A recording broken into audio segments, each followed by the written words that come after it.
to a Hashemite bloc headed by Jordan and an anti-Hashemite bloc headed by Egypt.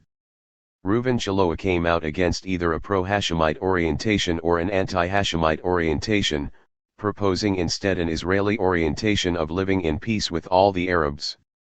Elias Sasson, on the other hand, was for opposing the Hashemite bloc in the matter of Greater Syria because, as he saw it, Jordan and Syria, with Britain's backing, would constitute a serious danger to Israel's security.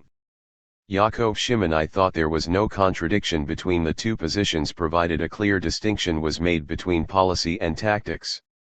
He himself supported Shaloah's stand for neutrality between the rival Arab blocs, but he also saw the value, without wishing to openly join, of the opponents of Greater Syria. Abdullah, he said, could annex the Arab parts of Palestine with or without Israel's consent, so it was best for Israel not to take sides openly but to use the annexation as the bait to induce Abdullah to give up his Greater Syria scheme. All those present were united in their opposition to Greater Syria. Most of them were also for withholding formal consent for the annexation of the West Bank in order to retain a means of putting pressure on Abdullah to abandon his wider regional ambition. The key question in the debate thus related to the future of the West Bank. Since the polar alternatives of formal consent to annexation by Jordan and capturing the area for Israel by military force were equally unacceptable, a consensus emerged in favor of an intermediate course, accepting the annexation de facto without recognizing it de jure and exacting the highest price possible for this acceptance. Israel was not to sign any document recognizing the annexation of parts of Palestine or Jerusalem to Jordan, but this axiom did not rule out ad hoc arrangements with Jordan. A second major issue in the deliberations was the future of the Gaza Strip. Here two distinctly different approaches emerged. One, put forward by Sasson, called for giving the entire coastal strip around Gaza to Abdullah in order to divert him from the pursuit of Greater Syria. Abdullah, according to this view, had to have access to the Mediterranean Sea, and he was likely to persist with Greater Syria until he attained such access. If, on the other hand, his need for an outlet was met through Gaza, it would weaken his will and his efforts to reach Syria. The road linking Jordan with Gaza would be at Israel's mercy and could be severed at any time, and this would increase King Abdullah's dependence on Israel. Another argument adduced in favor of this policy was that it would preclude Abdullah from gaining the coastal strip through direct negotiations and an understanding with Egypt that would be to Israel's detriment and lessen his dependence on her. The other approach was elaborated by Reuven Shaloah, who pointed out that Abdullah's interest in Greater Syria transcended his need for an outlet to the sea and could therefore not be deflected by giving him such an outlet at Gaza. Nearly all the other participants sided with Shaloah in this debate. They were against giving the Gaza Strip to Jordan and for an attempt to work out some sort of an arrangement with Egypt, either by handing it over to Israel, or by an Egyptian-Israeli condominium, or, failing all else, by maintaining the status quo without formal annexation to Egypt. Jerusalem was a third major issue on the agenda. Colonel Dayan, who had been designated as the Israeli representative to the special committee called for by Article 8 of the Israeli-Jordanian Armistice Agreement, reported that the Jordanians were in no hurry to appoint their representatives or to negotiate further arrangements for Jerusalem because they knew that Israel would not concede anything. In his view, only the IDF could compel the Jordanians to carry out the obligations they had assumed by signing the armistice. The solution to the Jerusalem problem lay either in partition with Jordan or, as Dayan preferred, in leaving the line of demarcation deliberately fluid so that in the long run the entire city might be swallowed up by Israel. Previously Israel's position had been that it should get New Jerusalem, Jordan should get the Arab quarters, while the old city should be placed under international supervision. There was a shift of opinion, however, in favor of trying to take over the whole city, with special rights for Muslims and Christians over the holy places in the old city, and for using the partition suggestion to undermine internationalization as the first step towards that ultimate end.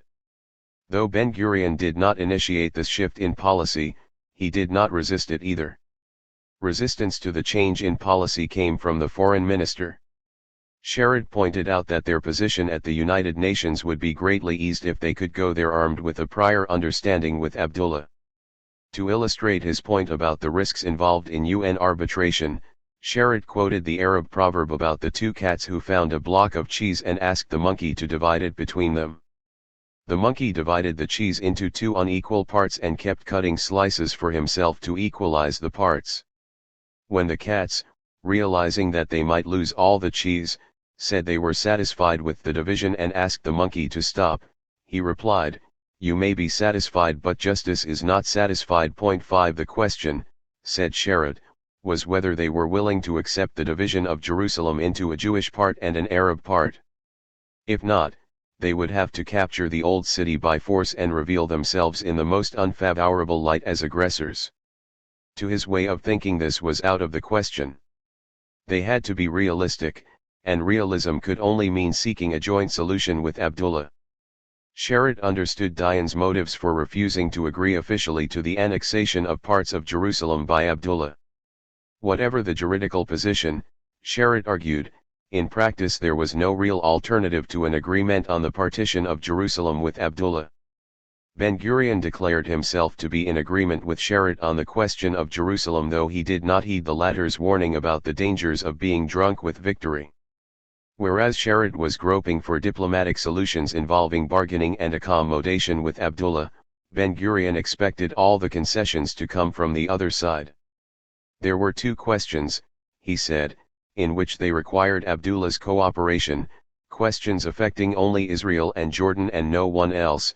One is the northern part of Jerusalem, the link to Mount Scopus. It is vital that all the territory up to Mount Scopus should be in our hands. Maybe this can be achieved by an exchange or by some other means. If there is war, we shall capture it by force. Second, the entire western bank of the Dead Sea should be ours.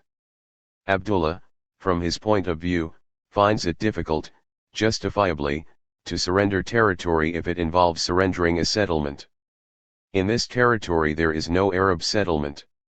It is a desolate land which does not belong to him and which he does not deserve. Half of the Dead Sea belongs to him, but all the western part up to the Jordan must be ours. And if Abdullah has an interest in reaching a compromise with us, then this is not all that impossible. We must accept the existing position as it is. If we get concessions, well and good. If we don't, we are preparing ourselves. 9 It would be a mistake to think that Ben-Gurion took such a hard line on the forthcoming talks with Jordan because he was peculiarly hostile towards this country. On the contrary, he explicitly stated that Israel and Jordan had common interests and that it was desirable to reach an understanding with Jordan, even for a limited period. But he was simply not prepared to contemplate substantive Israeli concessions in order to achieve an agreement when he had at his disposal such a devastatingly effective means as the IDF for dictating his terms to the other side. On April 15, after the first of these 4 high-level meetings, Sasson, Eitan, and Dayan went to see King Abdullah at his winter palace at their request. The Israeli attitude on this occasion was more friendly and reasonable than during the previous meetings to conclude the armistice. The Israelis agreed that areas governed by Article 6 of the Armistice Agreement should remain intact and that the villagers would be given free passage back and forth to the Arab lines. King Abdullah stated that the Jordanian delegation to the meeting of the PCG at Lausanne would be headed by Fawzi el-Mulki and that it would include 4 to 6 Palestinian notables. By including so many Palestinians in the delegation, the king evidently intended to demonstrate the extent of Palestinian support for himself personally and for the merger of the West Bank with Jordan. However, he doubted whether an accord could be reached at Lausanne and wanted to settle all matters privately with the Israelis as he had done during the armistice negotiations at Rhodes. He foresaw that his delegation would be isolated at Lausanne, he feared that his neighbors were likely to ditch him there, and he was therefore anxious to secure in advance the support of the Israeli delegation. He said that Jordan would be prepared to accept a peace agreement at Lausanne regardless of the attitude of the other Arab states, and he invited the Israelis to return a few days later to work out the details with his prime minister. The Israelis asked what his general requirements would be and he said he still wanted a port on the Mediterranean, a solution to the refugee problem, and the unfreezing of Arab financial assets in Israel. Asked to give more details about the port, he said that it should be either in the vicinity of Gaza with access via Beersheba or at Acre with access through Nazareth. This seemed to take his visitors aback. They said that it would obviously cut Israel in two and suggested instead full transit facilities to and through Haifa. The king jokingly countered by offering them transit facilities to Aqaba if Jordan took over Beersheba, and also offered to be helpful in connection with the Dead Sea and the Palestine Electric Corporation's concessions at Naharaim. They pointed out that the Israeli government had been attacked already for having given such good terms to Jordan. The king answered that he had been attacked universally for having accepted those terms. The visitors also asked whether the Anglo-Transjordanian Treaty would apply to Arab Palestine if this area was taken over by Jordan. The king replied evasively that it was not the Arab part of Palestine but the Syrian part that interested him, but the British were stopping him. The Syrians, he said, did not like the British, and he did not want to take the British with him wherever he went, especially not to Syria. Moreover, information had reached him that the Turks had cast their eyes on northern Syria and he wanted to prevent that by taking Syria himself. From his answer, the Israelis inferred that in return for agreeing to Jordan's annexation of Arab Palestine, they could obtain an official commitment that the treaty with Britain would not apply to this area.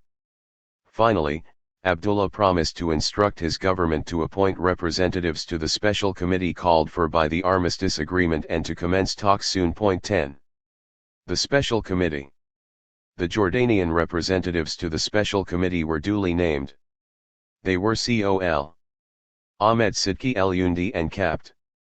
Ali Abu Nawar, who had represented their country at the Rhodes talks and had just been appointed to the Israeli-Jordanian Mixed Armistice Commission, MAC. This MAC had been set up under the Israeli-Jordanian Armistice Agreement and functioned alongside the other MACs set up by the Armistice Agreements with Egypt, Lebanon, and Syria. These agreements included various provisions for no man's land, demilitarized zones, and the limitation of forces in border areas. The latter gave rise to interminable disputes, especially in Jerusalem and on the Syrian front. The agreements also established the four MACs, each of which consisted of 2 Israeli representatives, 2 Arab representatives, and a United Nations officer serving as chairman. In the first period following the signing of the armistice agreements, the MACs dealt mainly with the implementation of the decisions regarding such matters as the exchange of prisoners of war, the reduction and withdrawal of military forces, and the drawing of the demarcation lines. But their basic function was to supervise the armistice, to investigate complaints, to rectify violations, and to settle disputes. Since the votes of the Israeli and Arab representatives cancelled out, it was usually the UN chairman who made the decisions and was left to try and enforce them as best he could. The result was to inflame innumerable trivial matters into international disputes, as was the case with the poor Jewish family whose outside lavatory was only yards away from an Arab Legion post and whose attempt to build another lavatory apparently contravened the armistice agreement. But there were also instances of cooperation within the framework of the MACs, as for example, when Israeli and Jordanian search parties were dispatched to separate the barbed wire and retrieve the false teeth of a nun who had inadvertently dropped them when leaning across her nunnery window. The Israel-Jordan MAC was kept busier than its 3 counterparts because of the relatively long border it had to supervise, and because of the manifold and acute problems of this border, which separated not just armies but living communities and in some cases families.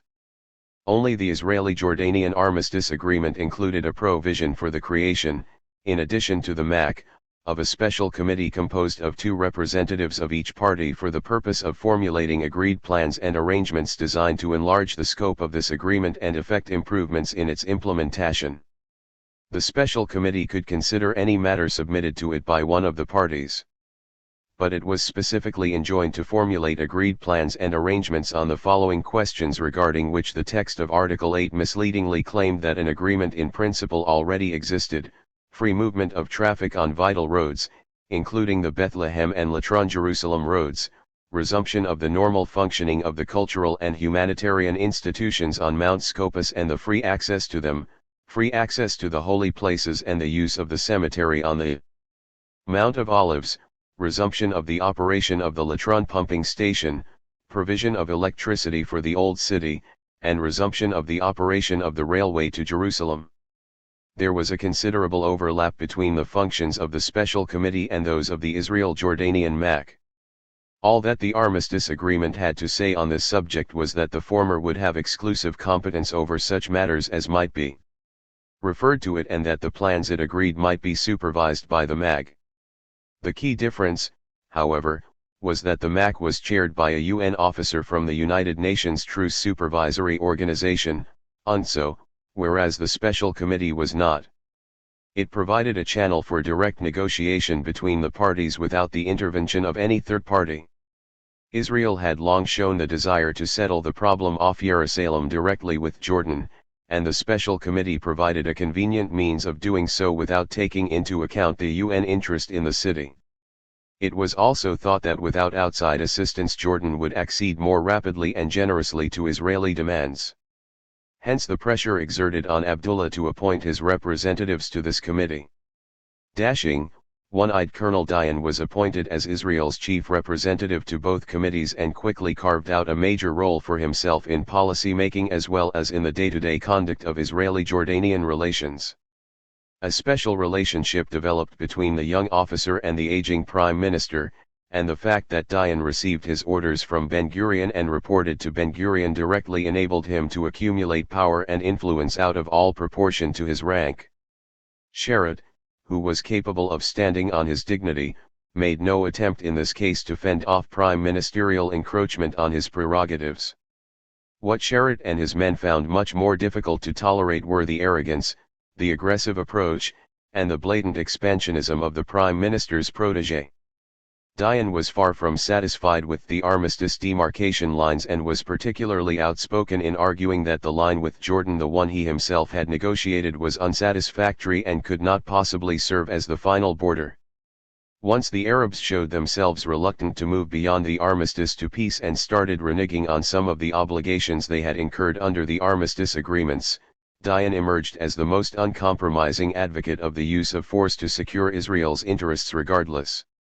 Dayan began to propound the view that the War of Independence was not finished, that Israel's borders had to be enlarged, and that it was within Israel's power to enlarge them. He did not openly advocate going to war to seize more territory. Rather, he claimed that if war broke out, and his analysis of the Arab position left no room for doubt that a war would indeed break out, then he was for exploiting it to enlarge Israel's borders. For Dayan, expansionism was not just an answer to specific problems but a general worldview, a philosophy of life, a Zionist philosophy of life that measured achievements principally in territorial terms. The existential mission of the State of Israel, as one of Dayan's colleagues put it, led us to be demanding and acquisitive, and mindful of the value of every square meter of land. 11 Dayan's detractors, and they included virtually the entire staff of the Foreign Ministry, maintained that this Zionist impulse to acquire more and more land and the reliance on force as the final arbiter did not serve well the interests of the State of Israel. Gershon Avner, the Oxford-educated protégé of Sharad, who headed the Western Europe Department of the Foreign Ministry, spoke with some vehemence about Dayan's short-sightedness and about the nefarious influence he had on Israel's relations with the Arabs. Dayan, saying if only the men of the Foreign Ministry were like the tanks of the IDF, all Israel's international problems would be solved, was quoted by Avner as an example of Dayan's political immaturity. Dayan's claim is idiotic. A tank can be destroyed by a direct hit, but a diplomat cannot be destroyed by a punch. Diplomacy is not like boxing, it is brain against brain. Israel's diplomats looked aghast at the heavy-handed, devious, and plainly unscrupulous methods employed by Dayan and his fellow officers in the conduct of armistice affairs. Here Avner had to concede that Dayan's approach was a manifestation of, rather than an aberration from, Zionist norms. Cleverness, shatara, an Arabic word meaning shrewdness or cunning, is an inseparable part of the Zionist approach. If they want to get something, and there is a straight way and a crooked way of getting it, they always take the crooked way. This is not a trait that the Oriental Jews brought to Israel. It was here from the beginning. As early as 1949 we had an argument with Ben-Gurion's men about our attitude to the armistice agreements. They always pushed to lie, to deceive, to resort to tricks. I am not opposed to lies in principle. A diplomat is a person who lies for his country. But why lie when there is nothing vital at stake? Yet, Ben-Gurion's men wanted to lie in any case, even if it was unnecessary and brought no advantage. There was general disappointment when it transpired that the Arabs had signed but were not living up to their obligations, that the armistice agreements were being used as an instrument to continue the conflict. Nevertheless, Sherrod took the view that it was undesirable to employ underhand methods in armistice affairs unless there was something really vital at stake. When the first signs that the Jordanians were not going to honor Article 8 appeared, there was a debate on how we should react. Dayan took the line that we too should disregard the agreement, that we should resort to deception and use any means and any ploy that would serve to advance our interests. Sherrod did not accept this approach. Later, Dayan also suggested the use of force, but in the end Ben-Gurion himself rejected this suggestion. 12 3 meetings of the Special Committee were held towards the end of April, from all of which UN observers were excluded at Dayan's insistence. 3 major items were on the agenda: the withdrawal of military forces, the division of no man's land, and the physical demarcation of the new lines by a barbed wire fence. The map that Dayan took to these meetings was the one he and Col. Abdullah al-Tal had signed on November 30, 1948 in connection with the sincere and absolute ceasefire 5 for Jerusalem. On that occasion they had used a 1:20,000 scale map, Dayan tracing his front line in red while Tal traced his in green. They used soft wax pencils and the lines they drew on the map were 2 to 3 millimeters thick, or 40 to 60 meters on the ground. The line covered houses and even entire streets, and with the passage of time the wax sweated. 13 And as the line on the map spread, so did the demands of the amateurish, but far from naive, one-eyed cartographer. The most contentious question proved to be the division of no man's land, which included parts of the railway line and Government House, the former residence of the British High Commissioner that had been built on the Hill of Evil Council with its magnificent view of the Old Jedi to the north, Bethlehem to the south, and the Dead Sea to the east. Dayan offered to remove the railway from the agenda, pretending that a decision had been made to build a new line entirely within the Israeli side, but the Jordanian representatives obtained their king's consent for giving Israel a 200-meter strip in the south of Jerusalem through which the railway line ran. So the whole of the railway passed into Israeli hands, to Ben-Gurion's surprise and satisfaction, since nothing was requested in return. Initially, the Jordanian representatives also agreed in principle to the division of Government House, which served as the headquarters of UNSA. But fierce international protest and the arguments of Abdullah al-Tal against giving the lion's share of this strategically important position to the Israelis persuaded the king to retract his agreement, and the Government House compound remained under the flag of the United Nations. The Jordanians were prepared to evacuate not just the village of Latron but the entire salient with the road that passed below and the pumping station in return for Israeli withdrawal from certain villages to the northeast of Latron. Dayan considered the demand to be excessive, and since what he did offer was unacceptable, the question remained unresolved.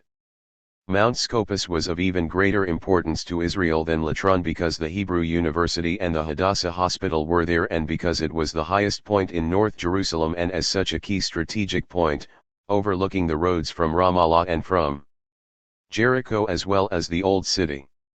The Jordanians were prepared in principle to offer Israel free access to the Mount Scopus enclave, but they balked at Dayan's demand for allowing Israel to build a new road on which she would be able to transport troops, tanks, and artillery. So no agreement was reached. Nor was there agreement on other radical proposals for exchanging Jordanian-held land for Arab quarters that had been captured by Israel in the course of the fighting. The Jordanian delegates announced that they were proceeding to Lausanne and proposed that the special committee suspend its work until their return. This was badly received by the Israelis, who said that they would not discuss peace with Jordan at Lausanne unless Jordan conformed to the armistice agreement and continued the special committee talks. The first attempt to implement such decisions as had been reached on the division of no man's land met with stormy protest and violent resistance from the hapless inhabitants. The suburb of Beit Safafah in southern Jerusalem was doomed to be severed in the middle, the northern half close to the railway line going to Israel and the southern half remaining in Jordan. When a group of Israeli and Jordanian soldiers tried to put up a barbed wire fence through the village, the angry villagers prevented them from completing the job. Dayan's solution was to carry out the division swiftly and ruthlessly. He notified the Jordanians that if they did not cooperate in enforcing the division, his soldiers would do it alone, by force if necessary. The next day, May 2, at 9 a.m., a new Jordanian delegation appeared with disciplined officers who firmly resumed the demarcation work and erected the barbed wire fence. The village of Zurbahir, with its dominating hillside position in South Jerusalem, also passed into Israel's hands. Sheret's visit to Shinar. Moshe Sheret fully recognized that Israel was no less responsible than Jordan for the failure to forge ahead with the solution of outstanding problems through the Special Committee. There was a difference, he explained to the Knesset Foreign Affairs Committee, between Jordan and the other Arab states. With Egypt, Lebanon, and Syria, Israel's interest lay in concluding swiftly a final peace settlement which would bring stability and permit mutually advantageous trading relations. This was not the case with Jordan. Here Israel's best interest lay in withholding for the time being formal recognition of Jordanian annexation of parts of Palestine and Jerusalem and concentrating instead on the solution of specific problems through the broadening of the armistice agreement and through a series of special agreements. The snag with this tactic, Sheret admitted, was that just as they themselves were saying to the Arab states that if they wanted a solution to the refugee problem they must make peace with Israel, so Abdullah could say to them that if they wanted a solution to various problems, they must enter into peace negotiations. 15 This was precisely what Abdullah did claim 3 days later, on May 5, when Sheret, accompanied by Lieutenant Colonel Dayan and Major Harkabi, visited Shinar. The king received the visitors who had been brought by Abdullah al-Tal in his car with 2 other Arab Legion cars serving as a guard of honor in the presence of Tawfiq Abul Huda. He began by expressing his pleasure that Sheret was meeting him and his prime Zionist together for the first time. Sheret replied that for him too this was a historic meeting, coming after a long break in their personal contact, and that the presence of the Prime Minister only enhanced its importance. Round the dinner table there were about 10 people. Nothing of political significance was discussed during the dinner except when the king turned to Sheret and asked in a whisper what would become of the Gaza Strip and whether the Egyptians intended to stay there.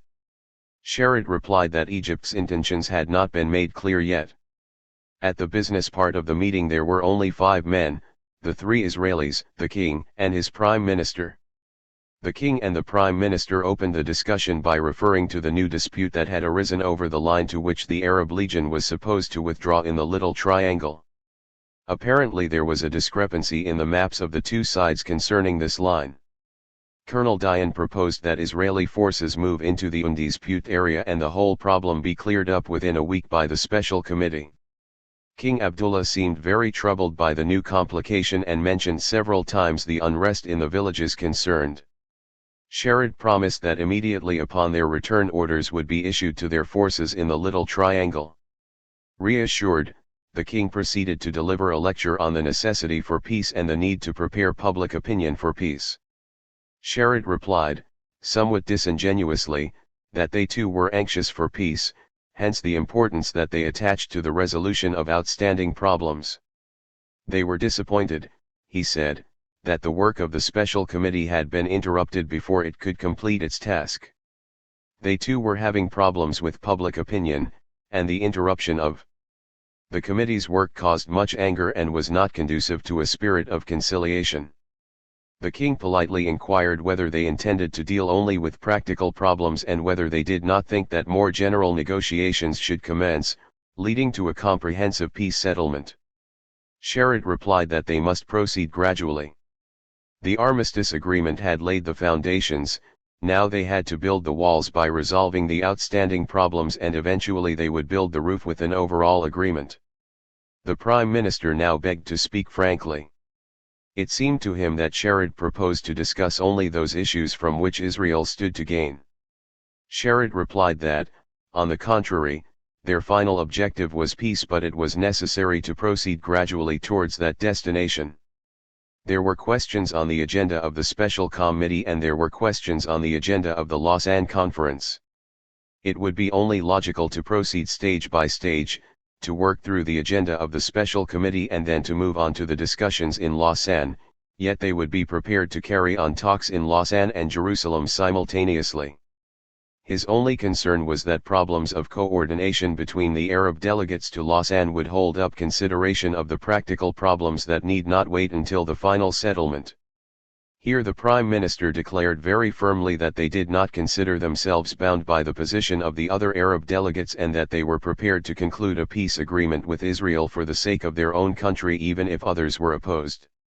Sherrod stated that he was glad to hear this declaration, and that Israel, for her part, intended to conduct not multilateral negotiations but separate negotiations with each country, discussing only those matters that directly concern the particular negotiating partner.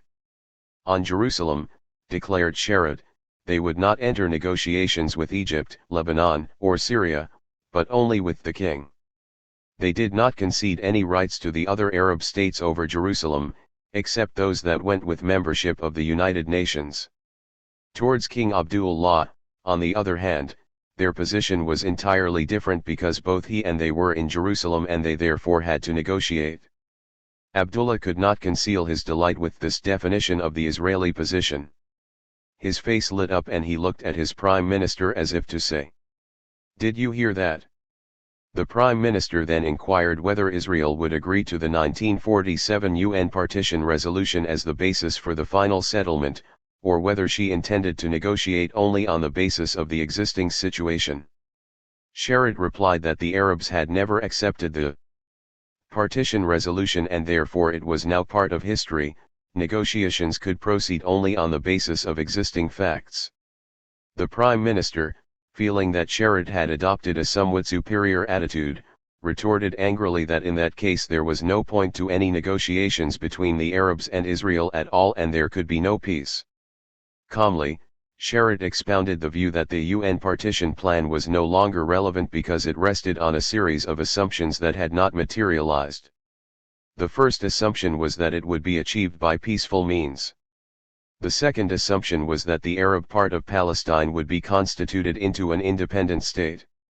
The third assumption was that the two sides would be prepared to form an economic union.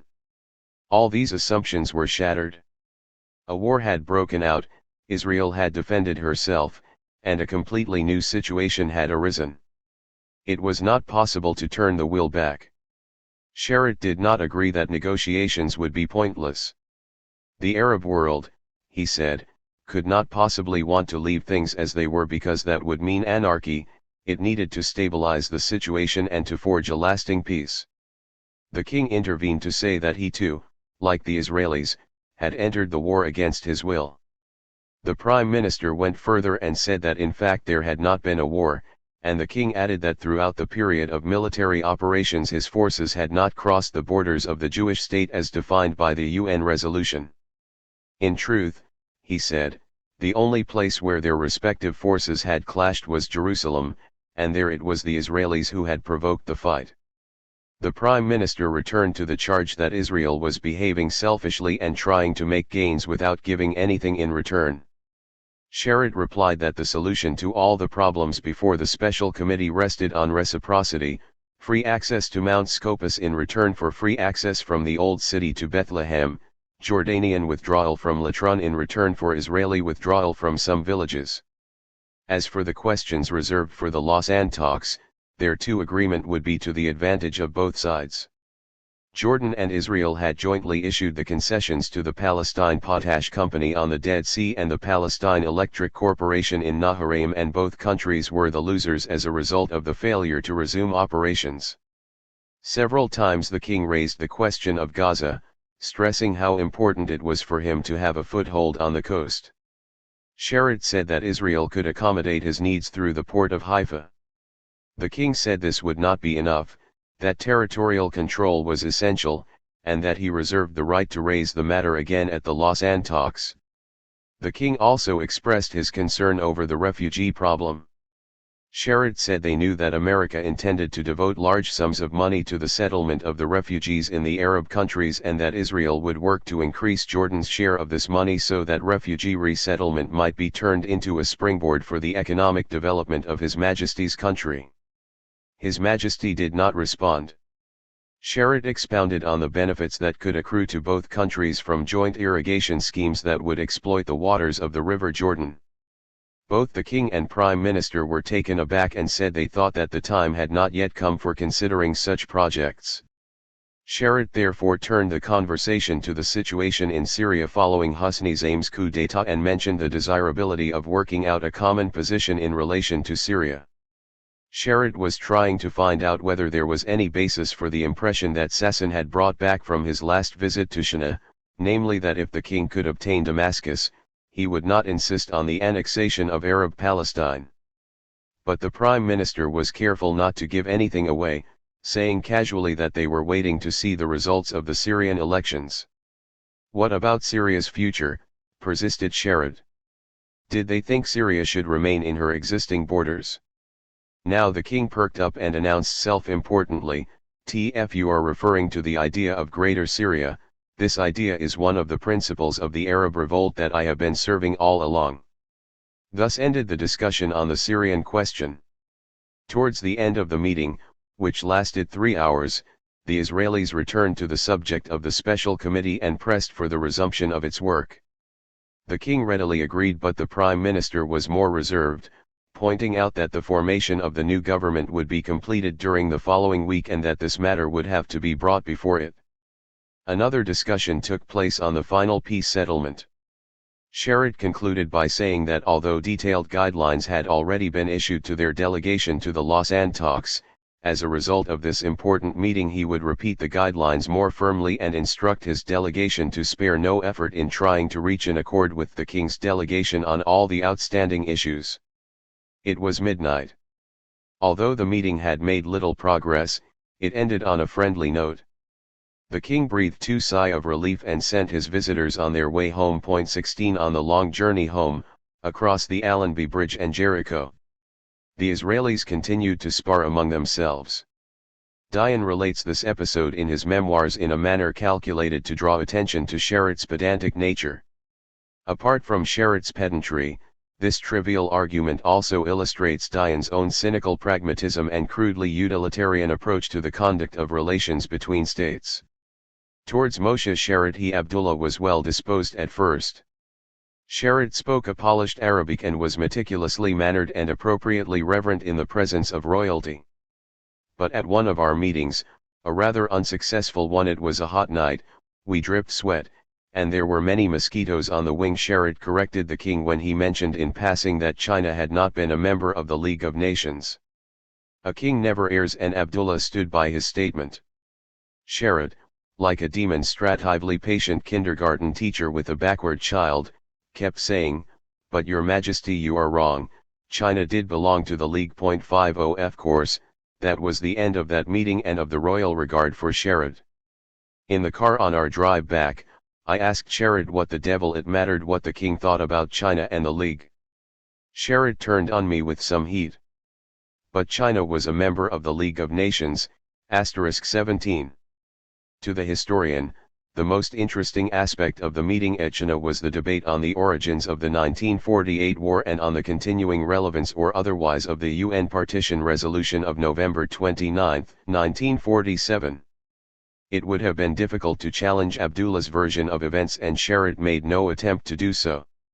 Abdullah said he had not wanted to go to war, but a series of events beginning with Deir Yassin and ending with the Jewish breach of the ceasefire in Jerusalem had forced him to take action. Abul Huda had not wanted to go to war either and remained faithful throughout to the limited strategy for which he had obtained Britain's secret endorsement. It was Israeli attempts to capture the Old City that brought about the clash between the Arab Legion and the Haganah. Even during the war, the Jordanians continued to pursue a limited strategy and at no point tried to force their way across the frontiers of the Jewish state.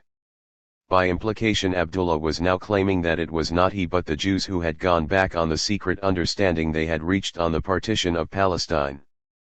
The other point made by Abdullah was that Jordan had not rejected the UN partition resolution but had accepted it all along, at least as far as the creation of a Jewish state was concerned, and was therefore not being inconsistent in demanding that this resolution should serve as the basis for peace negotiations. Abdullah told Sharett that he had no right to talk to him as he would to the Egyptians or the others because he had not wanted war but had it forced upon him. Since Jordan did not initiate the war against Israel, she was not responsible for the consequences. Implicitly, both Abdullah and Abdullah seemed to be saying that there had been a special relationship in the past based on the agreement to partition Palestine, that they wanted to preserve this special relationship, and that this fact should be taken into account in the forthcoming peace talks. There was another point of interest about this meeting relevant to the question of peace. Israeli spokesmen had always claimed, in 1949 and subsequently, that they sought with all their hearts a just and lasting peace, but that the Arabs remained adamant in their rejection of Israel's right to exist. This may have been true in the case of some Arab countries, it was emphatically not true in the case of Jordan. What the meeting Echena, as well as Sharett's address to the Knesset Foreign Affairs Committee, reveal is that in this case all the pressure to move swiftly forwards towards comprehensive peace came from Jordan, it was Israel that was holding back. Any doubt on this score is dispelled by the text of Sharett's talk to the heads of departments at his ministry on May 25. The situation between us and Transjordan several weeks ago was as follows. Transjordan said, "We are ready for peace immediately." We said, "Of course, we too want peace, but we cannot run, we have to walk." The foundations have already been laid in the armistice agreement. The walls are the agreements on Latron, Mount Scopus, the railway, etc., and then of course we shall put the roof. To this Transjordan replied, "You only want to gain advantages from the process and then you will desert us. No, first we must establish peace." To this we replied again, "It is not possible to run, we must learn to walk first." 18. Deadlock in the Special Committee. The reconstruction of the Jordanian government proceeded in an atmosphere of mounting popular discontent directed against its policy of accommodation with Israel. With more than a dash of hyperbole, Abdullah al-Tal described the rage experienced by the Palestinians at seeing their motherland consumed by wolves, with their Arab rulers serving the prey piece by piece to the mouths of the hungry wolves. This spectacle intensified their quest for revenge. When the king ordered the government to resign, they thought he was removing from power the treacherous government headed by Tawfiq Abdullah. But their joy was short-lived, for Abdullah stayed as prime minister and simply added to his old cabinet 3 Palestinian public figures who, according to Tal, had devoted their lives to the service of the British in Palestine. 19 The 3 new ministers, only Ruai Abdul Hadi, who became Minister of Foreign Affairs, was known for his pro-British and his pro-Hashemite leanings. The other 2 were not old supporters of Abdullah, and their appointment signaled that he understood that if he was to have the support of his Palestinian subjects he could no longer confine his favors to the small and subservient clique of East Bank politicians. Collusion, Minister of Agriculture and Commerce, and Musa Nasir, Minister of Communications, were progressive Palestinians, reared in the half-light of the British democratic tradition and intent on reforming the Jordanian political system into a British-style constitutional monarchy. 21 Of the new cabinet's first acts was to appoint Abdullah al-Tal and Hamid Farhan, with Ahmed Khalil as legal advisor, as Jordan's representatives to the Special Committee. When the Special Committee renewed its work in mid-May, the Israelis wished to discuss only 2 points: the Latron salient and access to Mount Scopus. In return for the salient and access to Mount Scopus, the Israelis were willing to give only the use of the Bethlehem Road. The Jordanian representatives said they would agree to both points only if Israel returned the Arab quarters in New Jerusalem. But the Israelis refused to consider any proposals relating to Jerusalem itself. 21 Dayan reported to Ben-Gurion that Farhan and Tal were very bitter, claiming that only the Jews benefited from the agreements made in the past. The anger of the inhabitants of Tulkarem and Kokhalia also affected them and made them more inflexible in the negotiations. Dayan consoled his chief with the thought that he had one means of exerting pressure. According to the latest map, the village of Latron and Deir Ayub were in no man's land, and it was therefore permissible to fire on the inhabitants if they did not get out. At the same time, Dayan admitted to Ben-Gurion that the legionnaires were behaving very fairly, keeping to agreements even if they were against them, and careful to tell the truth when they gave evidence before a UN committee, even if it pointed against them. 22 The prospects of agreement in the special committee disappeared as the Jordanians stiffened their position and stepped up their demands. This was due not just to the pressure of public opinion but also to the belief that the armistice agreement would restrain Israel from renewing hostilities to attain her ends. Moreover, the government had reached the conclusion that it would be preferable to leave all the negotiations to the Lausanne Conference, and the king apparently concurred in this policy following Sharrat's disappointing response to his plea for peace. Dayan asserted privately that he was gloomier about the prospects of continuing peace in Jerusalem than at any time since he had assumed command the previous August. He advised the Israeli government to request the United Nations to return the Jewish sections of Mount Scopus to complete Israeli control under the terms of the agreement signed in July 1948 for UN protection on Mount Scopus until hostilities end. 5. He further proposed to inform Jordan bluntly that Israel intended to have free access by agreement or otherwise. He felt that Jordan was bound by Article 8 of the Armistice Agreement to grant free access, and that refusal to do so would justify strong Israeli 23 measures. The atmosphere surrounding the special committee talks was much the same as that which had characterized the armistice negotiations. The Israelis were presenting strong and irrevocable demands as well as stipulating what the Jordanians should agree to receive in return, while at the same time indicating that if their demands were not satisfied, they would obtain them by other means. Very little was offered to Jordan by way of positive inducements. The Israelis, for example, seemed intent on providing electricity for the old city and on giving the Jordanians free use of the Bethlehem Road. They did not appear interested in the fact that the Jordanians had no particular desire for either. The unabating storm of criticism from the Palestine Arabs, however, made the king and his ministers less amenable to further attempts at blackmail and intimidation.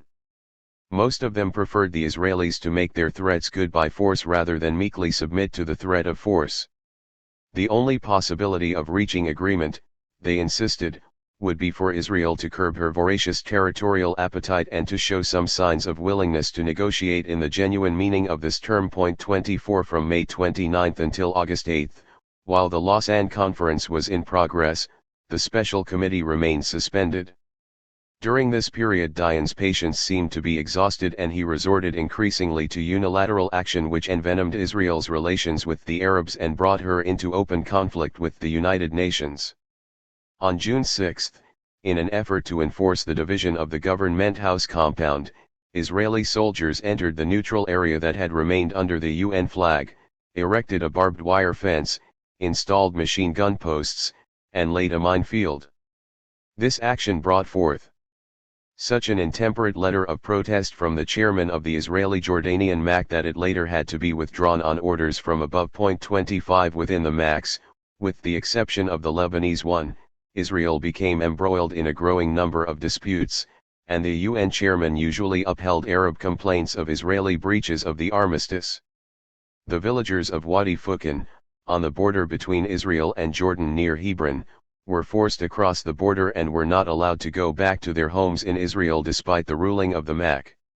Israel's treatment of Bekaa el-Gharbaya, an Arab village at the northern end of the Little Triangle, the border area ceded to Jordan, constituted the first major test case of her attitude to the armistice. In this village there were 1,500 Palestinian refugees in addition to its permanent residents when it was handed over by the Arab Legion to Israel under the Armistice Agreement. Article 6 of the agreement guaranteed the full rights of residence, property, and freedom to all the inhabitants of this and the other villages in the Little Triangle. Notwithstanding this solemn undertaking, an argument arose between Ben-Gurion's men and Sharrat's men on whether Israel ought to treat the Arab residents she acquired with the new territory ruthlessly or humanely. Ben-Gurion himself was altogether oblivious to the human tragedy of the Arabs of Palestine, placing his pragmatic conception of the national interest above those of any individuals or minority groups. Land which has Arabs on it and land which has no Arabs on it are two completely different kinds of land, he said to his party colleagues, who were left in no doubt that his own concern was with land, not with people. 26 With his advisers he discussed more directly the treatment to be meted out to the Arabs of the Little Triangle. The discussion went as follows. Ben-Gurion: do we want the Arabs on the part handed over by Abdullah to leave the place or to stay? Eliyahu Elias Sasson: it would be better if they stay, and there are several reasons for this. Zalman Lifshitz: I think it would be better if they left. Ben-Gurion: I want to think further about this matter. 27. By early August the foreign ministry point of view represented by Sasson must have been overruled, for Israeli soldiers ruthlessly expelled all the refugees and several of the regular inhabitants of Bekaa el-Gharbiyah across the armistice line into Jordan. In a report to the Prime Minister's office and to the Foreign Minister, Colonel Dion, the staff officer for mixed armistice commissions, explained the IDF tactics in this matter in the past and in the future. There is a fear that even if we are justified in all the reasons we gave against the return of the refugees of Bekaa, the question will be put to the vote and be decided by a majority of the chairman and the Arab delegates against us. Therefore, we are seeing to the spread of rumors among the Arab refugees to say that whoever is returned to Israel will not enjoy the help of the Red Cross, and also, since his return would be against the wishes of the government of Israel, there is no chance that one day he would have back his land. We hope accordingly that even if it is decided that we should take back the refugees, the majority would refuse to return. 28 At the meeting of the MAC to consider the Jordanian complaint, Israel took the position that she would not permit the return of any of the expelled Arabs except as part of a general solution to the refugee problem. In a personal conversation with Capt. Ali Abu Nawar, the Jordan representative, in the presence of the MAC's chairman, Col. Samuel Ballantyne of the United States Marine Corps, Dion said that Nawar could bring the question to the vote and force Israel to repatriate the expellees, but they would regret it if they returned. Although Israel's position was in direct violation of the armistice agreement, General Riley advised Ballantyne to refrain from exercising his casting vote since the UN would be powerless to ensure that the Arabs who decided to return would receive fair treatment. Ballantyne accordingly proposed that the question be removed from the agenda of the MAC and referred to a civilian intergovernmental committee. In the meantime, Israel magnanimously agreed to take back 30 people who were able to prove that they had been residents of the village.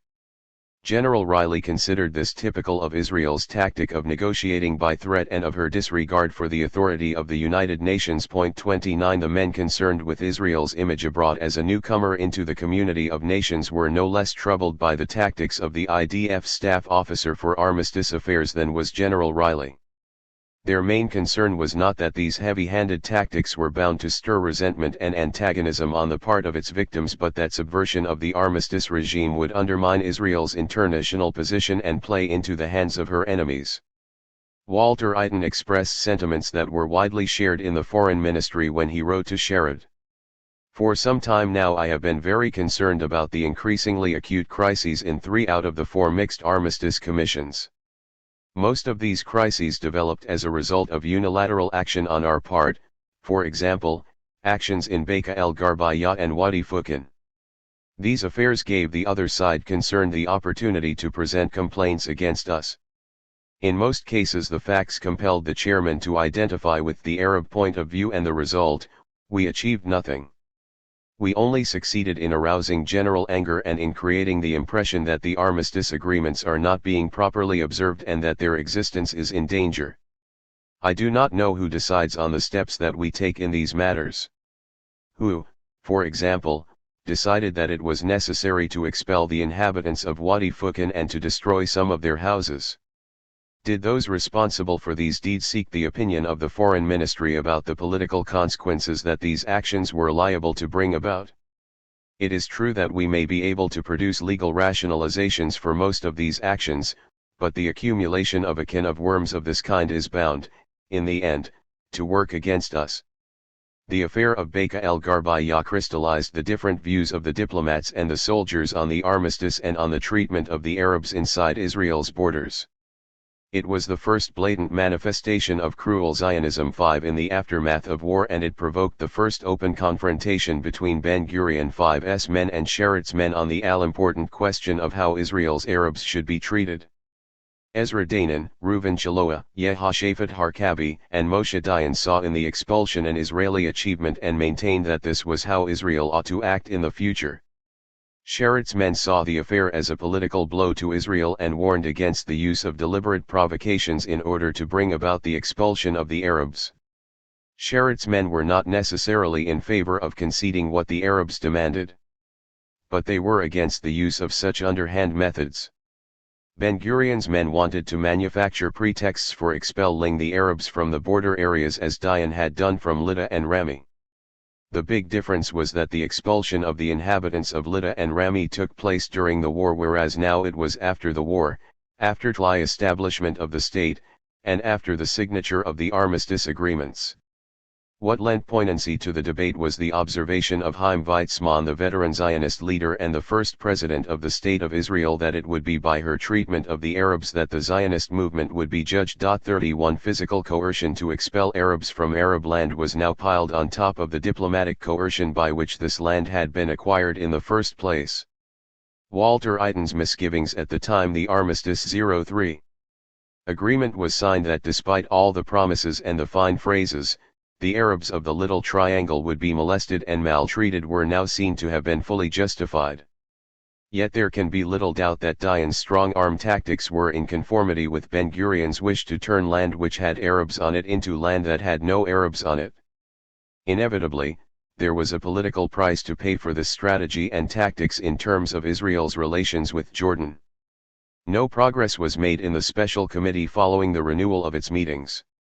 The new Jordanian delegates were less well disposed towards Israel than their predecessors had been, and there was no longer any question of unrequited concessions.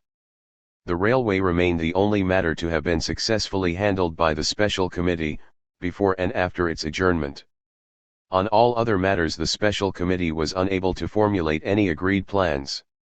The new Jordanian delegates, while maintaining that they still agreed in principle to free access to Mount Scopus, were unable to reach agreement with the Israelis on how free access might be worked out. Since Mount Scopus was such a strategic location, overlooking the Old City and most of the main arteries leading to Arab Jerusalem from Jordan-controlled territory, the Jordanians were not willing to give the Israelis complete freedom of passage without any form of control. Israel approached the negotiations with a minimum plan and a maximum plan. The minimum plan was to obtain free and unrestricted passage to Mount Scopus without having to submit to inspection. In return, Israel offered free passage along the Jerusalem-Bethlehem road. The Jordanian delegates pointed out that what Israel stood to gain under this plan was immeasurably more valuable than what she was offering in return. The maximum plan called for territorial contiguity between Israel and Mount Scopus, entailing Jordanian withdrawal from Sheikh Jarrah and Wadi Jaz. Under this plan there would have been a complete reversal of positions, with Jordan becoming dependent on Israel for access to Nablus.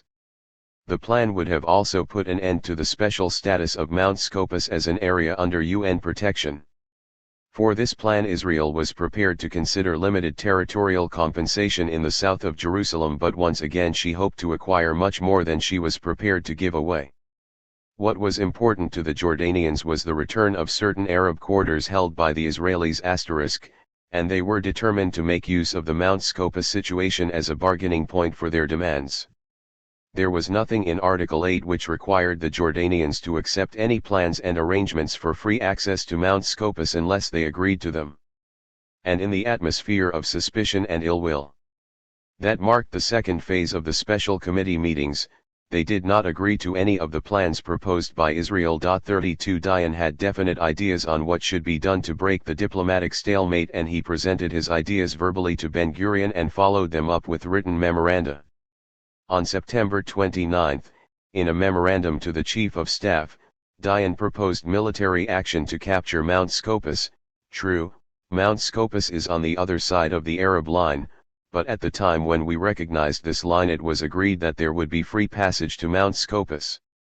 Our recognition of the line was conditional on an opening in this line for free movement by us to Mount Scopus. If they do not permit that, our recognition of the line expires. Graphically, one can say that we recognized this wall on condition that there would be a door in it for us. If the door is closed, we do not recognize the wall and we shall break through it. Without control of Mount Scopus, continued Dayan, their military position in Jerusalem would remain vulnerable. Moreover, with the passage of time the armistice lines would harden into permanent borders. Unless Israel acted quickly to enforce her rights, the decision reached at Rhodes would be worthless. After all, it was not up to the Arabs but up to Israel to give tangible expression to her rights, and her failure to do so, in Dayan's view, amounted to a surrender of those rights. 33 Ben-Gurion asked Dayan whether the military action he proposed would not bring about a renewal of the war. Dayan confidently predicted that it would not. In his estimate, even if it came to an open military clash and the use of force to break open a corridor to Mount Scopus, it would remain an isolated episode and not touch off general hostilities. Moreover, argued Dayan, it was probable that a show of force by Israel would induce the Jordanians to fulfill the terms of the agreement, as they had done with the division of no man's land in southern Jerusalem. Ben-Gurion did not accept Dayan's proposal. Although he was convinced the tithe plan could be executed, he did not sanction the use offeree. His main reason was that the time had come for concentrating on the tasks of peace, the care and rehabilitation of immigrants, the settlement of the land, and the injection of life into the desert regions. The land of Israel, Ben-Gurion said, would not remain theirs solely through war and the power of the army. For Ben-Gurion the book of war was closed for the time being at least. 34. The Lausanne Conference. The three-headed monster. The task of translating the armistice agreements into peace was assigned by the United Nations to a Palestine Conciliation Commission. Failure of the earlier UN attempt at political mediation, during the second half of 1948, did not augur well for the new attempt. Count Bernadotte's proposals were unacceptable to Israel even as a basis for discussion, and the Arab representatives had roundly dismissed them as unjust, unlawful, and unworkable. Nevertheless, at the end of the debate on the mediators' proposals, the General Assembly, on December 1948, passed a resolution setting up a conciliation commission, composed of American, French, and Turkish representatives and instructing it to assist the governments concerned to achieve a final settlement of all questions outstanding between them. The brave word peace did not appear in the resolution for fear of offending Arab susceptibilities, but peace was the unmistakable aim. Two additional tasks were specifically assigned to the PCC, to draw up a scheme for a permanent international regime for Jerusalem and to facilitate the repatriation, resettlement, and economic and social rehabilitation of the refugees. The PCC marked an important turning point, for the worse, in the evolution of Arab-Israeli relations. The fundamental challenge was to continue the process begun by Dr. Ralph Bunche at Rhodes, to convert the armistice agreements into a lasting peace. Yet, even before the last of these agreements was signed, this process began to falter and was soon to be reversed. The PCC was unable to arrest the deterioration in Arab-Israeli relations, let alone settle all the outstanding questions between them. And while it presided over a potential turning point in the history of the Middle East, history failed to turn. During the first year of its existence, the PCC spent hundreds of hours in discussions, held one major international conference at Lausanne, and generated thousands of reports, letters, and cables, but success persistently eluded it. It went round and round in circles and in the end utterly failed to bridge the gulf between Arabs and Israelis on any of the major issues. Judged by its results, the Commission's attempt at conciliation was an exercise in futility. What are the reasons for this unmitigated failure? First of all, there are the weaknesses and shortcomings of the Commission itself. Instead of a single UN mediator with the full authority of the World Organization behind him, authority was divided among the three powers who appointed representatives to the Commission. Consequently, national interests frequently took precedence over the requirements of conciliation by what was quickly dubbed the three-headed monster. The Turkish member, Hüseyin Yalçın, was an elderly politician, no longer capable of sustained work and in no hurry to get results, who had published a series of articles calling for a military alliance between his country and the Arab states in blithe disregard for the need to preserve at least a semblance of impartiality as between Arabs and Israelis. The French member, Claude de Boyanger, was a career diplomat who was not only imbued with the traditional French suspicion of British designs in the Middle East but actively worked behind the scenes to limit British influence by encouraging the Israelis to resist the claim of Britain's client, Abdullah, to eastern Palestine. The American MEM Burr, Mark Etheridge, was the publisher of a Louisville newspaper who was appointed by Harry Truman as a reward for his political services during the 1948 presidential elections. Though forceful and energetic and in a great hurry to get results, Etheridge was handicapped in carrying out his international assignment by the continuing tug of war at home between the pro-Israeli White House and the pro-Arab State Department. Power politics within the PCC could perhaps have been held in check by an exceptionally forceful secretary. But the man chosen was Dr. Pablo de Ijcarate, who had served on the staff of Bernadotte and Bunch but had neither the inclination nor the force of personality to assume a commanding position. As one American confidentially wrote, Ijcarate is a charming man with a wealth of experience, but he is a routinist, timid and lacking in the capacity to take initiative. A triple-headed organization such as the PCC is by its very nature inhibited from strong affirmative action unless the secretary is a dynamic individual willing and able to lead. The very least, therefore, that should be done is to replace Ijcarate by someone who has the qualities which Bunch demonstrated so strikingly when he was on the Secretariat of UNSCA. 1. Second reason, and in the official Israeli view the fundamental reason, for the failure of this attempt at conciliation derived from allowing the Arab representatives to appear as one body in talks with the Commission and, worse still, to shirk any direct negotiations, whether multilateral or bilateral, with the Israeli representatives. Whereas Bunch had been insistent on separate and direct negotiations between Israel and each of the Arab states concerned, the Commission insisted neither on separation between the various Arab delegations nor on face-to-face meetings between each of them and the Israeli delegation. According to Dr. Walter Eitan, who headed the Israeli delegation to the Lausanne Conference, this was the Commission's first and most fatal error. The appearance of the Arabs as a single party inevitably made them, individually and thus collectively, more intransigent. The representatives of Egypt, Jordan, Lebanon, and Syria never met the PCG except in a body. The Commission not only tolerated this arrangement but encouraged it. The result was, naturally, that any Arab representative who may have had relatively moderate views on a given subject was intimidated. He would not dare to express in the presence of three colleagues from the other Arab countries any opinion that these might consider weak or treasonable, even if his opinion was sincerely held and might well have been discussed if he were meeting representatives of Israel, or even the Conciliation Commission, alone. In that way the Commission pushed the Arabs along the path of extremism, from which, spurred also by other forces, they have never since looked back. 2.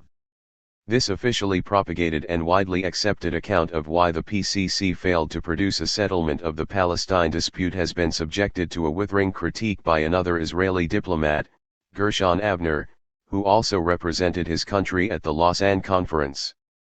According to Avner, the failure of the Lausanne Conference was entirely a political failure rather than one of diplomatic technique. The explanation that the conference failed because the Arab representatives appeared together rather than separately is childish. It is based on the assumption that if one meets the Arab delegations separately they would not be extreme, and on the further assumption that whatever is agreed bilaterally will not become known to the other Arabs. But in reality it is inconceivable that two sides to a conflict would want a settlement and only a problem of method would prevent them from reaching it. And there was no real chance of reaching a peace agreement at Lausanne. The Arabs signed the armistice agreements because they had an urgent need to do so. The IDF was on the offensive on all fronts, and only by means of armistice agreements could it be stopped. If the Arabs have to sign, they will sign. Signing a document is not binding. They are not Swedes. If on the following day it does not suit them, they will disregard it. At the time when the armistice agreements were signed, the Arabs had no intention of making peace. They had a pressing interest in putting an end to the fighting, and it was for this reason, and only for this reason, that they signed the armistice agreements.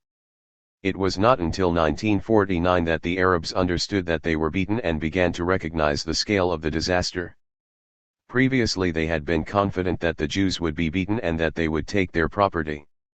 They had set out to protect the Palestinians, and now the Palestinians were crushed and trampled underfoot. And now the Arabs were shocked by the contrast between the expectations they had in the first half of 1948 and what actually happened in the second half of that year. So from a psychological point of view, they were not ready to make peace with Israel. On our side there was a great mistake in the evaluations preceding the Lausanne Conference. We were drunk with victory. We had no doubt whatever that we were going forward to peace agreements. Moreover, we could also base ourselves on the texts of the armistice agreements, which stated explicitly that this is only a stage in the transition to peace. We did not understand that the Arabs had no intention of making peace with us. The assumption at the base of the accepted version is that there were some Arab states who wanted to make peace with Israel but were afraid of the others. But this was not so. They were all extreme in their demands. Aydin spent much time with Fawzi Mulki in an attempt to reach a separate agreement. He repeatedly asked whether the Jordanians really wanted peace, and Mulki kept replying that they did, but he had a long list of demands. The demands of the various Arab delegations were uniform: the borders of the UN partition plan, the internationalization of Jerusalem, and the return of the refugees. If you talk to Abdullah, he would say, my view is such and such, but the Arab position is different. At Lausanne the Arabs established and maintained a united front. Our expectations were totally unrealistic. They were predicated on the armistice agreements. It is not that there were opportunities and we missed them, there was no chance whatever of reaching a peace agreement. I cannot prove it, but I believe that even if we had accepted all the Arab demands, they would have still been unwilling to sign a peace agreement with us. It is important to distinguish between a failure of method and a political failure that is rendered inevitable by mistaken political estimates. The explanation that the Lausanne Conference failed because the Arab delegations were allowed to appear as one party was invented for propaganda purposes and is devoid of any basis in reality.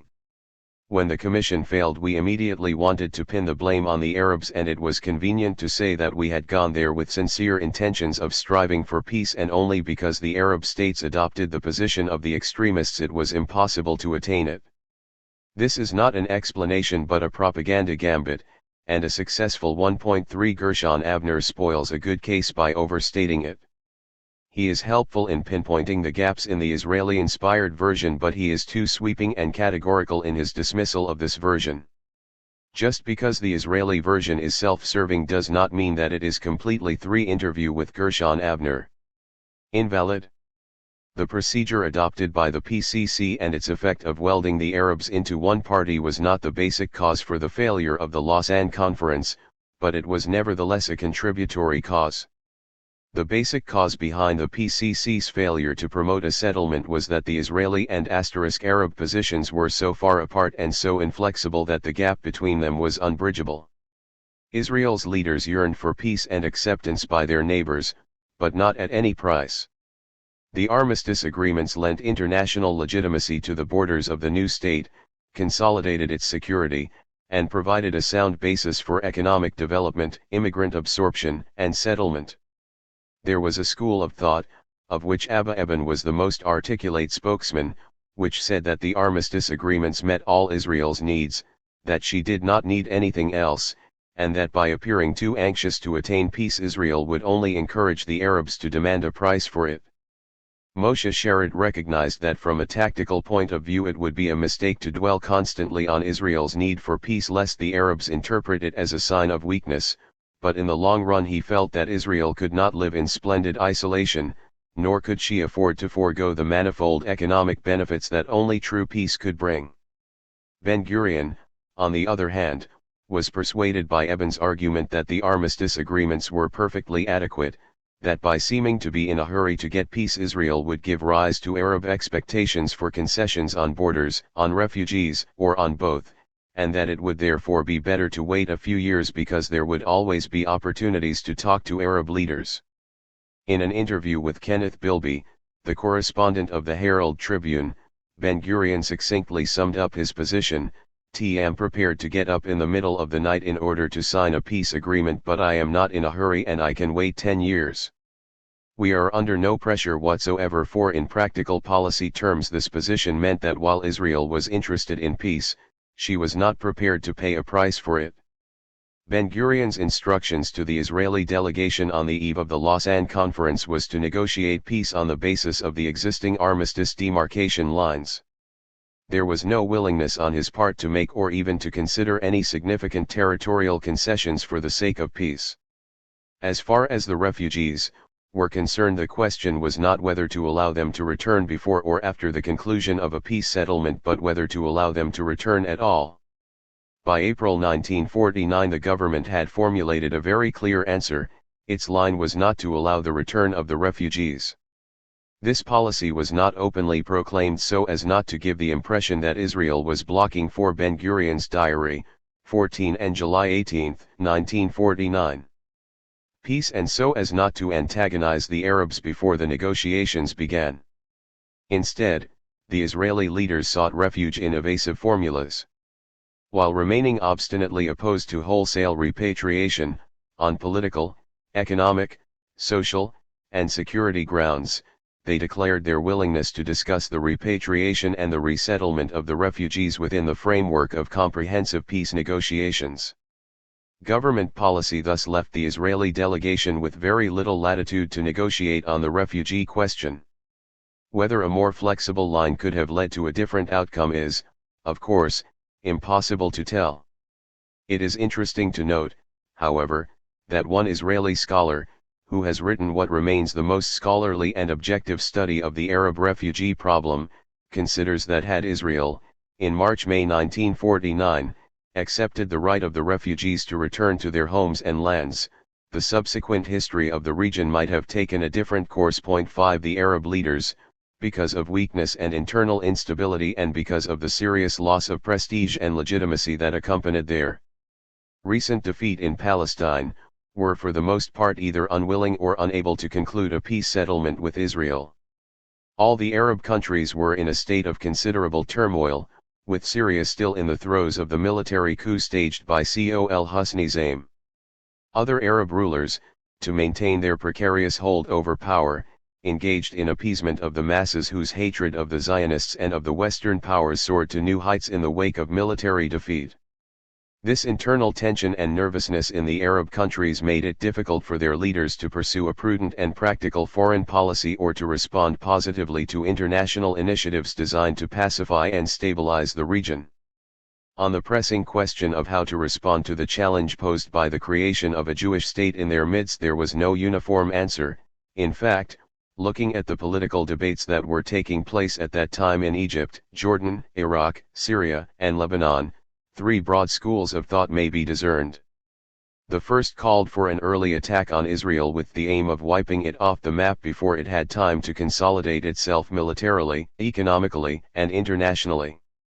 The fact that the Arab states had been defeated in the first round should not, according to this view, delay or deflect the proposed attack, since that defeat was linked to various internal and external factors which had nothing to do with Israel, although they had worked in Israel's favor. The second school of thought also maintained that the good of the Arab world required an attack on Israel to wipe her off the map, but considered that a number of years should be allowed to pass in order to ensure victory in the second round. The interlude was necessary for settling the internal disputes of the Arab world, for organizing properly its military power, for improving relations with the Western powers, for developing the natural resources of the Middle East and improving social and economic conditions, and above all for furthering the process of unity and for extending it to include Turkey, Iran, and Pakistan. The third school of thought, which claimed to be more pragmatic and realistic, said that the Arab world must strive above all to limit as far as possible the borders and the Jewish population of Israel in order to forestall any future territorial expansion at the expense of her neighbors or economic domination of the markets of the East, and in order to keep her a weak state, dependent on her neighbors, and incapable of adopting a separate foreign policy. In the second place, the school called on the Arabs to refrain as far as possible from recognizing or cooperating with Israel in order to be able to examine more closely this foreign entity with its political intentions and racist tendencies, and in order to keep it for a long time in a state of military tension and social and economic instability in the hope that it would collapse by itself. If Israel proved able to withstand all these pressures over a number of years and changed into a Middle Eastern state that genuinely had the interests of the people of the region at heart, then, according to the third school, would come the time to compromise with her and accept her. It is not easy to say precisely which of the Arab states or which of the Arab leaders subscribed to the first, second, and third schools of thought. All three approaches featured in the public debate, and all three strategies were being considered by the politicians of all countries: Egyptian or Iraqi, Jordanian or Saudi Arabian, Syrian or Lebanese. All three approaches together informed the backdrop to the talks between the Arab leaders themselves and between them and the West. All three approaches formed the united and rather extreme position adopted by the Arab delegations at Lausanne, and thus hindered progress in the work of the PCC. 6 Iraq, Saudi Arabia, and Yemen declined the PCC's invitation to send representatives to the Lausanne conference. Nouri al-Said considered it necessary to involve Ibn Saud in the talks with the PCC, as no other Arab leader had the authority to accept the partition of Palestine and ensure its acceptance by his people. Since all the other Arab leaders and governments had compromised themselves by making promises which they were unable to fulfill, argued Nouri, they could not accept partition without the lead being given by Ibn Saud. The latter, however, had no interest and was under no pressure to take the lead in coming to terms with the Zionist enemy and accepting a partition that was most likely to benefit his greatest Arab enemy, King Abdullah. Nouri was equally unrealistic in holding that the Arabs should negotiate with the Conciliation Commission only if four principles were agreed in advance: a. The whole of the city of Jerusalem should come under the administration of the Palestine Arabs; b. Disarmament of the Jews, who would be allowed to maintain a police force only for internal security; c. All the Arab refugees should be allowed to return to their homes, otherwise the Jews of Iraq, of whom there were over 150,000, would be sent to Palestine, and d. The port of Haifa and the end of the Iraqi oil pipeline should be placed under international control. Both King Abdullah and the Egyptians pointed out that these conditions had no chance of being accepted, and in the end the Iraqis decided not to participate in the Lausanne talks at all. 7 At this stage, before the signature of the armistice agreement, the Jordanians hoped that the PCC would help to bring about a settlement between themselves and Israel, and even questioned the need for a general peace conference. At a meeting with the Commission on February 11, in the Winter Palace at China, Tawfiq Abul-Huda hinted at the possibility of bilateral negotiations between his country and the State of Israel, but the Commission did not think it prudent to take the hint, at least until it had sounded out the other Arab governments. After years of fruitless attempts at conciliation, it is easy to say that the Commission should have seized the chance offered by the Jordanian Prime Minister and concentrated its efforts on obtaining a separate peace between Israel and Jordan. But at the time the Commission had no real cause to think that it would fail in its attempt at general conciliation. Moreover, since its mandate from the General Assembly referred to all the states concerned in the Palestine conflict, the Commission would have had difficulty in justifying a decision to limit its efforts to two of these states before attempting general conciliation. Lastly, and in Pablo de Ijkarid's opinion this was the decisive argument in favor of the attitude adopted by the Commission, the least gesture on its part favoring the conclusion of a separate peace between Israel and Jordan would have immediately ruined whatever possibility existed of negotiating with the rest of the Arab states, and this without any certainty of a positive result in the limited field of relations between Jordan and Israel. Dr. de Ijkarid also suspected that this idea of direct negotiations between Israel and Jordan was a kind of bait which the government of Israel dangled before the eyes of the Commission, seeking to paralyze its activities by suggesting that any inopportune interference on its part might cause the negotiations to fail. And on more than one occasion he had the impression that some members of the Secretariat of the United Nations were won over by this effort to represent the PCC as little less than an obstacle to peace in Palestine.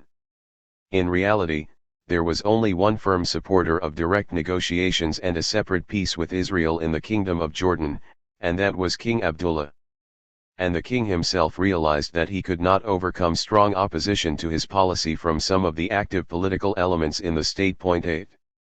469. Anatomy of failure.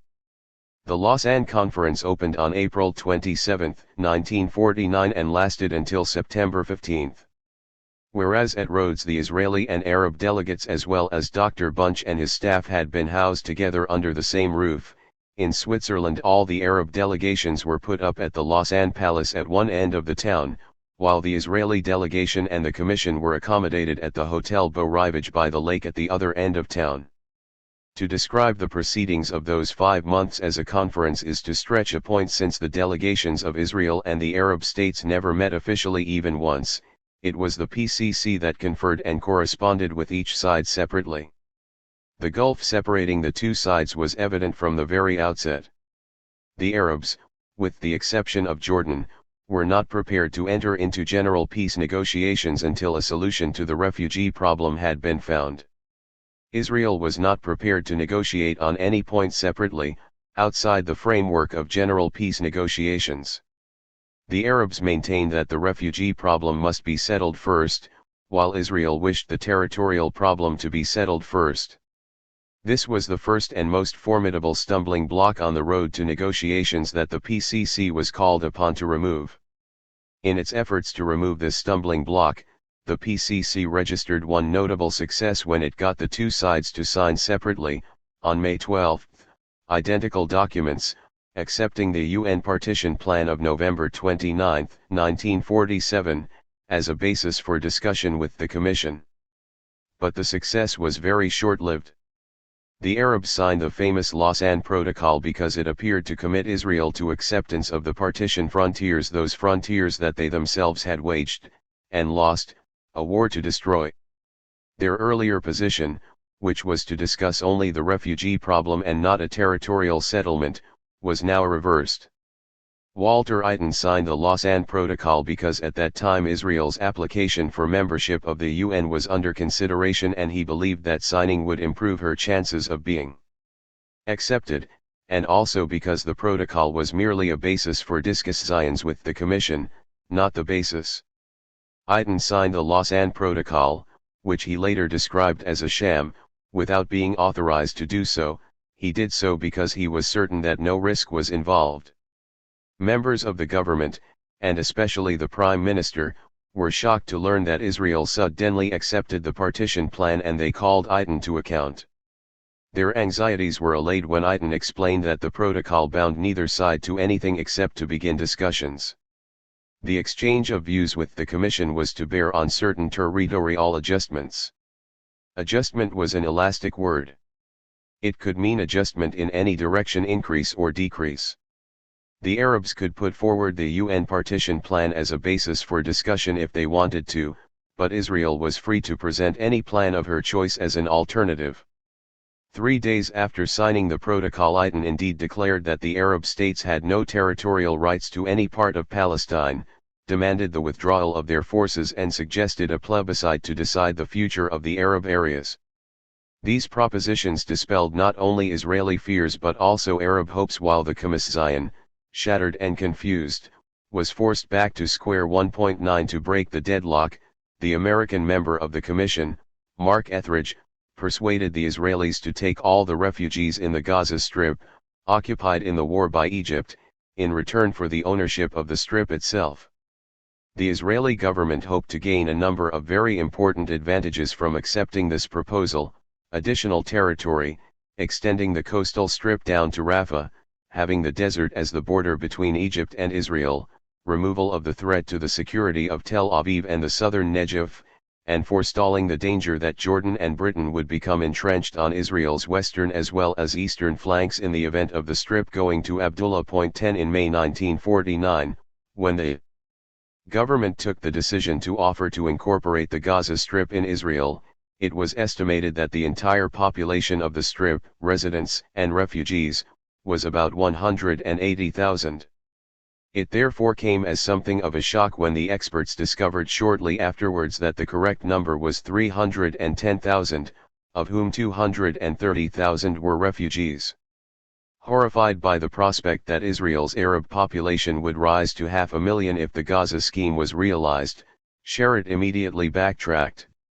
He ordered his representatives not to raise the subject of the Strip so as not to give the Arabs an opening to stipulate conditions, but to wait until they raised it so that Israel could lay down the conditions. And the condition he had in mind for Israel's annexation of the Gaza Strip was that its population would be in the region of 150,000. 11 Ben-Gurion, who was more obstinate than Sharett in his opposition to the return of the refugees, had a more open mind as far as the Gaza scheme was concerned. Though he doubted that the Egyptians would agree to let them have the Gaza Strip, Ben-Gurion did not share Sharett's concern because, 1. The coast of Gaza is of singular importance, 2. The land is good, and it is possible to establish fishing villages, so that it would have economic as well as security value, 3. We would avoid having the Egyptians as neighbors at this place. Such neighborhood could become a serious military danger in the future, by land, and even more so by sea. 4. We would prevent the entry of Abdullah, which is liable to bring the British back, and which is bound to lead to a territorial dispute. If Abdullah rules Gaza, he, or his successor, would be bound to demand a corridor. 12 The Americans saw in the Gaza scheme a real possibility for a breakthrough since the number of the refugees there was greater than the 200,000 they had been urging Israel to take back. They urged the Egyptians to give serious consideration to the original and informal Israeli offer, but the Egyptians nevertheless turned it down.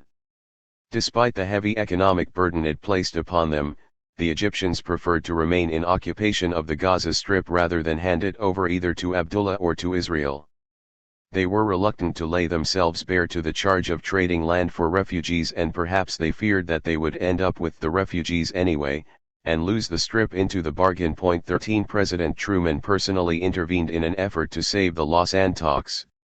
In a note addressed to Ben-Gurion on May 28, Truman expressed serious disappointment with the position taken up by Israel at Lausanne with respect to a territorial settlement and to the question of Palestinian refugees, and threatened that, unless there was a positive change, the United States would have to reconsider its attitude to Israel. Even when presented with this exceptionally strong note from the leader of the most powerful country in the world, a country on whose goodwill Israel was crucially dependent, Ben-Gurion refused to budge. To James MacDonald, who handed him the note, Ben-Gurion said off the record but with great passion, "The United States is a powerful country, Israel is a small and weak one. We can be crushed, but we will not commit suicide." 14 James MacDonald was passionately devoted to the Zionist cause, and it was for this reason that he had been appointed by President Truman as America's special representative and then ambassador to Israel.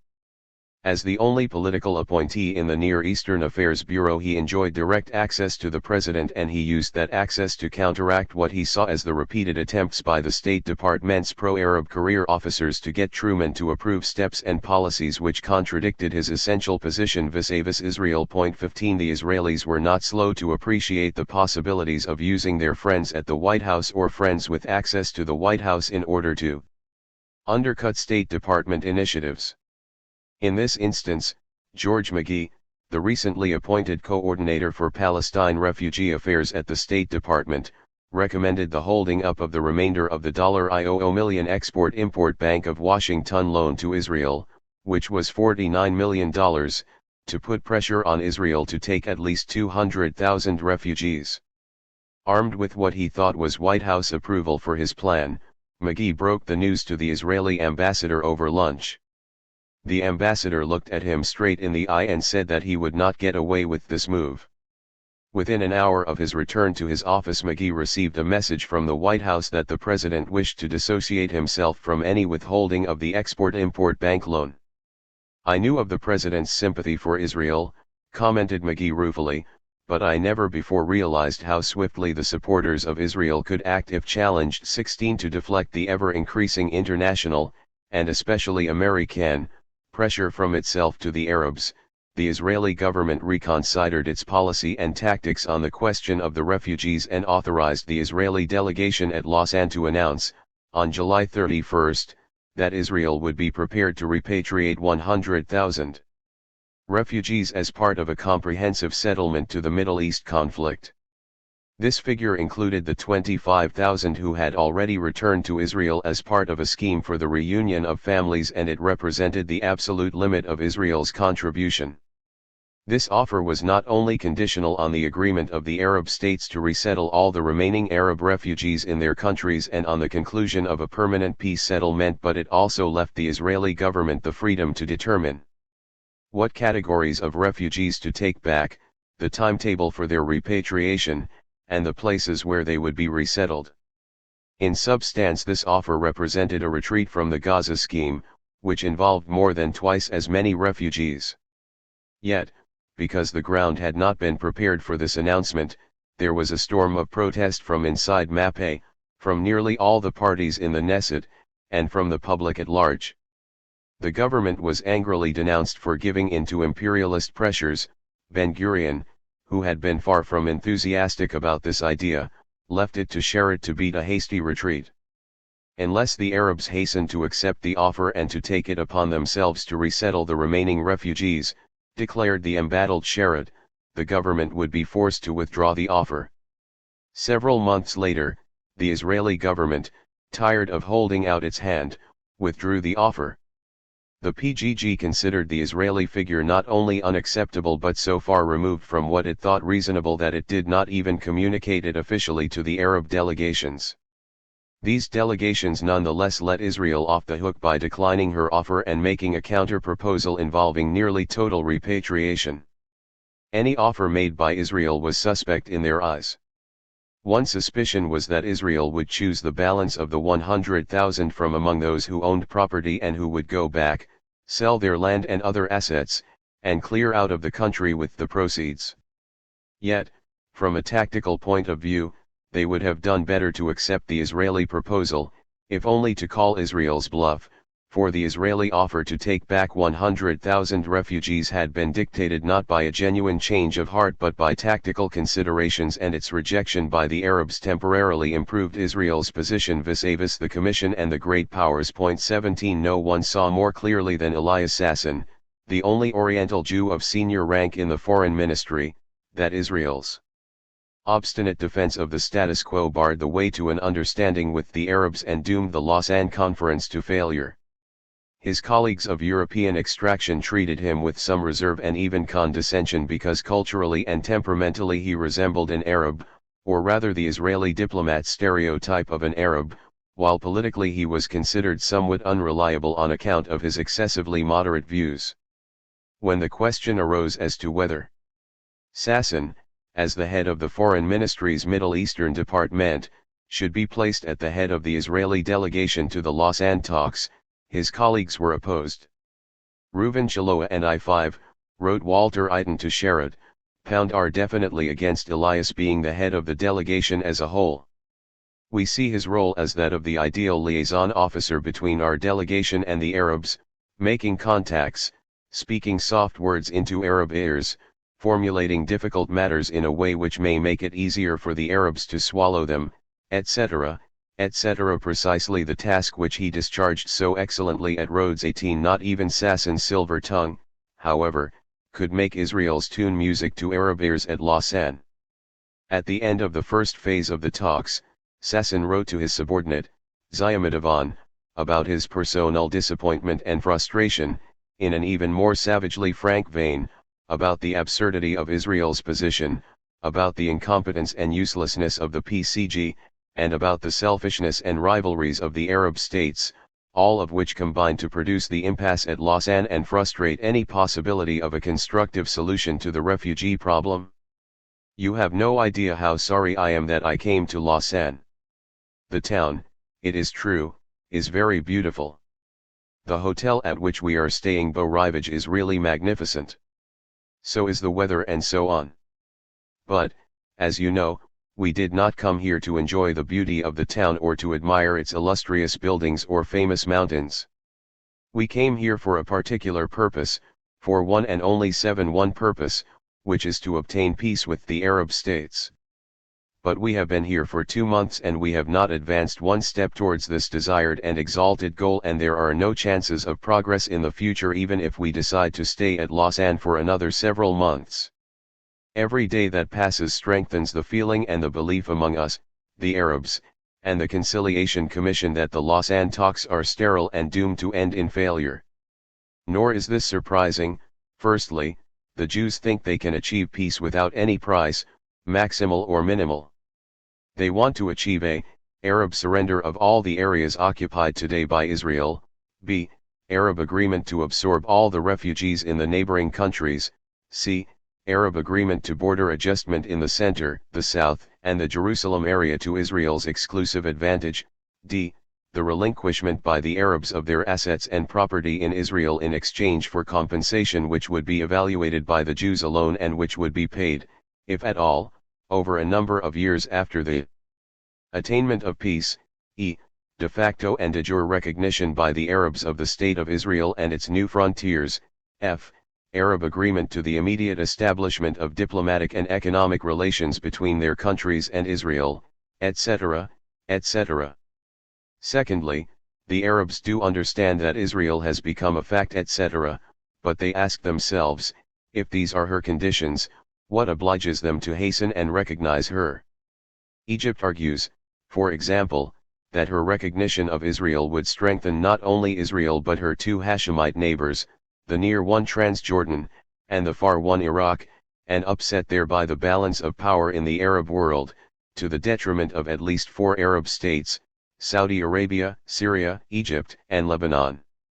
The situation could have been entirely different had it been possible to create an independent Arab state in the other part of Palestine. But the factor that is blocking that today is Israel. By her current position and current demands, Israel is making the second part of Palestine unsuitable for all but one thing: annexation to one of the neighboring states, namely, Transjordan. Hence, in Egypt's view, her one and only way out of this entanglement is, not to come to terms with Israel, not to recognize Israel, and to prolong the present situation for some time on the assumption that in the meantime she would succeed in strengthening herself militarily, economically, and scientifically, and withstand any separate threat, Israeli, Transjordanian, and Iraqi, or any joint threat of these 3 forces together. This is only one example of dozens that I hear from the head of the Egyptian delegations, Abdel Munam Mustafa, every time I meet him and try to press him to change his position. Nor is this more than one example out of dozens that I hear from the Lebanese or the Palestinians who serve as advisors to the Syrian delegation. And the truth has to be said, from the angle of Egypt's interest, it is difficult to dispute this or similar points of view, especially as the relations between Iraq and Syria or Transjordan and Syria are going from bad to worse every day, and one discovers, little by little or in large doses, the British intrigues that lie behind the entanglements. As for the Conciliation Commission, all its efforts and modes of operation add oil to the fire. Abdel Munam Mustafa said to me once, even if Egypt wanted to agree to Israel's demand about withdrawal to the political boundary of the mandate period, America would not let her. American policy is not in favor of such withdrawal without compensation. And the Lebanese delegate, Mohammed Ali Hamid, once told me the same thing about the fate of Western Galilee. The French are encouraging Syria and Lebanon to insist firmly on the detachment of the Galilee from Israel and its annexation to one of them. In the light of this situation, it appears that the UN should be asked to appoint a new Conciliation Commission to conciliate between the members of the Conciliation Commission themselves, so that they might be able to free themselves from the policy of their governments and to devote themselves in all seriousness to the task they took upon themselves, which is, the attainment of peace between Israel and the Arab states. As for the refugees, they are the scapegoats, so no one takes any notice of them. No one listens to their demands, explanations, and suggestions. On the other hand, all the parties use this problem towards ends that are practically unrelated to the aspirations of the refugees themselves. For example, all the Arab states demand the return of the refugees to their places, whereas in practice not one of them except Lebanon is interested in this. Transjordan and Syria want to hold on to their refugees in order to enjoy American or international aid and thus to become strong states that can support themselves in every way and are capable of threatening others. Egypt wishes to leave the refugee problem open and pending for a number of years in order to prevent stability in Transjordan and Israel, and so that she herself could grow stronger in the meantime and occupy again her appropriate place in the Arab world, and also in order to be able to bargain at their expense with America and Britain. The truth of the matter is that the refugee problem is not pressing on Egypt at all. All the refugees under her rule are concentrated in the Gaza area and are being supported for the time being by international agencies. If these refugees die or live, if their number increases or decreases, makes absolutely no difference to her. As a backward, feudal, and overpopulated state, she is used to such phenomena as poverty, indigence, mortality, etc. And it is not just the Arab states who pay no attention to the explanations of the refugees and their suggestions, we too are not listening to their words and plans. And it is not because we are not interested in these, but because we have resolved not to receive them back in our country, come what may. I do not deny that I was and remain one of the movers and supporters of this resolution. I do not regret and I am not ashamed of this. The absorption of the refugees in the Arab states and not in the State of Israel is, in my opinion, the best guarantee for turning any peace that may be achieved between Israel and the Arab states into a genuine and lasting peace. But this position of ours should not, in my opinion, stop us from using the refugees towards a certain practical action that would be of benefit to them as well as to us. Point 19. Secret talks with Jordan. Sassoon's devastatingly honest critique of the attitudes of Israel, the Arabs, and the PCC during the first phase of the Lausanne Conference also reveals, incidentally, that some face-to-face meetings did take place between the Israeli and Arab delegates. What was said at these secret meetings is infinitely more interesting and more instructive than the turgid proceedings of the PCC at its formal and separate meetings with the two sides. In fact, one of the few positive results of this singularly feudal international conference was the cover it provided for direct contacts between the principal protagonists themselves. Most of the Arab delegates were not averse to direct contact with the representatives of the Zionist state, but they took elaborate precautions, such as meeting outside Lausanne and at night, in order to avoid detection by members of the other delegations, and because these trysts made nonsense of their refusal to hold direct negotiations with Israel under the Commission's auspices. Point 20. Elias Sasson himself initiated and conducted most of these clandestine discussions, though other Israeli officials were also involved. Thanks to their punctilious reporting of every contact to their minister, and thanks to the 22 numbered letters that Sasson sent Charit from Lausanne during August and early September, we have a fairly comprehensive if one-sided record of what transpired at these secret, largely nocturnal meetings. The meetings were held concurrently, but for simplicity's sake we shall look first at the meetings with Jordan, then with Egypt, and finally with representatives of the refugees. It was probably no accident but a reflection of the special relationship that the first direct contact that the Israelis made was with the Jordanians. On May 3, Sasson went to Vevey to meet Fawzi el-Mulki, the Minister of Defense and head of the Jordanian delegation, and Riyad al-Mufli, who had participated in the armistice negotiations at Rhodes and in the work of the Israeli-Jordanian Mixed Armistice Commission in Jerusalem. When Sasson got in touch with Mulki on the phone, Mulki was perfectly prepared to meet him, but not in Lausanne. They therefore picked on the Hotel Trois Courants at Vevey as a likely sounding place, and the meeting was duly held. There was nothing of very great interest to report about the content of this conversation, whose importance lay in the fact that it was the first direct contact with an Arab delegation. Point 21. Before the end of the month, Sasson sent a message to King Abdullah asserting that the Lausanne talks were a complete failure and requesting Jordan to enter into separate talks, parallel to the Lausanne discussions, in Jerusalem. The king was not inclined to accede to this request in view of what had happened when separate talks last took place between Israel and Jordan without the presence of a third party, but he was anxious about the possibility of an Israeli attack on his country if the request were refused. He confided his fears to Sir Alec Kirkbride and to Wells Stabler, the American charge in Amman. Both the British and the Americans assured him that the Lausanne talks had by no means failed and urged him not to take any action likely to undermine those talks. The British planned to release the munitions held by them at Amman in the event of an Israeli attack on the Arab Legion, and a decision was taken against holding separate talks as long as the Lausanne Conference was in progress. 22 Sasson became rather pessimistic about the practical effect of private talks with the Arabs, but Aydin was determined to have a real go at the Arabs himself. He met Mulkey by chance one night and sat drinking with him and his two companions for an hour or so. The fastidious Aydin, who had lost none of the airs and graces of an Oxford don during the 21 Aydin to Sherrod, May 3, 1949, 2441/1, ISA 22 FRUSIG 4G, 6. 1056 F, 1077 F, 1082 F. 477. THELAUSANNECONFERENCE. Years he had spent in the Middle East, found Mulkey a bit crude in manner but very jolly, and was greatly encouraged by Mulkey's positive response to his suggestion for a personal meeting. 23 At their second meeting, on June 22, Aydin outlined to Mulkey Israel's tentative proposals for peace.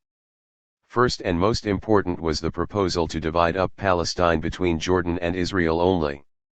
In other words, Lebanon, Syria, and Egypt would be stuck with the old frontiers.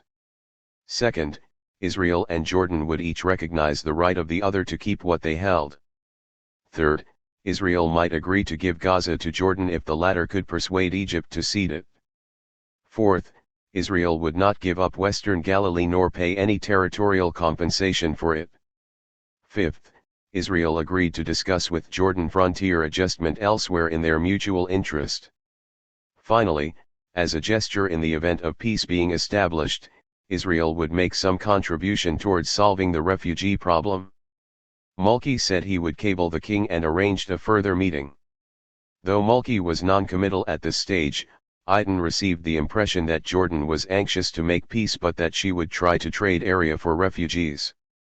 In other words, the more land Israel let her have, the fewer refugees she would insist on Israel taking back, and vice versa. 24 Mulkey himself was in a truculent mood, fed by the conviction that none of the Arab states could afford to make any further concessions beyond those they had already made in agreeing to the armistice lines without risking the fall of their governments. The Arabs wanted peace, he privately told Mark Etheridge, on a basis they regarded as decent, that is, one that would not overthrow their governments. Jordan's attitude had hardened following the experience in the Triangle and in the Jerusalem area. Mulkey felt that by their excessive gunpoint demands, the Jews, while pretending to want friendship with Abdullah, had actually lowered his prestige to a point where he could no longer help them in peacemaking. This feeling, said Mulkey, was shared by all of Abdullah's advisors and even by the king himself, and was responsible for the failure of the special committee in Jerusalem and for the king's refusal to approve separate negotiations with the Israelis. Unless the Jews made some concessions by which Jordan could restore some of her prestige, Mulkey doubted whether peace could come, and he personally was determined not to sign such a peace. "All the king can do is dismiss me," he exclaimed. "I will not face the wrath of the people of Transjordan and the Arab world by signing away more than we have already given. The Jews have been too clever." 25 Mulkey had a series of conversations with Aydin, at the end of which Aydin felt that the time had come to give his superiors a picture of the situation. Aydin summarized the Jordanian position, as presented to him by Mulkey, under 11 heads.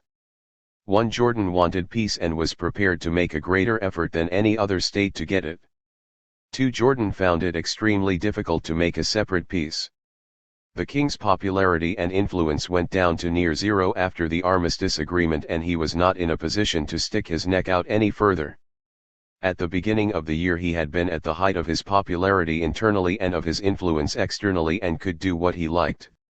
Now he was branded as a traitor and had to watch his step. 3. Accordingly, Jordan wanted to make peace jointly with all the other Arab states. If, however, the PCC and the rest of the Arabs were to follow a course not leading to an early settlement, and if Israel were willing to help Jordan by offering honorable terms, then Jordan would take the initiative in trying to induce the other Arab states to come to an agreement on the basis of these terms. Should this attempt fail and Jordan remain satisfied that Israel's terms represented a worthwhile offer, then Jordan would be willing to go ahead in common understanding with the people of Palestine. 4. Mulki believed that it was in Israel's interest to arrive at a settlement with all the Arab states together, and not just with a single one. This, of course, would make things much easier for Jordan. 5. It was the declared policy of Jordan to assimilate to herself, i.e. to annex, the Arab parts of Palestine, and Jordan believed this to be in accordance with the wishes of the Arabs of Palestine. If, however, it became evident that the pursuit of this policy stood in the way of peace, then Jordan would leave the decision to the Arabs of Palestine themselves and not force them in any way. The desire for peace, in other words, transcended the desire for additional territory, see a few mountains more to use Mulki's phrase. 6. Jordan was ready to settle with Israel on any terms compatible with the UN resolution of December 11, 1948. Jordan held that refugees and territory were inextricably linked and stood in a direct relationship to one another. The more refugees Israel took, the less territory she would need to give up, the more territory she gave up, the fewer refugees she would need to take. 7. Jordan understood that Israel would be unwilling to take up all the refugees or to give up all the territory she held beyond the November 29 lines, and Jordan would not insist on the complete acceptance by Israel of both these UN resolutions. The king had always been in favor of accepting the November 29 partition plan, and he was in favor of doing so still. How many refugees Israel would take and how much territory she would cede was a matter for negotiation, bearing in mind the direct relationship between the two matters. A little more here or a little less there would not stand in the way of peace between the two countries. 8. If Jordan, under the terms of a peace agreement with Israel, annexed the Arab part of Palestine, the Anglo-Transjordanian Treaty would not apply west of the Jordan, and the peace agreement could contain a provision to this effect. 9. If everything else was settled, there would be no trouble about reaching a satisfactory understanding on Jerusalem that would take full account of Israel's interests and needs. 10. Jordan conceived of 3 types of refugee rehabilitation: a. Repatriation to Israel, b. Repatriation to, or resettlement in, territory to be ceded by Israel, c. Resettlement in the Arab countries. If Israel did her share under, a. and ceded enough territory to make possible some tangible measure of resettlement under, 6, then Jordan would be prepared to accept that the Arab states, including herself, had a responsibility under, c, which might, under these circumstances, even amount to the lion's share. 11. As Israel would clearly not take all the refugees, the question arose as how to select the refugees for repatriation. Would it be according to their place of origin or present whereabouts? Was preference to be given to town dwellers or to country folk? On these questions Jordan, or at any rate Mulki, had clear-cut notions. Preference should be given to property owners. If a man owns land or a house, he has something to attach him to his place of origin. An orange grove near Kfar Saba or a house in Jaffa represent an asset on which the owner's whole economic existence is based. If he loses it, he is himself lost. On the other hand, a penniless peasant is the same everywhere. It makes no difference to him whether he plows a field in Israel or Jordan. For this reason, according to the Jordanian idea, property owners had a prior claim to repatriation, and Mulki added that he was sure that they were also the most desirable and stable element from Israel's point of view. Taking the matter a little further, and assuming that not all the property owners could be repatriated, Mulkey distinguished between people owning land and people owning houses, giving prior claim to the former, on the grounds that land is indestructible and establishes an inalienable right, whereas a house might or might not exist, and therefore an owner's attachment to it might or might not be real. Iton's impression was that Mulkey would have been perfectly satisfied if nobody except the landowners were repatriated. This led Iton to observe how true the Arab ruling class was to itself. The leopard does not change his spots. 26 Iton gave a clear and accurate picture of what was going through the Jordanian mind, but it was a foregone conclusion that these expectations, flexible and moderate though they were, could not be reconciled with Israel's twin notions of a territorial settlement and a solution to the refugee problem. King Abdullah himself seemed to be losing interest in the Palestine problem. He was uninformed about and uninterested in the negotiations at Lausanne. A temporary spell of indifferent health was probably responsible for the 67-year-old monarch's listlessness. Even Greater Syria was seldom mentioned, and the only thing that struck any spark in him was the supply of ammunition to the Arab Legion. He complained feverishly to a British diplomat about his government, which he described as worse than the Jews, but he lacked the energy either to galvanize it as he used to do or even to change it for another. 27 The head of the government, Tawfiq Abul-Huda, took up the question of the arms embargo with the Minister of State at the Foreign Office, Hector McNeill, while on holiday in Britain in July 1949. Abul-Huda stated that Jordan's intentions were defensive rather than aggressive, but his country was under the constant threat of aggression from Israel. The fact that his country was seriously short of arms and ammunition, owing to Britain's strict observance of the arms embargo, argued Abul-Huda, meant not only that Israeli aggression was much more likely, but that the Israelis could bring much heavier pressure to bear on Jordan in the negotiations on the demarcation of the armistice lines than they would have been able to do if Jordan had been in a position to fight. He said that the Israelis were trying to use this fact as a lever to force Jordan into direct negotiations at which they would impose stiffer terms, but that the Jordanian government continued to hold out for negotiations through the United Nations Conciliation Commission.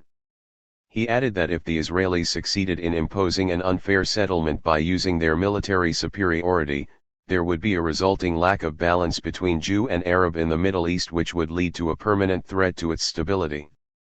McNeill could not hold out much hope that the arms embargo would be lifted, and Jordan was consequently left in a weak bargaining position. 28 Despite this weak bargaining position, or perhaps because of it, Mulkey adopted an uncompromisingly nationalistic line at Lausanne and went further than even the Egyptians in his verbal attacks on Israel. Sasson was anxious to meet him privately in order to mollify him and persuade him to mend his ways, but Mulkey was evasive, saying he needed a few days in order to obtain the king's permission. Sasson thought it would help if Sharad sent the king a message through Dayan, urging him to give his permission. But Sharad did not consider it advisable to make another attempt to get closer to Jordan, especially if it involved another appeal to the king. Every appeal of this kind, said Sharad, placed Israel under some obligation, and after we have caused the king so many bitter disappointments, I do not wish to add new ones. 29 When Mulkey tried to bring the Lausanne talks to an end, however, Sasson could contain himself no longer. The heads of the Egyptian, Syrian, and Lebanese delegations wished to continue the Lausanne talks and urged their governments not to do anything and not to support any decisions by the political committee of the Arab League that would jeopardize the talks. Only Mulkey dissented from this position and demanded that the Arabs suspend the talks with the Conciliation Commission and take their case to the UN General Assembly, due to convene in New York in September. According to Sasson's Lebanese informant, Mulkey's insistence on going to the General Assembly was based on the belief that, with the support of America and Britain, the Assembly would abandon the idea of an independent state in the Arab parts of Palestine and call for the joining of these parts to Jordan, thereby giving Jordan an official recognition of her conquests in Palestine that would make her less dependent on the favors of Israel or the Arab states. Sasson also learnt that Mulkey was to leave Lausanne for London in order to join his king there for the talks with the British government. Sasson therefore sent a letter to his old friend in London, the Hashemite Prince Abdul Majid Hyder, asking him to convey his regards to His Majesty, to point out to him that he was still awaiting Mulkey's reply, and to explain the need for direct talks between the parties concerned in order to facilitate the work of the Conciliation Commission. Point 30. This letter, too, remained unanswered. The Jordanians' king, ministers, and diplomats were all agreed at this point that there was nothing to be gained from embarking on separate talks with Israel and a great deal to be lost. By the time Abdullah arrived in London in August 1949, a definite shift in his favor had taken place in Britain's policy, a shift that had crystallized in the previous month at a conference of Britain's representatives to the Middle East convened by Ernest Bevin. The possibility of Israeli aggression against Jordan weighed heavily on the minds of the participants. Sir Alec Kirkbride made it clear that King Abdullah had been personally anxious to come to agreement with Israel, and in fact it was Britain's restraining influence that had prevented him from doing so.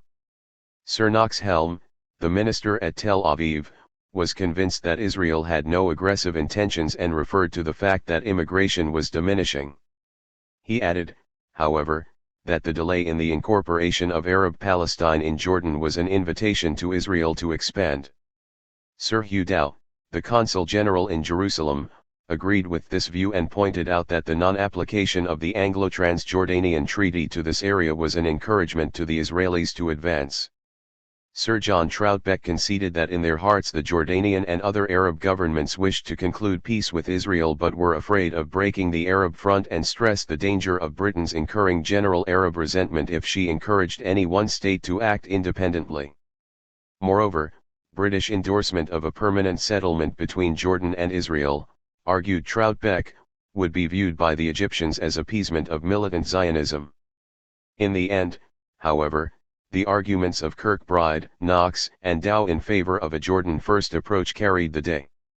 Bevin held firmly to his opinion that the Arab part of Palestine should be annexed to the Kingdom of Jordan, and he expressed the hope that the settlement of the Palestine problem would clear the way for their military plans for the Middle East. 31 During the royal visit to London, King Abdullah was given assurances by the Foreign Office that Britain still supported the union of the Arab part of Palestine with his kingdom. In Whitehall's view, the union would make an Israeli attack less rather than more likely, would have the added merit of countering the trend towards independence among the Palestinians, and would provide a basis for solving the Palestine problem without waiting for a comprehensive settlement. Since, however, it was still hoped that America might put pressure on Israel to make territorial concessions in the Negev, in accordance with the principle of territorial compensation to which the Americans continued to adhere, Abdullah was advised to hold off for a while longer. 32. 483. A message from King Farouk. One of the reasons for the Israeli policymakers' unwillingness to offer far-reaching concessions in order to entice Jordan into separate talks was the residual feeling that a peace settlement with Egypt ought to come first. Many of Israel's politicians, officials, and military commanders subscribed to what might be termed the Egypt First school of thought, to distinguish it from the Jordan First school. The Egypt First school of thought was based on a number of premises, all of which required a policy that gave Egypt precedence over Jordan in Israel's quest for a peace settlement. First, Egypt was the most powerful and influential of the Arab states. Second, the territorial claims of Egypt and Israel were not fundamentally irreconcilable. Third, both countries had a common interest in gaining complete freedom from foreign rule and in expelling Britain from the Middle East. Fourth, there was at least the possibility of a joint policy of resisting Jordan's claim to the West Bank, whereas a settlement with Abdullah recognizing his rule over the West Bank was bound to antagonize Egypt. Fifth, there was practically no chance that the other Arab states would follow a Jordanian lead to make peace with Israel, and a very good chance that they would follow an Egyptian lead. Egypt, after all, had taken the lead in signing an armistice agreement with Israel at Rhodes, and the understanding that had been reached on that occasion augured well for the future of Israeli-Egyptian relations. In short, the road to peace between Israel and her neighbors lay through Cairo. The Egyptian policymakers, for their part, were also looking for a way out of the Palestine impasse. At Lausanne the Egyptian delegates were friendly and cooperative. King Farouk asked the head of his delegation, Abdel Munim Mustafa, to tell the Jews at Lausanne that his government was for peace and stability in the Middle East, but they would rather not be pressed to sign peace treaties because that was not possible in the light of the internal conditions then prevailing in Egypt and in the entire Arab world. In all the talks that Mustafa had in Cairo after the first phase of the Lausanne Conference, the Prime Minister, the Foreign Minister, Egypt's ambassadors to the Arab states, and Azam Pasha all agreed with King Farouk's view that it was essential to find the path of compromise and an honorable way out. But all of them suspected the Israelis of being partial toward the Hashemites and of having reached secret political and military agreements with Abdullah, with the knowledge and encouragement of the British. Despite these suspicions, Mustafa himself wanted to continue to work in Lausanne as if there were no General Assembly and thought it best to avoid new contests between Israeli and Arab representatives in international forums in Lake Success, Geneva, or other places. 33 Parallel to the message conveyed through Egypt's official representative, King Farouk went through a private channel to convey a similar message to Elias Sasson personally. The bearer of the second message from Cairo was Sylvester Securel, a prominent Jewish merchant headed for America on a business trip. A few days before his departure, he was summoned to an urgent meeting at the royal court by Karim Sabt, King Farouk's public relations advisor.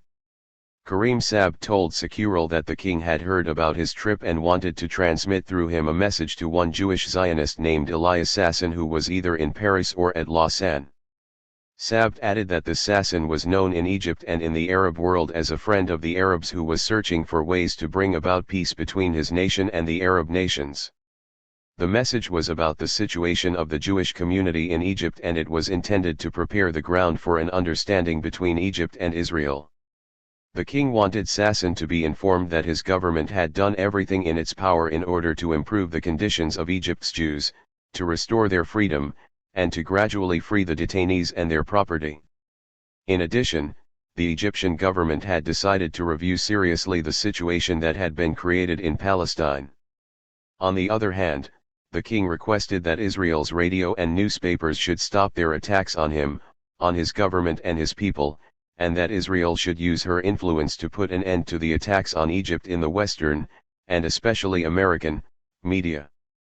If Securel could not find Sasson, he was asked to look for another responsible Zionist and to transmit through him this message to the government of Israel. 34 Securel did find Sasson in Lausanne, and Sasson prevailed on him to send a telegram to the royal court, followed by a long letter, to say that he had met the man and conveyed the message, that the man was sure that his government would regard this message as a true earnest of Egypt's desire for peace, and that he, i.e. Sasson, was ready to meet in secret with any emissary who might be sent to discuss the improvement of relations between their two countries and to further the cause of peace in the Middle East. 35 While the Egyptian delegation continued to behave in a helpful and positive manner at Lausanne, the Israelis were outraged to discover the full extent of Egypt's territorial claims in Palestine. Not least in view of the repeated public declarations that Egypt had no territorial ambitions of her own in Palestine and had only intervened to uphold the rights of the Palestinian Arabs. Mustafa did not deny that at the time of the Rhodes talks he had told the Israelis that his country had no territorial ambitions in Palestine, but, he explained, the lessons of the 1948 war compelled Egypt to think about her security. A number of military experts had been consulted by the Egyptian government, and they all allegedly advised her to hold on to the Gaza Strip, to extend the area of the Strip in the south and in the north, to extend Egypt's border to the Dead Sea in a line that would include Maghdal and Beersheba, and to attach to Egypt the southern Negev. Although Sasson and Shiloh realized that this was Egypt's opening bid, and as such it was deliberately pitched high, they refused to consider these claims or to put forward alternative proposals for a territorial compromise. 36 Towards the end of August, there was a marked change for the worse in Egypt's attitude towards Israel. On August 21, Sasson and Shiloh spent 7 hours in the company of Mustafa in a small village near Lausanne. The meeting yielded no positive results but, on the contrary, only exposed the distance separating the positions and the outlooks of the two sides.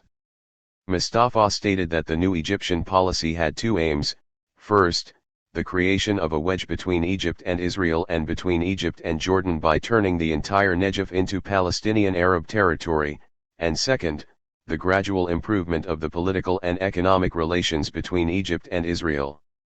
Mustafa added that the conversion of the Negev into a wedge would assist in settling a large number of refugees in Palestine itself and that it would make the Arab parts of Palestine suitable for independence and thereby prevent Jordan from annexing the triangle and preserve the status quo in the Arab world. Mustafa believed that all the refugees from Egypt and the Gaza Strip, whose number he estimated to be 260,000, could be settled in the northern Negev, and that if the need arose, it might be possible to transfer refugees from other areas there as well. The project could be carried out with American financial assistance. By making the entire Negev an Arab area and joining it with the triangle, it would be possible to implement the UN resolution of November 29, 1949 about the creation of an independent Arab state in part of Palestine. While such a state would initially require international and Arab capital, Mustafa estimated that after a number of years it would become self-supporting. Sasson and Chiloa observed that the partition plan had assigned most of the Negev to Israel. Mustafa replied that he knew that, but it was obvious that Israel would not give up the Galilee, which according to the partition plan was Arab. When told that Israel could not be expected to yield even 1 square foot of the Negev, the Egyptian retorted that in that case there was no basis for an understanding between Israel and Egypt and it would be best to bring the whole matter before the General Assembly. He added that if the General Assembly should decide in favor of Israel, Egypt would comply, terminate her claims, evacuate the Gaza Strip, and return to her international border, but then not only would there be no basis for understanding peace and cooperation between Israel and Egypt, but there would be a strong chance that the war between the two countries would be resumed. Getting more and more worked up, the senior Egyptian diplomat continued with some vehemence. "You must understand, 5, he said, that Egypt does not want a common border with Israel. Egypt would have been glad if Israel had not been established. She did everything in order to prevent her establishment. Egypt is convinced that the state of Israel, alien in every way to the Arabs, would inevitably be a source of disputes, complications and instability in the Middle East." 5 Mustafa blurted out that in his talks with the Americans he had stressed that in order to regain the confidence of the Arab world and bring lasting stability to the Middle East, America had to ensure that the state of Israel would not be large, nor powerful, nor overpopulated with Jews. Egypt, he explained to them, would not feel secure if on her border in the Negev there were to be 3 or 4 million Jews, all educated, all enterprising, all imbued with the spirit of self-sacrifice. When Sasson and Chiloa tried to explain that their country posed no threat to Egypt, militarily, socially, or economically, Mustafa replied that only the future could prove that, and in the meantime Egypt had to prepare for the worst possibilities. The Israelis made it clear that if the General Assembly ruled against them on the question of the Negev, they would defy the assembly and dig in because the Negev was so vital to them. Mustafa dejectedly remarked that they could do as they pleased. This argument about the Negev did not allow the Israelis to broach other problems. When they tried to do so, Mustafa said it would be pointless. When they suggested a further meeting, he said he was ready to meet them at any time, but if that was their position, it would be better to talk about other matters and not about politics. 37 The sudden change in the Egyptian attitude to Israel was thought by Sasson to be the consequence of internal political changes. When the Lausanne talks were renewed, King Farouk faced great difficulties at home and abroad. At home he was supported by a government that did not represent the people, did not enjoy popular support, and had to rule by force. Abroad he was in conflict with the Hashemite bloc and with Britain. In the course of August, however, the situation changed radically. At home, Farouk got a coalition government representing all the main political tendencies in the country and seeking to arrange free parliamentary elections.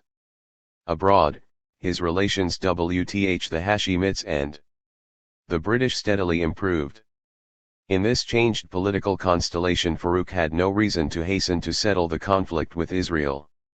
He considered it opportune to pose again as a national hero and to stand at the head of those Arab statesmen who advocated boycotting Israel and waging a Cold War against her. 38 Domestic political calculations undoubtedly played a part in bringing about the sudden shift in Egypt's attitude against a settlement with Israel, just as they had influenced the earlier change announced in Farouk's message to Sasson. Domestic issues influence the politics of all states, and Farouk's Egypt was no exception. Yet it would be a mistake to think that the evolution of Egypt's policy was unaffected by Israel's own behavior and terms for a settlement. It was to become an often repeated Israeli charge that the quest for peace was frustrated at Lausanne by Arab intransigence and Arab refusal to recognize Israel's right to exist. What Mustafa's lecture to Sasson and Chiloa showed, and in this respect there was no fundamental difference between Egypt and the other Arab states, was that in 1949 the Arabs did recognize Israel's right to exist. They were willing to meet face to face to negotiate peace. They had their conditions for making peace with Israel, and Israel rejected those conditions because they were incompatible not with her survival as an independent state but with her determination to keep all the territory she held and to resist the repatriation of the refugees. Israel's Palestinian option. The Palestinian delegations at Lausanne.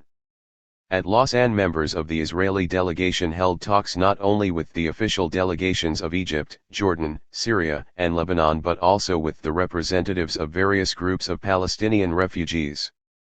The proliferation of groups who claimed to represent the refugees before the PCG reflected the confusion, the disarray, and the bitter rivalries that beset the Palestinian community in the aftermath of the Palestine disaster. Just before the conference in Beirut, the Arab Higher Committee approached the PCC and asked to be recognized as representing the whole of Arab Palestine. This initiative was frowned upon by the Arab states and particularly by Jordan, which threatened to stay away from the Beirut conference if the Mufti participated in it. When the PCC withheld recognition, it was the Arab Higher Committee which stayed away. Yet it did send one solitary representative to the first phase of the Lausanne talks, to be joined by two more 4 months later. The other body with a serious claim to represent the Palestinian refugees was the Ramallah Refugee Office headed by Muhammad Nimr al-Hawari, who played an active role in both the Beirut and the Lausanne conferences. This body, elected by the refugees from Jordan and the Arab part of Palestine, marked the attempt of the refugees to take charge of their own affairs. The first General Refugee Congress was held in Ramallah on March 17, 1949, and was attended by some 500 delegates. It was at this Congress that Hawari was elected president, with Yahya Hamouda and Aziz Shaida as his deputies. And it was from this Congress that they received the authority to negotiate on behalf of the refugees in all matters concerning them. 1 Hawari himself had been the commander of the Nayada, the paramilitary organization formed in 1946 in opposition to the Husainists. Hawari's strong anti-Husseini leanings provided a basis for sporadic collaboration between him and the Haganah, but his organization did not play an important role in the 1947-8 war. Under his one Plaskov, the Palestinian refugees in Jordan, 20f. leadership, the Ramallah Refugee Office openly collaborated with the Israeli authorities, providing, for example, in a report to Be'er Shitrit, the Minister of Police and Minorities, one of the earliest estimates of the number and location of Palestinian refugees. According to Hawari's figures, there were 14,000 refugees in Egypt, 200,000 in Gaza, 50,000 in the Hebron district, 15,000 in the Bethlehem district, 20,000 in Jerusalem, 40,000 in Jericho, 72,000 in Ramallah, 100,000 in Nablus, 70,000 in Jordan, 80,000 in Syria, 100,000 in Lebanon, and 5,000 in Iraq, making a total of 750,000 refugees. Ben-Gurion calculated that, excluding Gaza, there were 297,000 refugees in Arab Palestine and 199,000 in the neighboring Arab states. Some of these figures appeared to him to be inflated, but they give some idea of the scale of the problem, and the important point to note here is that Hawari collaborated with Israel in his search for a solution to the refugee problem before, during, and after the Lausanne Conference. 2 Apart from Husseini and anti-Husseini factions, there was a third Palestinian delegation at Lausanne, representing the wealthier class of refugees, the landowners, the Orange Grove owners, the property owners, and the businessmen. The PCC was baffled by the arrival of these successive groups of uninvited representatives, while the official Arab delegations were dismayed. Ironically, it was only with the Israeli delegation that the second and third groups succeeded in establishing friendly contact at Lausanne. Yet, the only concrete result of these contacts was that the Israeli government accepted, in principle, a limited and conditional unfreezing of the blocked accounts which the Arab refugees had left behind. From the political point of view, these contacts were a cul-de-sac. Did Israel have a Palestinian option for the settlement of the Middle East conflict at the time of the Lausanne Conference? If so, why was this option not exercised? One Israeli scholar, Elon Papp, has advanced the thesis that at this critical juncture, when everything was in a state of flux and Israel was consequently in a strong position to shape the new political and territorial order in the Middle East, Israeli diplomacy was paralyzed by an inner conflict between the advocates of this option and the advocates of the Hashemite option. According to this thesis, Moshe Sharett espoused a Palestinian option, a partitioning of the country into Palestinian and Jewish states, while other leading figures in the Yishuv, with Ben-Gurion at their head, advocated a Hashemite option, partitioning the country between the Hashemite kingdom and Israel. While Ben-Gurion, so the argument runs, prejudged the Lausanne Conference a waste of time, preferring immediate bilateral talks with Jordan, Sharett devised an alternative to the Hashemite option. He hoped to use it in negotiations with the Palestinian delegates at Lausanne to establish an independent Palestinian state on the West Bank. The foreign minister's support for Israel-Palestinian negotiations therefore originated in his conscious preference for an Israel-Palestinian agreement to an Israel-Jordan one. By adopting such an attitude, Sharett undermined the Jewish Hashemite understanding and clashed with Ben-Gurion, who regarded this understanding as a cornerstone of Israeli policy. 3 A careful examination of the available evidence, however, fails to disclose any fundamental difference over policy, let alone a clash, between the two Zionist leaders. On the contrary, this evidence points to a remarkable consensus on the part of the Prime Minister, the Foreign Minister, and their government colleagues on the need to base the settlement on the existing territorial status quo, and that of course inclined them towards an understanding with Jordan. Sharett was not an advocate of an independent Palestinian state except as a public relations exercise and as a tactical ploy in the negotiations with Jordan.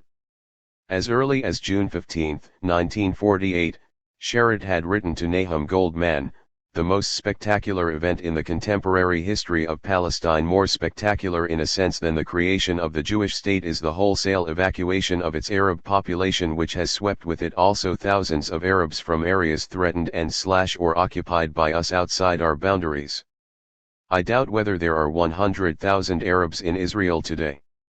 The reversion to status quo ante is unthinkable.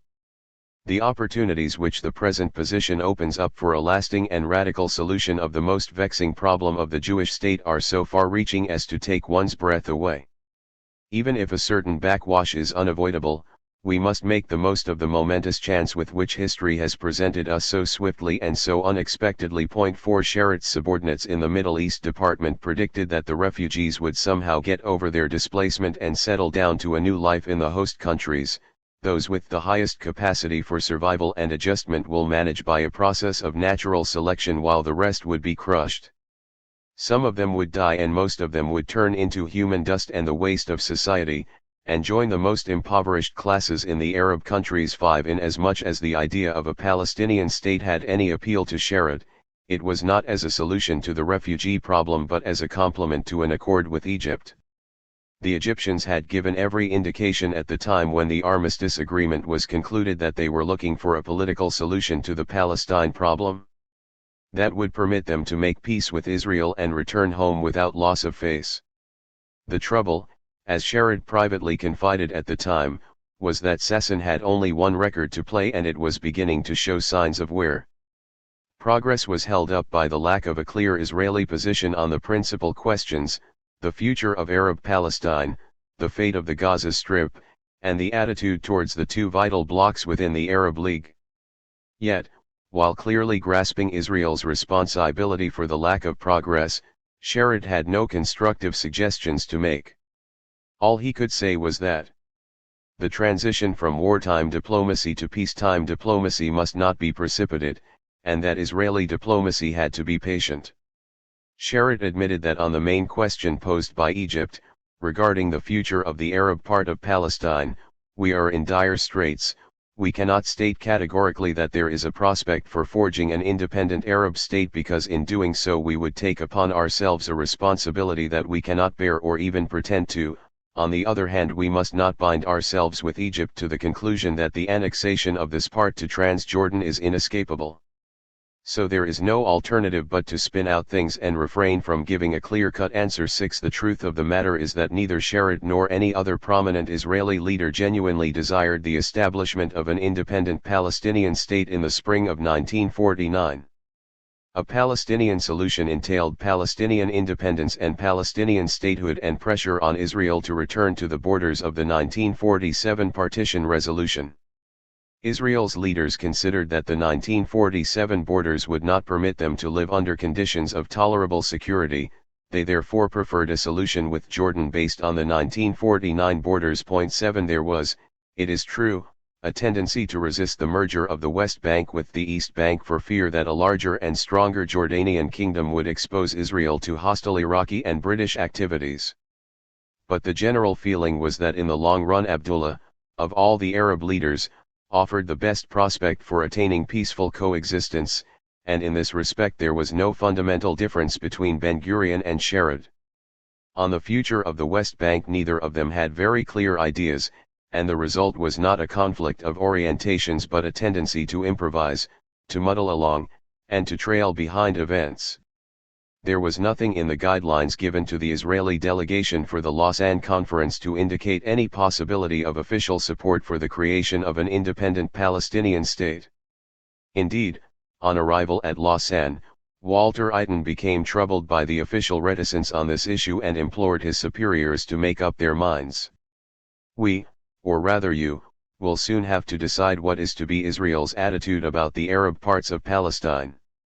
The Arab delegations here are at one another's throats, and fierce quarrels take place between them until late in the night. One of the main subjects at issue between them is the fate and future of Arab Palestine. The Transjordanians, of course, insist on annexation, while the Egyptians, supported by Syria and, in absentia, by Saudi Arabia, demand the creation of an independent Palestine state. I beg you to take an early opportunity of sitting down with BG and hammering out for us a really clear line on this central issue. I have a feeling that if we had a clear line one way or the other we could, such is the confusion in men's minds, get our way. Sharad's reply was as swift as it was short. If we support an independent Arab state, we shall have struggle to avoid November 29 partition. Would love to have best of both worlds, but think it a bit risky to try it if it was too risky to allow large-scale repatriation of refugees or to experiment with an independent Arab state. There was still a possibility of a settlement with the privileged group of property-owning refugees. Their representatives impressed upon the Arab governments the urgency of coming to terms with Israel, since any delay in reaching a settlement was contrary to their interests, and they took the initiative in approaching the Israeli delegation at Lausanne. All the Israeli officials, however, were of one mind in thinking that nothing of political value could come out of negotiating with the representatives of the propertied refugees. Gideon Raphael, who conducted these negotiations, was in favor of easing the plight of these refugees by unfreezing their blocked accounts, by releasing their property, by helping with their resettlement in the Arab countries, through development projects, and through the creation of an international agency to deal with the refugees, but not through the creation of a Palestinian state. 9 Even if Israel had wanted to, there was no possibility, according to Gershon Avner, to use these refugees as a political lever.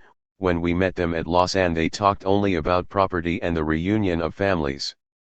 The talks revolved round the bank accounts. They had left the jewelry of their wives in a safe deposit box in Barclays Bank in Jerusalem, for example, and they wanted it back. They had abandoned their orange groves and the fruit-picking season had arrived and they wanted to be allowed to go back to pick their fruit or to be compensated for their lost property. They did not ask anything of Gideon Raphael except the safe deposit boxes and the orange groves. They did not talk at all about the future of the country or about its borders, and the talks were devoid of any political meaning. They themselves did not advance any proposal for a political settlement. They sat like sheep in front of Gideon Raphael. They were subservient. They said, "See, we are pulverized refugees, we are finished as a nation, we lost everything, the Arab states betrayed us, give us back our property." We agreed, but there were technical difficulties in carrying out this agreement. In their flight they frequently forgot to take with them their papers and the keys to their safe deposit boxes. They had one other request, the reunion of families. Many families were split up, dispersed, and lost contact. There were many requests to rejoin their relatives or to locate their relatives and enable them to rejoin their families. They said they were not conducting negotiations with us because they were refugees, but begged us to permit the reunion of families. 10 Some of the representatives of the refugees with property, like said Betas and Francis Jalad, did venture into political discussions. They told Elias Sasson of their anger at the Arab states who were scheming to divide up the Arab parts of Palestine between themselves, and at the Conciliation Commission for not pressing the Arab states to make peace. And they suggested that Israel should declare either that she accepted in principle the UN resolution of December 1948 if the Arab states agreed to peace talks, or that she was willing to conduct direct negotiations with the representatives of the refugees regarding their property and their other problems. A declaration of this kind, they claimed, would turn the tables on the Arab states as well as on the Conciliation Commission and further the interests of Israel and the refugees. 11 The Israelis, however, remained unconvinced. Ben-Gurion noted in his diary, "Some of the rich refugees supposedly support Israel and want to hold direct talks with the Israeli government. We have no interest in creating a new force. These men are motivated by greed. They now appear as if they were opposed to the Arab states. One cannot rely on this opposition." 12. The five-man delegation headed by Muhammad Nimr al-Hawari representing the refugees of Palestine and Transjordan fared no better in its efforts to induce the Arab states to reach a quick settlement with Israel. It also failed to modify the Israeli stand on the refugee question, though not for lack of trying. In his book entitled The Secret of the Catastrophe, Hawari makes reference to this aspect of the activities of his delegation at Lausanne. "We have had with the Israeli delegation many meetings and negotiations on which we reported to the official Arab delegations in Lausanne and also to the Higher Refugee Council. We conducted correspondence with Israeli ministers and we informed the Arab delegations of this correspondence also." 13 The response of the Israeli leaders was not encouraging. They were not averse to having discussions with these Palestinian representatives, but they regarded the conflict not as an Israeli-Palestinian one but as an Israeli-Arab one, and they preferred to deal with it at the interstate level. They also knew that the representatives of the refugees had neither power nor authority, and they had no intention of changing the state of affairs. This attitude was politely but firmly conveyed in a letter sent to the refugees by Be'er Shitrit, Israel's Minister of Police and Minorities. "We would like very much the Arab refugee problem to find its solution, but that unfortunately cannot be done with the refugees themselves, since they are divided among themselves and are following the policy of the country where they live. Let us suppose that we are successful in our endeavors to come to terms with you, who will guarantee us that our agreement would be honored by the different Arab countries? What will be the attitude of the Arab Higher Committee? Surely it would reject any such dealings, and what will be your position if you decide to continue in your peaceful intentions in open defiance of the Arab delegates?" 14 These questions were also posed to the Palestinians at Lausanne verbally. Moshe Sasson, a junior official in the department headed by his father, recalled the questions and the answers in this unproductive dialogue. "Our central thesis was, in whose name are you speaking? If we reach an agreement with you, What value would it have? What would you do with it? The Palestinians at Lausanne replied, "We will go to the Arab rulers to ask for their support." We said, "In that case you should obtain the consent of the Arab rulers for negotiating with us in advance or speak to the Arab delegates here in Lausanne." 15 Despite this basically negative official stance, Elias Sasson succeeded in exploring a wide range of possibilities for political cooperation with Hawari. Hawari's essential purpose in going to Lausanne was to press for a solution to the refugee problem. Sasson persuaded him to put pressure on the Arab states to make peace with Israel. At their very first meeting, Sasson sounded Hawari out on the idea of setting up an Arab state in the Triangle. Hawari did not reject the idea, but he argued that the population of the Triangle would not be able to sustain it economically or politically because they lacked the necessary means. However, he took it upon himself to raise the matter with the Conciliation Commission. Subsequently, after Sasson had promised Hawari financial support and a permit to return to his home in Israeli-occupied territory, he agreed to serve Israel. One of the early ideas to emerge from the discussions between them was to get the Palestinian delegation to demand of the PCC and the Arab and Israeli delegations that they steer clear of the refugee problem to allow the Palestinian delegation time to visit Israel and hold direct talks with the Israeli government.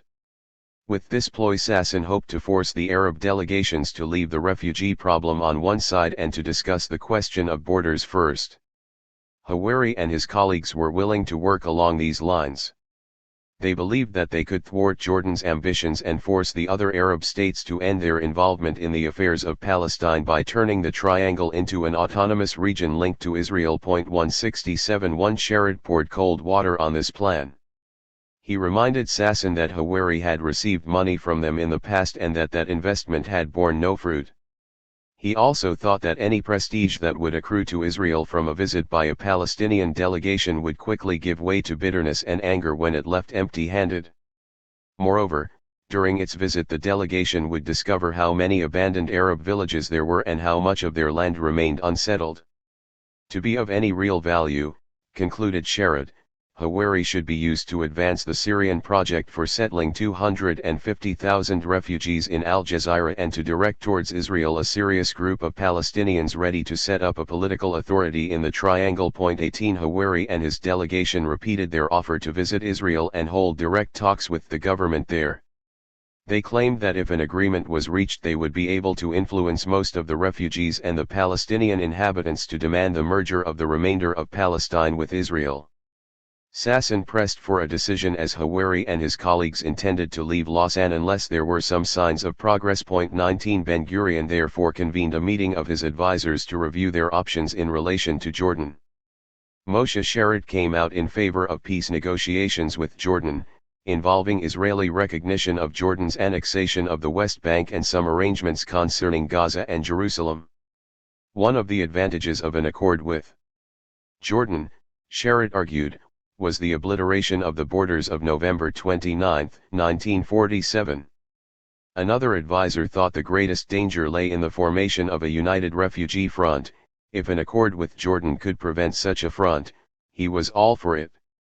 Moshe Dayan, on the other hand, was opposed to a settlement with Jordan and argued that although the Jordanians needed Gaza as an outlet to the sea and were trying to secure it with the help of Egypt and Britain, they realized that without Israel's consent they could not have it. Dayan's principal argument against a settlement with Jordan, however, was that the armistice line in the south was unacceptable. The whole of the southern triangle, encompassing Bethlehem and Hebron, was unnatural. There was no access to Transjordan because the Dead Sea protruded into the area, so for the Jordanians too the armistice line did not constitute a natural border.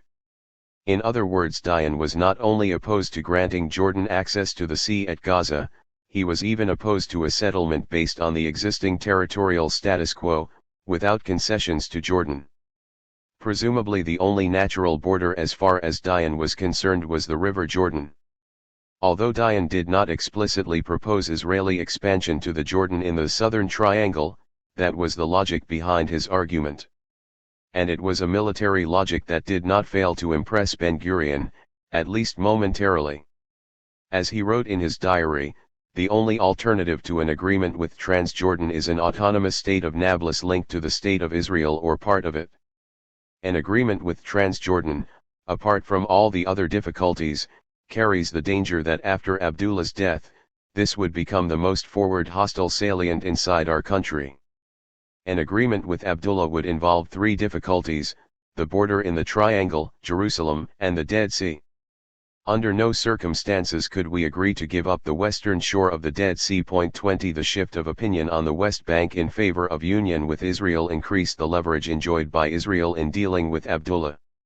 Several factors combined to make this an attractive option for the Palestinians: awareness of Israel's military superiority, the failure of the Jordanian government to protect their interests against Israel, the failure of Abdullah to give them a say in determining their own fate, dislike of the narrow and autocratic nature of the Jordanian regime, Jordan's backwardness, and the expectation that Israel would provide more favorable economic opportunities, especially higher-priced markets for agricultural goods, and last but not least, the possibility that such a union would permit the return of large numbers of refugees to both Arab Palestine and the areas under Israeli control. 21 Reports about the changing attitudes of the Arabs of Palestine reached Israel from various quarters.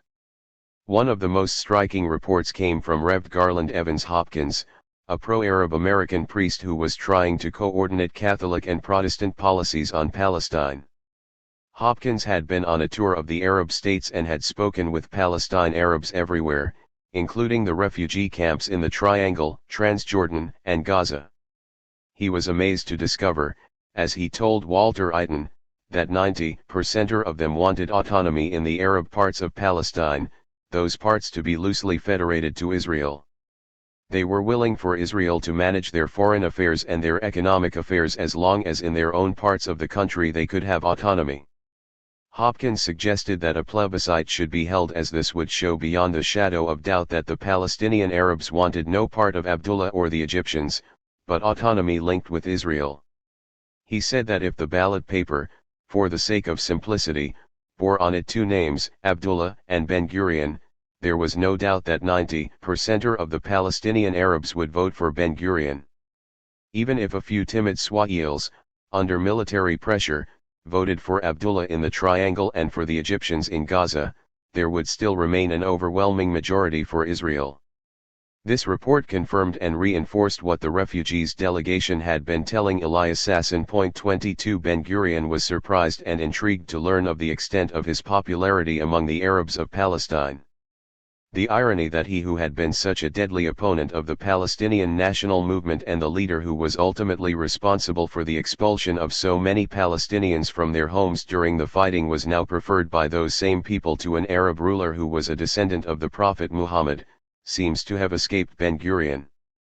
Characteristically, his mind focused on the advantages that could be squeezed out of this new situation. It was Sherrod who had to point out to him the constraints that would continue to operate even if Rev. Hopkins's report was accurate, since Abdullah had effective control of the West Bank and Egypt and Syria were not prepared to go to war with him. How could Israel prevent him from annexing this territory unless she herself was prepared to fight him? Ben-Gurion's only answer was to suggest that they sent one of their experts to check the report. If the report turned out to be true, Ben-Gurion insisted that the whole situation would be radically changed. Israel would have to assume additional responsibilities, but the Jerusalem problem would be solved, Britain would be kept out of Western Palestine, and all sorts of possibilities would open up. 23 Elias Sasson thought that both Sherrod and Ben-Gurion were boring illusions, so he laid down very clearly what he himself, on the basis of extensive talks with the Arabs at Lausanne, considered to be the minimal conditions for peace. 1. Agreement to Jordan's annexation of the Triangle with only minor border adjustments. 2. Waiving of all claims to the Gaza and Rafah areas and agreement to their merger with either Egypt or Jordan. 3. In the event of the merger of these areas with Jordan, agreement to a corridor that would connect the Jordanian kingdom with Gaza. 4. Agreement to the division of Jerusalem between Israel and Jordan with international supervision of the holy places. 5. Agreement to border adjustments with Syria. 6. Agreement to take back about 100,000 refugees from various places. 7. Agreement to compensate refugees with property who settle elsewhere. None of these conditions, emphasized Sasson, would jeopardize Israel's existence or check her development. Full peace based on these conditions would be viewed as a major achievement and win Israel the sympathy of the entire world. On the other hand, the prospects for a separate peace with Jordan or any other country without substantial concessions were remote. Jordan could leave Lausanne with the approval of the Arab and the Western worlds for her demands, and she would no longer need Israel's consent. Sasson therefore called for a fresh evaluation of Israel's interests and a decision on what was preferable, immediate peace or the continuation of the conflict that would mean another few years of boycott, isolation, the severance of relations, instability, strong external pressure on Israel, and possibly even military hostilities. 24 Sherritt accepted Sasson's first, second, fourth, and seventh conditions, he rejected the third and fifth. He was prepared to consider Jordanian access to Gaza but not a corridor under Jordanian sovereignty that would divide Israel in two and serve as a bridge between two British bases. As far as repatriation was concerned, Sherritt thought it best not to be committed to any specific number and to take back as few refugees as possible. 25 It was at this point that Sasson fired off his angry letter about the deadlock at Lausanne, in which he reserved his severest strictures for his own country. The thrust of Sasson's argument was that if Israel were not prepared to pay the price for peace with the neighboring Arab states, she should at least try to get the refugees on her side, but a decision had to be made one way or the other. Sasson thought that the proposal of the refugees delegation for a union between the Arab parts of Palestine, the Triangle, the districts of Hebron and Gaza, and Jerusalem was worth considering in this context. This proposal was conditional on Israel's agreement to absorb some of the refugees, around 100,000 within her borders, and, secondly, to grant administrative autonomy to the Arab areas that would come under her control. Apart from these two basic conditions, there was a third condition of a practical nature, namely, that Israel would commit herself to aid the refugees in their struggle until victory was achieved. This meant diplomatic support in appearing before the General Assembly and demanding the withdrawal of all the Arab forces from Palestine and direct negotiation between Palestinians and Jews to settle the whole problem. It meant helping the refugees to organize themselves into armed gangs to harass the occupational regimes, whether they were Egyptian, Syrian, or Jordanian.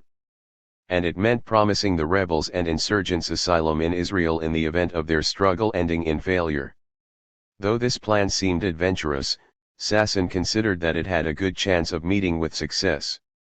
In any case, it was the only means he could think of for clearing the Arab armies out of Palestine, for removing foreign influence, for extending Israel's borders, for solving the refugee problem in a manner that would not be too onerous for Israel, and for inducing the Arab states to enter into a genuine and lasting peace with Israel.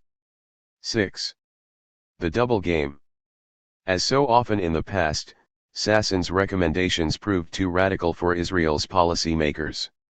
They had simply not made up their minds on the future of Arab Palestine. This policy vacuum moved Walter Eiten to propose a blatantly Machiavellian strategy to Sherritt in a letter from Lausanne dated June 17. Eiten took three facts as axiomatic. I. Abdullah wants to annex the Triangle. 2. The Palestine Arabs don't want him to do anything of the sort. 3. We would prefer a weak independent state as our neighbor. Under these circumstances, continued Eiten, it would be in their interest to foster an anti-Jordanian movement in the Triangle. All their experts said that nothing would be easier, because the population were waiting to be stirred up, even if they did not accept Hopkins's optimistic estimate of a 90% majority for Ben-Gurion. By fostering anti-Abdullah 26 Sasson to Devon, June 16, 1949, 2447/2, ISA. Sentiments in the Triangle, Sherritt would be able, when the time came, to take his choice between 1. Seeing the thing through and establishing an independent state. Egypt and Syria will probably help you in this in the Triangle, and France and others will stand by you as well. 2. or, instead of seeing the thing through to independence, you may at any time you like use the anti-Abdullah feeling to squeeze concessions out of Abdullah as the price of your agreement to annexation. At the moment, Abdullah is not particularly interested in talking to us, as he feels he can get what he wants through the PCC or the Egyptians or Britain or even the USA. But put him under the pressure of anti-Abdullah movements in the triangle, and then you can get things out of him as easily as we got Wadi Era, etc. under pressure of a different kind. But the main thing is for the government to decide. It almost looks as if the good old days, in which we could only stand to gain by being neither for nor against annexation, have passed. Could we not restore them by fomenting anti-Abdullahism among the Palestine Arabs and refugees? Please let me have your 27 views. Sharrat's views, though compressed into a telegram, were highly revealing and every bit as Machiavellian. He was ready to talk business to the Palestinians and had instructed Dayan to put out feelers. Sharrat stressed that he had always favored a separate state both on its merits and as a tactic to be used against the king. But in the final analysis the question was who would fight to expel the Arab Legion from Palestine, and Sharrat was convinced that it should not be the Israeli army even if 90% of the population voted for Ben-Gurion. Nevertheless, Sharrat favored the idea of a plebiscite both as a means of pressure on Abdullah and so that he would not take annexation for granted as far as Israel and the Arabs were concerned. Sharrat also favored stirring up tactics and revealed that the military were already active in the Latron sector where, despite terror from the Legion, villagers were signing mazbatas or petitions for inclusion in Israel. Rather unconvincingly, Sharrat added that they must beware of the risk involved in letting these people down. 28 The PCC had already been informed that the general view of the Israeli government was that the future of the Arab regions of Palestine should be left to the inhabitants to decide and that the principles of political independence for those areas should be conceded and supported. Before a legitimate authority or administration could be established, Aydin told the PCC, the people living in those districts had the right to be consulted concerning the form of that authority and that administration. As Mark Etheridge observed, Aydin had in effect asked the Commission to organize a plebiscite. On June 19, pursuing this duplicitous tactic a step further, Aydin wrote to Dr. Ajkarait, the secretary of the PCC, my delegation, which believes that it is expedient, just and practicable to carry out a plebiscite of this kind, will be glad to cooperate with the Commission in giving the matter further study. 29 No one at Lausanne was deceived by Israel's diplomatic maneuvers, and the Israeli diplomats themselves grew tired of dissembling. The principal difficulty at Lausanne, Gideon Raphael confided to Abba Eban, was the constant improvisation that stemmed from the absence of a clear line. Peace could not be attained by purely tactical expedients. Not only was there need for grand strategy, but the ultimate target had to be determined in advance. Israel's presentation of her case before the PCC, added Raphael, lacked credibility and undermined the confidence that must form the basis of any negotiation. Nowhere was this lack of credibility more glaring than in the talks with Jordan. It would appear that the central problem between us and the Jordanians is not Eilat or Gaza but our agreement to recognize the annexation of the eastern part of Palestine to Transjordan. If we had the courage to take this step, of course with appropriate camouflage like a plebiscite for example, in my view we would be able to reach a basic agreement with Abdullah. In the negotiations with Transjordan it was revealed once again that we value the tactic more than the target. On the one hand we are looking for a way to come to an arrangement with them, and on the other hand we believe in the illusion that through a plebiscite it would be possible to secure the setting up of an independent Arab state or even the joining of this part to the State of Israel. Even in the Middle East there is a limit to the double game and I think that the time has come to adopt a straight line. 30 Moshe Sharrat evidently did not think that the time had come to define the target and adopt a straight line leading to it. His guidelines to the Israeli delegation for the second phase of the Lausanne talks elevated to a new peak the double game that he had been playing all along. One should refrain for the time being from commitment to a peace covenant that entails our agreement to extending the sovereignty of the Jordanian kingdom west of the Jordan. possible ferment in that region against annexation as well as the uncertain future of the kingdom given Syria's and Iraq's expansionist aims that are directed at swallowing it, necessitate considerable reserve and moderation on our part regarding the future of Western Palestine. In the event of the delegation seeing no escape from entering into such negotiations, it will be necessary to hold a special consultation. In the meantime, one should continue to explore the possibilities of creating an autonomous region in the Arab part of Palestine that would be linked to Israel, and to intensify the ferment in that direction. 31 These guidelines hardly support the view of Sharett as the apostle of a Palestinian option who did not recoil even from a clash with Ben-Gurion in his fight against the Hashemite option. Indeed, during the critical period in Israeli-Arab relations spanned by the Lausanne Conference, both leaders exhibited a strikingly similar tendency to hover, to flounder, to improvise and, above all, to have their cake and eat it. Ben-Gurion was no less mistrustful of the Palestinians who were now tilting towards a union with Israel than he was of King Abdullah. One should not rely too much on the mood of the Arabs who prefer a link with Israel to annexation by Transjordan, but one should not scoff at this possibility if it exists. Because here there is a solution to Jerusalem. I do not much regret that we did not capture the triangle, this is a mixed blessing, but I greatly regret that we did not capture Jerusalem up to Kalia and beyond. A link with the triangle, if it is possible, gives us Jerusalem to the Jordan and the Dead Sea. It is true that there is an Arab legion, but this is not an absolute handicap. If the Arabs are serious in their resistance to Abdullah and Egypt too, this obstacle can be overcome. 32 This is hardly the diary entry of a man who is unswervingly committed to the Hashemite option, nor does it suggest irremovable opposition to the Palestinian option. Rather, it suggests protracted vacillation between the Hashemite and the Palestinian options, or, more precisely, an attempt to realize the benefits of the latter without paying any price or running any risk. The plan for a Palestinian state.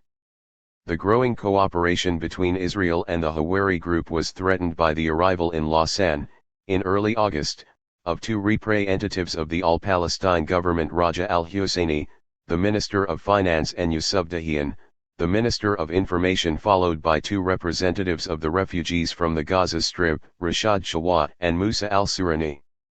Initially, Hawari thought that the purpose of these men coming to Lausanne was to serve as advisors to the Egyptian delegation and to frustrate any agreement, whether official or tacit, between the Arab delegations and Israel. 33 When the Mufti's men claimed to speak in the name of the Arabs of Palestine as the representatives of the Arab Higher Committee and the Gaza government, however, an open clash between them and Hawari's group became inevitable. 34 The growing cooperation between the Ramallah Refugee Office and Israel implicitly challenged King Abdullah's claim to represent the Palestine Arabs, as well as threatening the secret hope he still entertained of Israeli recognition for his annexation of the West Bank.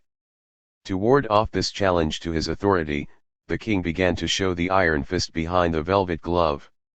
His government dispersed Hawari's organization, closed down his offices in Ramallah, arrested some of his colleagues, impeded the departure of others for Lausanne, and prohibited the forwarding of funds to any of the organization's leaders abroad. In addition, the government issued an order forbidding anyone enjoying Jordanian nationality or protection from having contact with the Jews on pain of death. To cap it all, the Arab delegations at Lausanne closed their doors to Hawari, claiming that he had dealings with the Israeli delegation and that he was serving its interest for money. At the start of the final phase of the Lausanne talks, Sasson found Hawari in a mood of gloom and doom. First, Sasson gave Hawari a few hundred francs and sent him to pay his bill at the hotel and the restaurant, thus making him a tree man. Second, Sasson dictated a threatening letter for Hawari to send to Fawzi el-Mulki, the head of the Jordanian delegation at Lausanne. The letter said that if Mulki did not intervene immediately with his government to cancel all the measures taken against the refugee organization and its branches in Jordan, Hawari would be compelled to ask for the intervention of the PGC and also to hold a press conference that would embarrass the Jordanian and other Arab delegations. Third, Sasson urged Hawari to contact the representatives of the refugees with property, Shukri al-Taji and Said Bidas, and invite them to return to Lausanne and form with him a new delegation that would demand to represent the Palestinian refugees at the Lausanne talks. Hawari did exactly what he was told to do. The first to respond was Mulki, who sent several telegrams to Amman. A week later Hawari received letters from his friends in Transjordan saying that their organization had been allowed to resume its work and that there was some improvement in the attitude of the Jordanian authorities towards them. 10 days later Taji and Bedas turned up at Lausanne. The Arab delegations ended their boycott and once again started consulting Hawari and listening to what he had to say. Hawari and his colleagues were saying, to anyone who cared to listen, not only that Israel's existing borders should be recognized but that she should be given additional territory to enable her to absorb a larger number of Palestinian refugees. This position was elaborated in various letters sent by Hawari to his friends and acquaintances in the Arab countries, to the Arab press, to Azam Pasha at the Arab League, and to radio stations around the world. In all these letters Hawari called for realism and urged the Arab states to recognize the new facts that had emerged in Palestine and to come to terms with Israel. 35 Hawari had one long talk with Amir Mansur, the defense minister of Saudi Arabia who was passing through Switzerland. At the end of the talk the Amir asked for a written memorandum that he could pass on to his father, King Ibn Saud, and to the Saudi government. The memorandum was duly prepared by Hawari, with some help from Sasson. It spoke of the inflexibility of the Arab delegations at Lausanne and of the territorial ambitions of their governments and explained that there was no alternative to facing the facts in Palestine and cooperating with Israel, for the sake of the refugees and for the sake of stability in the entire Middle East. Hawari also replied to a questionnaire addressed by the PCC in an attempt to identify some common ground between the parties. First, Hawari demanded the repatriation of all the refugees who wanted to return and were prepared to live in peace. But he also appealed to the Commission to give serious consideration to the contribution that Israel could make towards a comprehensive solution to the refugee problem. In the second part of his reply, Hawari argued that Israel's territory should not be reduced so that she would be able to absorb a larger number of refugees and so that these refugees would be able to live comfortably and become loyal Israeli subjects. As head of the refugees delegation, Hawari could not go further in his reply without being seen as a traitor by the Arab delegations and by the Arabs who sent him.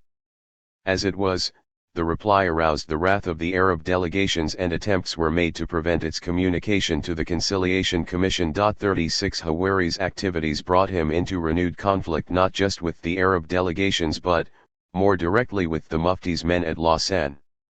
Taji and Bedas sided with Hawari in this conflict. Together they put pressure on the PCC to recognize them as the spokesman for all the refugees and to allow them to attend its meeting with the Arabs and Israelis as observers. And with the help of the rich refugees, Hawari's group gradually gained the upper hand in this internal Palestinian struggle for power. 37 In view of the uniform replies of the Arab delegations to the PCC's memorandum on the territorial question and the fear that Abdullah would secure Britain's support for the annexation of the West Bank during his visit to London, it was deemed necessary to accompany Hawari's activities at Lausanne with a campaign to mobilize Palestinian resistance to a merger with Jordan and to the continuing interference of the Arab states in their affairs. An elaborate plan of action was evolved during discussions between Sasson and Hawari. The plan called for the creation of a political authority in exile, consisting of 5 to 7 men, to represent the refugees. These representatives were to receive full and irrevocable powers of attorney from the refugees in Lebanon, Syria, Jordan, and Egypt. Under Israel's guidance these representatives were to operate in Europe, in America, and in Palestine. In Palestine the purpose was to whip up local opposition to Jordan through radio broadcasts and by other means, whereas in Europe and America it was to mount a propaganda effort, to send memoranda to international organizations, and to educate Western leaders about the urgent necessity for peace. All three groups of representatives had to coordinate their work. Israel, for her part, had to promise advisors, funds to meet the expenses of the proposed political authority, and asylum for its members in Israel. 38 In essence, This was a proposal for the creation of a Palestinian puppet government in exile with Israel as the exclusive puppeteer. Sassoon's report on the plan he had worked out with Hawari crossed with the report he received of a meeting that had taken place in Lydda between Shmuel Divan and Yehoshua Palman and Daud Dajani. Daud Dajani had served as an informer to the Haganah in the past, being motivated by a deep personal grudge against the Husainists from a belief that they were responsible for the murder of his brother, and was related to Omar Dajani, codenamed the Orphan, who had also collaborated and received money from the Jewish Agency, albeit at a higher political level, given his association with King Abdullah and his extensive Arab and international contacts. According to Daud, Omar was organizing a movement for the independence of the Arab part of Palestine and was planning to appear in its name at the next annual meeting of the General Assembly. Omar was allegedly in contact with Ahmed Shukairy, a former member of the Arab Higher Committee and a future chairman of the Palestine Liberation Organization. Daud offered to travel to Cyprus to meet Omar and work out a joint plan of action. The Israelis replied that they would be willing to receive a representative delegation of Palestinians that would include Ahmed Shukairy. Daud also reported that there was no confidence in King Abdullah in the triangle and bitterness was universal. On the other hand, there was no organized initiative towards the achievement of full independence. Hawari's organization was virtually non-existent, and it was being rumored that Hawari himself had collected money from the refugees and gone abroad on holiday. 39 Sassoon was worried by this report and warned his colleagues not to place any trust in Ahmed Shukairy and not to involve him in any action. At Lausanne, Shukairy had apparently worked for the Mufti and only became friendly with the refugee delegations in order to spy on them.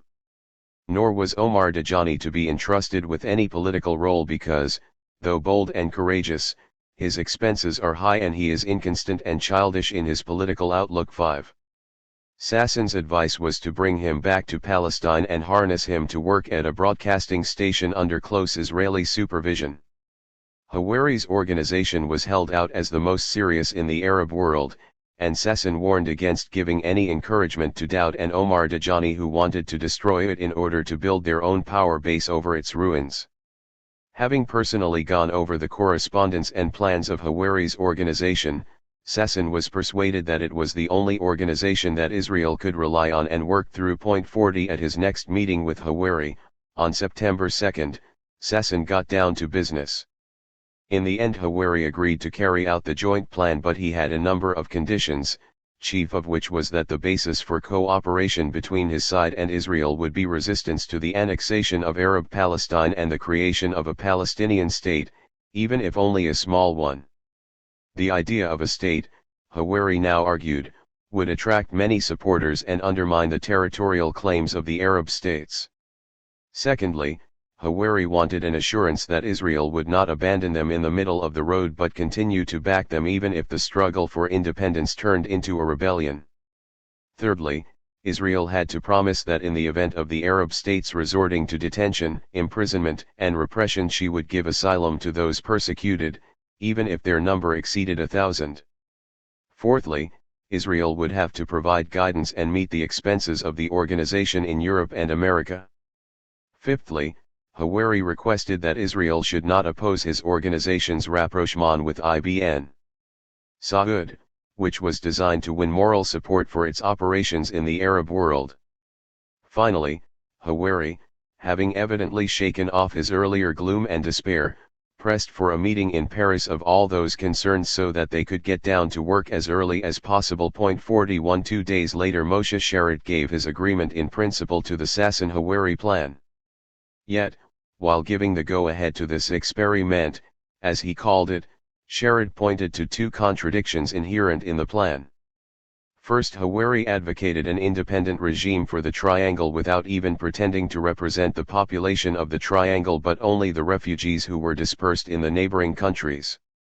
Secondly, by aiming at a rift between the refugees and the Arab states, the plan contradicted Israel's aim of resettling the refugees in the Arab countries, an aim that could not be realized without the cooperation of the governments of these countries. 423 4 Sassoon was glad to receive the go-ahead, but his reply to Sharrat's critical observations revealed that he himself was playing the kind of double game with Hawari that the foreign minister was intent on playing with King Abdullah.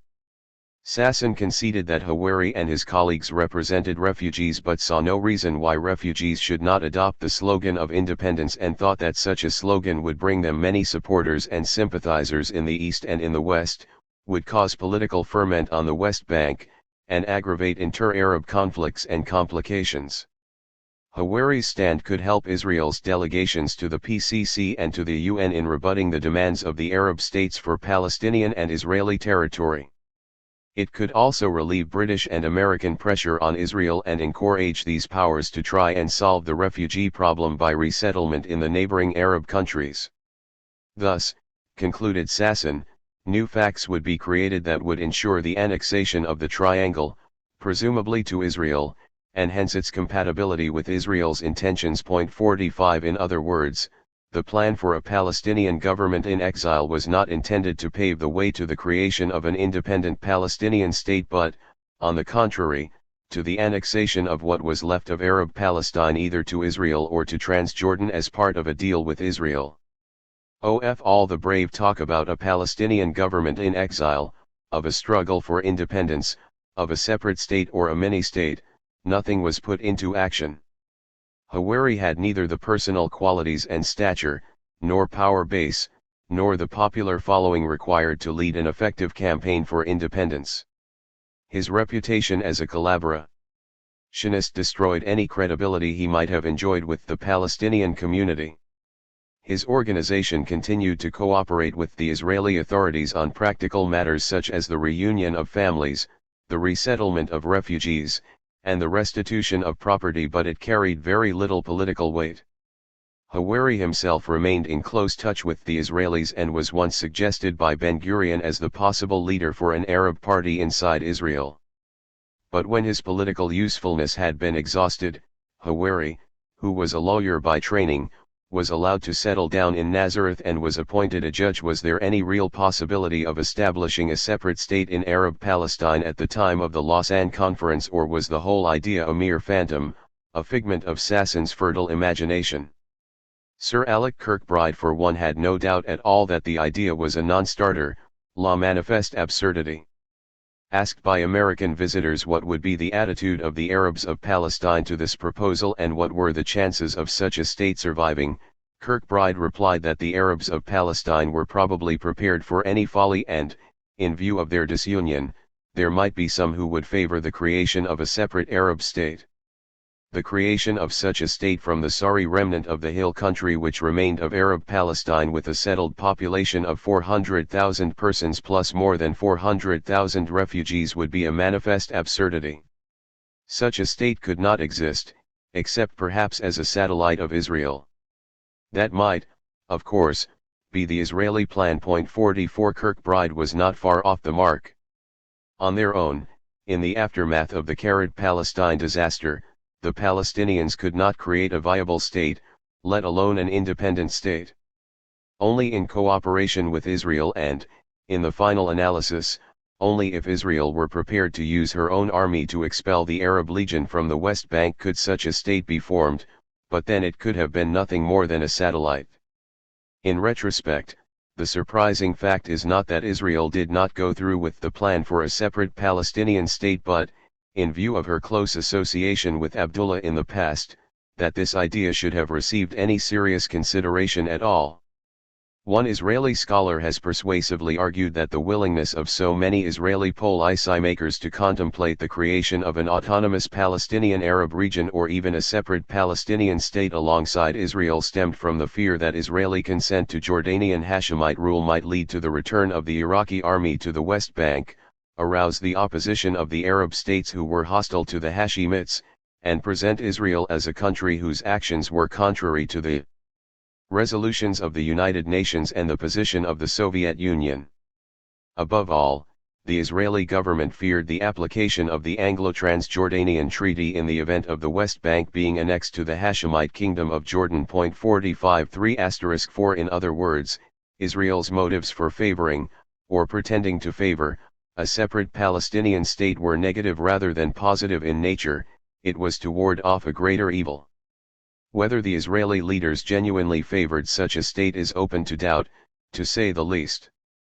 The slogan of an independent Palestinian state was a useful weapon in Israel's diplomatic armory, especially in the effort to discredit the other Arab states and to confuse the PCC.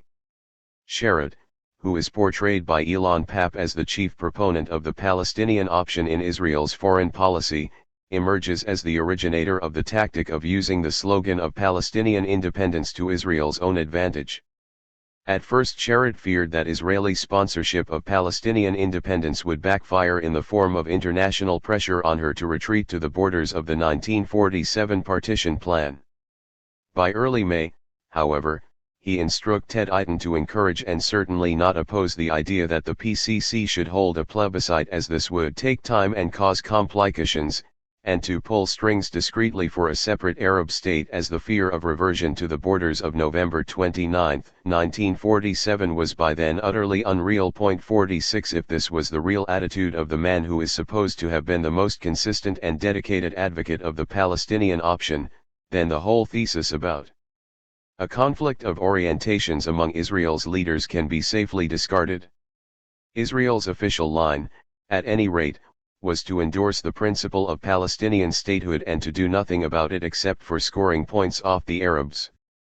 Israel had endorsed the plan for the creation of an independent Arab state in Palestine, Eitan declared before the PCC, but it could not agree that the neighboring Arab states were entitled to profit from the failure of the Palestine Arabs to establish that state. The Arab states had no right to secure territorial expansion through the absence of a legitimate authority in the area when they had themselves, through the hostilities begun by them, prevented the establishment of that authority. 47 While the two sides continued to spar, the Conciliation Commission was reduced to acting as a post office, transmitting suggestions between the two sides, all of which proved unacceptable. While Israel continued to insist on an overall settlement, the Arabs continued to talk about the refugees. Neither side was prepared to make the concessions that would have made a settlement possible. In the end, the Commission had to concede defeat. Although its official and increasingly indolent life was extended by many more years, it never recovered from the failure of the Lausanne Conference. The Israeli leaders shed no tears over the failure of the Lausanne Conference.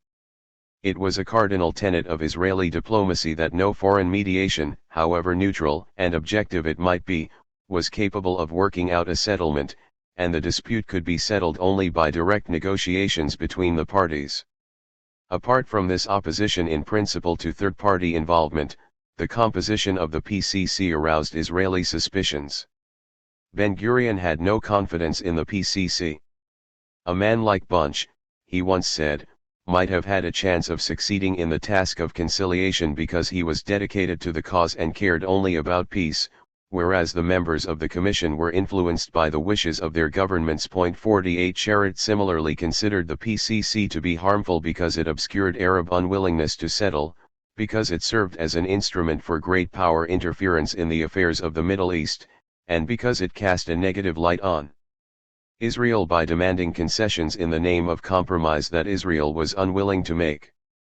Any bad compromise that is laid at the foundation of a permanent peace settlement can become for us a cause for weeping for generations to come. 49 wrote Sharad to Abba Eban, the propagator of the view that the armistice agreements had already given Israel everything she needed. To the possibility of a good compromise that might have been the source of rejoicing for generations to come Sharad made no reference, presumably because he thought the price was not worth paying. From the very start, Israel was wary of embarking on detailed negotiations with the neighboring countries, believing that the Commission's invitation to come to Lausanne would simultaneously deprive them of individual freedom of maneuver and force them to toe the extremist and intransigent pan-Arab line. As a UN body, the PCC posed a direct threat to Israel's interests in Jerusalem since its terms of reference required it to work out a plan for implementing the UN decision to internationalize the Holy City. Here Israel's interests coincided with those of Abdullah and provided a powerful incentive for bypassing the PCC and seeking to reach a bilateral accord. Israel not only preferred direct negotiations to third-party mediation, She also preferred to negotiate with each Arab party separately and thereby enhance her own leverage. It is therefore probably no exaggeration to Ben-Gurion's diary, July 18, 1949. 49 Sherid to Eben, 26 September 1949, 2447/1, ISA. Say, as one Israeli scholar has done, that Israel consciously and deliberately set out to bring the talks at Lausanne to an impasse while exploiting the encounter to develop contacts and a preliminary understanding towards separate negotiations with several Arab states, notably Egypt and Jordan. 50. The resumption of direct talks. The failure of the Lausanne Conference opened the way to the resumption of direct talks between Israel and the Arab states. Israel publicly declared her readiness to enter into peace negotiations with any of the surrounding Arab countries. Privately, messages were sent to the royal courts in Cairo and Amman, carrying invitations to parley. No response was received from Egypt, and the only positive response to this informal invitation came from King Abdullah. Direct negotiations between Israel and Jordan therefore got underway in November 1949 and continued intermittently until the king's death in July 1951. They proceeded in fits and starts, were beset by endless problems and suffered many setbacks, but they also represented one of the high water marks of Israeli-Jordanian cooperation. Overlapping interests in the economic, security, and political spheres laid the foundations for the peculiarly intimate cooperation between these two countries and lent some urgency to their mutual quest for a final peace settlement. Both countries were in the throes of an acute economic crisis as a direct result of the long and exhausting war they had fought. Jordan's sterling balance had been swept away by the costs of war and occupation and by an extremely adverse balance of trade. Her exports to Europe could not go by the traditional route of Haifa's port. Using Beirut meant an additional land haul of 190 kilometers, while using Aqaba involved paying Suez Canal dues. Greater Transjordan, with its largely destitute or impoverished population, was thought to have no economic future unless the frontier with Israel was opened for trade and normal economic relations. Israel, too, needed an open border if she was to have local markets for her goods and save on transport costs. She depended on Jordan to circumvent the Arab economic boycott, and she depended on Jordanian goodwill for the reactivation of the economic enterprises in the Dead Sea and in Naharaim.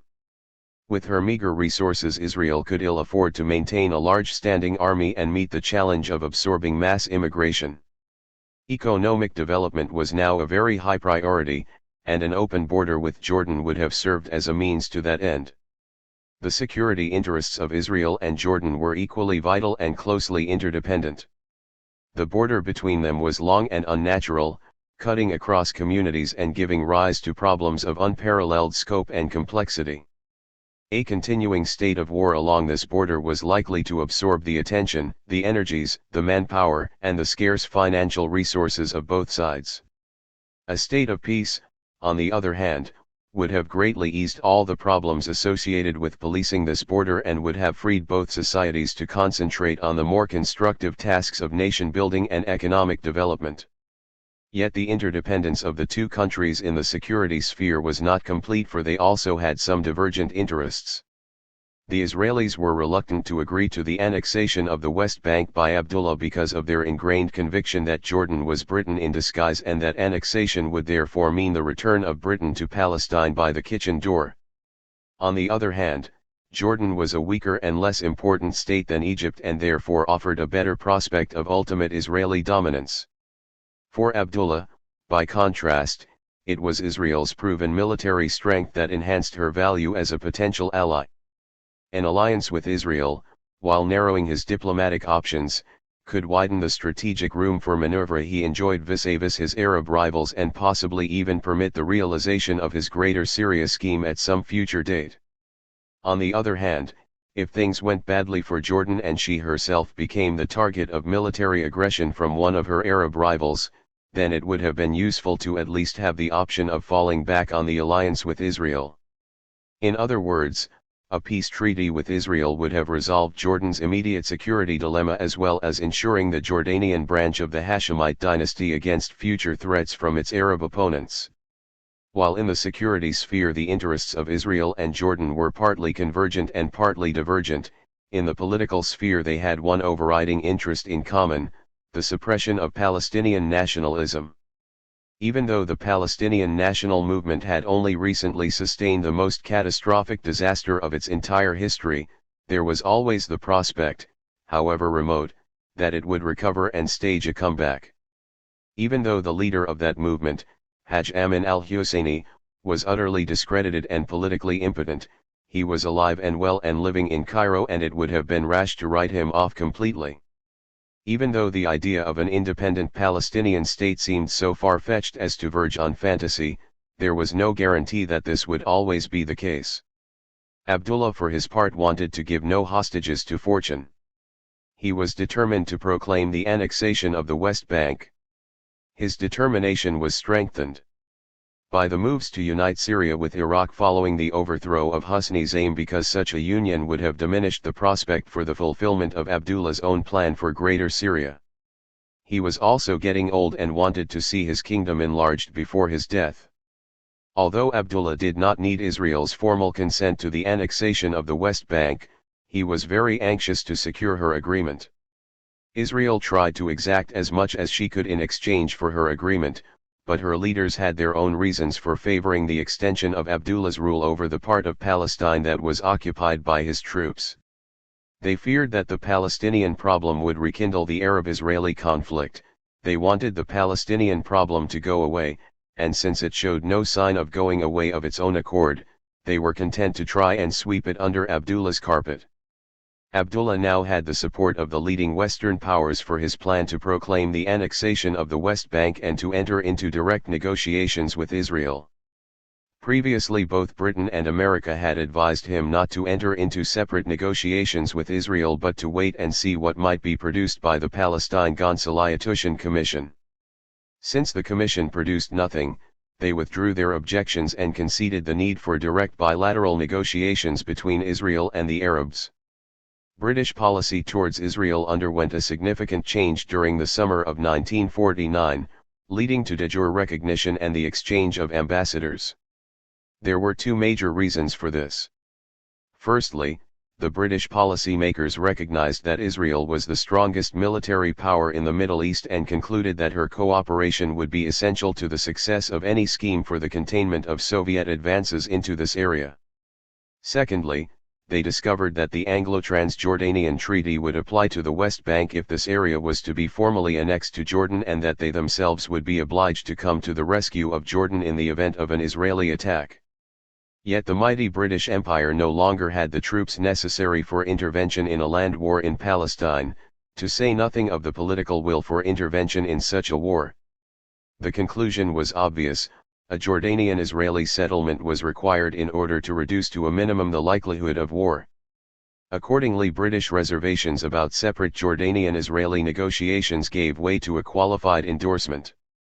The British did not openly encourage Abdullah to make peace with Israel, but they did not stand in his way either. They approved the idea of direct talks but cautioned Abdullah not to proceed too far or too fast and to take into account the opposition to peace in his own country and in the Arab world. At the same time, the British lent their unqualified support to Abdullah's plan to annex the West Bank. 1. The British also persuaded the Americans, following the failure of third-party mediation, to look favorably on the attempt by Jordan and Israel to engage in bilateral talks and to waive their objection to the annexation of Arab Palestine by Jordan. A delegation from the Foreign Office led by Michael Wright went to Washington in the middle of November 1949 to hold talks with the State Department experts on the Middle East. Wright argued that the Middle East was the key to the overall struggle between the West and the Soviet Union. If Western influence was to be removed from the Middle East, the Soviet Union would fill the vacuum, and this would prejudice the future of Europe and pave the way for communist domination in Africa. King Abdullah was held out as one of the most reliable allies of the West in the struggle against communism, and the Americans agreed in principle to the incorporation of Arab Palestine into Jordan, though they still had some reservations about the timing. 2. Later in the month, a conference of the American Chiefs of Mission to the Middle East was held in Istanbul under the chairmanship of George McGee. The general aim of American policy was said to be to minimize the dislocations created by the Arab-Israeli war and the problem of the Arab refugees and to promote economic stability, security, and peace. And one of the conclusions reached at the conference was to agree to encourage direct negotiations between Israel and the Arab states and to agree to the merger of Arab Palestine with Jordan, if accompanied by appropriate steps to ensure representation of the Palestinians in the Jordanian legislature. 3. A favorable international climate thus existed for the annexation of Arab Palestine and for the initiation of peace talks with Israel. But there was also one major obstacle to progress on both fronts: Arab opposition. In the aftermath of the Palestine defeat, it would have been extremely difficult, if not impossible, to gain public support or the acquiescence of the Arab League to a settlement with Israel. Abdullah habitually overestimated his own power and underestimated the strength and seriousness of the opposition to his peace policy with Israel. In conversation with American representatives, he voiced his contempt for the stalling and obstructive attitude of the other members of the Arab League and reserved the right to decide when and how to negotiate with Israel. 4. But with the passage of time the king's weakness and isolation became more and more apparent, as did the determination of the political forces that were arrayed against him. A visit from Abdullah's old acquaintance, Moshe Novomysky, the founder and director of the Palestine Potash Company, paved the way to the resumption of contact at the official level. Novomysky had always found the Emir of Transjordan friendly and cooperative and, in welcome distinction from other Arab leaders, hostile neither to Jews as people nor to Zionism. Abdullah often told Novomysky that he had inherited this attitude of friendliness from his father, who did not consider respect for Jews to be a derogation from Islam. When Abdullah visited London in August 1949, Novomysky called on him in the Hyde Park Hotel to ask for his assistance in restoring the fresh water supply to the chemical works at the southern tip of the Dead Sea. Abdullah turned to the possibility of peace between Jordan and Israel, particularly seeking conditions that would satisfy Arab sentiment. He told Novomysky that if he should wish to see him when back in Palestine, he need only write.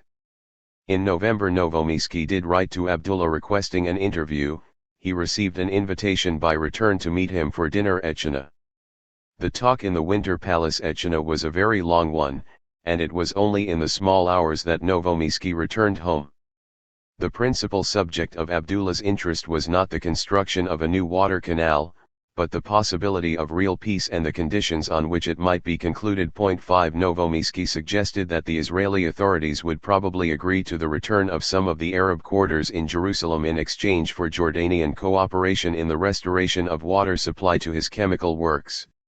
Bearing in mind the lesson of the armistice negotiations, the king replied that he could not agree to piecemeal suggestions of this kind but would assent to a general settlement which would recover sufficient territory to enable him to meet the criticism which a separate peace with Israel would arouse. Novomysky suggested that Samir Rafai, the minister of the court, who was doing the translation, should meet an Israeli spokesman and discuss the matter as the king's personal representative. The king agreed. Sir Alec Kirkbride, who was given the king's version of this conversation, doubted whether the Israelis would agree to the king's terms but thought it would be useful for Samir Rafai to hear what they had to say, especially as he was in no position to commit the Jordanian government. Kirkbride reminded the king of the unsatisfactory outcome of the last negotiations and counseled extreme caution. But he made no attempt to discourage him from undertaking exploratory talks. 6. A series of talks were held at China during the autumn of 1949 between Rafai and Reuven Shaloa of the Israeli Foreign Ministry. Rafai reported the gist of these talks to Kirkbride, who was neither disappointed nor surprised at their lack of concrete results. In his recollections of this period, aptly called From the Wings, Kirkbride gives the following gloss on these high-level talks. The visitor used to travel down from Jerusalem in a car sent by the king, dine at the royal table with the prime minister and then retire with the latter to an antechamber for discussions which seemed to be interminable. King Abdullah used to stay up for as long as he could keep his eyes open in the hope that some positive result might emerge. The exchange usually terminated at about 3 o'clock on the morning, after which Shaloa went back across the lines. I marveled at the amount of time the two participants managed to take up with their discussions. 7 During the week following Novomeski's visit, 3 letters arrived from Israel in rapid succession. One was from Novomeski himself to Samir Rafai, saying he had delivered the king's message to Ben-Gurion and Sharett and that they were both anxious to discuss a settlement with Jordan. One was from Dr. Walter Eiten to King Abdullah, expressing the readiness of the Israeli government to come to a settlement on a friendly basis with Jordan, and stating that Elias Sasson and Reuven Chiloa had been accredited as the representatives of Israel and would present themselves at the time and place chosen by the king. One was from Sasson to Samir expressing deep satisfaction that there were prospects of permanent peace and the hope that talks should begin as soon as possible. Samir responded by inviting the Israelis to a preliminary talk at China on Sunday evening, November 2, 7 to 8. The first phase, consisting of exploratory talks, lasted 2 months, from the end of November 1949 until the end of January 1950. The enthusiasm with which Israel embarked on the talks and the desire to produce an agreement with Jordan in time for the opening of the annual meeting of the General Assembly were tempered by a recognition of the price that would have to be paid for success. Foreign Minister Sharett estimated at the outset that they could reach a separate agreement with Jordan if they were prepared to make substantial concessions. But given the range and complexity of the issues concerned, he also estimated that there was no chance whatever of producing such an agreement before the meeting of the General Assembly. This will be a protracted, exhausting, and complicated affair, he predicted. One of the serious complications is connected with the indirect but real participation of the British in these negotiations. In general, this is not a matter for a quick fix. It will require a great deal of time and a great deal of patience. 9 The Israeli government's latitude for making concessions was restricted by various domestic considerations. It was known that the government was reluctant to extend official recognition to the annexation of the West Bank by Jordan and that it did not want to go down in history as the body that officially waived the claim to any part of the land of Israel. 10 There was also opposition from the left-wing parties, MAPAM, and the Communists, to negotiations with Jordan because they regarded King Abdullah as a British puppet, and from the nationalist Herut party, which claimed Israeli sovereignty over all of Palestine. The Prime Minister appears to have shared both the suspicion felt by the left for Abdullah and his British masters and the unease felt by the right about compromising Israel's claim to the whole area of mandatory Palestine.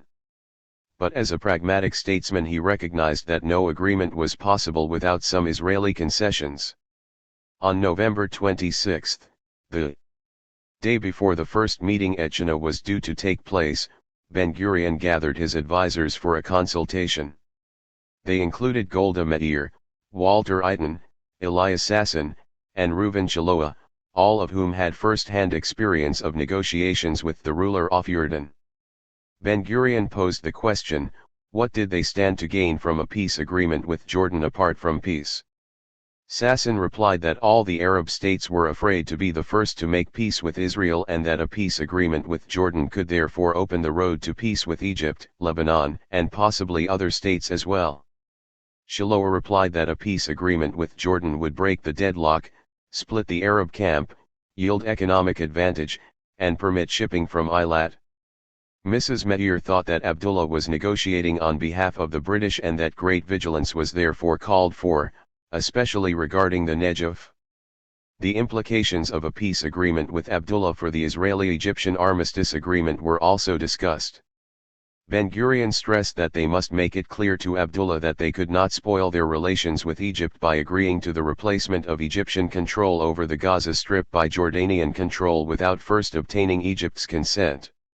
Ben-Gurion was also opposed to a joint port in Eilat, but he anticipated that the hardest problem to resolve would be Jerusalem. As far as tactics were concerned, he was in favor of going directly to the point and putting the cards on the table in order to find out whether an agreement was possible or not. The guidelines agreed upon at this meeting consisted of numerous demands and very few concessions. The guidelines were 1. To demand the Jewish quarter in the Old City right up to the Wailing Wall. 2. A territorial link with Mount Scopus. 3. Latron. 4. The western bank of the Dead Sea including the northwestern corner. 5. The inclusion of Naharaim in Israel and compensation in the south. 6. Mutual border adjustments in other places. 7. Recognition of the annexation of the Gaza Strip after Egypt had given her consent. 8. Free passage to Gaza, but not a corridor. 9. A free area in Haifa and passage to it. 10. A Jordanian undertaking not to allow British bases west of the Jordan. 11. A Jordanian proclamation that the treaty with Britain would not apply west of the Jordan. 12. Cancellation of the treaty in the event of a union between Jordan and another country. 13. An agreement on shipping from Eilat. 14. The passage to Gaza and Haifa to be restricted to civilians only, with weapons for the police requiring Israeli approval in each instance. 11. 5-2 degrees. 5 nights at Shinar. Armed with this detailed brief, Shiloah and Sasson set off for Shinar on November 27 for the first in a series of exploratory talks. The royal host's face lit up when he saw Sasson, but he was disappointed to learn that this genial Oriental Jew, who had done so much for the cause of Arab-Jewish understanding, was about to desert them to take up his new post as Israel's first minister in Ankara. The king opened the discussion with his by now familiar lecture about having been drawn into the war against his will, about the failure of the Arab world to carry out its duties in war and in peace, and about his intention to save the situation in peacetime just as he had done in wartime. After a quarter of an hour of genial generalities, the king delegated matters to Samir Ravi with his blessings and retired. Samir described in realistic terms the situation of the two sides. He conceded that Israel had power and the ability to get assistance from the United States, but the challenges facing Israel were enormous and she was surrounded by a hostile Arab world whose hatred was inflamed by its defeat on the battlefield. Despite immigration, the Jews would always remain a minority and hence their most vital interest was peace. Notwithstanding all the Arab rhetoric, Jordan recognized Israel as an existing reality and her interest too lay in peace. But to enable His Majesty to make peace, this peace had to be honorable and capable of being presented to the Arab world as an achievement. His Majesty was ready to pursue an independent policy, but this policy must not detract from his dignity. On the basis of an honorable peace they were prepared to talk, and Samir proposed a three-point agenda dealing with political matters, economic matters, and the problems of the refugees. The Israelis said that the Anglo-Transjordanian Treaty should also be an item on the agenda and asked whether this treaty would extend to Arab Palestine in the event of annexation by Jordan. Samir replied that it would naturally apply to the whole Hashemite kingdom of Jordan, whereupon the Israelis indicated that they might have further to say on this subject later. Addressing the first item on his agenda, the question of a territorial settlement, Samir distinguished between practical proposals and unrealistic demands such as Jordan's old claim for the restoration of Lydda, Rami, and Jaffa. Even if it were possible to get the UN to reaffirm its partition plan of November 1947, the Jordanians knew that this plan had no chance of being realized. They did not want to make life hard for geography students and were therefore thinking of more logical arrangements. Here Samir mentioned that Jordan considered access to the Mediterranean at Gaza of vital importance and that they needed a territorial link to it, and that meant the Negev. Samir argued that for Israel the Negev was just a question of prestige, since it was desert land of no economic or settlement value.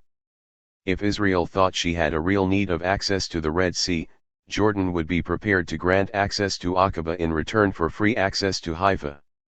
Moreover, with the exception of Jordan, the entire Arab world was hoping for revenge, and it would be better for Israel not to have a common border with Egypt. The Israeli wedge in the Negev disrupted the territorial continuity of the Arab world from Casablanca to Afghanistan. The removal of this wedge was the kind of achievement with which His Majesty could appear before the Arab world. If agreement could be reached on this vital matter, none of the other problems would be an obstacle to peace, not even Jerusalem. As Novomysky had been told, the way forward lay not in ad hoc solutions to specific problems but in tackling the central question, after which everything would fall into place. The Israelis explained that for them the Negev was much more than a question of prestige and that its surrender was out of the question. While they agreed that an outlet to the sea was vital to Jordan, and that Jordan could have Gaza provided Egypt raised no objections, the settlement could not be based on any Israeli territorial concessions in the Negev. Discussion of this question was left to another meeting, but Samir stated frankly that he saw no prospect for a settlement without territorial continuity. He said he could not be indifferent to the terms of the settlement because when the negotiations were completed he would assume power and it would be his responsibility to defend in the Arab world the peace settlement with the Jews. At about 11 p.m. the king returned to the lounge to check on progress before going to bed. Samir surveyed briefly and accurately the position of the two sides, and Abdullah was relieved to hear that another meeting had been arranged for December 1st. As they were standing around, the king said that his father had neglected to consolidate his position in the Hijaz and had ended by losing his throne because of his preoccupation with Palestine. He did not wish to repeat his father's mistakes and was determined to put his own affairs in order. As his main enemies he listed first Egypt and then Iraq. He was looking, he said, not towards Arab unity but towards Islamic unity with Pakistan, Hindustan, and Iran. The king then took his leave by kissing Samir and shaking hands with the Israelis. 12 The same Israeli representatives met Samir Rafai for the second time at China on December 1st. The discussion, which lasted longer than the first one, could not be said to have carried the matter much forward, but a number of interesting points emerged. The visitors started by saying that their superiors had come to the conclusion that it would not be possible for Israel to cede any territory as part of the settlement with Jordan. Samir pointed out that the statement was irreconcilable with their earlier admission of Jordan's right of access to the sea. They replied that there were many precedents which could be found for solving a problem of this kind without territorial surrender. Samir said that if they had in mind free zones, rights of transit, or other such devices, he could say immediately that that was not what he meant by the term access to the sea. Jordan must have access to the Mediterranean through territory under its own sovereignty. They answered that this was going to be very difficult and repeated their inability to give up territory. Samir said that in that case there did not seem to be any point in continuing the talks as this Jordanian claim was basic to any settlement. Samir's readiness to stop the talks took the visitors aback, and after consultation in Hebrew they asked Samir what scheme he had in mind for reaching the sea. After ascertaining that their claim to the Negev stemmed principally from the need for a reserve of land capable of development, Samir said that what he proposed was partition of the Negev, Israel to take the fertile northern part and Jordan to take the southern part which could not be cultivated in any way. That solution would give Jordan its two principal needs, access to the sea and a common frontier with Egypt. Sasson said that there were other factors to be taken into consideration, one of which was that without this living space expansionist thoughts might creep into Israel's head. A long argument ensued leading to no conclusion about the Negev.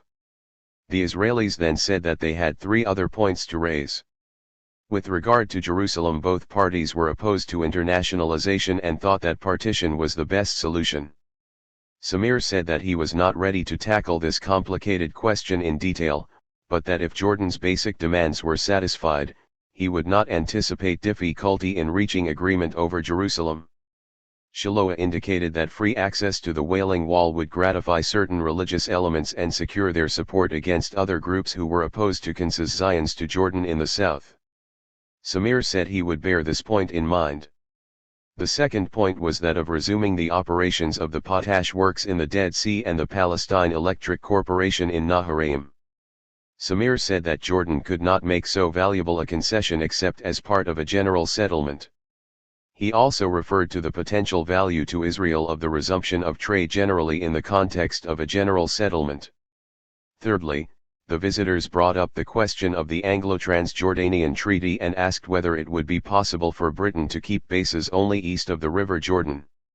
The distances were such as to be of little practical difference in modern war, but the question was one of psychology, and it would be much easier for Israel to recognize the union of eastern Palestine with Jordan if there could be some arrangement whereby British bases would not be established on Palestinian territory. Such an arrangement would also help the Israeli government to make concessions to Jordan on other points. Shiloah said that he did not want an answer right away but asked Samir to bear the point in mind. When Samir did not respond, the Israelis remarked that they assumed that Jordan's insistence on the Negev to be prompted by British strategical considerations. Samir denied this and, to reinforce this point, offered as an alternative to accept a piece of territory stretching from Hebron through Fallujah to Magdal, or from Jenin to Nazareth and Acre in the north. Samir asked finally that they should obtain from their superiors a clear answer to his question as to how it was possible to reconcile recognition of Jordan's right of access to the sea with refusal to cede territory. The answer would show whether it was any use meeting again. They promised to send a message saying whether they considered further talks likely to be useful. The atmosphere throughout was courteous, in fact almost amicable. King Abdullah employed his usual tactic of staying in the background, letting his aide do the bidding so that he himself could play the mediator and intervene if the talks got stuck. On this occasion he swore by his father's grave and other convincing oaths that the British had never told him to demand the Negev, that all they had said was to make peace with Israel. He envisaged one or two more preliminary talks to establish a basis for agreement, after which he said he would change the government, make Samir prime minister, and openly start official peace negotiations. 13 Ben-Gurion consulted his military advisors about the question posed by Samir, and they all preferred giving Jordan access to the sea in the north to access in the south. Gen. Ugail Yadin, the chief of staff, was even prepared to exchange Eilat for a Jordanian-held part of Jerusalem. Ben-Gurion did not agree. He realized that there could be no Israeli shipping through the Red Sea without Egypt's agreement, but he felt that peace with Jordan would improve Israel's prospects of attaining peace with Egypt. 14 In talks with American representatives, Ben-Gurion insisted that Egypt was the key to Israel's relations with the rest of the Arab world, that peace with Egypt would mean peace and stability throughout the Middle East, and emphatically gave priority to peace with Egypt over peace with Jordan. But he had no incentives to offer, not even a face-saving device, to entice Egypt to agree to direct negotiations. On the contrary, he said that Gaza was now wanted by Abdullah and hence could not be a bargaining point between Egypt and Israel. Other Israeli leaders, too, believed that if only they could settle with Egypt, the danger of a second round would be removed. They had put out feelers to the Egyptian court through Col. Ismail Shireen, King Farouk's brother-in-law, but no answer was received. The Israelis therefore asked for an American initiative to 525. Bring the two parties together and for their part were careful in the negotiations with Jordan not to agree to anything that might further alienate Egypt. 15 Just as the Israelis tried to prompt America to play a more active role, Egypt tried to prompt Britain. After a pause to enable King Farouk to consider the matter, Colonel Shireen had a conversation with the British ambassador to Cairo, Sir Ronald Campbell, regarding the possibility of Israeli-Egyptian negotiations.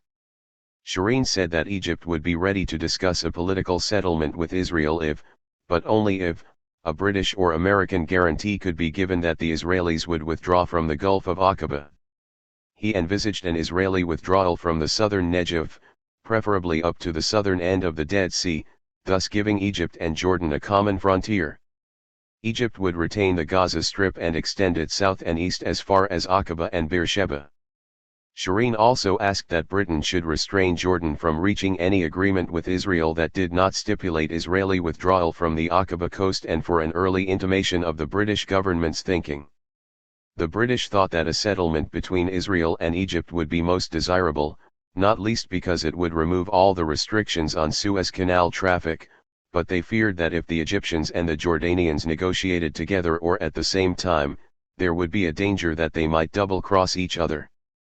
The conclusion was that it would be better for Jordan to continue to talk alone for the moment and for Egypt to join only if the talks reached a deadlock or a successful conclusion. 16 A third meeting at China on December 8 between the two Israelis and Samir Rifai was rather stormy. The principal bone of contention continued to be Jordan's demand for access to the Mediterranean. The Israelis offered to give Jordan jurisdiction over a corridor and cited as a precedent the American-Panamanian Agreement giving America the right of access to Colon. Samir turned down the offer flatly.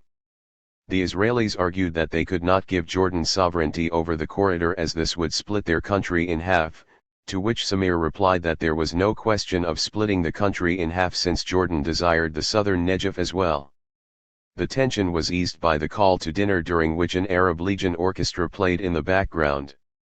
Muhammad Amin Shankatai, the Minister of Education, elevated the conversation to a theological plane by asking whether the Hadith, the tradition of the Prophet and his companions, permitted Muslims to eat eggs as well as chickens or only chickens. The king then raised a more contemporary philosophical question, whether the purpose of the UN was to ease the relations between states or whether, to the contrary, it only complicated them. When the meal was over, the visitors returned to the lounge, but on hearing the orchestra play the Jordanian national anthem, the diminutive monarch rushed out to salute. There was an unproductive discussion about the problems of Jerusalem, Naharaim, and the Dead Sea, after which Samir reverted to his original suggestion that the southern Negev be given to Jordan. This time Shiloah reminded Samir rather pointedly that the whole of the Negev was in their hands while the Gaza Strip was occupied by Egypt, that they were going out of their way to be accommodating, and that if Jordan rejected their offer, they would be more inclined to take the logical course of coming to terms with Egypt.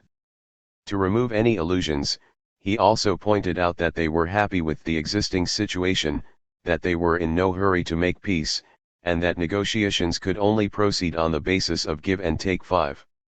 Somewhat startled, Samir observed that what Jordan wanted was also peace, but it had to be a peace that the king could defend before the Arab world. At this point the king came in and Samir gave him an accurate survey of the proceedings. Abdullah responded by saying that Shiloah was right. Palestine had been under British rule for 30 years, the Jews had prepared for the struggle prudently, expelled the British, and ended up with more territory than they had expected. The Arabs of Palestine had failed to grasp what was happening and behaved like cowards. The Arab countries had pushed him into war and then run away. The Egyptians and Syrians had been beaten. Lebanon was not worth mentioning, while the despicable Iraqis had sat in Gesher for a couple of days and then returned to Amman to breathe down his neck. There were only two sides that had held their own, that did not tangle with or beat one another, and it was for them to make the peace. He himself was thinking about his children and his visitors' 5 children, but they had to understand his position and help them. What he asked was that Shiloah and Sasson go to their wise men 5 Weizmann, Ben-Gurion, and Sherrod and urge them to grant his needs so as not to push him into the hands of the Arabs, for he was standing at the crossroads, faced with the choice between joining Arab solidarity or shattering ITM. The king and Samir had an exchange in Turkish, almost in a whisper, not realizing that Sasson spoke this language as well as Arabic. Abdullah urged Samir to agree to the Israeli proposal because a corridor under Jordanian jurisdiction represented a concession. What will happen, he asked, when Sasson, who was the only one fighting for them, leaves? Samir said he preferred to wait, and forecast that the Israelis would give in the end. Abdullah's reply was that currently the Israelis were eager for peace, but their eagerness might not last. Samir repeated that they were in a difficult situation, they needed peace and were therefore bound to soften their stand. And if there was no peace, persisted the king, what would he say to Abul Huda, who knew about the contact with the Israelis and had warned against it, and what would he say to the British, the Americans, and the Turks who were all pressing him to settle? Samir ended the exchange by saying that he could not carry through such a settlement and that the king would have to find someone else. It was with obvious reluctance that Samir gave in to the king's demand that a further meeting be arranged. 17 The breakthrough in the negotiations was achieved in the 4th meeting at China, which lasted from 7 in the evening until 3 in the morning on December 13. A resolution by the UN General Assembly to place Jerusalem under an international regime spurred both sides to overcome their differences and move forward quickly to partition Jerusalem between themselves before the UN could give effect to its decision. At the meeting, Shiloah, Sasson, and Rafai, in the presence of the king, began to draft the written basis for an agreement. Since Samir was wary of the term peace treaty, it was called a paper on which were inscribed the principles of a territorial settlement, see Appendix 4. The first principle was the partition of Jerusalem, with Jordan giving Israel sovereignty over the Jewish quarter in the Old City up to the Wailing Wall and secure access to Mount Scopus, and Israel conceding to Jordan a stretch of land up to the Bethlehem Road.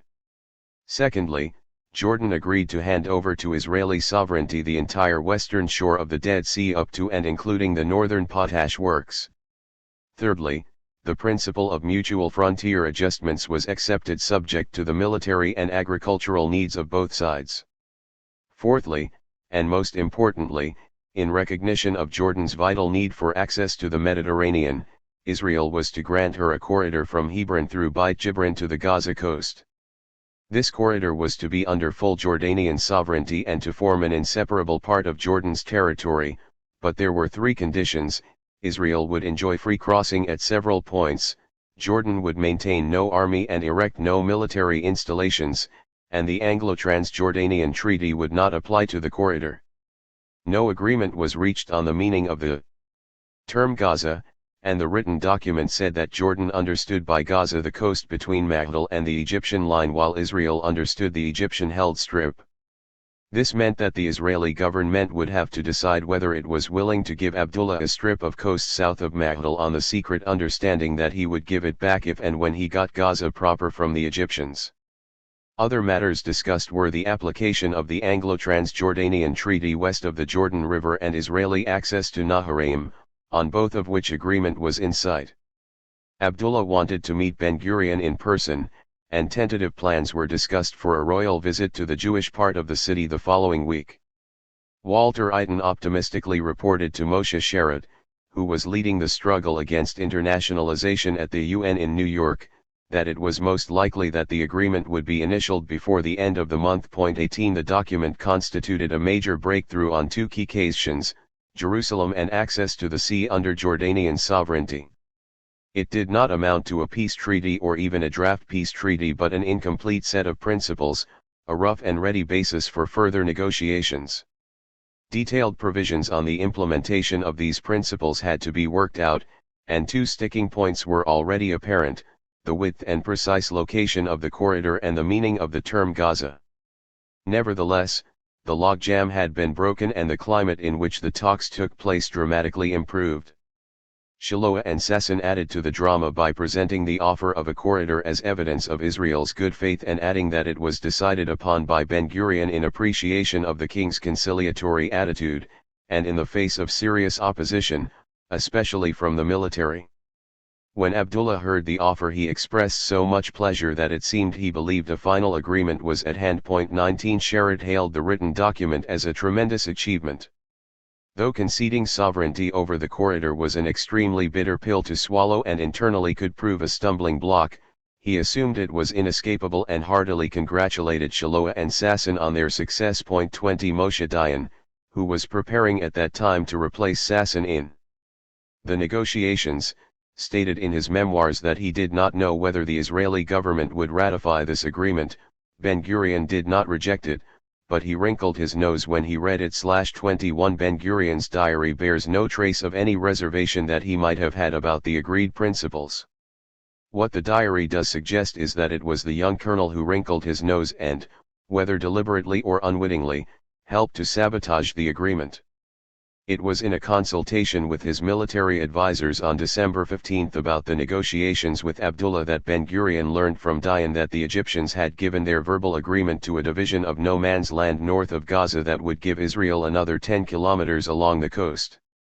Although streams ran through this area, making it an important source of water for irrigation, Ben-Gurion was against backing out of the negotiations with Jordan because of the intrinsic importance of an Israeli-Jordanian agreement, because of its importance in opening the road to an agreement with Egypt, and because of the need to stand shoulder to shoulder with Abdullah in the campaign against the internationalization of Jerusalem.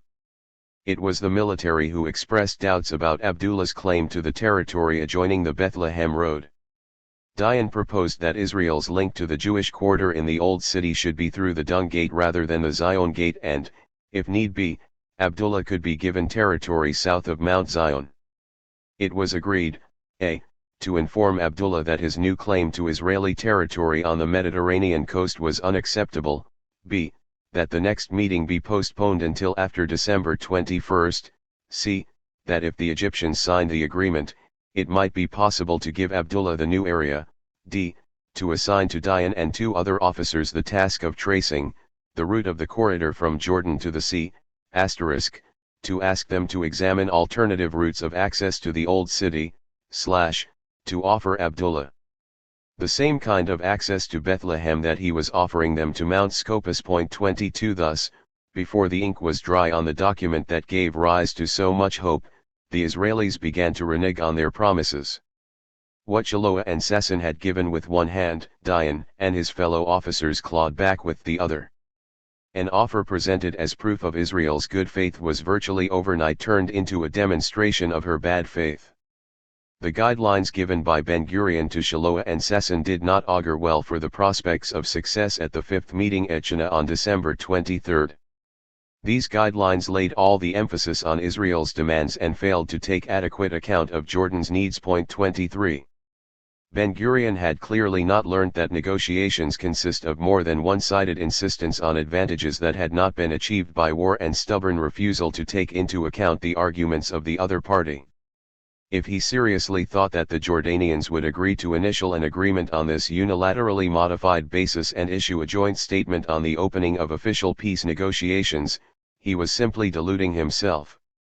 At any rate, he took the trouble to sign a letter certifying that His Excellency Mr. Eliyahu Sasson, Minister Plenipotentiary and Envoy Extraordinary of Israel to Ankara, and His Excellency Mr. Reuven Shiloah, Counselor for Special Affairs, Ministry for Foreign Affairs, have been granted full powers, as plenipotentiaries of the government of Israel, to negotiate, conclude and sign, subject to ratification, a treaty of peace, friendship and boundaries with the plenipotentiaries of the government of His Majesty the King of the Hashemite Jordan King Dom 24. Unfortunately, this bombastic phraseology could not compensate for the poverty of Israel's diplomatic approach, any more than calling Sasson envoy extraordinary could turn him into a magician capable of performing diplomatic miracles.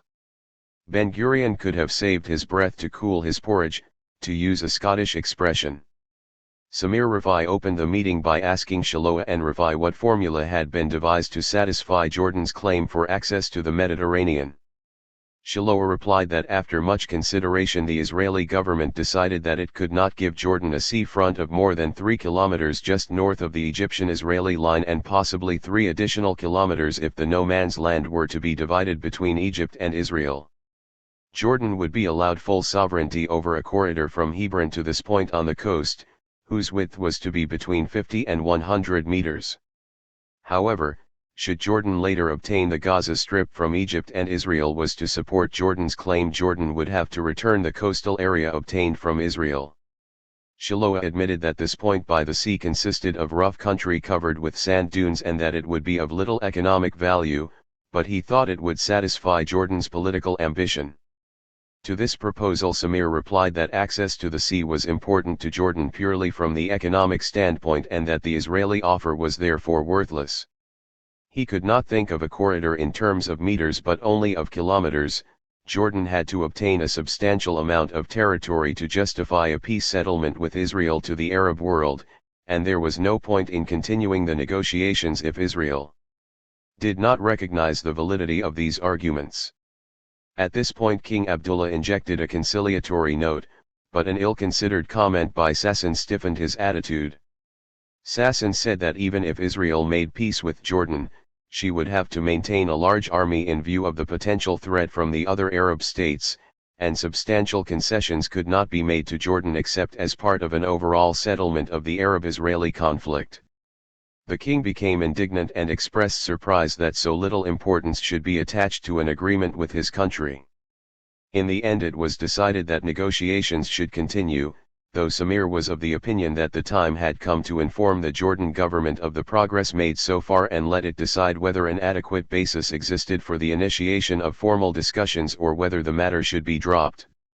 It was also tentatively agreed, at the king's suggestion, that Samir should discuss the situation with Ben-Gurion in Jerusalem. 25 Such an egregious failure only a week after the dramatic breakthrough called for an explanation, and the Israelis were quick to point an accusing finger at Britain.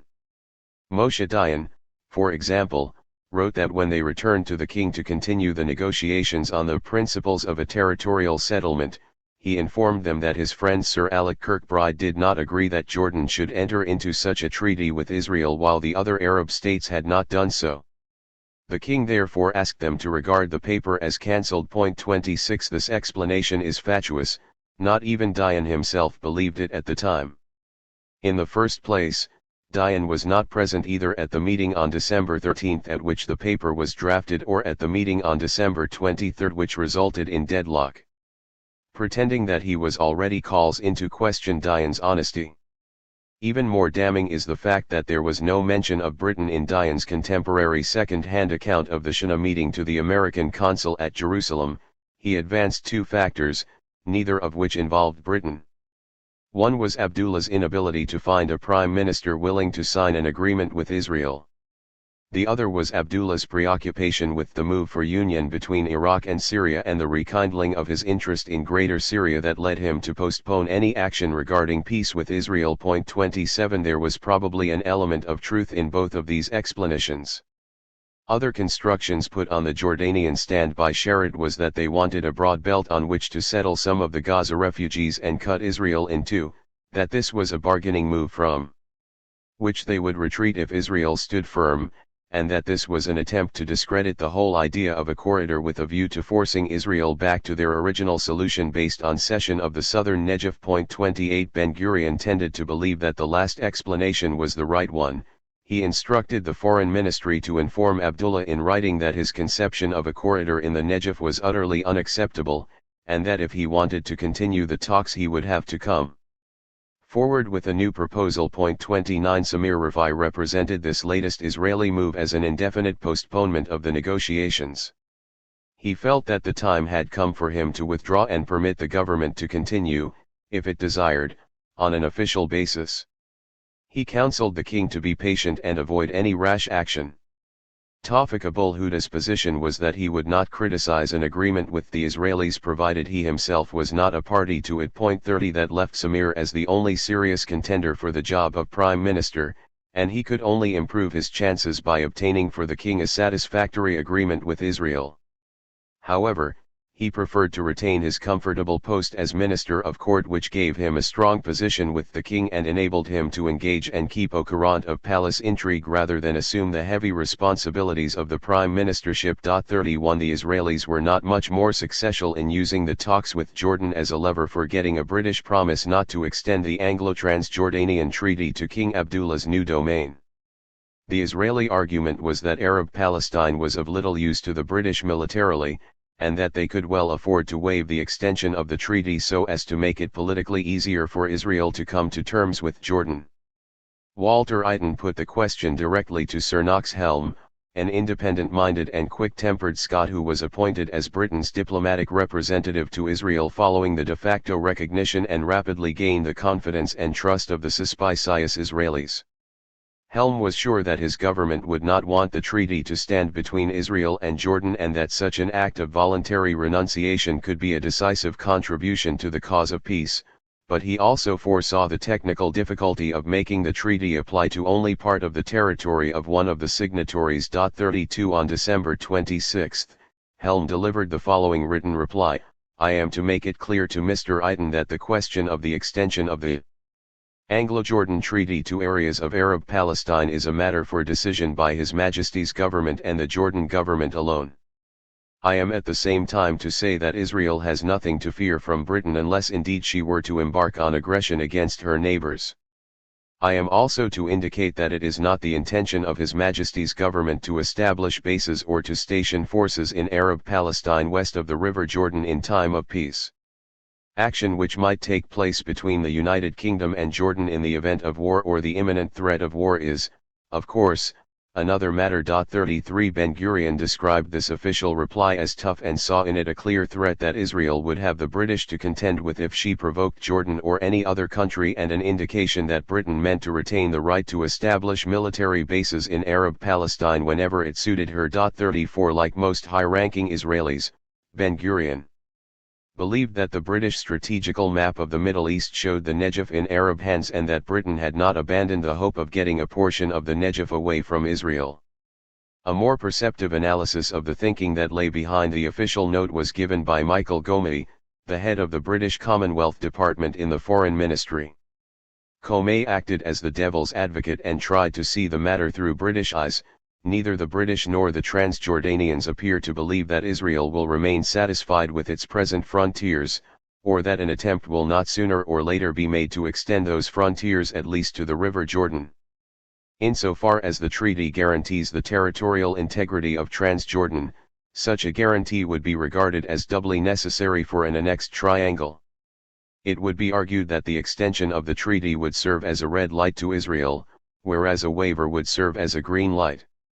It is for this reason, I suggest, that Helm's statement not merely retains the right to take action in the event of war or a threat thereof, but couples this with a plain warning to Israel not to embark on aggression against her neighbors.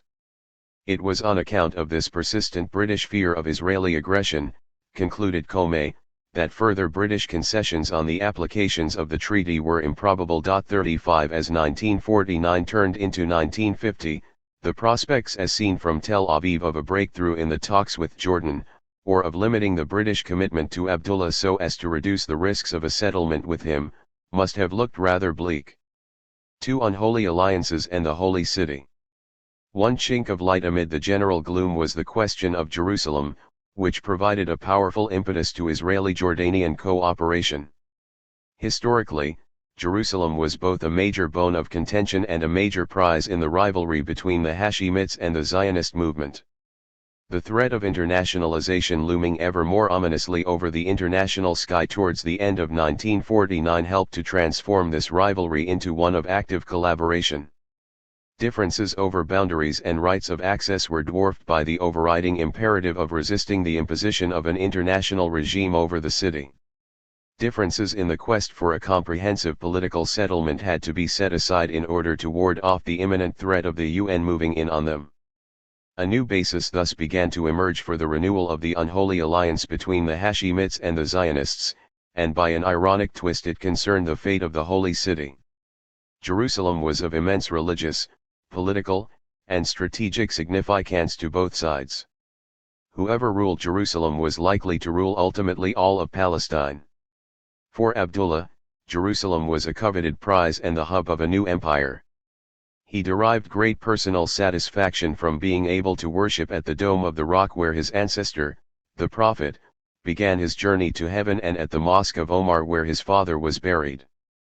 Being guardian of the Old City, the third holiest shrine of Islam, also enhanced his stature throughout the Muslim world.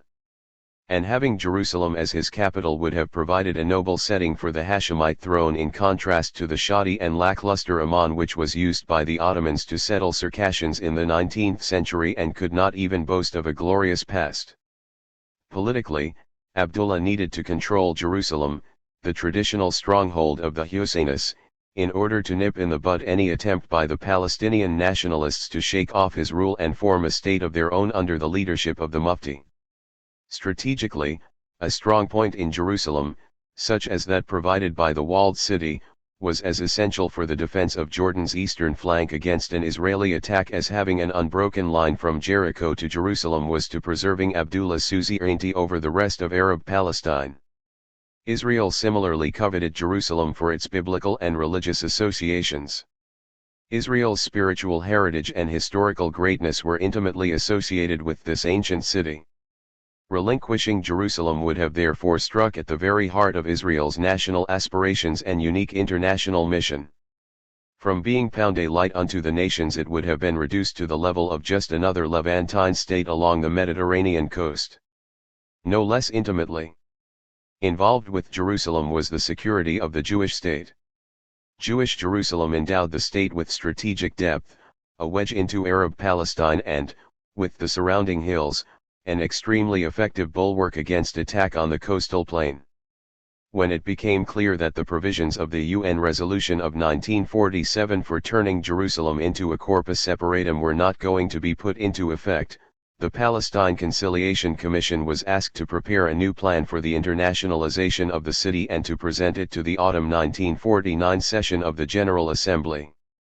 The PCC was faced with the fact that the Jewish and Arab parts of Jerusalem were being administered to all intents and purposes as though they were part of Israeli and Jordanian occupied territory respectively. They took account of this situation in the plan, which they presented to the Assembly. The Assembly rejected this compromise plan and on December 9, 1949 voted by a large majority for a resolution which called for treating Jerusalem as a separate entity under UN rule. The vote in favor of full internationalization was the offspring of an unholy alliance between three international groups, the Soviet bloc, the Vatican, and the Catholic countries, especially of Latin America, and the Islamic and Arab states, with the exception of Turkey and Jordan. The Arab states that had rejected the original UN partition resolution lock, stock, and barrel now became enthusiastic proponents of a UN regime for the city. This reversal had as much to do with undercutting Abdullah as it did with depriving the Israelis of their part of the city. Abdullah certainly regarded the move as an assault on his position in Jerusalem by his fellow members of the Arab League, and he did not therefore flinch from joining hands with Israel in the fight against internationalization. In extremis amici. Israel, too, received the UN vote with dismay and regarded it as an assault on her position in Jerusalem. Ever since the guns had fallen silent in Jerusalem towards the end of 1948, both Israel and Jordan had been in favor of partition with, at the very most, special international arrangements for the holy places. The passing of this resolution spurred on both parties to present the UN with faits accomplis. Sharad, who had led Israel's diplomatic campaign against internationalization in New York, took the defeat rather badly and offered Ben-Gurion his resignation, but the Prime Minister reacted more robustly and persuaded the Foreign Minister not to resign. To the UN resolution Ben-Gurion reacted with Churchillian defiance, in deeds as well as words. From the podium of the Knesset he announced the decision to move the government offices from Tel Aviv to Jerusalem, and no time was lost between the announcement of this decision and its implementation. By Ben-Gurion's own account, this was one of the most difficult and fateful decisions he was ever called upon to make, for it involved not just defiance of the UN but a confrontation with the Catholic, Soviet, and Arab worlds. It was a campaign, he declared in one of his speeches, in which Israel, perhaps for the first time in her history, was pitted against the entire world.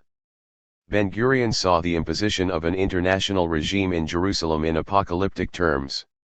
On the one hand, it would have placed 100,000 Jews outside the boundaries of the State of Israel, and on the other it would have injected international intrigues and rivalries into the political life of a country that was already polarized between a pro-Soviet and a pro-Western orientation. The growth of Jewish Jerusalem would be arrested if not reversed, and the process could lead to ruin and the first victory of the Arab people against Israel. Moreover, the loss of Jerusalem would only be a beginning. It would be followed by international pressure to take back the refugees and to place other religious places under international supervision. The end result would be loss of independence and anarchy. These dangers, observed Ben-Gurion in his diary, could only be fended off by making a stand from the very start on the question of Jerusalem. Jerusalem was the all-important test case. If Israel defeated the UN resolution, the question of borders would be solved and the pressure to repatriate refugees would cease. Our success in Jerusalem solves all the international problems around the State of Israel. 5 As for the chances of success, Ben-Gurion estimated them to be quite good because Israel had allies, and the attitude of these allies was influenced by her own actions. First and foremost there was Abdullah. It is true that he is a prisoner in Britain's hands, but in relation to the other Arab states, whose independence is also dubious, he is a factor, sometimes a decisive one. He destroys Arab unity and can possibly pull behind him our most despicable enemy among the Arab peoples, Iraq. And if Abdullah himself has no weight, there is weight to those who stand behind him, the British. It is an irony of history, but it is a fact, and to a certain extent we must exploit every fact to our advantage. In this dispute with the UN, Britain is our ally, implicitly, without the need to talk to us. She will stand behind Abdullah and, willy-nilly, behind us. There is also the help of Abdullah, and since he sits in Jerusalem, we must not belittle this help, and the talks that are being conducted with him now are of great help. The decision to transfer the government offices to Jerusalem met with strong opposition from inside Ben-Gurion 5's party. At a meeting of the MAPE members of the Knesset, the move was resisted on the grounds that it would isolate Israel, instigate international sanctions against her, provoke the hostility of the Christian world, and so forth. Ben-Gurion's remarks, as recapitulated in his diary, were extremely revealing of the inner mood in which he embarked on this campaign against the world. I said that I know our comrades and their fears, and I know myself, and I can say that none of them can approach me in his cowardice. I am the greatest coward, even though I am sometimes afraid of other things, that the comrades are not afraid of or pay no attention to. I do not always express all my fears because I am afraid that I might frighten too much our comrades and the movement, and out of fear I am in favor of defying the UN resolution, immediately and with deeds. I can see the danger that the comrades who are opposed to my line see, but I see graver dangers in their line, and the road is in any case full of pitfalls, and the decision is for resistance to the UN resolution. 36 10 years later Ben-Gurion was asked why he had thought Israel could get away with acting so defiantly against the wishes of the UN. His reply highlighted the centrality of the alliance with Abdullah to his political strategy. I knew we had an ally, Transjordan. If they were permitted to hold on to Jerusalem, why weren't we? Transjordan would permit no one to get them out of Jerusalem, consequently no one would dare to remove us. I would have done it without this, but it was a great reinforcement. I knew that nothing bad would happen to us. I was sure that the UN warning was mere words and of no importance. 37 A letter was sent to King Abdullah in the middle of January 1950 proposing discussions regarding Jerusalem in view of the mandate given to the Trusteeship Council and the possibility of international action to implement the UN resolution. The king responded favorably and asked his Minister of Court to arrange a meeting. Samir Rafi declined, saying the time had come for the government to consider the matter and, if appropriate, to participate in the discussions on a formal basis. The government debated the matter and chose Defense Minister Fawzi El-Mulki, a veteran of the armistice negotiations and the Lausanne Conference, to accompany Samir to the talks with the Israelis. A second phase in the talks between Israel and Jordan thus began at the end of January. Although it revolved round the problems connected with Jerusalem, the Israelis still hoped that it would lead to a comprehensive settlement. In the event it lasted less than a month. 38 Shiloah and Dayan represented Israel at the meeting in Shana on January 24, 1950, the king was absent due to a light attack of flu. The Israelis stated at the outset that their fundamental aim was an overall peace and this aim dictated their specific approach to the Jerusalem problem. They were forced, however, to drop the general issues in favor of a more limited objective: permanent arrangements for the future of Jerusalem. Here, too, an impasse was reached because the Jordanians demanded the restoration of the Arab quarters in the new city, Talbiya, Kataman, Greek colony, and Bekaa, and offered only limited concessions in return. They asked how far Israel would go in defying the UN and what might their country expect from an agreement. Shiloah replied that Israel would leave the UN before giving up Jerusalem, and Dayan added that they would consider rectification of the present armistice line but only on a meter-for-meter principle. Samir said that this approach was unacceptable and reverted to the principles of December 13. No progress was made except for an agreement to meet again a week later with maps and detailed proposals. 39 The next meeting was held on January 30. Collusion, a Palestinian from Ramallah and a minister in the government, was included in the Jordanian delegation, a sign of the growth of Palestinian influence in Jordanian politics that accompanied the creeping annexation of the West Bank. The Jordanian delegation proposed to discuss the partition of Jerusalem on the basis of a map proposed by a British Chief Justice in Palestine, Sir William Fitzgerald, in 1945, but this was dismissed out of hand by the Israelis as an approach that ignored reality and tried to turn the wheel of history back as if the war had not taken place. Only the existing reality, insisted the Israelis, could serve as a starting point for mutual adjustments leading to an effective settlement. Collusion lived up to his reputation as a militant nationalist and an opponent of the king by his uncompromising insistence on the restoration of all the Arab quarters of Jerusalem. Dayan's response was equally crisp and forthright. The king intervened in a vain attempt to move the discussion to the broader questions of a general settlement. He said that Collusion and his people had been responsible for the war and their duty now was to find a way out. Dayan said that a permanent solution to the problem of Jerusalem could be approached by one of three alternative routes. First, there could be a radical solution involving the exchange of all the Arab quarters in South Jerusalem for a comparable area in the north that would link the new city with Mount Scopus. Second, there could be financial compensation for the Arab quarters that remained in Israel's possession. Third, there could be minor rectification of the present armistice lines on the basis of plot for plot and access for access. Dayan stressed that whatever the approach, an irreducible condition would be the handing over of the Jewish quarter and secure access to Mount Scopus. No Israeli government, he explained, could sign a final peace agreement that left the holiest place in the biblical heritage of the Jews under foreign occupation and only a few hundred meters from its border. The Jordanians ruled out the radical solution because it would have left the strategically important Nablus Road in Israeli hands. Malki showed a paper prepared by unnamed advisors, presumably senior British officers in the Arab Legion, arguing that this road was indispensable not merely for the protection of Jerusalem but for the defense of the entire West Bank. Samir therefore wondered whether Israel would agree to a negotiating formula that would combine the last two approaches. The Israelis did not think so but arranged to return after further consultations with their superiors. Once again, they began their homeward journey at 3 o'clock in the morning. 40 In the days after this meeting, reports began to reach the Israeli leaders about conflicting currents of opinion on the subject of peace with Israel in Jordan and in Arab Palestine. After a long absence, Abdel Ghani Karmi returned to Jerusalem to report that agreement was a long way off. The king and Samir wanted to settle but the government would not go along with a settlement that did not restore Arab property. The Palestinian Arabs went further in demanding a complete restitution of all their property. As for Jerusalem, it was apparently Sir Alec Kirkbride who suggested the Fitzgerald Plan as an opening gambit from which retreat was always possible.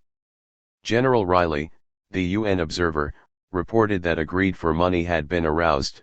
The prospect of receiving financial compensation had excited some Arabs but the difficulties ahead were still considerable. 41 The next meeting, on February 3, took place in the house of the Israeli Commissioner for Jerusalem. The absence of the Palestinian minister was taken to indicate a desire on the part of Samir and Malki to make progress. Yet they attended the meeting with conflicting instructions. From the king the order was to make no move serving to break off negotiations and make no final commitment without having consulted him. From the government the order was to offer a guarantee of free access to Mount Scopus, the Wailing Wall, and the Jewish quarter, but no surrender of territory. When Malki presented this offer, the Israelis ridiculed it as going no further than Article 8 of the Armistice Agreement and falling short of the rights Israel would enjoy. Under the Garo plan that was being considered by the UN Trusteeship Council at the time. Dayan thanked the Jordanian government for its generosity and explained that this would be the end of the talks unless it changed its position. Malki agreed to consult further with his government and Samir explored hypothetically the limits of Israeli compensation in the event of the government agreeing to surrender territory. 42 At the next meeting of the Jordanian cabinet there was unanimous refusal to concede territory to the Israelis in the Old City. The Prime Minister and his colleagues seriously considered the Garo plan as a means of reaching a settlement over Jerusalem without making direct concessions to Israel and told the king that they were ready to resign over this issue. The king pretended to Kirkbride that he had never favored the admission of the Israelis into the Old City. Having formed a common front to fight internationalization, both sides were now using the threat of internationalization in order to extort better terms. Abul Huda even suspected that Israel was less interested in an agreement with Jordan than in giving the UN the impression that agreement was virtually reached, so that active consideration of the Garo plan might be postponed and the General Assembly's resolution might ultimately be rescinded. 43 This guess was not far off the mark. 44 In any case, the negotiations for an accord on Jerusalem were no more successful than the earlier talks intended to lead to a comprehensive settlement, and a third stage now began with a more modest aim of concluding a non-aggression pact. 540. Non-aggression pact. On February 17 Shiloah and Dayan visited, at their request, the king and his minister of court at China to reopen discussions on a comprehensive agreement. The government was not represented at this meeting, but its decision of the previous week cast a long shadow over the proceedings. As Samir explained to the visitors at the outset, the government was in a truculent mood, and even if an agreement could be devised to meet Israel's minimal demands, there was no prospect that the present government would ratify it, and little prospect of finding a more pliant government to replace it. After the meal, the king again left Samir and his visitors alone to define their irreducible demands and see if the gulf between them could be bridged. Samir stated that a coastal strip between Maghdal and Gaza to serve as a port and a 2-kilometer-wide corridor under Jordan's sovereignty was a sine qua non for a settlement. The Israelis said it was impossible to meet these demands. At this point the king came in for a few minutes, learned the gist of the discussion, urged the participants to pursue it until they reached either consensus or deadlock, whereupon he would rejoin them and suggest a new idea to get them out of the straits. The discussion continued for over an hour, but the chasm could not be bridged. Around 11 the king reappeared and Samir reported to him that although both sides wanted peace, they were unable to overcome the differences separating them. The king now made his well-timed and dramatic intervention. He opened by saying that although he was greatly distressed at the failure of his efforts to mediate between the two sides, he did not despair, and he was sure that in the end the two neighboring peoples would succeed in establishing peaceful relations between themselves. It was apparent that they had not yet overcome the feelings of bitterness and mutual mistrust that were the inevitable consequences of war and bloodshed. In order for the two sides to be able to see things objectively, a transition phase was needed from war to peace. A mere armistice was manifestly inadequate, and it was necessary therefore to make temporary arrangements for a period of several years, arrangements that, without pretending to be a final solution of all the difficult problems, would foster reconciliation and a better climate between the two sides. Both sides were demanding concessions of one another. In the prevailing atmosphere, these concessions could be seen to signify surrender and even treason. But were the atmosphere to change, each nation would view these concessions in a different light. Consequently, the king proposed that instead of signing a final peace agreement, they should sign a non-aggression pact valid for 5 years. The Israelis were greatly encouraged by the new proposal, and in view of its importance requested it in writing. Since Samir seemed evasive, the king dictated the proposal to Shiloah.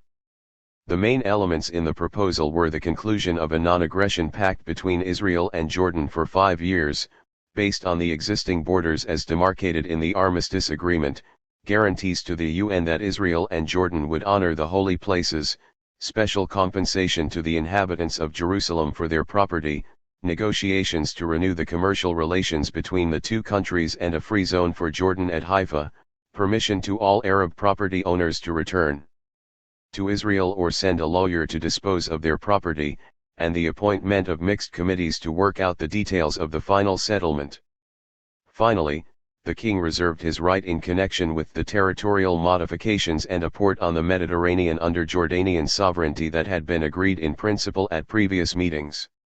Most of all, he begged to be told whether the Israeli government could see its way to making any concession on the Arab quarters in Jerusalem, so he could decide whether to recommend to his government to yield on the Jewish quarter in the Old City. 45 Although he did not say so, the king must have wanted desperately to recover some of the Arab quarters, or even just one quarter, in order to be able to demonstrate to the Palestinian Arabs, who constituted 2/3 of the population of his enlarged kingdom, that he had achieved something for them. 46 The skill and ingenuity with which the king navigated the negotiations out of the straits and thereby saved them from certain shipwreck were remarkable. His analysis of the emotional and psychological impediments that barred the way to a settlement was masterly, as was the gradualist strategy he outlined for overcoming them and effecting the transition from war to peace. The meeting showed how subtle and constructive the king's personal brand of statecraft could be and highlighted some of the qualities that enabled him to excel in negotiations: patience, empathy for the other side, foresight, the ability to keep short-term and long-term goals simultaneously in mind, and the combination of a firm purpose with flexible tactics. It also provided a striking demonstration of the realism and the positive spirit that had been the hallmark of his approach to relations with the Zionist movement over the previous 3 decades. The Israelis took heart from the latest turn in the negotiations and welcomed the king's new terms as a great contribution to the common cause. A few days after the meeting, Shiloah informed Samir through a special messenger that the government of Israel had considered the proposal and empowered him and Dayan to proceed with negotiations on this basis. The messenger returned to announce in Samir's name that if Israel was not willing to come forward with new concessions, there would be no point in meeting again. Suspecting a ploy on Samir's part to sabotage the talks, Shiloah wrote directly to Abdullah to say that the Israeli government accepted in principle the proposal that he had dictated and asked him to name the time and place for the next meeting. The messenger returned with an invitation from the king to a meeting at Shana on the following day, February 24. On arrival at Shana, the Israeli delegation was met not just by the king and Samir but also by Fawzat al-Mulki, who had learned about the new proposal only that morning. Samir's tortuous explanation of the misunderstanding that had occurred only aroused the king's wrath and confirmed the Israelis in their suspicion that his intention had been to derail the talks. Shiloah confirmed the Israeli government's agreement in principle to the king's 5-year non-aggression proposal and the delegation's authority to discuss it in detail. During the meal, Abdullah was in an ebullient and confident mood.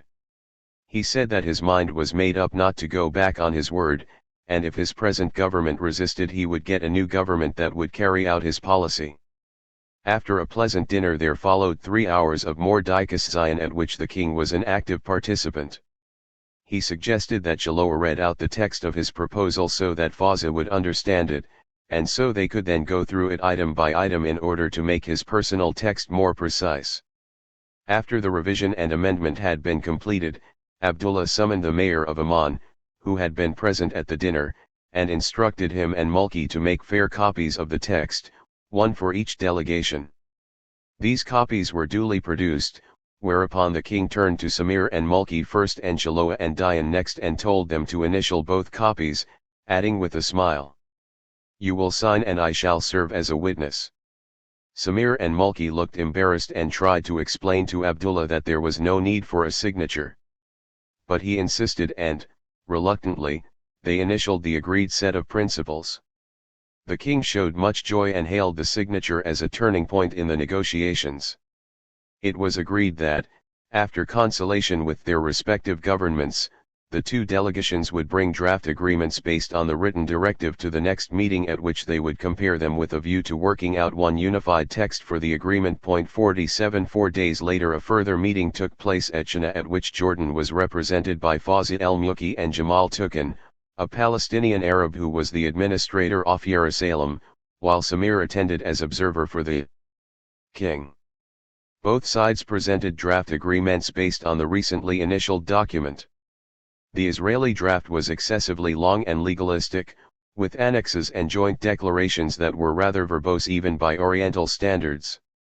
The draft defined in detail those points that were advantageous to Israel, glossing over the concessions to Jordan in a rather vague manner.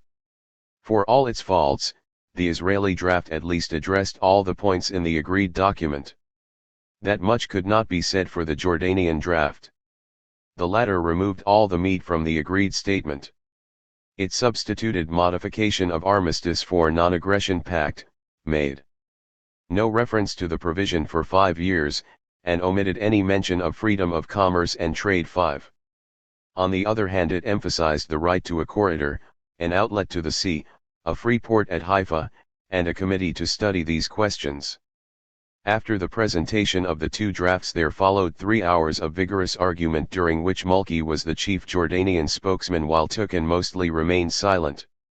The Israelis made it plain that the Jordanian draft was deficient in many critical respects and that they had no intention of signing a second edition of the armistice agreement, much less an inferior edition of that agreement.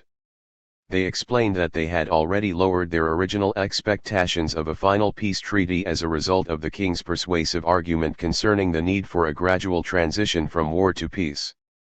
The Jordanian draft, it was argued, represented not progress but retrogression in that it omitted two elements of 5-year non-agrese Zion Pact and normal economic relations that were central to the king's proposal and on the strength of which it was accepted by the Israeli government. Malki answered rather lamely that the Jordanian draft was also intended as an interim step towards peace, but it was thought preferable not to place a time limit on the renewed commitment not to resort to force. As for the second element, it had to be omitted for fear of breaking the Arab League boycott, but he could give a faithful assurance that the intention was to establish normal economic relations with Israel at the earliest possible moment. At midnight Shaloa said that there was no point in repeating themselves, and that to prevent misunderstanding he would leave a note for the king explaining the impasse. To this the Jordanians strongly objected and insisted on waking His Majesty. On being woken up from his slumbers, His Majesty, who had not seen the Jordanian draft, flew into a rage, saying he evidently had more influence with the Israelis than he did with his government. This outburst of royal fury had a terrific impact, and his criticism of the Jordanian draft was so forthright that the visitors present felt a bit embarrassed. His plan, he stated, was the result of considerable thought, and he intended to adhere to it. Then he described Jordan's difficulties and the suffering of both countries due to loss of trade. The only alternative to agreement was war, and Jordan was in no position to resume the war. After telling his ministers, in effect, to sign or resign, and to choose between war and peace, the king commanded both parties to come back on Friday. For the first time he laid down that there was no possibility of delay and that the position must be clarified. He appealed to Israel to take account of Jordan's difficulties in revising its draft. Shaloa replied that his was not 544. A bargaining draft, but he left himself room for maneuver by remarking that it was not the Ten Commandments either. 48 Sir Alec Kirkbride was in favor of continuing the efforts to reach agreement. In his report to the Foreign Office he upheld the Jordanian government's acceptance in principle of a non-aggression pact as the most important step towards a settlement taken so far and a reversal of the earlier position that they would never conduct peace negotiations with Israel. But when Kirkbride saw Abul Huda after the stormy meeting, the Prime Minister was green with anger and said he could not accept the Israel draft and that he saw no point in trying to come to an agreement with tricksters like the Jews. Kirkbride tried to calm him down, saying that all negotiations require time and patience. But Abul Huda submitted his resignation, retracting it only after Samir Rafai had tried and failed to form another cabinet and the king had promised to hold his horses until after the April elections. 49 One of the reasons that compelled the king to slow down the pace was the violent propaganda launched against his policy of peace with Israel from the capitals of the Arab world. Col. Abdullah al-Tal, who was implicated in a plot to overthrow King Abdullah and fell out with Glub Pasha over his demand for rapid promotion, went into political exile in Egypt towards the end of January 1950. Tal now released to the press photostat copies of letters confided to his safekeeping by Abdullah that exposed the secret contacts between the court and the Israelis before and during the armistice negotiations. In interviews to the press, Tal also alleged that British officers in the Arab Legion had prevented their units from fighting, to help the Jews, and denounced Abdullah as a lackey of the British and the Zionists and a traitor to the Arab cause. Outdoing Tal, one Egyptian newspaper claimed to have found secret documents proving that King Abdullah and Glub Pasha had sold the plans of invasion of the Arab armies to the Zionists.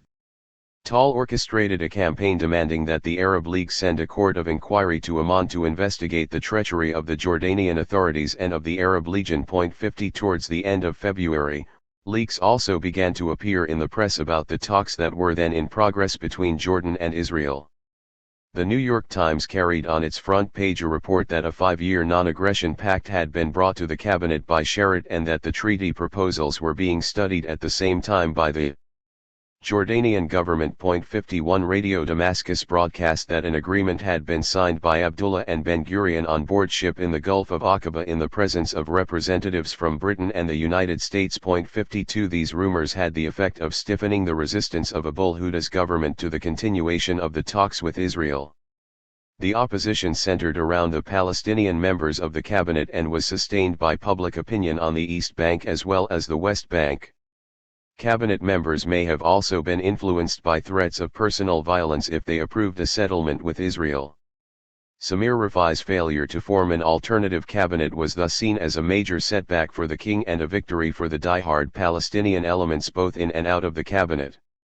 The king remained unruffled and sent Israel a message saying, "Abdullah, son of Hussein, does not break his word." 53 Israel, however, watched the trend of events with dismay.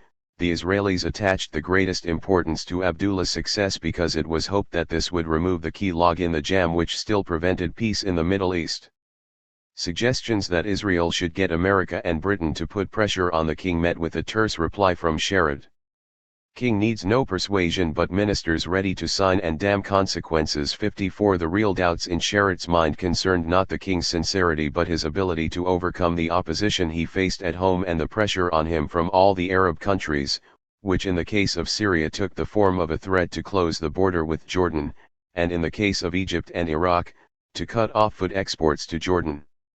This is why Sharett appealed to the Americans to place themselves behind the king with an official but secret assurance of moral support and economic assistance in the event of sanctions being applied against Jordan. All that the State Department would approve, however, was discreet encouragement through its minister in Amman to the king and his ministers to continue the talks. 55 The British position was a mystery to Sharett. His impression was that they were in favor of the negotiations but afraid of swimming alone with Abdullah against the current of Arab opinion. Their answer was therefore to sit on the fence and wait upon events. If the king triumphed they would claim some of the credit for his success, if not, he alone would bear the bitter consequences of defeat while their hands would remain clean. 56 This guess, like most Israeli assessments of British intentions during this period, was wide of the mark. In fact, there was a striking similarity in the way that Abdullah's predicament was viewed from London and from Jerusalem, and British officials played a much more constructive role in supporting Abdullah's peace efforts than the Israelis ever gave them credit for. Among British officials, the leading advocate of a Jordanian-Israeli settlement was Sir Knox Helm, the minister in Tel Aviv. Helm impressed on the Foreign Office his judgment that a strong Israel at peace with her Arab neighbors offered the best prospect for pursuing Anglo-American interests in the Middle East. It followed that the Arab refusal to make peace with Israel was dangerous to Anglo-American interests, whereas Abdullah's courage in facing realities was worthy of encouragement and support. This unorthodox outlook on the part of a British diplomat made a great impression on James MacDonald, President Truman's fervently pro-Zionist envoy to Tel Aviv. Helm was able and objective, reported MacDonald, with no Palestine background to confuse his judgment. 57 Chaloa kept Helm informed of the progress of the negotiations with Jordan. In retrospect, Helm felt that in 1950 an opportunity had been missed, and that if Ernest Bevin had been in good health he would have taken up these negotiations and pushed them through. The man mainly responsible for putting the brakes on had been Alec Kirkbride. Not that Kirkbride had been opposed in principle, but he thought that it would be better to complete the annexation of the West Bank and to get the parliamentary elections out of the way before proceeding to an agreement with Israel. In Helm's judgment, however, these things not only failed to improve the chances of a settlement, they actually diminished them. Kirkbride himself apparently told Helm at the end of 1950 that they had missed the boat. 58 Yet it is unlikely that a more resolute Anglo-American intervention could have tipped the scales in favor of a settlement, if only because it could have so easily been represented as interference by outside powers in Jordan's affairs. In any case, the balance tipped the other way with Abul Huda's return to power. He was now in a much stronger position to resist the pressure from the royal court to conclude the non-aggression pact with Israel. The next meeting took place at China on March 7. It was the 12th meeting since direct contact was resumed in November 1949. And it was doomed to be the last in this particular round of talks. Israel was represented by Shiloah and Dayan, who had recently been promoted from colonel to major general. Jordan was represented by the king, Fawzi al-Mulki, and Said al-Mufti, the Minister of Interior in Abul Huda's reconstituted cabinet. The meeting was short. The king, looking solemn, opened by saying that he had hoped that at this meeting they would be able to reap the fruit of their joint labor by concluding an agreement, but to his great regret luck was not on their side. Many obstacles, both internal and external, had been put in his way, forcing him to slow down. This slowing down meant the suspension of the talks rather than a rupture, and it was his duty to stress that this time there were no differences of opinion between himself and his government on the elements of the agreement. Mulki then read out a note verbal, saying that the Jordan government accepted the king's plan as the basis for a settlement. However, owing to rumors and lies circulating in Jordan and since there were elections in progress, it was decided not to press ahead with the negotiations but ask for their adjournment.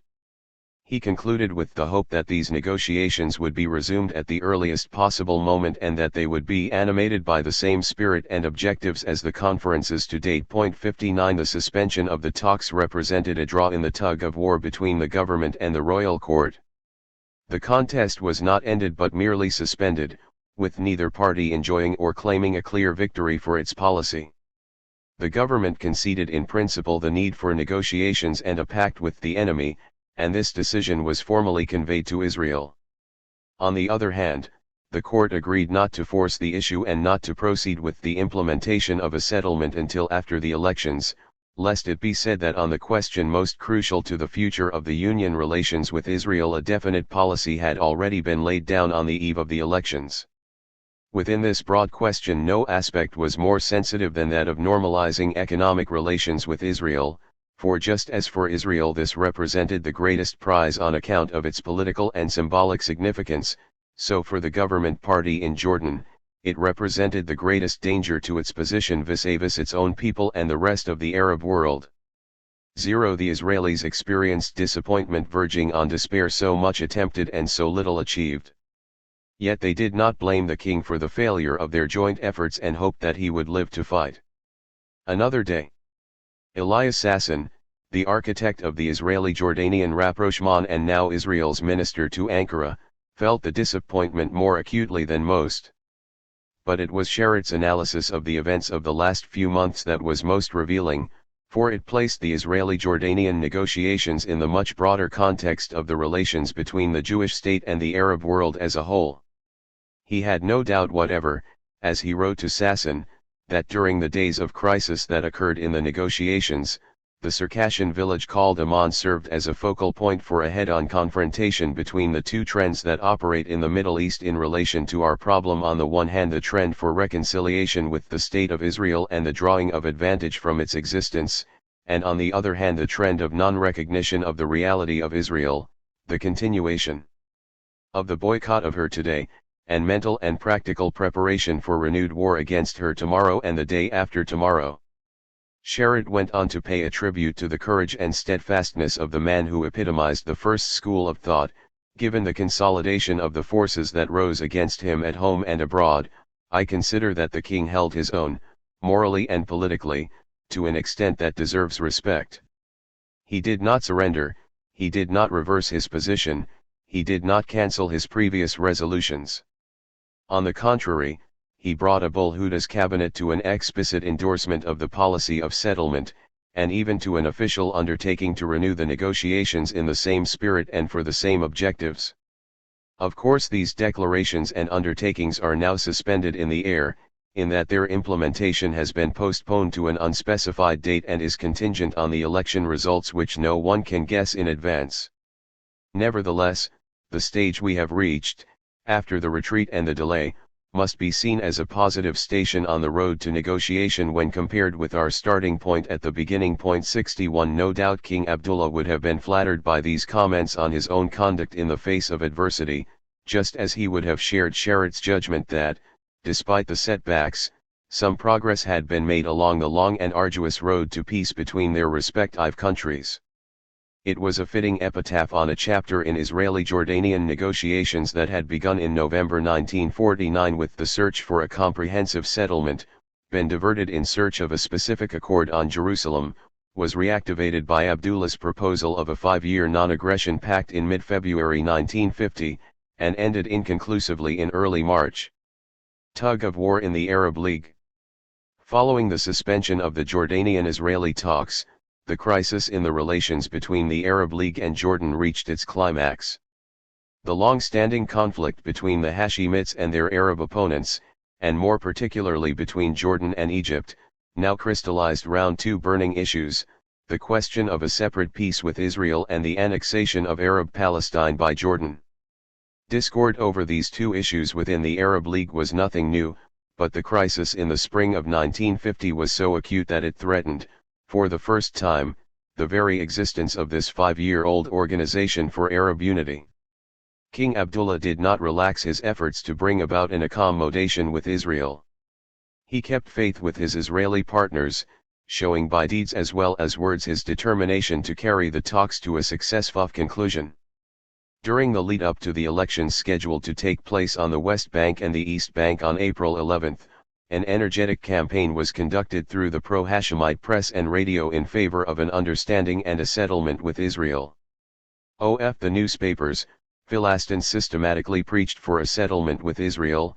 Al-Sariya, Al-Jil Al-Jadid, and Al-Hadaf either openly or indirectly supported the position of the king, and only Al-Shab was opposed to peace.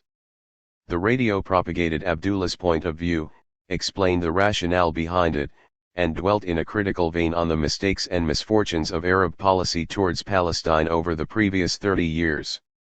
The king also rallied political support behind the policy of peace with Israel. Most of the officials in the royal court supported his policy, notably Abd al-Rahman Khalifa, the head of the Divan, Ghazi Rajai, the secretary for Arab affairs, Munawar Shah, Hashim al-Dabasi, Abdel Ghani al-Karmai, and others. Most of the mayors on both banks of the Jordan also supported the king's policy, and some took it upon themselves to explain to the inhabitants of their towns the benefits that could be expected to come with peace. Prominent among them were Suleiman Tukan, Nablus, Sheikh Muhammad Ali al-Jabari, Hebron, Hazza al-Majali, Amman, and Lawan al-Majali, Karak. The Arab Legion and the police were overwhelmingly loyal to the king, but the Palestinian police force contained pockets of malcontents who could not be relied to stand by him in times of need. Among the organized political groups, the ruling party, Hisib al-Akrar wa al-Nada, supported the king's position on peace with Israel. The political forces opposed to peace with Israel were diverse and badly organized, yet their collective influence was considerable. Hisib al-Ba'ath, the largest opposition party, was weak and divided, with the majority of its leaders, like Collusion, irreconcilably opposed to peace, while a minority made up of Musa al-Omi and his associates came under the influence of the royal court. Jamaat al-Amal, a smaller party with socialist leanings, was also divided internally, with the majority of its members opposing peace with Israel. Supporters of the internationalization of Jerusalem, though not organized as a party, were influential in shaping public opinion in Jordan and abroad. The majority were Christians, some with property in Jerusalem that they hoped to repossess. Their interest in internationalization turned them against the king, but they were not irreconcilably opposed to Jordanian-Israeli peace provided their property could be restored to them. Finally, there were the Mufti's men, the sworn enemies of the Hashemites and of the Jews. A number of public figures received letters from the Mufti's men threatening them with death if they lent a hand to a Jordanian-Israeli peace. Emil al-Ghuri operated this propaganda machine from Beirut and sent leaflets to Jordan. Although the Mufti's men were few and not well organized, their threats of violence were taken seriously, and court officials were worried that they would get material support from Egypt and Saudi Arabia. 1. These opposition groups gained the upper hand in the struggle against the royal party for the hearts and minds of the ruling classes and of the Jordanian and Palestinian masses with the approach of the general elections. Internal opposition to the king's foreign policy was further incited and deepened by externally directed attacks. Rumors in early March about his negotiations with the Jews led the other Arab states to exert pressure on him, on his government, and on his representatives in Middle East capitals. A violent campaign was launched to expel Jordan from the Arab League and to impose an economic boycott against her. The Syrian Prime Minister threatened to close the border with Jordan. The Saudi Foreign Minister threatened to include Jordan within the wall separating Israel from the Arab world. The Jordanian minister to Saudi Arabia, Muhammad Fahmy Hashim, fled into exile in Egypt in protest against the secret peace negotiations which he said King Abdullah was carrying on with Israel. As a Palestinian, Hashim bitterly resented what he called a plot against his native country on the part of Abdullah and the Zionists. Hashim also alleged that Abdullah had said to him that his mission was to annex to Jordan the Arab part of Palestine, to realize the Greater Syria project, and to occupy the Hijaz, and that he wanted Hashim to concentrate all his efforts on the last objective of uniting the Hijaz with Jordan. 2 The strongest opposition to Abdullah's negotiations with Israel and annexation of the Arab part of Palestine came from Egypt. Although the Egyptians had persistently declined to negotiate with Israel themselves, they were not prepared to leave Abdullah to do so because any concessions Israel made to him would diminish the chance of concessions to Egypt if negotiations between Egypt and Israel were to take place in the future. Egypt also feared that a peace settlement between Israel and Abdullah would give the latter Arab Palestine, help him to proceed with Greater Syria, and end up by upsetting the balance in the Arab world in favor of the Hashemites. An Egyptian press campaign conducted with the utmost virulence discredited his policy of compromise with Israel and accused him of betraying the Arab cause. The influential Cairo daily, Al-Misri, reported a friendly exchange of letters between Israel's foreign minister, Moshe Sharad, and King Abdullah, ending in a call for Jordan's expulsion from the Arab League. The time has come for the Arab League to cut off relations with Transjordan, a country that has betrayed Islam and Arab unity and the Arab cause. The time has come to sever this decayed member from the body of the Arab world, to bury it and to heap dung on it. 3 Official Egyptian support for Hajj Amin al-Husseini was directed less against Israel than against Jordan, with the aim of influencing the approaching Jordanian elections.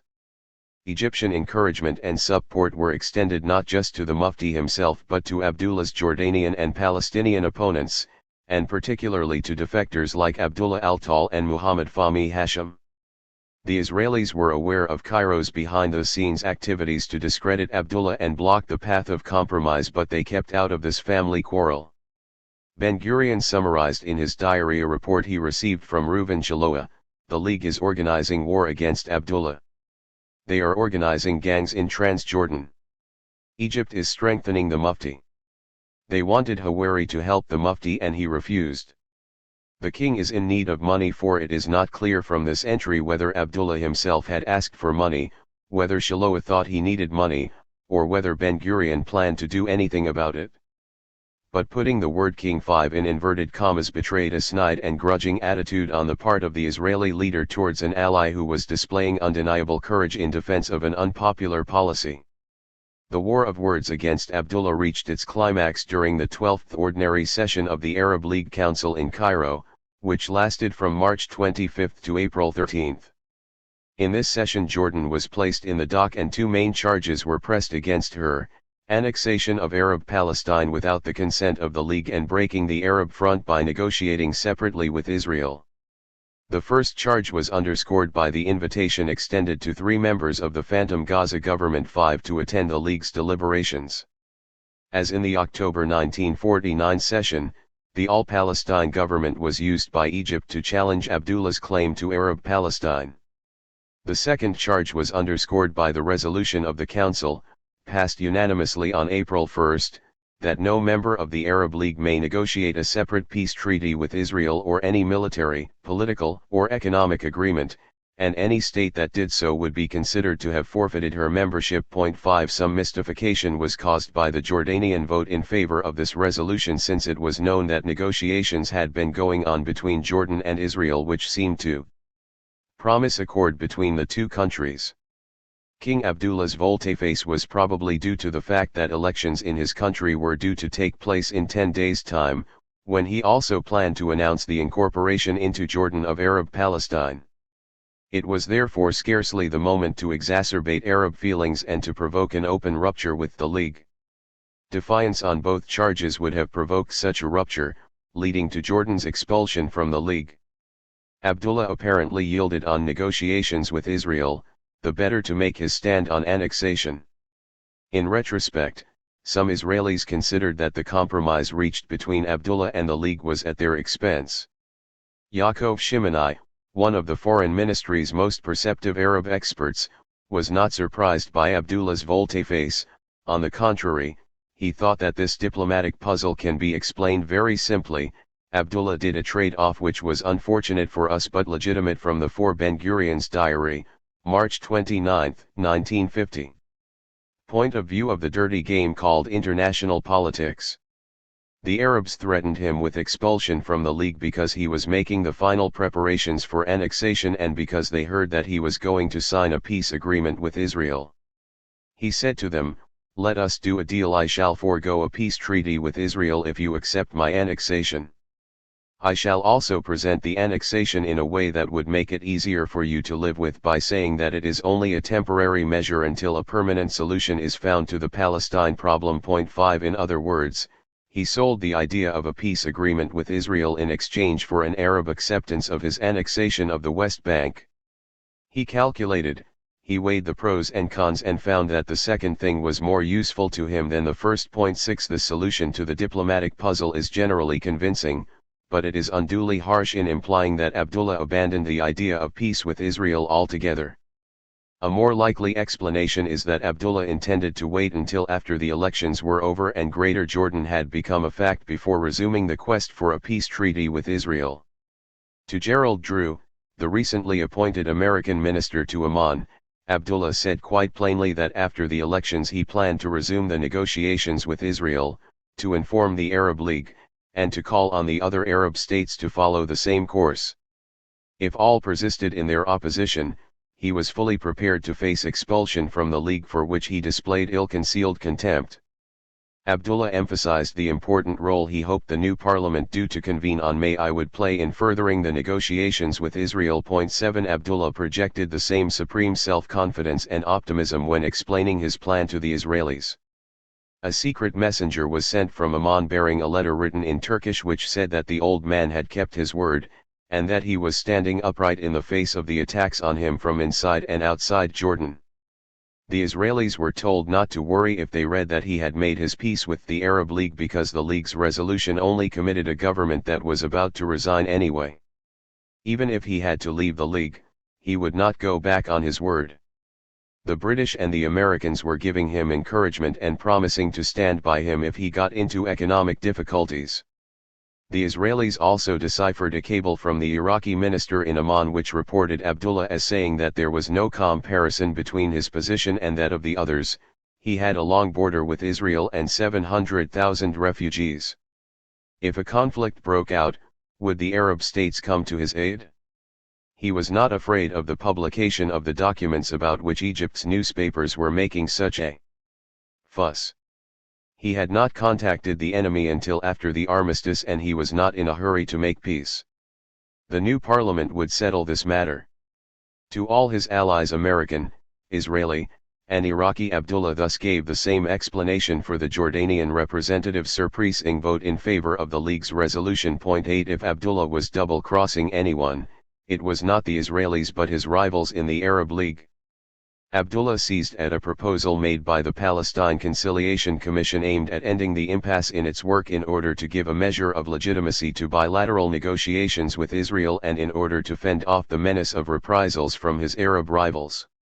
The proposal was for a series of committees with representatives from the parties and from the PCC, thereby meeting the Israeli desire for direct negotiations and the Arab desire for mediation by the PCC. Abdullah seemed to think that this procedure would cover him against any charges of violating the Arab League's resolution against separate negotiations with Israel. He therefore cordially welcomed the PCC delegation which arrived in Amman on April 9 and evinced great enthusiasm for its plan of mediation between the Arab states and Israel. On the following day, however, in complete contradiction of the king's position, the leading ministers insisted that Jordan could only resume negotiations with Israel if Egypt took the lead. Israel was highly critical of the PCC's new proposal and only relented when it became clear that there would be advantages to Abdullah in utilizing the UN machinery. But by this time it had also become clear that the opposition to separate negotiations with Israel was simply too great inside and outside Jordan to be deflected by the polite fiction of the UN mediation. 9. The Union. To complete the annexation of Arab Palestine was now Jordan's most urgent task. On April 11 general elections were held for the new parliament to represent both banks of the kingdom. The electorate was more than doubled by giving all the Palestinians, including the refugees, the right to vote, and the numbers of seats in the Chamber of Deputies was increased from 20 to 40 to make room for 20 Palestinians. 120 candidates stood for election on a personal, non-party program. Of the 20 East Bank deputies, 7 were elected unopposed, whereas on the West Bank all the seats were contested, reflecting a higher level of political consciousness. With the police and the Arab Legion in the background, the elections were conducted fairly and firmly, with only minor disturbances in Jerusalem, Nablus, and Hebron. Among the new West Bank deputies there were former followers of the Mufti who had crossed over into Abdullah's camp, like Kamal Arakat who had commanded the Palestinian Arab paramilitary organization, Al-Futuwa, and Anwar Nusiaba who had been the secretary of the Gaza government. But they were greatly outnumbered by vehement critics of Abdullah, prominent among whom were Abdullah Nawaz, a Christian from Jerusalem and a leader of the Ba'ath Party, and Abdullah Ramaywi from Ramallah, another leader of the left-wing movement and the editor of its newspaper, Al-Ba'ath. In the Senate there were only 8 Palestinians and 12 Transjordanians, with Tawfiq Abul Huda appointed by the king as president. Suleiman Tukin elected as his deputy. But the mood of the Palestinians emerged clearly enough during the campaign and was faithfully reflected in the new Chamber of Deputies.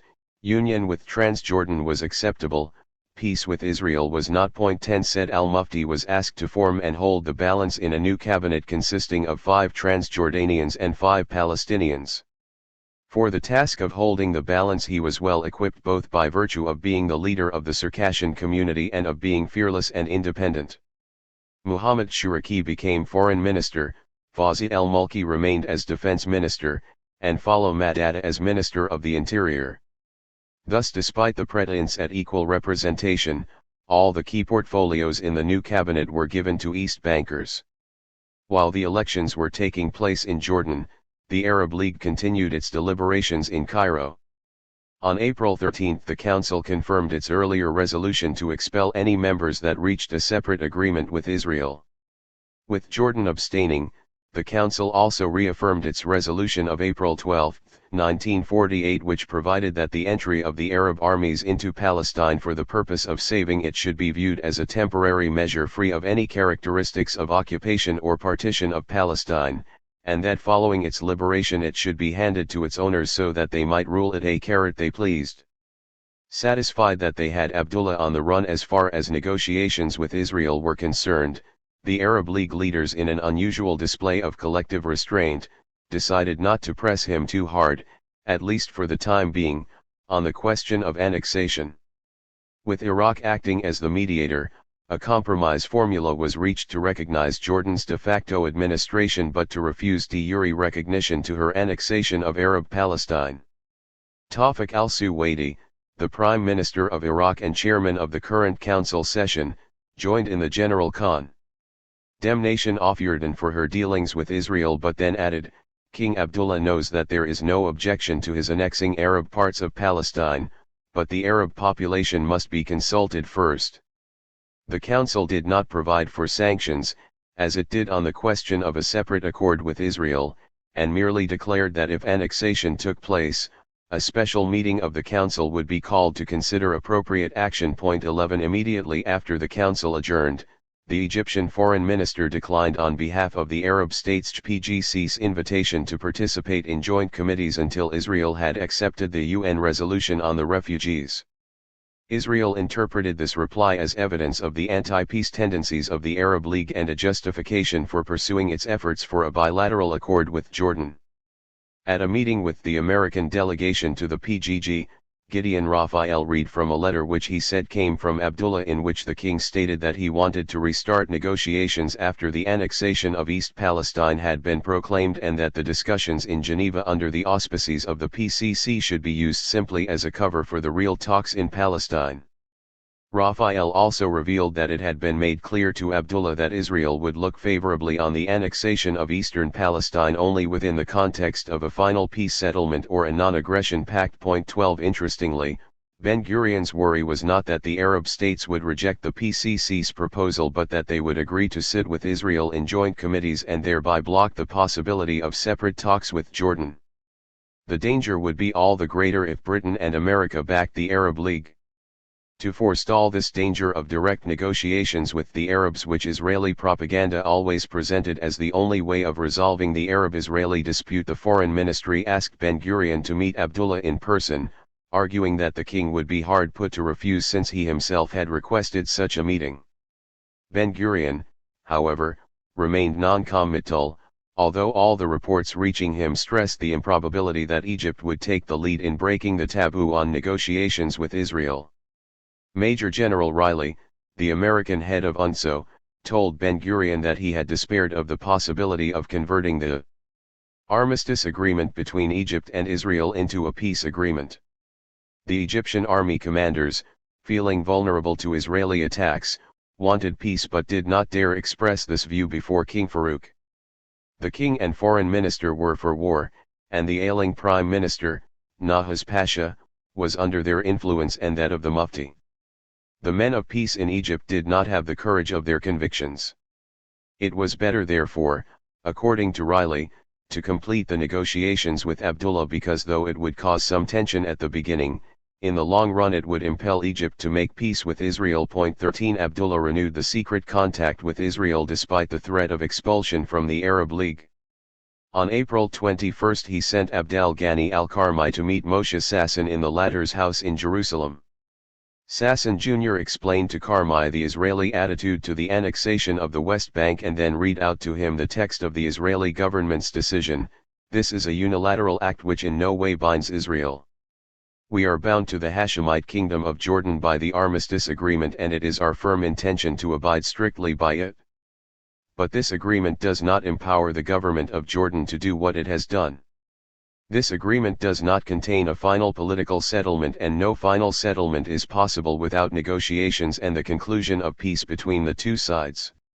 It must be clear, therefore, that the government of Israel does not recognize the annexation, and the status of the Arab areas west of the Jordan remains an open question as far as Israel is concerned.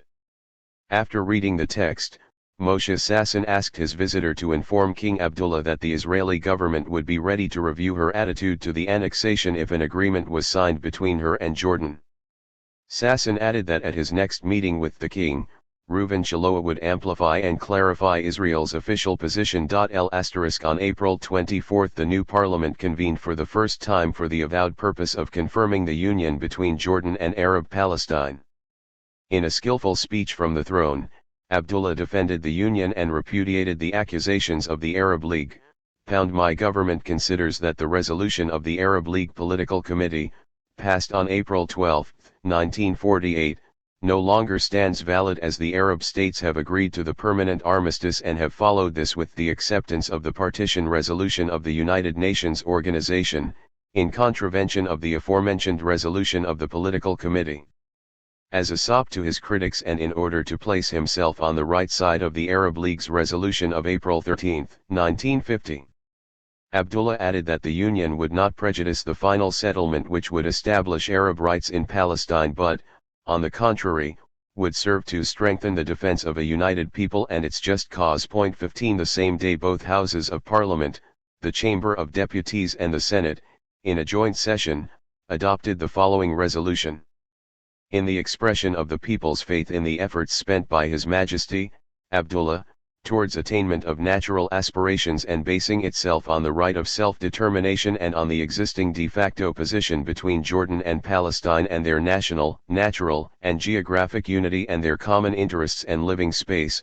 Parliament, which represents both sides of the Jordan, resolves this day and declares, first, its support for complete unity between the two sides of the Jordan and their union into one state, which is the Hashemite Kingdom of Jordan, at whose head reigns King Abdullah ibn al-Hussein, on a basis of constitutional representative government and equality of the rights and duties of all citizens. Second, its reaffirmation of its intent to preserve the full Arab rights in Palestine, to defend those rights by all lawful means in the exercise of its natural rights but without prejudicing the final settlement of Palestine's just case within the sphere of national aspirations, inter-Arab cooperation, and international justice. 16. That Abdullah did not plan to renege on his promises to Israel once Greater Jordan had materialized is evident from the fact that only a day after the historic session at which the parliament passed the decree of unification he received Reuven Shiloah in Amman without even waiting for the storm to subside. Elaborate precautions were taken to prevent the new government from finding out about this meeting, which was held in the house of the king's confidant, Muhammad al-Zubaydi. The king was cheerful and optimistic.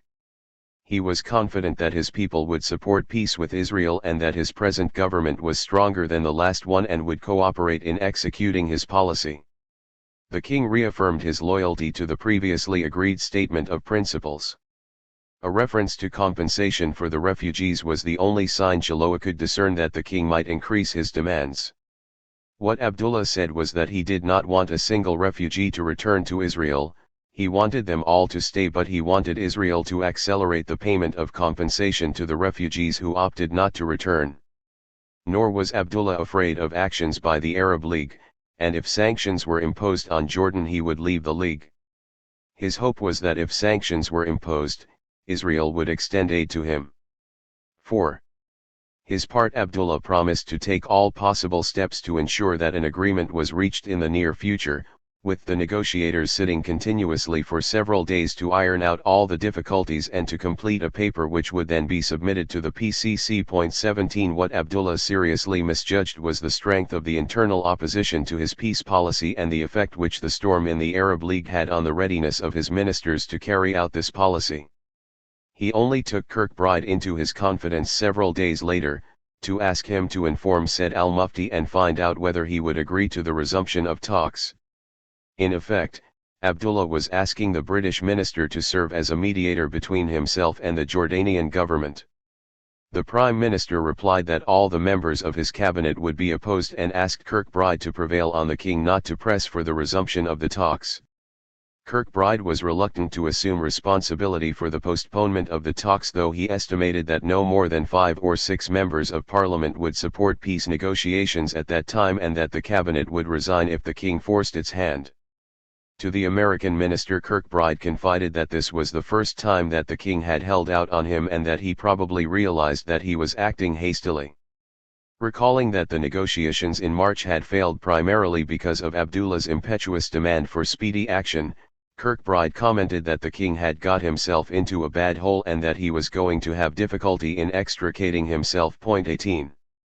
Britain and the Jordanian-Israeli negotiations. Although the Foreign Office consistently backed Abdullah's plan to annex Arab Palestine and although it did not rate the Arab League very highly, it saw no reason to provoke another storm in the immediate aftermath of the union.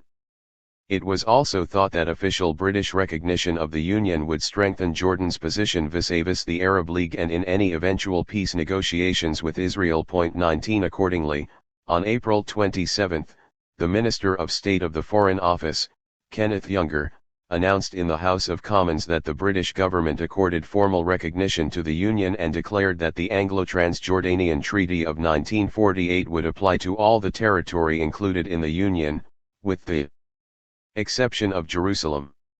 Simultaneously, the British government accorded de jure recognition to the State of Israel and announced that it had no intention of requesting the establishment of military bases in the area of Palestine now united to the Kingdom of Jordan.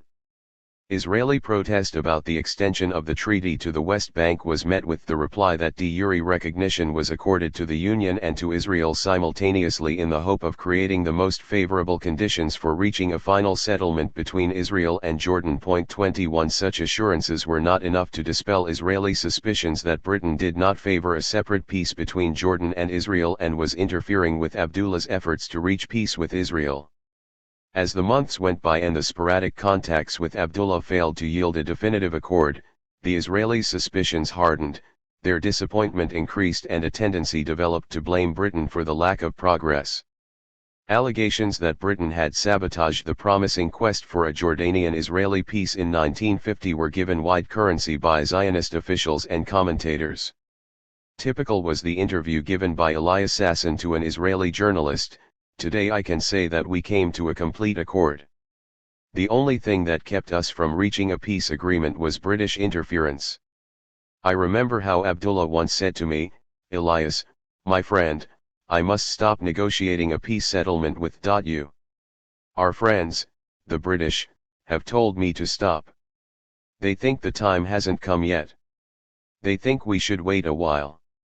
Only the British are to blame, only the British." 22. The reality was too complex to admit of such a simple and one-dimensional explanation. It is true that Abdullah rarely took an important step without consulting the British. It is true that they did not press him to conclude a fully fledged peace agreement with Israel, and it is true that the Foreign Office was not well disposed towards Israel. Nevertheless, it is not true to say that Britain alone blocked the road to peace. Britain wanted peace but not at any price. This was the crux of the Foreign Office position as explained by Geoffrey Furlonge, the head of the Eastern Department, to Sir Knox Helm, the fervently pro-Israeli minister in Tel Aviv. As regards our attitude towards a final settlement between Israel and her Arab neighbors, I think this is best expressed by saying that we should like to see peace but not at any price. In other words, we feel that the Israelis, by playing on the weakness of the United Nations, have got away with so much more than they are entitled to, that any settlement between them and Jordan at least could only be equitable if it involved them in appreciable concessions, particularly in Jerusalem and the Negev. 23 Furlonge, who was usually a very reserved character, once told an Israeli diplomat that he strongly resented what he felt was deliberate misrepresentation of British policy in certain Israeli quarters. If they were not hindering Abdullah, were they encouraging him, asked the Israeli. In reply, Furlonge gave a masterly exposition of British policy. The answer is no on both counts. It is generally believed that Abdullah can't blow his nose without asking for our permission. It is quite true that on some things he can't, but in this particular instance we have adopted a hands-off policy right from the beginning. We have known of the intermittent contacts over the past few months. We have not, I assure you, discouraged them. On the other hand, we have not pressed Abdullah to make peace with you. Abdullah is now a constitutional monarch and his government is dependent on the support of an electorate of whom a good half could conceivably be opposed to a settlement with you. It is true that he got overwhelming support for the Union, but that does not mean that he would get the same support for peace with you. If we pressed him, he might end up without a cabinet and with most of his country against him. This would not bring peace. It would also not do us any good, or Abdullah any good, or you any good. 24. There was one other consideration that accounted for the Foreign Office reluctance to move from the position of sympathetic neutrality to one of active support for Abdullah's policy: the economic consequences of exerting pressure on Jordan. Furlonge, who was to succeed Kirkbride as Britain's minister in Amman, explained that in the light of their often repeated desire to see the Arab states reach a settlement with Israel, they could hardly refuse to help Jordan if she reached such a settlement and became subjected to an Arab economic blockade as a result. In her already weakened economic situation, which Furlonge did not think would be significantly improved by peace with Israel, Jordan would find it difficult to survive without direct British assistance. Nevertheless, concluded Furlonge, they could hardly discourage Abdullah from settling with Israel if he could. 25. One of the problems which exacerbated the tension between Tel Aviv and London was that King Abdullah was not above using his dependence on Britain as an excuse for his inability to proceed as fast as his Israeli friends would have liked him to. Kirkbride, who was wise to Abdullah's little ploys of exploiting a tactical advantage when he saw one, specifically requested that Britain should not be saddled with the responsibility for the limitations of the king's freedom of action.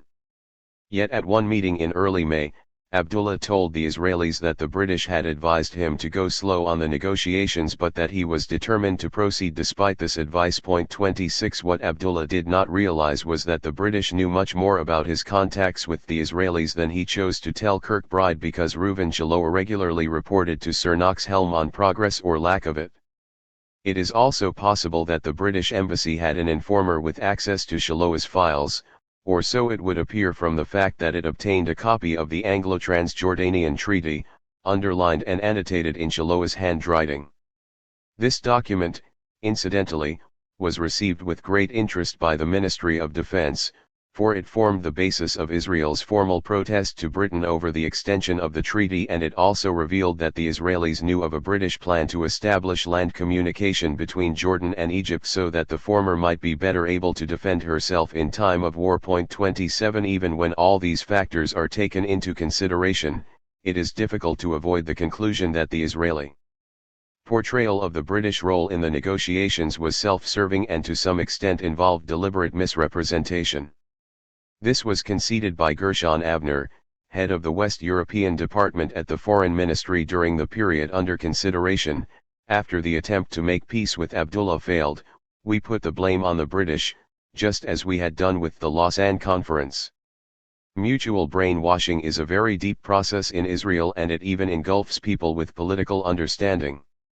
Ben-Gurion was the first to cast the blame on the British, and this idea spread like fire.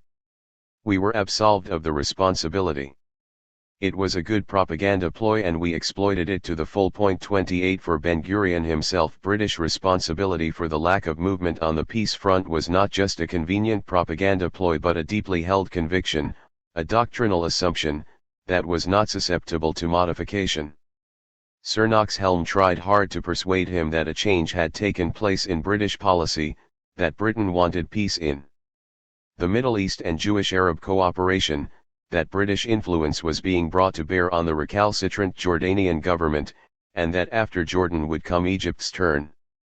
But Ben-Gurion clung to his view that there had been no change in the attitude of the Foreign Office and that the continuation of the conflict between Egypt and Israel served British interests as perceived by the Foreign Office. 29 Britain received little credit for the tripartite declaration she issued on May 25, 1950, together with America and France, with the aim of preventing the development of an arms race between the Arab states and Israel, promising to take joint action against any violation of the existing borders and promoting peace and stability in the Middle East.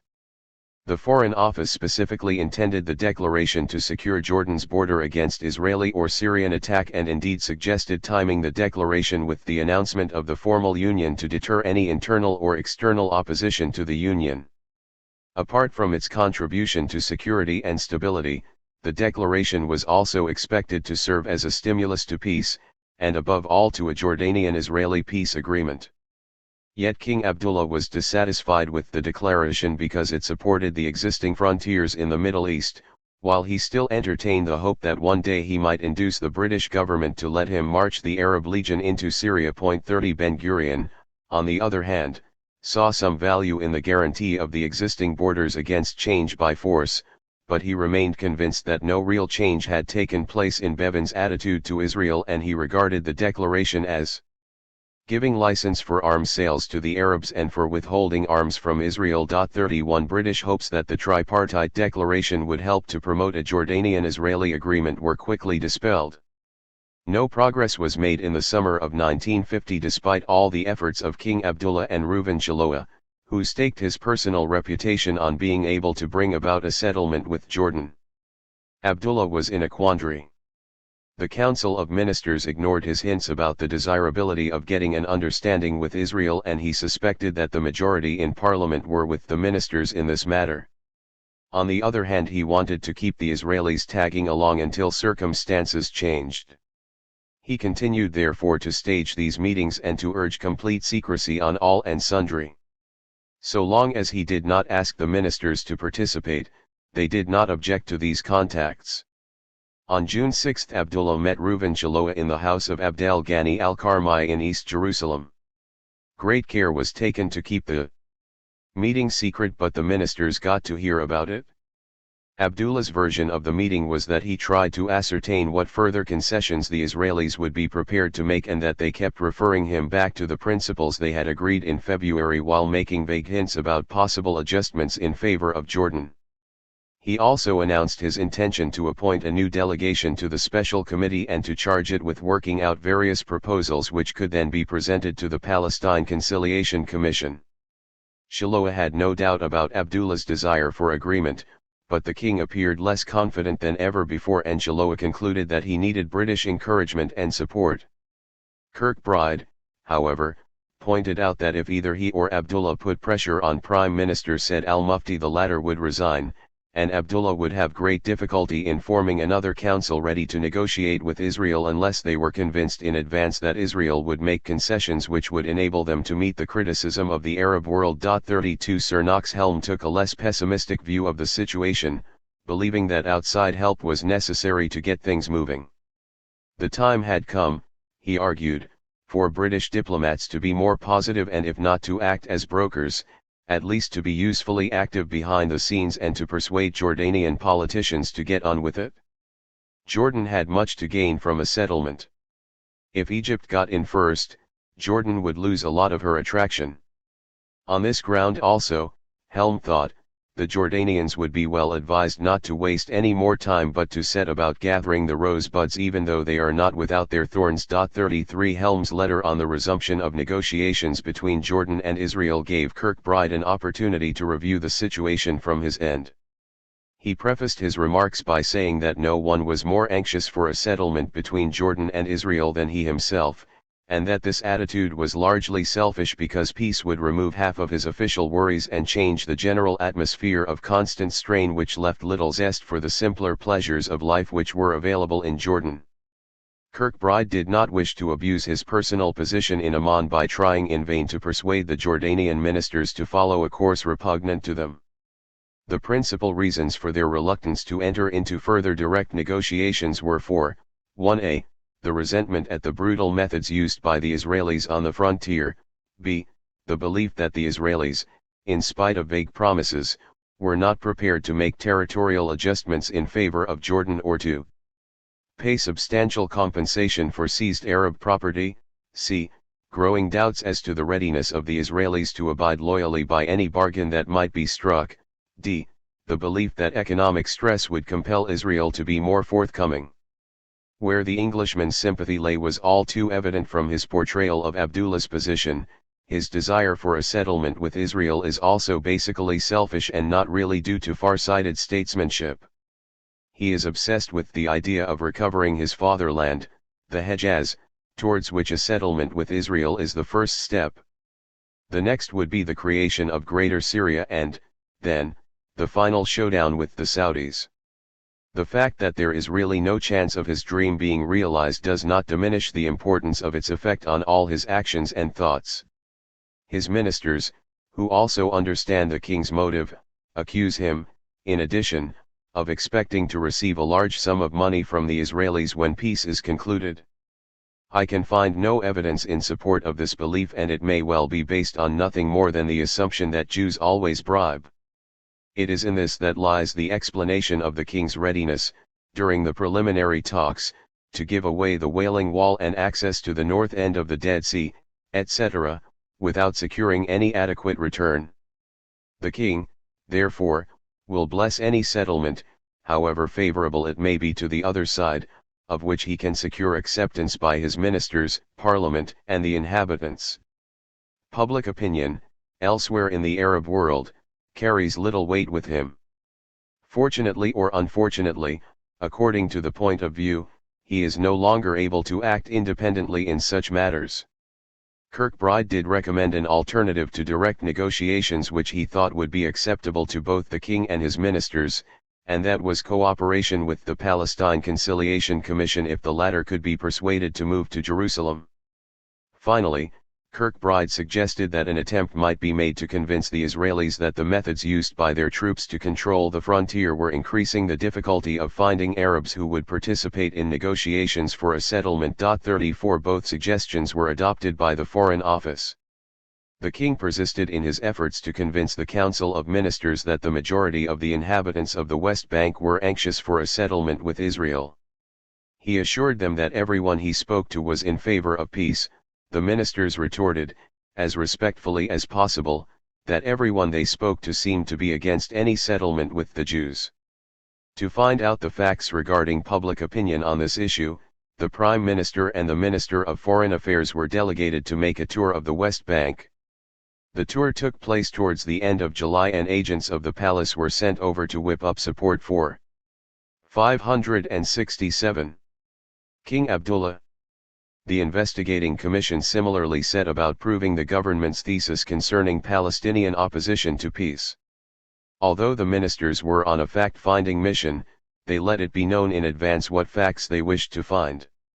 The result was a general condemnation of a separate peace and a grudging mandate to the Jordanian government to contact the Palestine Conciliation Commission. 35 The king was so angry he nearly had an attack of apoplexy. Yet he could not fail to be impressed by the weight of public opinion against direct negotiations between Jordan and Israel or by the determination of the politicians not to undertake so unpopular a task. Anger moved him to try to sabotage cooperation between the Council of Ministers and the PCC when the latter returned to Jerusalem to resume its work. Kirkbride therefore intervened, as tactfully as possible, to ask the king not to place obstacles in the way of this attempt of his ministers to come to terms with Israel. The king agreed to this request with good grace, though he doubted the commission's ability to secure as favorable terms from Israel as he could have done. 36 The Israeli contention that Britain failed to encourage Jordan to negotiate in the summer of 1950 is thus largely without substance. It was not opposition to a separate agreement between Jordan and Israel or fear of repercussions in the Arab League that accounted for British caution.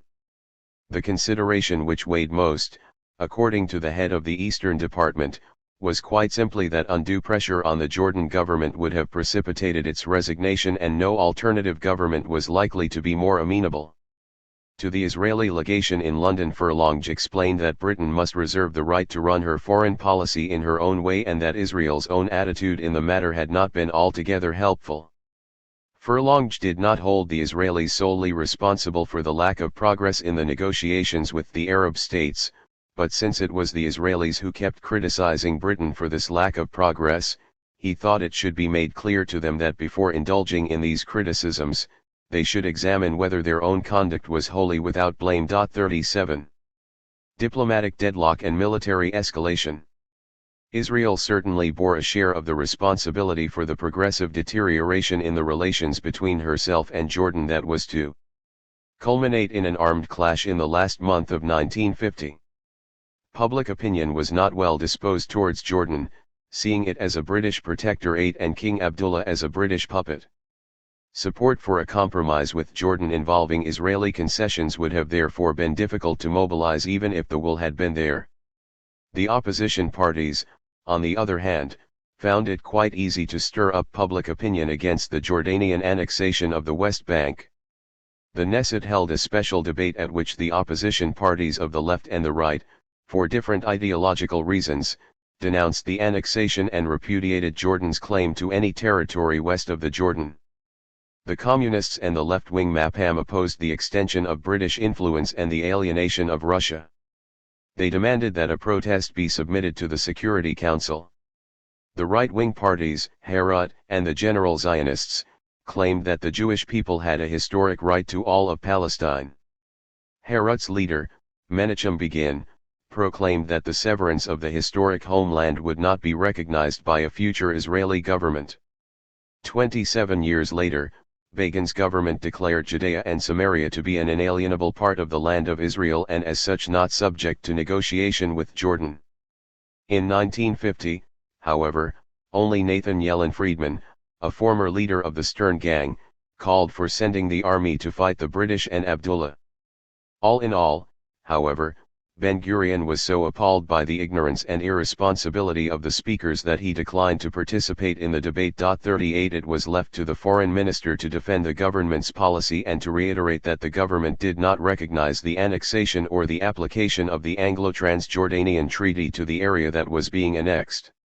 In their relations with Jordan, said Sherrod, 4 options presented themselves: a. Maintenance of the status quo established by the Armistice Agreement with Jordan; b. The possibility of creating an independent Arab state on the eastern part of western Palestine; c. The possibility of a war of conquest on their part; d. And the annexation of the West Bank by Jordan. Sherrod personally would have preferred the status quo based on the armistice demarcation lines, had that status quo not begun to wobble, not simply as a consequence of Jordan's expansionist tendencies but also under the influence of Egypt, of the Mufti and of the entire Arab League. The option that came to the fore was therefore the establishment of an independent Arab state within the borders set by the UN Partition Resolution of November 1947.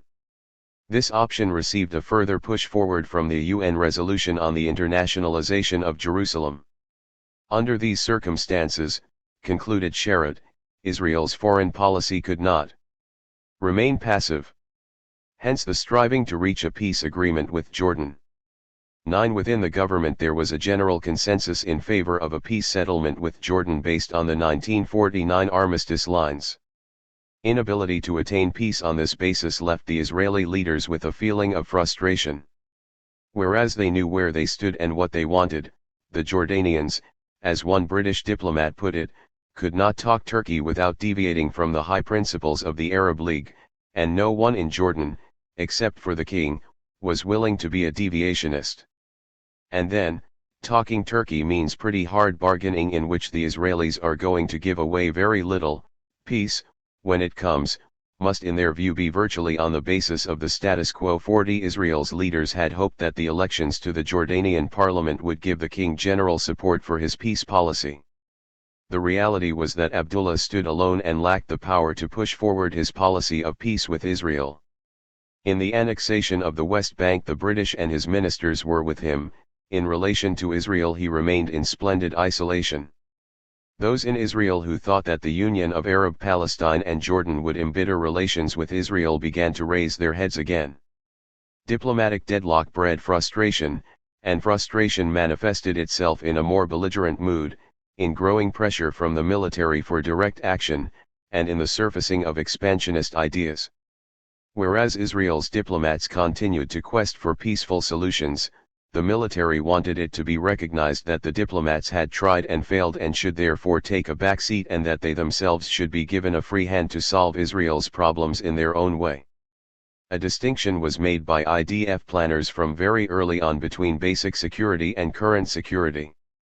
Basic security was the long-term security of the state at the strategic level against the threat of all-out war, or the second round as it was then called.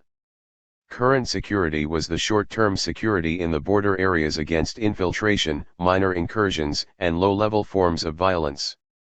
Israel's fundamental dilemma was that current security in the border areas required a large number of troops as border guards, lightly armed and trained for police duties, whereas basic security against large-scale attacks required field units with heavy weapons and battle training. The army did not have sufficient manpower for both. There was a border police but it was only a few thousand strong and could only guard the most sensitive parts of the armistice lines. In 1950, unable to protect every kilometer of the armistice lines, the IDF adopted a more active strategy of retaliation. Reprisal raids first against villages and later against Arab police stations and army units were seen as the only means of deterring Arab governments from allowing or encouraging incursions into Israeli territory. 41 The armistice lines in central Palestine, long, winding, passing through inhabited areas, and with large concentrations of refugees near them were the most difficult to guard. Many of the infiltrators across this line, which was not marked on the ground, were of an innocent kind, civilians who wanted to return to their homes or look for a lost member of their family, or retrieve money and belongings they had left behind, or harvest their crops and pick the fruit from their orchards. Only a minority were real predators who crossed the border to kill, smuggle, and rob the usurpers. The Israeli public was full of righteous indignation and quite oblivious to the fact that most of the infiltrators were refugees who had been brutally driven out of their homes and now wanted to rebuild their shattered lives. The Israeli government, yielding to pressure from the public and the military, inaugurated the policy of direct reprisals. Wrongly it assumed, or at least it claimed, that the Jordanian authorities condoned and even encouraged these clandestine border crossings. In fact, the Jordanian authorities did their best to discourage infiltration and curb border incidents. They did this not out of love for the Israelis but because they could not afford the risk of the resumption of war and because they could not count on any help from their Arab allies. Moreover, they suspected that their worst enemies, the Mufti, Egypt, Syria, and Ibn Saud, encouraged infiltration in the hope of embroiling Jordan with Israel. Glubb was to claim that these enemies wanted to destroy Jordan even if Israel were to be the instrument of her destruction. Israel was aware of these facts, but she also wanted to destroy Jordan. For if Jordan were to collapse, Israel could hope to advance her frontier to the Jordan River or beyond. Consequently, the Israeli government did not concern herself with the debate as to whether the Jordan government was organizing or preventing infiltration. If the infiltrations came from Jordan soil, then the reprisals would be directed against Jordan. 42 The desire to advance Israel's frontier to the Jordan was nowhere as universal as Glubb implies, but he was right to suggest that unrest along the border encouraged Israeli expansionism. This was particularly true of Moshe Dayan, now a major general and commander of the Southern Front. Dayan became acutely dissatisfied not only with the situation along Israel's armistice lines but with the armistice lines themselves, especially the one with Jordan that he himself had helped to negotiate. In the General Staff, Dayan emerged as a leading hawk and an advocate of the policy of hard-hitting military reprisals. At this stage he did not have a clear political conception to guide his thinking but simply believed that if Israel threw down the gauntlet to the Arabs and gave repeated demonstrations of her military power, they would stop harassing her. Gradually, Dayan developed the theory that the War of Independence was not yet over and that several further large-scale operations were required to bring it to a more favorable conclusion. Various proposals were floated by Dayan for the capture of the Gaza Strip, Mount Hebron, and the West Bank, all designed to stem the tide of infiltration, to round off Israel's borders, and to assert her military dominance in such a crushing manner that the Arabs would give up any hope of a second round. Instead of Israel being threatened with a second round, Dayan wanted Israel to threaten the Arabs and to constantly escalate the level of violence so as to demonstrate her superiority and to create the conditions for territorial expansion. A conference of Israel's ambassadors held in Tel Aviv in the third week of July provided the setting for one of the earliest confrontations between the moderates and the hardliners on relations with the Arabs. Moshe Sharett concentrated in his address on the need for peace and normal relations with their neighbors. He thought it would be easier to reach a settlement with each Arab country separately than with all of them together. Although it was better to start with Egypt because she was the leader and because the differences with her were not fundamental, Jordan was first in line. Sharett underlined that peace with Jordan was not just an end in itself but, given Jordan's reasonable position on the refugee question, an important precedent for a peace settlement that did not involve the return of the refugees. Jordan's opposition to the internationalization of Jerusalem was a further reason for negotiating with her first. Major General Dayan, who followed the foreign minister, questioned the value of formal peace agreements with the Arab countries. Only Jordan had a concrete interest in peace, he pointed out, because she stood to receive compensation. The other Arab states were not compelled by any practical reasons to make peace with Israel, on the contrary, their prestige would be harmed by making peace.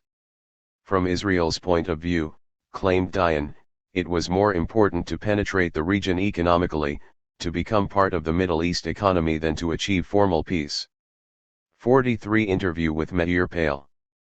Dayan went on to expound his view that the first round of fighting in the process of establishing Israel as an independent state was not over yet because Israel herself had not defined the final extent of her borders. He called for a decision on the grounds that if they were satisfied with their borders, time was on their side, but if they wanted to extend them, then time would work against them. For his part, Dion was for seizing the opportunities that had been opened up by the Second World War. In 1948, he recalled, the fear of a clash with the British had prevented them from moving eastward to the Jordan. Dion suggested that that fear had been misplaced and that it was not too late to rectify the mistake.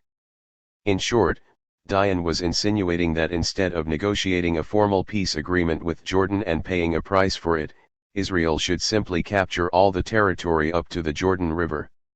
He even considered that Israel should aim to keep the Arab world divided and adopt a permanent policy of resistance to the creation of blocs in the Arab world.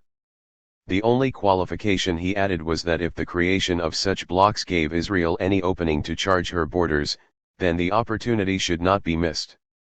The famous black patch worn by Dion on his left eye served to underline the piratical nature of the policy proposed by the young officer.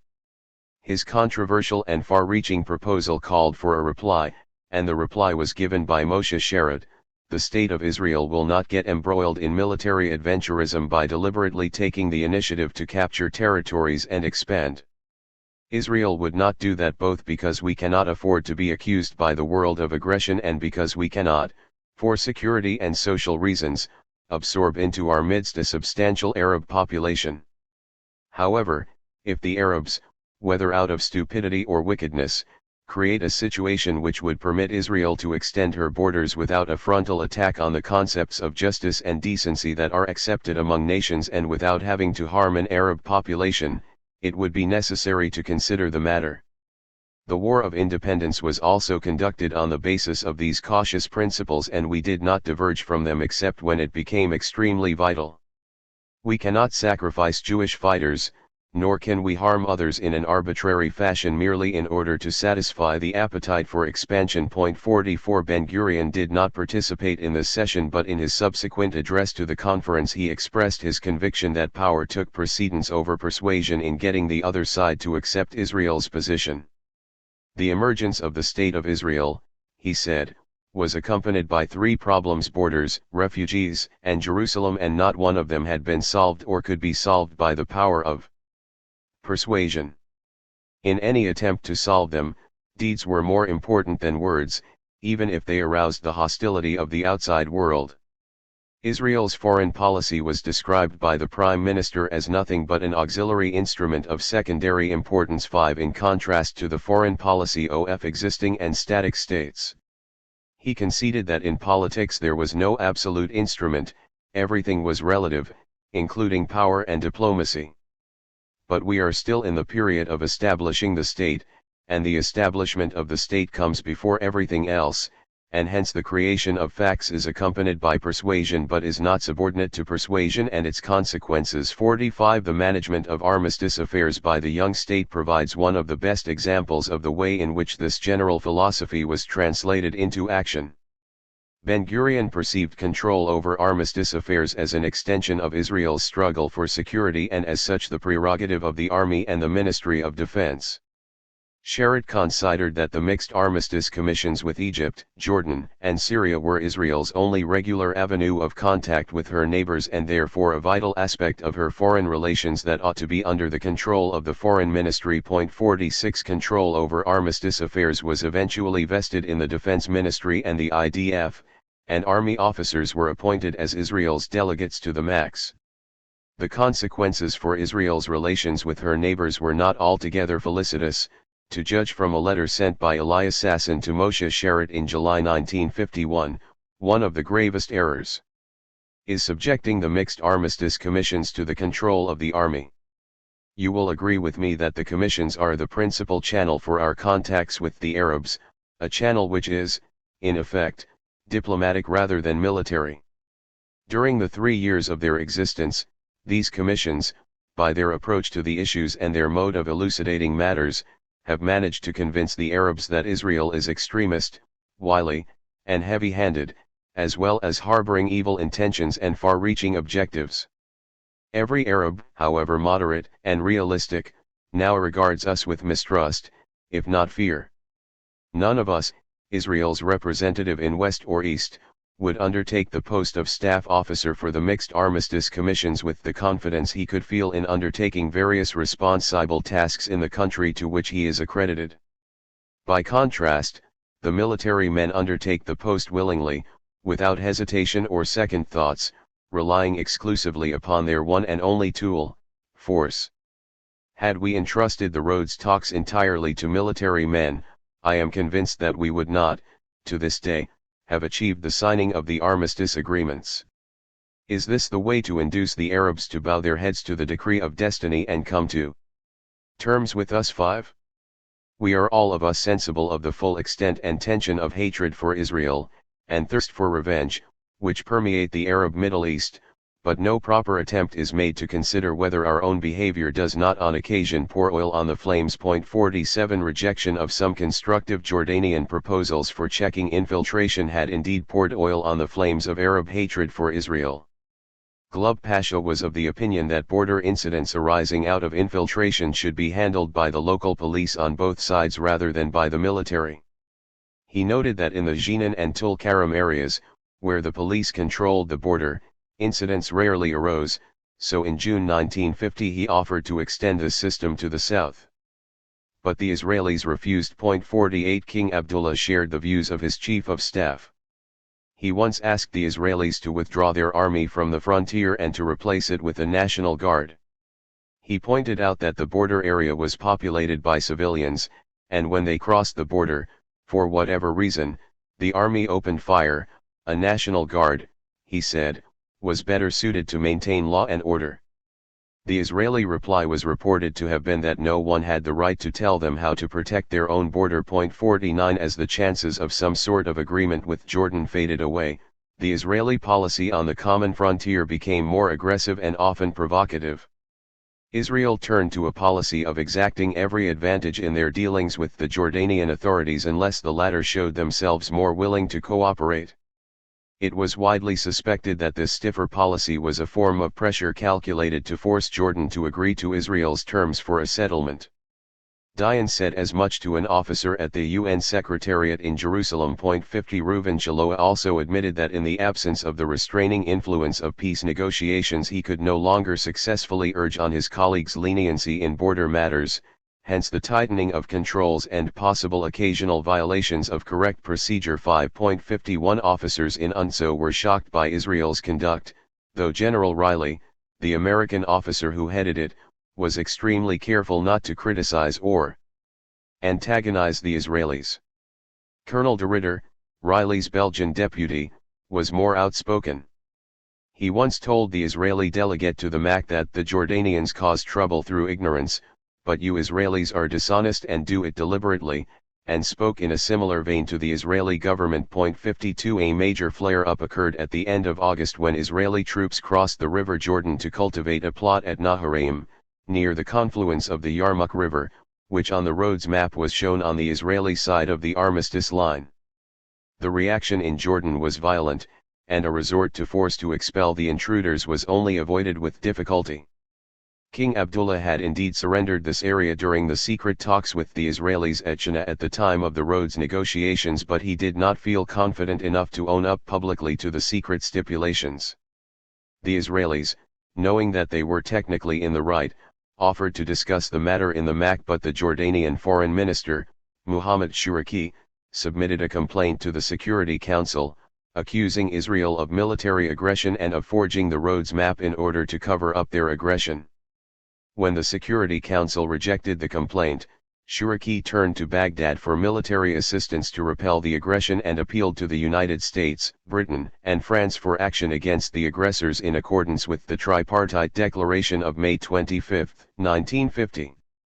The Western powers counseled moderation, and in the end Jordan withdrew the complaint from the Security Council and retracted the charge about the forgery of the map. 53 Israel's special relations with Abdullah were of little value in handling this particular crisis.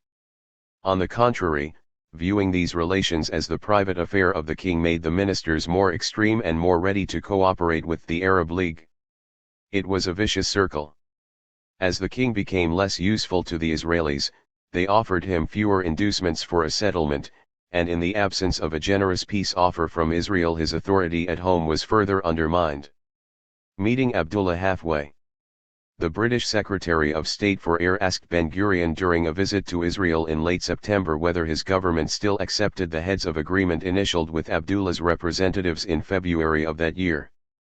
He replied that they did, except that they were not now prepared to agree to a corridor between Jordan and the Mediterranean. Henderson then told Ben-Gurion that King Abdullah had said to him that he was prepared to meet the government of Israel halfway. Ben-Gurion replied, "We are prepared to do the same," and continued that King Abdullah was an honest and sincere man with whom they would have no difficulty in arriving at a settlement of outstanding differences. He very much doubted, however, whether Abdullah retained his former authority over his government. Ben-Gurion also revealed that a meeting with the king was due to take place shortly and expressed the hope that the British government would help to bring about a settlement. For on Walter Eiten fell the task of going to Amman on October 1 to smooth the king's ruffled feathers. Ben-Gurion briefed him on the discussion with Henderson and gave him clear instructions: if the king proposed the renewal of the old agreement on the principles of a territorial settlement, he was to agree but without any corridor. Eiten thought that the king would offer to fire his foreign minister in return for an Israeli withdrawal from Naharaim. Ben-Gurion replied that this was an internal matter that did not concern them. What they should insist on was observance of Article 8 of the Armistice Agreement on free access to Mount Scopus and the places of worship in the Old City, and if the king proposed to observe Article 8 in return for an Israeli withdrawal from Naharaim, it should be a matter for negotiation. 55 The king professed to Eiten that he was still keen on a peaceful understanding with Israel, but that his cabinet, especially the Prime Minister and the Foreign Minister, sang Egypt's tunes and made things difficult for him. The Naharaim storm had been started in his absence and was being exploited against him personally, and as a result his position was being weakened. He himself had never seen the map showing the Yarmouk River concession and was extremely shocked to see Colonel Yundi's signature affixed to it. As a personal favor the king asked Eiten to return the occupied zone, and Eiten replied that some such step might be considered within the framework of a general settlement, but first of all Article 8 had to be honored. That was the key to future relations, because if commitments were not kept, there was no point in entering into agreements. Abdullah swore that so long as he was alive Jordan would not attack Israel provided the Jews did not attack first. He did not mention Article 8 specifically, but he did mention the special committee and said that it should not be taken seriously, as he himself had instructed his representatives on this committee to go slow and refrain from entering into serious negotiations as long as the present Council of Ministers was in power. The king's plan was to dismiss the council and appoint a new one that would be more amenable to his wishes. When this was accomplished, he would be ready to resume negotiations with Israel where they had been broken off and possibly conclude a 5-year non-aggression pact or something similar. 45. At this point Eiten suggested that if further negotiations were to take place their form should change, and that instead of hit or miss clandestine meetings at the dead of night preceded by large indigestible dinners, a more business-like procedure be adopted with regular meetings attended by duly authorized representatives. The king said this made sense and that with the new Council of Ministers in place some such regularity might be instituted. He added that he was preparing to send a delegation to the General Assembly's meeting at Lake Success with instructions to diverge from the general Arab line on two matters, Jerusalem and the refugees.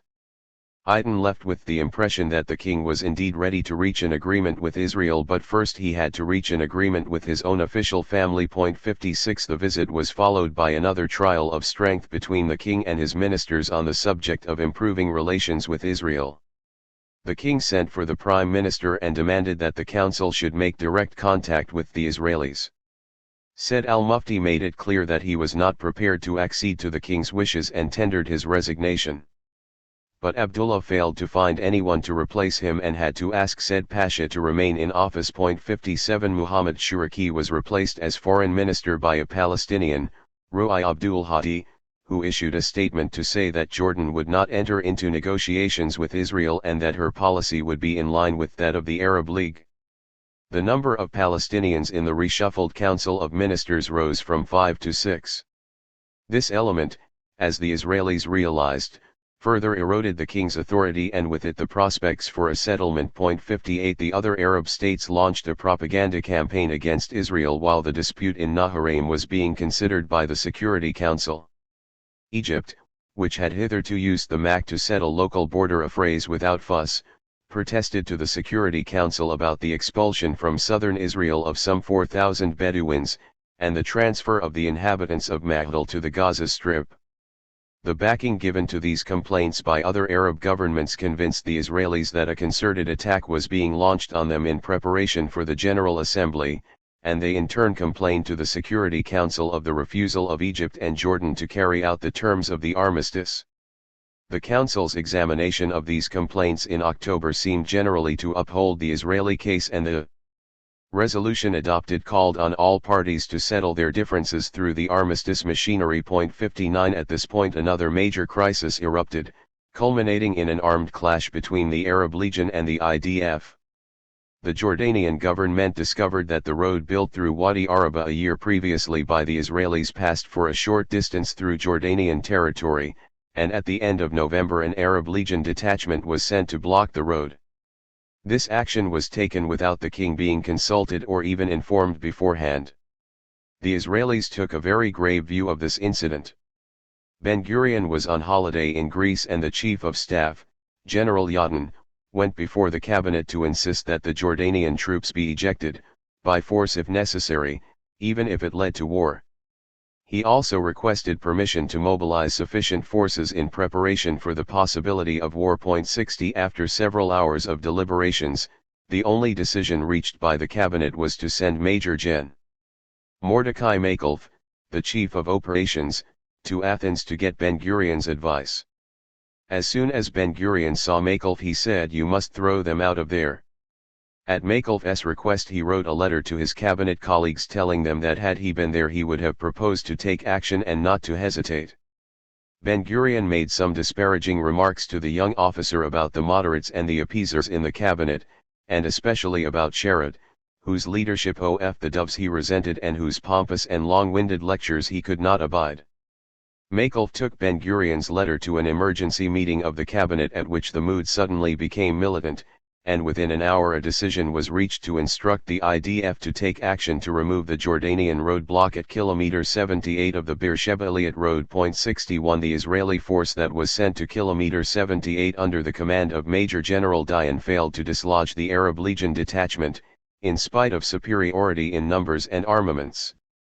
An exchange of fire took place on December 3 but there were no casualties. After the skirmish, the Arab Legion obeyed the order of the United Nations observers to fall back and permit the resumption of traffic along the road. The Israelis not only declined to accept UN orders but flagrantly patrolled the bypass with the apparent object of provoking the Legion forces to open fire. An inquiry by the Mixed Armistice Commission revealed that the road did pass through Jordanian territory, and in March 1951 this stretch of the road, from kilometer 74 to kilometer 78, was handed over to Jordan after the completion of a parallel road on the Israeli side of the border. 62 The Wadi Araba incident finally brought about the resignation of Said al-Mufti and the appointment of a new government headed by Samir Rifai. On taking office, Rifai stated in Parliament and in public that he was not prepared to conclude a peace with Israel independently of the other Arab states. In private he added that he would nevertheless be prepared to do all he could, within the scope of the Rhodes Agreement, to remove the causes of friction. 63 The Wadi Araba incident cast a long shadow over the relations between Israel and the king. Abdullah had reached the end of his patience with the Israelis and the former goodwill was no longer manifest. To the American minister in Amman, he complained that every time he was close to a settlement, the Israelis spoiled everything by some act of aggression. He was very bitter about an Israeli plane circling his palace on December 3 which he considered a personal insult. He indicated his awareness of the Anglo-American interest in peace between the two countries and reiterated his devotion to that objective, but went so far as to threaten, if Israeli aggression continued, to revert to the tactics he learned during the Arab Revolt and organize sabotage and terrorism within Israel. This threat was not taken seriously but it showed that at least for the time being the Israelis had lost their one sincere friend in the whole Arab world. For the Israelis were not sensible of the effect that their own behavior was having on relations with Jordan. Occasionally, they still tried to put the blame on Britain and succeeded at least in persuading Sir Knox Helm that Britain had not done as much as she could to steer the Arabs towards a settlement. Sir Geoffrey Furlong firmly rebutted the innuendo that the Foreign Office or Kirkbride had been putting the brake on Abdullah. The brake was there, he observed, but it was applied by the Jordanian ministers, who in turn were influenced as much by the actions of the Israelis as by their fears of eventual action by the other Arab states against Jordan if she made a settlement. For its part, the British government was prepared publicly to approve a Jordan-Israeli settlement, in order to encourage Jordan to resist Arab League pressure or coercion for having made a settlement with Israel, but, as Furlong pointed out, the effective assistance they could give Jordan if she were, for example, blockaded by the Arab League, might be somewhat limited. 65. Kirkbride was appreciative of the backing he was getting from his superiors in the Foreign Office. "You will realize," he wrote to Furlong, "that we are in the throes of a revolution here. What has happened hitherto are just first skirmishes in a major battle for power between the legislature, stuffed with politically minded Palestinians, and the executive, which consists of King Abdullah and his ministers." As for his own famous influence, Kirkbride noted that when those whom he could influence lost their power to guide events, he too lost potency. He had not worked with the Palestinians before, and their tendency was to react negatively to all British suggestions. Yet Kirkbride cautioned against extreme measures by Britain to get her way. Specifically, if the Arab Legion subsidy was withheld, he predicted that Jordan would crash economically and political chaos would inevitably follow economic chaos. The alternatives will then be to abandon the place to ultimate division between the neighboring states, or to commence, at great expense and trouble, to try and reconstruct the edifice which we built during the 26 years of the British Mandate. 66. Another major concern for Kirkbride was the effect that Israel's increasingly rough treatment of border incidents was having on the British position in Jordan.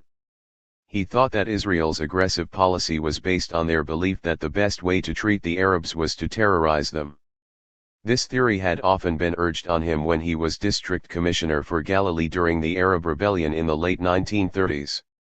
In any case, the result of Israel's policy in the second half of 1950 was to inflame public opinion, to poison the atmosphere, to make armed clashes like the one in Wadi Araba more likely, and to make any agreement or working arrangement between the two countries virtually impossible. Advice to refer disputes to the Mixed Armistice Commission and to the United Nations observers came to be regarded in Jordan as, at best, a bad joke, since every matter referred by Jordan was either hushed up and allowed to die, or the Israelis were allowed to get away with whatever they were after at the moment. The effect on the Jordanians was to produce a feeling of annoyance and frustration directed as much against the British as against the Israelis. People stood up in Parliament and said that Jordan would never get justice unless she resorted to force, and newspaper articles were making the same point. If anyone asked why force was not used, the usual reply was that Glubb or Kirkbride prevented it. At the height of the storm over Naharaim, for example, one speaker demanded that Glubb should be court-martialed and that Kirkbride's recall should be asked for. Unless this growing anti-British feeling was checked, warned Kirkbride, it would reach dangerous proportions. The only way of stopping the rot was a demonstration that Israel could not disregard and defy everybody and always get away with it. How or by whom this should be done was beyond Kirkbride's province, but he feared that unless it was done the British position in Jordan would be undermined and he himself would be discredited personally to a degree which would reduce his value to His Majesty's government to vanishing point. 67. Thus, as 1950 drew to a close, the policy-makers in Britain, Jordan, and Israel were forced to recognize that the prospects of a peaceful settlement had all but vanished. Progress made in the earlier part of the year had not just been arrested, actual deterioration had set in. The whole trend towards a settlement had been reversed. Diplomatic deadlock led to military escalation, and military escalation further undercut the efforts to reach a peaceful settlement. While the trend was unmistakable, responsibility for it was a matter of dispute. The British blamed the Israelis blamed the British and the Arab League, King Abdullah blamed the Israelis. Glubb Pasha apportioned a share of the blame to the Arab League and the lion's share to the Israelis. The king's attempted negotiations with Israel failed, for two reasons, wrote Glubb. The first was the intense agitation raised by the other members of the Arab League, which frightened the government, though not the king. The second reason was that the Israelis, though apparently desirous of peace, wanted it only on their own terms. They were not prepared to make adequate concessions. King Abdullah realized that, if he were to make peace, he would have to be able to show substantial advantages therefrom. With Israel unprepared to make concessions, there was little inducement to defy the other Arab countries. 68 Sir Knox Helm, who usually took it upon himself to explain Israel to his colleagues, went even further than Glubb in his critique of Israel. Her greatest disability, he wrote, remains the most disagreeable features of the Jewish character, with an inability to realize that obtaining the last farthing does not necessarily mean the best bargain, that in an imperfect world unrelieved seriousness is not a virtue and, perhaps above all, that strength is not always displayed through force. 69. The economic approach to peace. The year 1951 was ill-starred for Jordan. It was marked by political turmoil, acute economic crisis, continuing isolation within the Arab world, and persistent tensions on the border with Israel, with occasional outcroppings of violence. Most unsettling of all was the internal struggle for power and the Palestinian challenge to the king's authority, culminating in his murder in July. As Sir Alec Kirkbride noted in his annual report on the Hashemite Kingdom of Jordan for 1951, the transformation of the tribal patriarchy of Transjordan into the pseudo-democracy of Jordan, complete with the nationalistic ideologies of the modern Arab state, which began with the union of Transjordan with Arab Palestine in April 1950, was continued in 1951. The assassination of King Abdullah in July was the most outstanding event in this process. Economically, the state of the country deteriorated further, making it less viable rather than more viable than it had been before the union. From a total population of a little under 1.5 million, approximately one-third was the indigenous population of Transjordan, one-third was made up of the inhabitants of the West Bank, and one-third was made up of refugees who lived mainly on the West Bank. The total number of Palestinians was in excess of 900,000, compared with around 450,000 Transjordanians. Although the Palestinians outnumbered the Transjordanians by 2 to 1, political and economic power was largely concentrated in the hands of the Transjordanians, and this was a source of friction and conflict between the two banks. 2 The policy of the Hashemite regime was to counter any feeling of a distinct Palestinian national identity and to facilitate the integration of the Palestinians into the normal life of the country. 3 Throughout the year, the refugees continued to demand compensation for their losses and the right to return to their homes in Palestine. There was active opposition from West Bank politicians to any policy which could possibly be construed to mean a renunciation of the right to return home. Nevertheless, there was reason to believe that the payment of compensation would cause a large reduction in the volume of demand for repatriation, and it was privately admitted by the more well-to-do refugees that they only wished to return home in order to personally supervise the sale of their property in Israel, after which they would return to settle down in Jordan. The funds brought to the country by the refugees slowly ran down, while the cost of maintaining them, even with United Nations help, continued to mount. A poor cereal harvest, resulting from extremely low rainfall, added to the general economic plight. Unemployment in the kingdom, including the refugees, reached 475,000. At the same time, Jordan's sterling reserves were rapidly running down, leaving very little capital for development schemes. Various efforts were made by the government to develop some of the country's meager natural resources and to improve her economic position, but, despite the assistance of foreign experts, the chances of any real achievement were frittered away by equivocation, intrigue, and the lack of a clear policy. The road to economic viability was long and full of pitfalls. 4 Ravaged by war, cut off from its natural markets, flooded with refugees, and racked by unemployment, the West Bank faced especially severe problems. Economic pressure rekindled King Abdullah's interest in normalizing relations with Israel. A settlement with Israel, he hoped, would open up a large market for his kingdom's agricultural produce, provide capital in the form of compensation for the refugees, help to improve general economic conditions, and open up new development possibilities and assistance from the United Nations and the United States. Some of the more imaginative Israeli officials recognized that assistance towards the economic development of Jordan held out the best hope for the future. But the official policy remained unimaginative and short-sighted, refusing to make any concessions to Jordan unless there was a corresponding gain. All the constructive ideas came not from the top but from the officials directly involved in the conduct of relations with Jordan. Foremost among these was Reuven Shiloah. Initially, there was tremendous enthusiasm at the foreign ministry for a settlement with Abdullah, but with the growing skepticism, and especially after Elias Sasson took up his post in Ankara, maintaining the contact with Abdullah came to be seen as Shiloah's private affair. 5 Because Shiloah's Arabic was somewhat less than perfect, and because of the importance that Abdullah was known to attach to the personal element in diplomacy, Sharett appointed Moshe Sasson, the son of Elias Sasson, as an assistant to Shiloah for the last phase of the negotiations. There was thus an element of continuity on the Israeli side. Moshe Sasson accompanied Shiloah to the last 4 or 5 meetings with Abdullah and wrote a report on each of them and about the frequent meetings he had with Abdel Ghani al-Karmi, codenamed by the Israelis Hayajev, who now served as Abdullah's principal emissary. In all the meetings with Abdullah, whether they were discussing Israel, Jordan, the Palestinians, or the British, one royal quality always stood out: pragmatism. It was this quality that Abdullah now determinedly tried to apply to the resolution of the Arab-Israeli conflict. He sought to make peace with Israel as a result of a cold and sober calculation of the Jordanian national interest. Because of the family connection, Moshe Sasson enjoyed greater freedom than a junior diplomat would normally allow himself in the presence of a monarch.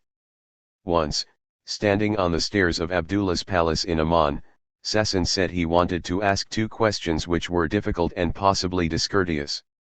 "Ask, my son," said Abdullah in a friendly, paternal voice. "Why do you want peace with Israel?" asked Sasson. Without a moment's hesitation Abdullah replied, "I want peace not because I have become a Zionist or care for Israel's welfare, but because it is in the interest of my people. I am convinced that if we do not make peace with you, there will be another war, and another war, and another war, and another war, and we would lose. Hence it is the supreme interest of the Arab nation to make peace with you." The young Israeli was sufficiently impressed with this answer to forego his second question, but Abdullah gently encouraged him by clasping his hand and stroking it until he posed his second question: "If you want peace for the sake of your people, why do you run ahead of the people? Why don't you wait for the Palestinians to come to you and ask you to make peace so that you will be seen to be acting in response to their wishes and public appeals?" Abdullah gave a benign smile but no answer. It was left to Samir Rafai to take the novice to a corner and explain that as an absolute ruler, King Abdullah saw it as his duty to decide what was best for his people without having to ask for their opinion or to receive their support for what he considered to be the right policy. 7 Encouraged by these replies to his questions, Moshe Sasson concluded that Jordan remained the Arab country most likely to be first to interview with Moshe Sasson. 7 Ibid. Conclude a peace agreement with Israel. This assumption was widely held in the foreign ministry despite the recent setbacks. First to challenge it was Elias Sasson, who conceded in a letter from Ankara that Jordan was the Arab country most inclined towards peace with Israel, but added that it was also the Arab country with the greatest demands to which Israel could not possibly agree. Furthermore, in Jordan Israel depended on one man, a foreigner of advancing years, a man with courage and goodwill, but lacking the independence and freedom to direct matters. This man was King Abdullah. 3 questions presented themselves: what if Abdullah did not survive until the signature of a peace agreement? What if his British allies ordered him to stop in the middle of the negotiations? What if he could not find a prime minister who would be prepared to sully his own reputation and stay with him to the end? So long as no satisfactory answers were available to these 3 questions, Elias Sasson considered it premature to speak of Jordan as the Arab country with which a settlement could be reached before all the others. 8 Reuven Shaloa was of the opinion that with Samir Rifai in power, a new opportunity presented itself for making a strong bid for an Israeli-Jordanian settlement. Assuming an all-round settlement with all the Arab states was for all practical purposes ruled out, Jordan had to be the bridgehead. Since spectacular Israeli concessions to win over public opinion, like giving back Lydda and Ramleh, were also out of the question, Shaloa thought of a development plan geared to increasing prosperity and absorbing some of the refugees, which would have popular appeal and the support of a few influential personalities in Jordan. Such a plan had to show that economic development required first finance and second a steady market. That was where Israel would come in, for compensation would make a contribution to the finance, and Israel would provide the market. In other words, what Shaloa had in mind was to sell the idea of a settlement with Israel as part of a scheme with very particular attraction for Jordan. 9 Shaloa was disappointed to find only the king and his personal physician when he arrived at the palace in China on December 12, 1950. Abdullah expressed his pleasure at having Samir Rifai as prime minister again and assured the visitor that Samir knew about the meeting and could not attend only because he was detained in parliament. The atmosphere was eminently cordial, but nothing concrete was discussed. Abdullah intimated that he hoped to be ready for more serious talks in about a fortnight when Samir would participate.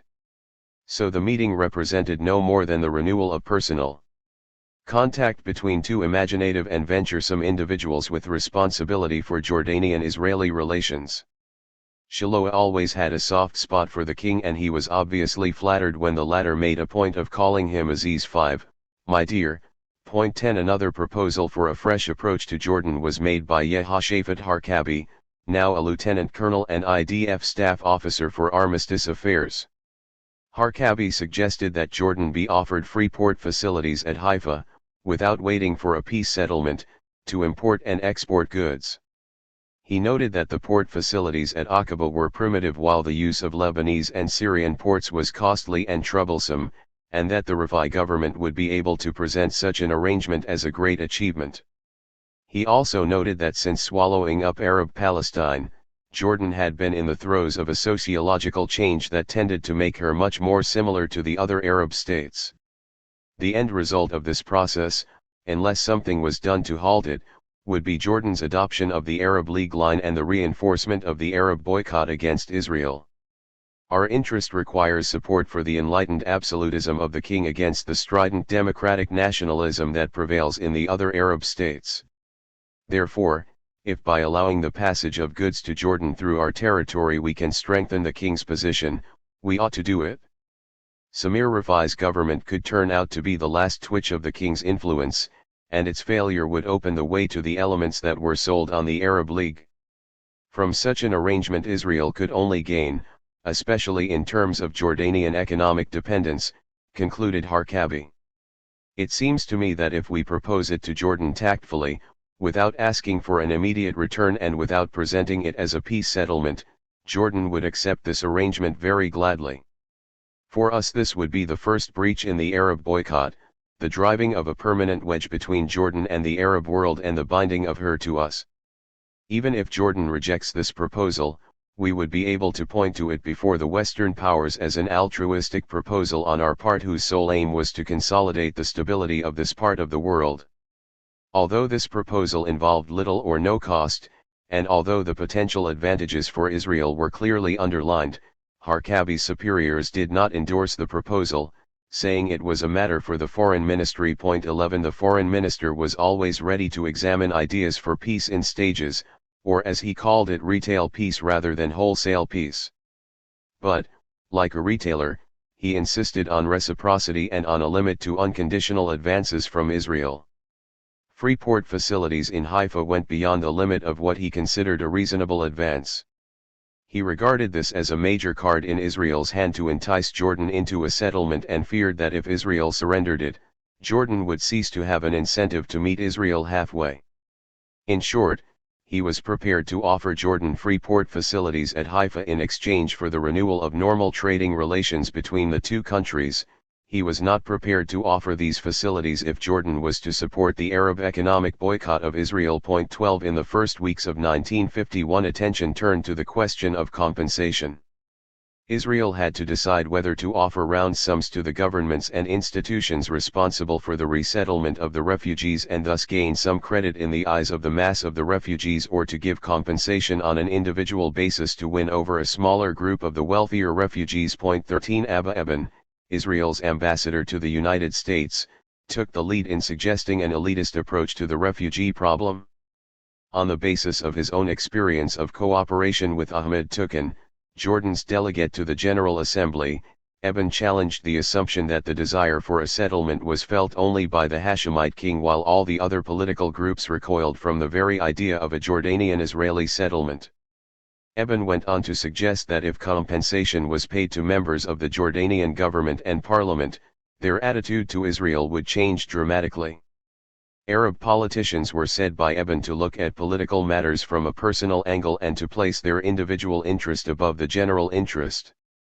Hence his confidence that if the Israelis cast their bread upon the water, they would not be the losers. 14 Walter Eiten did not doubt that Arab politicians were self-seeking and indifferent to the fate of the poor, but he objected to Eban's proposal both on moral grounds as contrary to their own concept of social justice and on practical grounds as unlikely to solve the basic problems in Israeli-Jordanian relations. 15 Inquiries by Moshe Sasson revealed that only a minority of the members of the Jordanian government and parliament had property in Israel. While not denying that Eban's proposal could have some positive effects, he pointed out that passive acceptance of the idea of peace with Israel in some Jordanian political circles was not the same as readiness to fight for this cause. 16 It was not until several months later that the Israeli government took a secret decision to release an appreciable part of the accounts frozen in Israeli banks in favor of account holders living in Jordan. 17 In the meantime, it was decided, and officially announced by Sharett in the Knesset on January 23, 1951, to pay only collective compensation to the Arabs of Palestine. This statement, according to Karmai, came as a serious blow to the supporters of a settlement with Israel. One Jordanian minister was quoted as saying that Sharett's statement had been made in order to compel the Jordanian government to break off contact with Israel. Those ministers who favored a settlement with Israel saw individual compensation as the chief benefit of such a settlement and saw no point in continuing the talks so long as Israel adhered to the principle of collective compensation. A delegation of the property-owning refugees who had made representations to the government in favor of a settlement with Israel now said it would not continue to support a settlement in view of the new Israeli stand. 18 King Abdullah considered Sharett's statement as a disservice both to Israel and to Jordan and asked Karmai for urgent clarifications of Israel's thinking on the subject. 19 Israel's thinking was rather murky. Its aim was to get the best of both worlds at the lowest possible cost to herself. Her official policy was to pay only collective compensation as part of a peace settlement, but she was prepared to give special consideration to the claims of those who wielded political influence in order to demonstrate that those who acted in line with Israel's interests could expect a reward and in order to create divisions in the Arab camp. In her propaganda, Israel emphasized that time was not on the side of the Arabs and that the longer they delayed making peace, the less they would get. 2012 This point was also made by Sharett in response to King Abdullah's request for clarifications. His statement in the Knesset, said Sharett, reflected the official policy of the Israeli government, but the offer of compensation was liable to be withdrawn, like any other offer, unless it met with a positive response from the other side. In other words, the Arabs should not assume that an offer made by Israel at a particular time would be open forever. Sharett added that he hoped that this explanation would satisfy King Abdullah and help him to move things forward towards a settlement. The truth of the matter was that Israel gave Abdullah little solid help in moving things towards a settlement.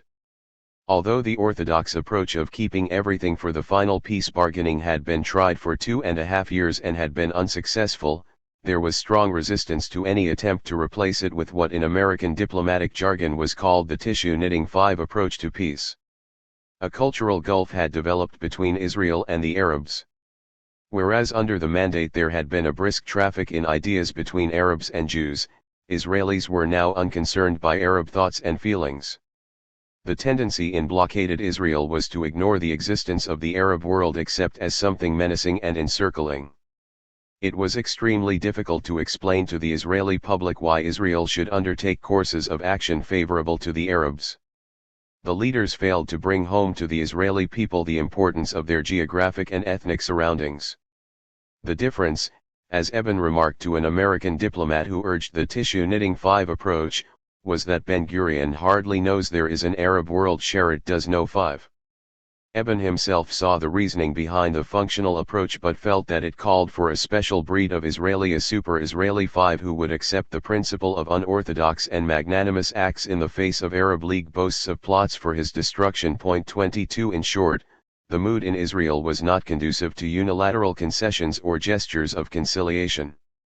On the contrary, as Samir Rifai discovered soon after his return to power, the Israeli policymakers were more orthodox than ever in their approach, seeking to trade off each little concession for some reciprocal advantage. Samir Rifai and Israel. Samir Rifai was chosen to succeed Said al-Mufti largely because of his moderate and reasonable attitude to Israel. To maximize his freedom of action in foreign policy, Samir formed a stable and moderate government, thereby increasing Abdullah's expectations of rapid progress towards a settlement with Israel. Yet public opinion, inflamed by Israel's aggressive behavior on the border, could not be ignored. Samir's reputation was too precious to waste on a settlement that could make him look like a traitor and that was sure to be denounced as a sellout by the opposition in Jordan and in the Arab world. He realized that his country needed to come to terms with Israel, but the personal sacrifice he was called upon to make seemed too great. He therefore tried to find a middle way that would give the king some satisfaction, without however jeopardizing his own reputation and standing as a national leader. Implementation of the armistice agreement was the key to Samir's policy. The king kept pressing for a general settlement with Israel. Previous governments, on the other hand, had done little to ensure the implementation of the armistice agreement, so Samir's policy was to accept the obligation to implement fully the armistice agreement, and in particular Article 8, if he could count on a cooperative and conciliatory attitude from Israel.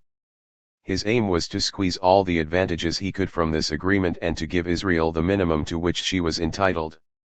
To the king, local arrangements reached in this way could be presented as stepping stones towards a final settlement, to the public as real gains from the negotiations with Israel, and to Israel as the fulfillment of Jordan's obligations under the Rhodes Agreement. 23 Neither King Abdullah nor the Israelis were satisfied with this policy. The king took the initiative by writing a letter to Ben-Gurion to suggest the renewal of talks and promising, if the Naharaim and Wadi Araba disputes could be settled, to implement Article 8 of the Armistice Agreement as a first step towards peace. Ben-Gurion and his advisors were worried that Article 8 would not be implemented even if they withdrew from Naharaim, so they accepted Shiloah's suggestion that an agreement on all the outstanding problems should be reached, but that the decision on Naharaim could be published first and the decision on Mount Scopus later. Shiloah went to a meeting with Samir Rifai at China on January 12, 1951.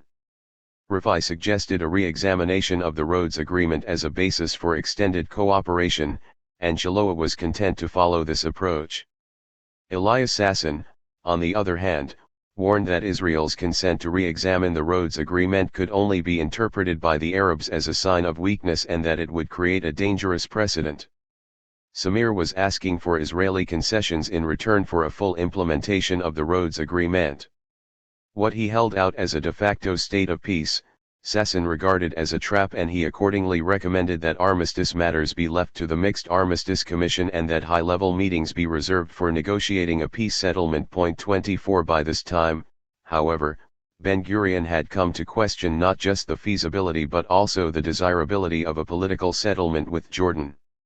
His hostility to Britain ran so deep that he was reluctant to do anything that would strengthen Britain's position.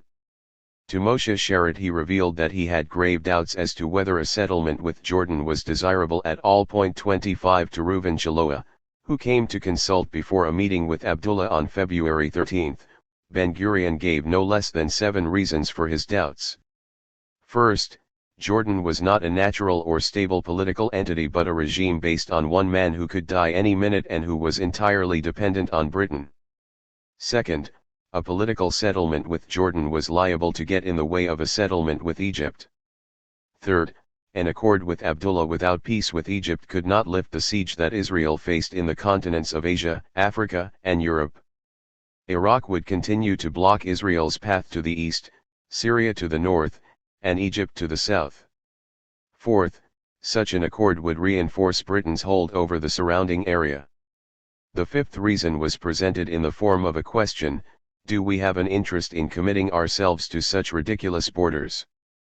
Sixth, an accord with Egypt would settle Israel's relations with the entire Arab and Islamic world, open the door to the south as well as the north, and yield important economic links. Finally, Egypt was a natural and stable country and, objectively speaking, there was no conflict between her and Israel. 26 Abdullah's commitment to a settlement with Israel appears all the more remarkable against the background of Israeli prevarication. A day after Reuven Shaloa's visit, he summoned his ministers and handed Samir Rifai an Israeli memorandum which he asked him to read out. Samir stalled, so Abdullah explained that the memorandum dealt with infiltration across the border and that it showed that there were two sides to every coin. He then reviewed the danger of a world war and warned that if war broke out, Israel would not be able to pay compensation to the Arabs of Palestine, while the Western powers would be too preoccupied with rearmament to pay any attention to Arab demands.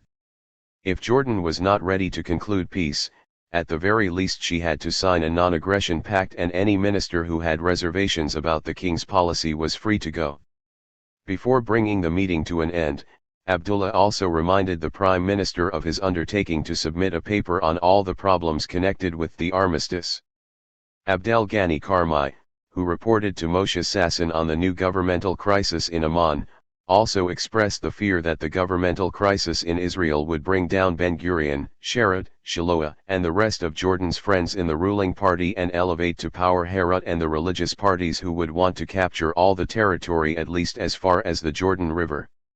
An immediate agreement with Israel, thought Karmi, would bolster the position of Mappé, and this was also the advice he gave to his king. 27 Under pressure from the king, Rifai met Shaloa again on February 23. Abdullah did not appear at all, while Dr. Safi and Abdel Ghani Karmi joined the negotiators only for dinner. No definite conclusions were reached, except for a general understanding that at this stage the discussions should be confined to the implementation and development of the armistice agreement, and for a mutual undertaking for each side to submit its proposals on this basis. 28 In due course the two of them met again and Rifai submitted his proposals in writing.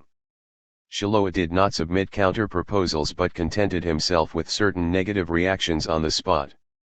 By the end of March the matter had progressed, or rather Retr said, a stage further.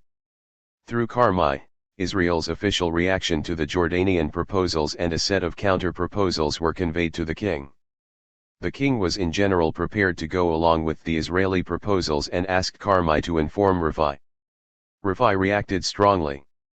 He refused to agree to the suggestions regarding Naharaim, Tulkarem, and Mount Scopus, accused the Israelis of trying to squeeze all possible advantage out of a settlement without being willing to make any concessions, and demanded that Shaloa give him a formal reply in writing. King Abdullah was so angered by Rifai's attitude that he started to look for an alternative and more amenable prime minister. According to Karmi's report, Kirkbride encouraged him in this direction on the grounds that Rifai was clearly not prepared to risk his influence and standing by making an agreement with Israel which would be unpopular in Jordan and in Arab circles generally. The king thus again confronted the internal difficulties which had faced him before Rifai took office, now aggravated by the failure to make any real advance towards a settlement with Israel during Rifai's premiership. 29 Shaloa sent Israel's formal reply to Rifai on April 16. It suggested that initially items outside the scope of the armistice agreement be excluded from the talks. It affirmed Israel's willingness to hand over Naharaim provided a prior understanding was reached on all outstanding details connected with the armistice. Israel rejected Jordan's suggestion that Article 6 be extended to villages east of the demarcation line in the sector formerly held by the Iraqis, but offered compensation to the landowners on the Israeli side who had chosen to move to Jordan. Israel also accepted in principle free movement on the Latron-Jerusalem road and the operation of the Latron pumping station to be achieved by the division of no man's land, and suggested that the details be worked out by the military. But she expressed amazement at the suggestion that Mount Scopus be treated as Jordanian territory, since the area had been held by Israeli forces prior to the military agreement on July 7, 1948. The entire Mount Scopus area, said the note, is and must remain Israel territory. 30 The dispatch of this inflexible note was followed by another conference between Shiloah and King Abdullah. When Shiloah inquired whether the king wished to have Samir present, Abdullah replied that he preferred to speak to him alone, since he was displeased with both Samir and Shiloah over the exchange of correspondence. He deplored the raising of the question of sovereignty over Mount Scopus and Israel's undiplomatic rejoinder, and wondered whether both governments might withdraw their communications. Shiloah replied that it would be difficult but not impossible. He also mentioned that Israel might be prepared to release some of the blocked bank accounts in order to create a more favorable atmosphere. The king showed a lively interest in this prospect and said he thought it would serve a useful purpose. Shiloah's general impression, however, was that though Abdullah meant well and had good ideas, he had become a wishful thinker, lacking the power to implement the ideas that were his alone. 31 Monet Davis, the new American ambassador to Israel, told Shiloah very frankly after being shown the correspondence with Jordan that he thought ground had been lost rather than gained. Davis suggested that more attention should be paid to the motives behind the Arab position as a prelude to a sustained Israeli effort to change the Arab attitude. He expressed the belief that the Israelis with their intelligence and determination could accomplish more if they considered the matter important enough. He cited as factors contributing to the lack of progress the unnecessarily provocative language in the correspondence, the generally rough handling of border incidents, and the apparent lack of any concerted effort to create better feelings. Shiloah agreed that imagination was needed to avoid phraseology that could embarrass the other side, and took in good part the expression of views he had invited. 32 Samir Rifai replied to the Israeli communication on April 30. In essence, he stated that be implemented fully, and only then consideration might be given to other matters. 2. Jordan considered that Articles 6 and 8 had thus far not been implemented, and that steps should be taken to rectify the state of affairs. 3. There appeared to be a basic difference of interpretation between Jordan and Israel on the meaning of these articles, and especially on the meaning of Article 8 regarding the institutions on Mount Scopus. 4. Since the interpretation of an agreement was a legal matter, Jordan believed that an international tribunal should be asked to adjudicate. 5. Israel was invited to refer the dispute to the International Court of Justice, or to submit alternative proposals for the settlement of the dispute by a competent judicial authority. For the full text of the Jordanian note, see Appendix 5. The king had sought to dissuade Samir from sending this reply, saying that the Israelis had promised to pay Jordan a lot of money. Samir took the stand that hitherto the Israeli concessions had been limited to the offer to evacuate Naharaim and to release some blocked accounts. These were both due to Jordan as a matter of right and justice, and could not therefore be considered as Israeli favors. 33 Karmai related to Moshe Sasson that the king had spent a whole hour with the Council of Ministers when Samir's reply was being considered, but had failed to persuade Samir to modify his reply and walked out of the meeting in anger. Only strong royal pressure had induced Samir to add the final sentence inviting Israel to suggest an alternative judicial procedure for settling the dispute. Karmai also conveyed the following verbal message from the king to Shiloah: stand by everything to which we agreed at our last meeting, and remind you of your promise not to send your reply to Samir Pasha Rifai before you meet with me. The Prime Minister's trip to Egypt will give us a very good opportunity for a meeting. Samir was displeased with the king's attempts to maintain independent contact with the Israelis behind his back, and with the role played by Karmai in these contacts. He asked Karmai to sign the official communication on his behalf so that he himself, as an Arab head of government, would be spared the embarrassment. He also insisted that Karmai sign not with his initials, Sr., but with the initials of his post of Prime Minister, PM. In Karmi's opinion, the note was typical of Samir's basic approach to negotiations with Israel, which was to play for time and prolong his stay in power. To this end, nothing was better calculated than an appeal to the International Court of Justice. 34 Israel did not agree to refer the dispute to the International Court of Justice. She was not sure of the legal basis for her claim to sovereignty over Mount Scopus and feared that agreement to international arbitration would weaken her position and vindicate the Jordanian position. She also declined to suggest an alternative procedure for arbitration. Abdullah had another visit from Shiloah on May 1 while his prime minister was out of the country, and Mount Scopus was discussed without any concrete result. This appears to have been the last meeting between the king and the Israeli envoy. 33 Relations between the two countries thus reached a dead end at the official level. There was no meeting of minds, and no real negotiations took place. When he assumed power, Samir Rifai had counted on a cooperative and conciliatory attitude from Israel, and when this was not forthcoming, he dug his heels in. King Abdullah, on the other hand, was anxious to move forward to a settlement with Israel, but was increasingly isolated and powerless in his quest for peace. Moshe Sasson described this process as the sinking of King Abdullah's regime. 5.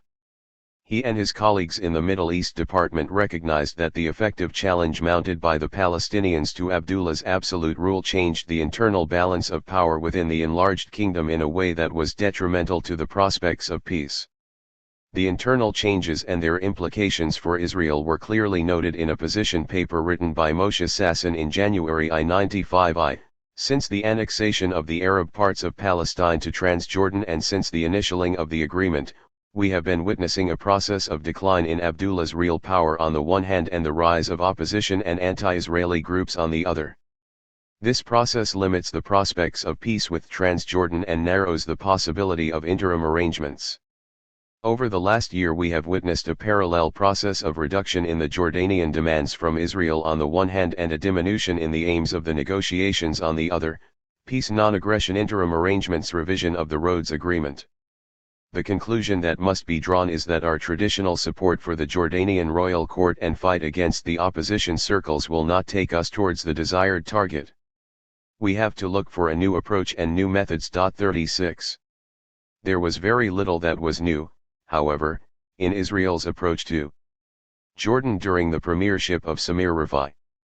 The meetings between the king and the prime minister and Shiloah continued intermittently until the king's death, but the efforts were switched away from a general peace settlement to extended cooperation under the Rhodes Agreement.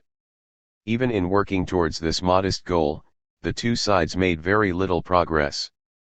The positive results of these efforts were confined to a settlement of the frontier dispute in Wadi Araba and an agreement to establish liaison between the commanders along the frontiers so that border incidents and infiltration could be dealt with in a more cooperative fashion. Further accord was prevented by the dispute over sovereignty in Mount Scopus. In June, Jordan protested to the Secretary-General of the United Nations and to the three powers who had guaranteed the status quo in the Middle East against Israeli interference with the waters of the River Jordan. After this, relations between the two countries worsened steadily and the death of the king ended the era of personal diplomacy. 37 Abdullah's visit to Turkey towards the end of May rekindled Elias Sasson's interest and faith in personal diplomacy. There was a great deal he wanted to say to his old friend, and he was also anxious to hear the oral doctrine from the lips of the king himself. But the foreign ministry failed to make the necessary arrangements with Karmi and the meeting did not take place. Sasson's disappointment only increased on hearing that the Palestine Conciliation Commission had reached the conclusion that the armistice agreements had exhausted their usefulness and were in danger of collapsing under the weight of border disputes. Sasson read in the independent Israeli daily Haaretz that American, French, and British diplomats blamed Israel for the failure to attain peace because she had no constructive Arab policy since the end of the war except for firmness, which was no substitute for a policy. From his distant vantage point in Ankara, it seemed to Sasson that there was a good deal of truth in this observation. 38 Moshe Sharad hotly denied this. When Western diplomats spoke of the absence of a constructive policy on Israel's part as the reason for the failure to achieve peace, wrote Sharad to Sasson, What they meant was that Israel was not prepared to make the concessions which in their view would make peace possible. This was nothing new. During the Mandate, the lack of Jewish-Arab agreement was variously attributed to the Jewish refusal to limit immigration, to the policy of building an exclusively Jewish economy, to the resistance to a legislative council with an Arab majority, and so on. Now the State of Israel was being accused of blocking peace by her refusal to allow refugees to return, by her refusal to give up certain territories, and by her very denunciation of the refusal of the Arab states to make peace. I am not impressed by these arguments. 5, concluded Sherrod. And what good would it do me if I were impressed? 539. Britain and the defense of the Middle East. From Whitehall issued forth not just the old criticism of Israel for her lack of a constructive policy but also new ideas for the defense of the Middle East. The trend in British policy had been to move away from support for Egypt to consolidation of her position in Jordan and from trying to unite the Arabs through the Arab League to support for the Hashemite bloc against its rivals.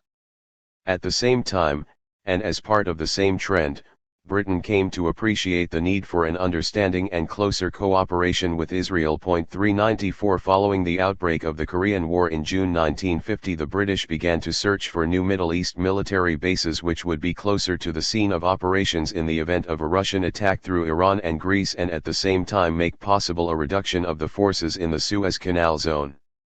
Turkey and Iran were considered, as well as the Gaza area, as a subsidiary base which would provide a link between the Mediterranean and the Red Sea at Aqaba.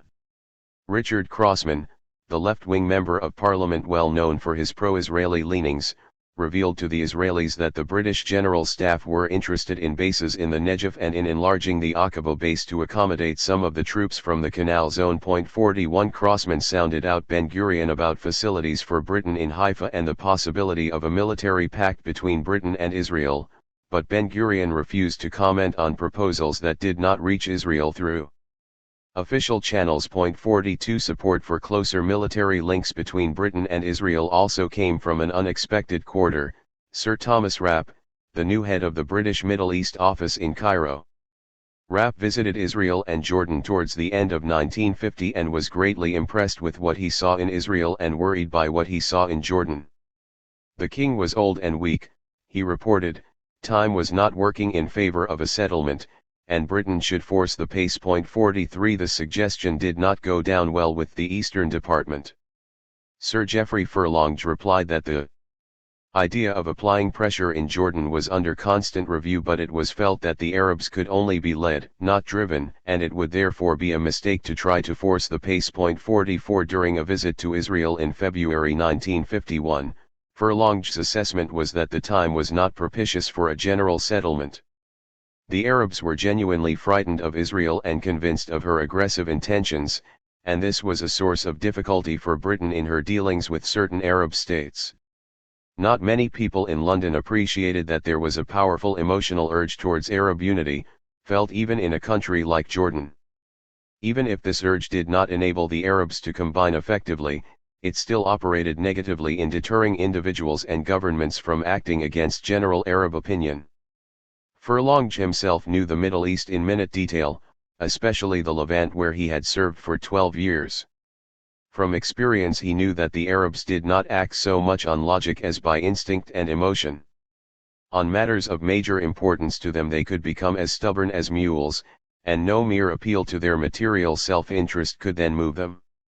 It was a mistake, therefore, in Furlong's view, to think that the Arabs invariably had their price. 45 While the climate was not propitious for a general Arab-Israeli settlement, Israel's strategic value continued to rise in British eyes with the rise in international tension.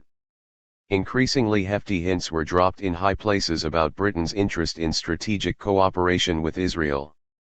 In mid-January, Sir William Strang, the Under-Secretary of State for Foreign Affairs, invited Eliyahu Elath, the Israeli ambassador, to a private talk at the Travelers Club in Pall Mall, and then proceeded to tell him that Ernest Bevin knew and approved of the meeting. General Sir Brian Robertson, the Commander-in-Chief of the British Middle East Land Forces, was going to make contact with the Israeli General Staff, and Strang wished to discuss the political background. Strang said that in the event of a Soviet attack, the Middle East would be a vital area because it was a source of oil and a shield for Africa, and because the Suez Canal was the lifeline of the British Commonwealth. The facilities Britain enjoyed in Egypt, Iraq, Jordan, and Turkey were inadequate, hence the desire to involve Israel in Britain's defense plans, either on a regional basis or on a bilateral basis. Strang mentioned two specific ideas: a. Israeli agreement to a British base in Gaza with a corridor to Jordan, and b. bases in Israel. The pact, added Strang, would of course be on the basis of complete equality. Elath flew to Israel to report on this conversation to a meeting convened by Ben-Gurion to discuss Robertson's forthcoming visit. Ben-Gurion, still suffering from acute Anglophobia, raised a host of objections to this latest British overture. Despite the promise of complete equality, he was convinced that the British wanted to return to Palestine and launched into a tirade against them. Why should we give them a toehold? Their policy in the Near East is without change, despite the change in public opinion and in some of the members of the government. Not Grips or Morrison or Bevan direct foreign policy, but Bevan, and it is a policy of hostility, support for the League whose only activity is war against Israel, supplying arms to Egypt which the Egyptians at any rate intend for war not against Russia but against Israel. With America, on the other hand, Ben-Gurion was prepared to discuss anything because she was giving Israel aid afid because American protection of the Near East would mean protection of Israel as well. The latest British proposal was dismissed as an arrangement between Britain and Egypt at the expense of Israel's independence and well-being. Giving bases to Britain would identify Israel as an enemy of Russia, and Russia could retaliate by stopping the emigration of Russian Jews to Israel. It would also deliver us into the hands of the Arabs. Now we can expel the Legion when it takes the law into its own hands at kilometer 78, if the British were here, we would not be able to, and they would rule over us. This is an insulting suggestion. What are they offering us? Why did they not ask themselves why Israel should do it? Ben-Gurion's suspicion of Britain had evidently not abated in the 2 years that had elapsed since the end of the war. He charged that Britain did not really want peace between Israel and the Arabs and spoke disparagingly about the Arab Legion as a British army and about Abdullah as a British old-age pensioner. 46 Ben-Gurion's suspicion of British motives surfaced again when General Robertson arrived in Israel to look around the country, inspect military bases, and hold talks with senior members of the IDF General Staff. At one of these talks Ben-Gurion asked about British plans in the event of war with Russia, and the general replied that Russia would probably attack in a southerly direction towards Iraq and the British forces would move north from their bases in Egypt through Israel, Jordan, and Iraq. "Do you think we are a British colony?" interjected Ben-Gurion angrily, "or do you think we are a country like Jordan which you rule? Israel is a small but independent country. Before you decide to turn it into a passageway for your armies, you must come and talk to us." The British general was taken aback and after a tense pause said, "I am sorry. I am a soldier. This is a political question." Before the general could recover his poise, the Prime Minister sprung another surprise. "It is possible to establish different relations between Israel and Britain," he said. "Why don't we join the British Commonwealth? You have more in common with us than with Ceylon. We could create a new network of relations between us, like the one between you and New Zealand." 47 Robertson reported on his conversations to Herbert Morrison, who had taken over as Foreign Secretary from the ailing Bevan in early March. One of Morrison's first acts as Foreign Secretary was to write to Ben-Gurion to welcome the suggestion he had made to Robertson and to propose military/co-op 6 ration as the first step in a gradual process of transforming the relations between the two countries. Ben-Gurion remained cagey, both because he preferred cooperation with America and because he believed that as long as there was no peace between Israel and her neighbors, Britain was unlikely to abandon her pro-Arab stand in order to enter into an alliance with Israel. 48 Just when Ben-Gurion was denying the possibility of change, Britain's Middle East experts were reviewing their country's options in relation to the Arabs and Israel. The debate was sparked off by a long dispatch from Sir Hugh Dow, the Consul General in Jerusalem, proposing that Britain remove the emphasis she had traditionally placed on Egypt as the most important country strategically in the Middle East and base her planning for the area on Jordan. A settlement between Jordan and Israel was presented by Dow as the only secure foundation for lasting peace in the Middle East. Neither Israel nor the Arabs are going to be much use to us while they remain at daggers drawn with each other. It ought to be a cardinal point of our policy to heal the breach between them, and it is submitted that the best hope of doing this quickly is to concentrate on Israel and Jordan, even if this means for a time some deterioration in our relations with other Arab states. Among the Arab states, Jordan is the only one that regards us, in spite of the troubles which they feel we have involved them in, with real friendliness. Jordan is also the only one likely to be of any military use.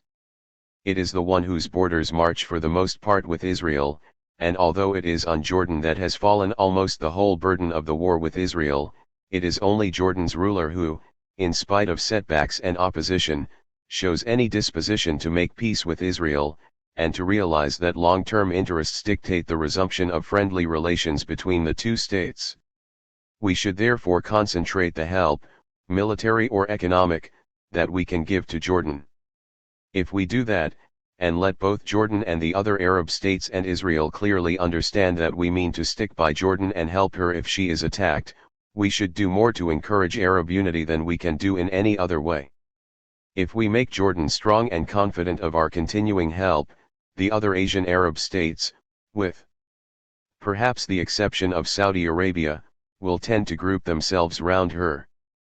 We can then leave Saudi Arabia to the United States, and Egypt to herself to attempt to realize her dreams of African hegemony. Such a change in Britain's policy towards the Arabs implied a complementary change in her policy towards Israel and, in particular, a firmer attitude over peace negotiations. Israel was in a better position to make concessions as gestures of strength than the Arabs. The trouble, according to Dow, was that the Israelis see their position of strength as one rather enabling them to extort additional concessions than to grant them, and American policy encourages them in this. It is extraordinary that a nation, thinking itself at the beginning of a long career of growing influence, should be so short-sighted. With Israel, an over-anxiety to exploit every tactical advantage is combined with, perhaps indeed is responsible for, a strange impercipience on questions of strategy. Israel's long-term interests demand a friendly Jordan, supported by a friendly great power, on her borders. Without this she runs the danger that all the Arab states will take advantage of a Russian war, to combine to sweep her into the sea. Israel has the knowledge that Jordan is the only one of the Arab states, which although she has suffered most, is prepared to make peace with her. Yet instead of making generous gestures, by her intransigent attitude and unreasonable demands, she is piling up more and more Arab enmity. We should not let the ability with which Israel argues her case in the international forum blind us to the fact that, in her relations with the Arabs, though her lips drop oil, her hand still holds the whip. 49. In the Foreign Office it was thought that this dispatch was tinged with strong anti-Israel and anti-Egyptian feelings and that it reflected Richard Crossman's view that Britain should put all her eggs in the Jordanian basket. 50 Furlong informed Dow that they did not share his conclusions and restated the case for the existing policy. There could be no two opinions, he said, about the desirability of an early settlement between Israel and her neighbors, and he also agreed that a beginning could best be made between Israel and Jordan. Recent developments suggested that both sides were anxious for improved relations, and it was right for Britain to encourage them, but she had to be careful not to force the pace because however much King Abdullah may want an accommodation, he does not seem to control his government and subjects as he did in the past, and we imagine that he cannot afford to disregard the hostility which a premature settlement with Israel would arouse both among his own people and in the other Arab states. Similarly, the Israel government, however anxious for a settlement with Jordan, could hardly buy one at the price of concessions which Israel public opinion would regard as a surrender. While recognizing that an Arab-Israeli settlement would greatly assist in planning Middle East defense, the Foreign Office did not consider it a prerequisite. Indeed, it acted on the assumption that such a settlement could not be made in time and accordingly concentrated on attempts to reach bilateral arrangements with each of the countries concerned. The results of General Robertson's visits to various Middle East capitals were considered encouraging in the majority of cases. One last reason was given by Furlong for the reluctance to force the pace in trying to reach an Israeli-Jordanian settlement, or to put all Britain's eggs in the Jordan basket. It was probably the most crucial reason. So long as the Middle East as a whole is threatened with Russian aggression, we cannot afford to disregard the susceptibilities of any of the component countries. It is true that this involves dispersing our activities over a wide field, but in all the circumstances that seems to be the lesser of the evils. 51 Dow conceded that he had put his case somewhat too trenchantly, and that in saying they should concentrate on Jordan he did not mean to imply that they should abandon the other Arab states. His point was rather that by showing that they were firmly behind Jordan they would do more to encourage unity among the Arab states than by more diffusion of effort. Continuing Furlong's own metaphor, he stated that the difficulty was that they had so many baskets and so few eggs to put them in. 52 Other heads of missions joined in this great debate on war and peace in the Middle East. Sir Ralph Stevenson argued from Cairo that Britain's main strategic objective in the Middle East was to strengthen her position in Egypt and to endeavour to maintain her bases there after 1956, when her treaty with Egypt was due to expire. He touched on the necessity for peace between Israel and the Arab states and suggested that a prior agreement between Britain and Egypt would improve the prospects of peace. 53 Sir Knox Helm countered with the argument that if Britain gave priority to reaching an agreement with Egypt, it would be difficult to establish mutual confidence with the Israelis, whose great fear was that Britain should suddenly abandon their interests for the sake of the Arabs, as they claimed she had done in the past. The prospect of the Arab League being torn apart by a split between the Hashemites and the rest did not worry him unduly. His worry was that by being the first to make peace with Israel, Egypt would secure the bulk of the concessions that Israel would be prepared to make to obtain a settlement. Jordan would then lose her trump card in her dealings with Israel. Helm therefore still maintained that Britain's interest required that Jordan should be the first Arab state to make peace with Israel. "She is our friend, she needs peace with Israel. King Abdullah and his present Prime Minister want to make it, and I think we should try to ensure that she rather than Egypt gets the pickings." Helm also believed that it was in Britain's power to bring about a Jordanian-Israeli settlement. He realized that Abdullah and Samir were afraid of the Arab League and that there was opposition within Jordan itself. Nevertheless, he felt that both would weigh less at Amman if Britain were to actively support King Abdullah in a policy of peace with Israel and let this be known to the other Arab states. 54 Helm returned to the charge that Britain was not doing enough to moderate the Arabs and prepare the way for peace. He had a conversation with Shiloah towards the end of June. Shiloah seemed to feel the pinch of isolation and spoke in a pessimistic vein about the future. Helm found much food for thought in his remarks. One facet was the danger that those Israelis, like Shiloah, who had been working for peace with the Arabs, would throw in their hand and let the wild men have their way. Another facet was the critique of the role played by Britain in the Arab world. Like Shiloah, Helm felt that Britain had been prodigal with pious advice when incidents happened or appeared about to happen, but did little positive in the periods between. She did much less than she could have done to foster a peace mentality among the Arabs, and this was all the more regrettable after the advance made with the tripartite declaration. 55 There was one quality that Sir Knox Helm and Elias Sasson had in common, and that was the capacity to confront honestly and critically the shortcomings exhibited by their own side. Sasson conceded that there was much truth in the charge that Israel was to blame for the failure to attain peace because she had no constructive Arab policy. Helm conceded that Britain had not acted as positively as she might have done to prepare the way for peace. Only King Abdullah's commitment and dedication to the cause of peace were beyond question. If there was any criticism of Abdullah, and there was no shortage of Arab critics, it was that he showed himself to be overzealous in his pursuit of peace with Israel. The murder of King Abdullah. In the last weeks of his life, Abdullah was a lonely and disappointed man and may have even had a premonition of his approaching end. 3 weeks before his death he invited an American officer of the Palestine Conciliation Commission named Fisher to his palace in Amman. Abdel Ghani Karmi acted as interpreter. After discussing certain specific aspects of Jordanian-Israeli relations, Abdullah asked Fisher to stay and talk to him about what he called a most personal and confidential problem which is breaking my heart. 5. This problem was that of peace with Israel. "Am an old man." 5, said Abdullah. Know that my power is limited. I know that I am hated by my own son. I also know that my own people distrust me because of my peace efforts. But despite all that, I know that I could get peace settled if I only had some encouragement and could get any reasonable concessions from Israel. 5 Fisher pointed out to the 69-year-old monarch that it was unlikely that any Israeli government on the eve of general elections would be prepared to make concessions it had refused 18 months previously. Abdullah agreed, but still wanted to raise the matter again after the elections if these should result in the establishment of a stable and sane Jewish government. 5. Fisher then asked what in the king's opinion would be the reaction of the Arab League and of his own government to such a move. The king declared that he and his government were prepared to defy the Arab League, but we cannot defy my own people. 5. He said his own people distrusted him because they suspected him of wanting to make peace without any concessions by Israel. He emphasized that this was an obstacle which he could not overcome. "Please understand." 5, he said, "that despite the Arab League I would have the support of my own people and the tacit support at least of the British if I could justify a peace by pointing to concessions made by the Jews.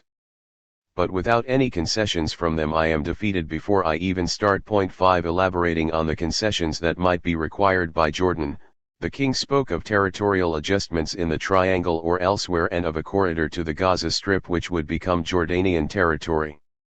Concerning the refugees, he said he realized that wholesale repatriation or even complete compensation was impossible. But he expressed his conviction that the bitterness could be alleviated if the propertied refugees were permitted to go to Israel for a limited period to settle their affairs, and if such refugees could get at least the income from their property, even if not the property itself. This and a partial release of the blocked accounts would make it possible for many to re-establish themselves elsewhere and to forget their bitterness. The king ended the interview by saying, "Please help me. I can do it if I can get some help and encouragement. But I am an old man. I have not much time left and I don't want to die of a broken heart." Fisher had had frequent opportunities for informal discussions with the king in the past but had not seen him for several months prior to this meeting, and was struck by the fact that the latter had aged greatly and that his appeal both at the beginning and at the end of this confidential interview was almost an imploring one. 56 It was not a broken heart that killed Abdullah but a bullet in the head.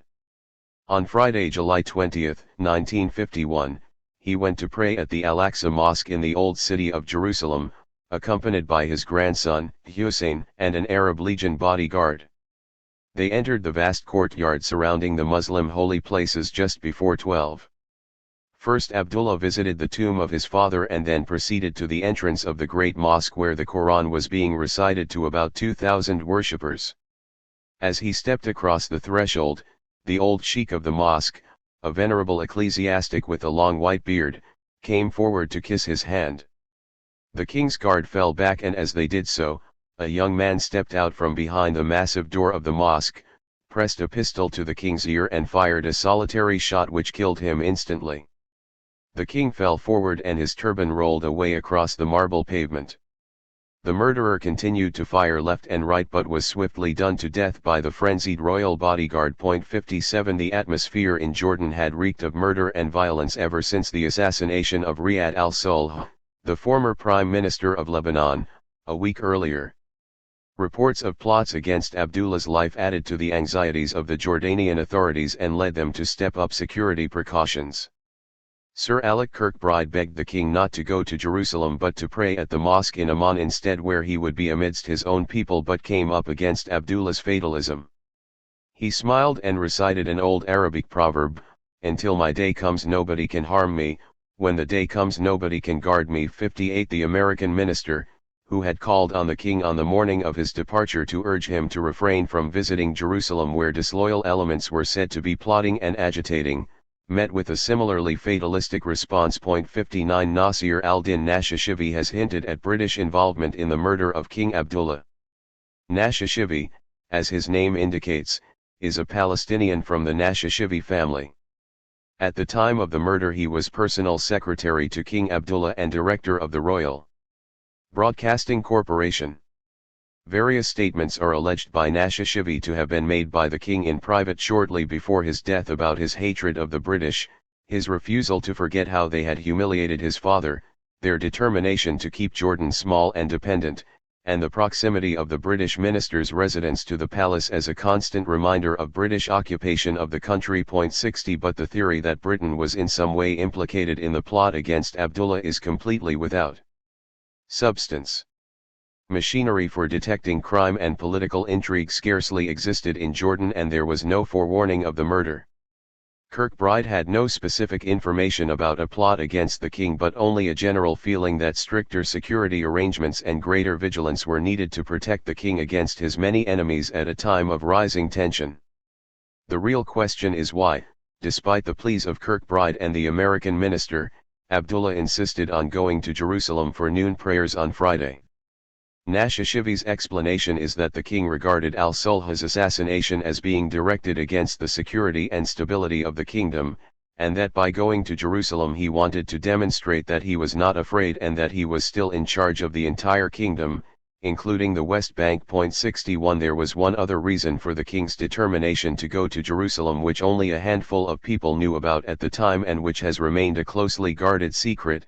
The king had arranged to meet Reuven Shaloa and Moshe Sasson in the house of Abdel Ghani Karmai in Jerusalem on Saturday, July 21. 62 The contact with Israel was thus maintained, in face of all the opposition and the hazards involved, literally until the king's dying day.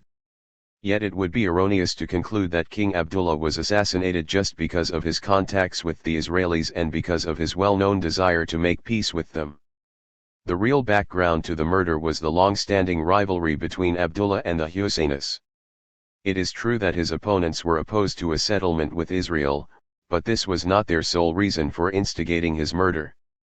Political assassinations in the Arab world were common, and they did not necessarily spring from conflict of opinion on the subject of relations with Israel. 63 What made the assassination of King Abdullah all the more base and vile was that it was not only an act of political fanaticism but also the work of mercenaries trading on the Egyptian and Saudi interest in King Abdullah's death. 6 of the 8 accused were apprehended, tried by a special court, and hanged. All were either common criminals or former terrorists and adherents of Hajj Amin al-Husseini. The murderer himself was a tailor's apprentice from Jerusalem with a criminal record and a member of the Mufti's radical paramilitary organization al-Jihad al-Muqtadas or Holy War. The chief instigator was Abdullah al-Tal, who was not in the dock but at large in Cairo because the Egyptian authorities refused to extradite him. Tal's principal accomplice and the man who organized the assassination was Dr. Musa al-Husseini, a relative of the Mufti. 2 other members of the powerful Husseini family were implicated in the conspiracy, one of them a member of the Arab Higher Committee that in 1948 had formed the All-Palestine government in Gaza. The Arab Higher Committee, however, dissociated itself from the murder after it had been committed by issuing a statement that neither the committee nor its president, Hajj Amin al-Husseini, were in any way responsible for or connected with the assassination of King Abdullah. For indeed, the assassination of King Abdullah was not part of a broad Palestinian bid to capture power in Jordan or to reverse Jordanian foreign policy. The conspirators did not propose to renew the war against Israel. Some of them were moved by the dream of an independent, resurgent, Arab Palestine, and by the fear of further Jewish advances at the cost of the Palestinian Arabs, which the British-controlled Arab Legion might be either unable or unwilling to prevent. It was significant that all the conspirators, except Abdullah al-Tal, were Palestinian Arabs who belonged to the Mufti's camp. But although all the signs seemed to point to the shadowy figure of the Mufti, no evidence was discovered of his direct complicity in the murder. Many of the findings of the Commission of Inquiry into the events surrounding King Abdullah's death were revealed to Moshe Sasson by Ahmed Bey al-Khalil, the governor of Arab Jerusalem and Jordan's delegate to the Mixed Armistice Commission. According to this account, the murderer had accomplices who helped him to plan the crime, supplied him with the revolver, and paid him for his deed. Dr. Musa al-Husseini, head of the group in Jerusalem who was personally responsible for planning, financing, and executing the crime, confessed that he was in contact with Abdullah al-Tal who had instigated the murder from Cairo, and there was documentary evidence bearing this out. Husseini justified his action by saying that in his view and that of Abdullah al-Tal, King Abdullah was responsible for the Arab defeat in the war against the Jews. He was a traitor who served the interests of the British, and the peace that he was on the point of making with Israel would have removed any chance of realizing the aspirations of the Palestinians. It emerged that a sum of £60,000 or £70,000 had been placed at al-Tal's disposal to finance the assassination. Most of this sum was taken by al-Tal for himself, some of it was given to Dr. Musa al-Husseini, and a small fraction was spent on the murder itself. Although no evidence had emerged to suggest personal intervention by the Mufti, the investigators were convinced that Husseini and al-Tal had only carried out an idea that came from higher up, and it was assumed that the Mufti, King Ibn Saud, and Egypt had all played a part in instigating and financing the murder. 65 Abdullah's death evoked very different reactions from various individuals, groups, and countries. The majority of the inhabitants of Arab Jerusalem barely concealed their joy at the murder of Abdullah the dog who sold Palestine to the Zionists. The Mufti's name was on everybody's lips. Most people liked Prince Talal, Abdullah's heir, because of his patriotic views and because he had shown courage in standing up to his father and to Glub. It was believed that he would cooperate with the Mufti in the struggle to liberate the whole of Palestine. Naif, the younger brother and son of a Turkish woman, was regarded as no better than the father. 66 News of the death of the leader of the Hashemite bloc was also received with glee in the non-Hashemite Arab countries and provoked a frenetic spate of inter-Arab intrigues, dynastic rivalries, and jockeying for power. Nouri al-Said launched his bid for union between Jordan and Iraq under the Iraqi crown at Abdullah's funeral.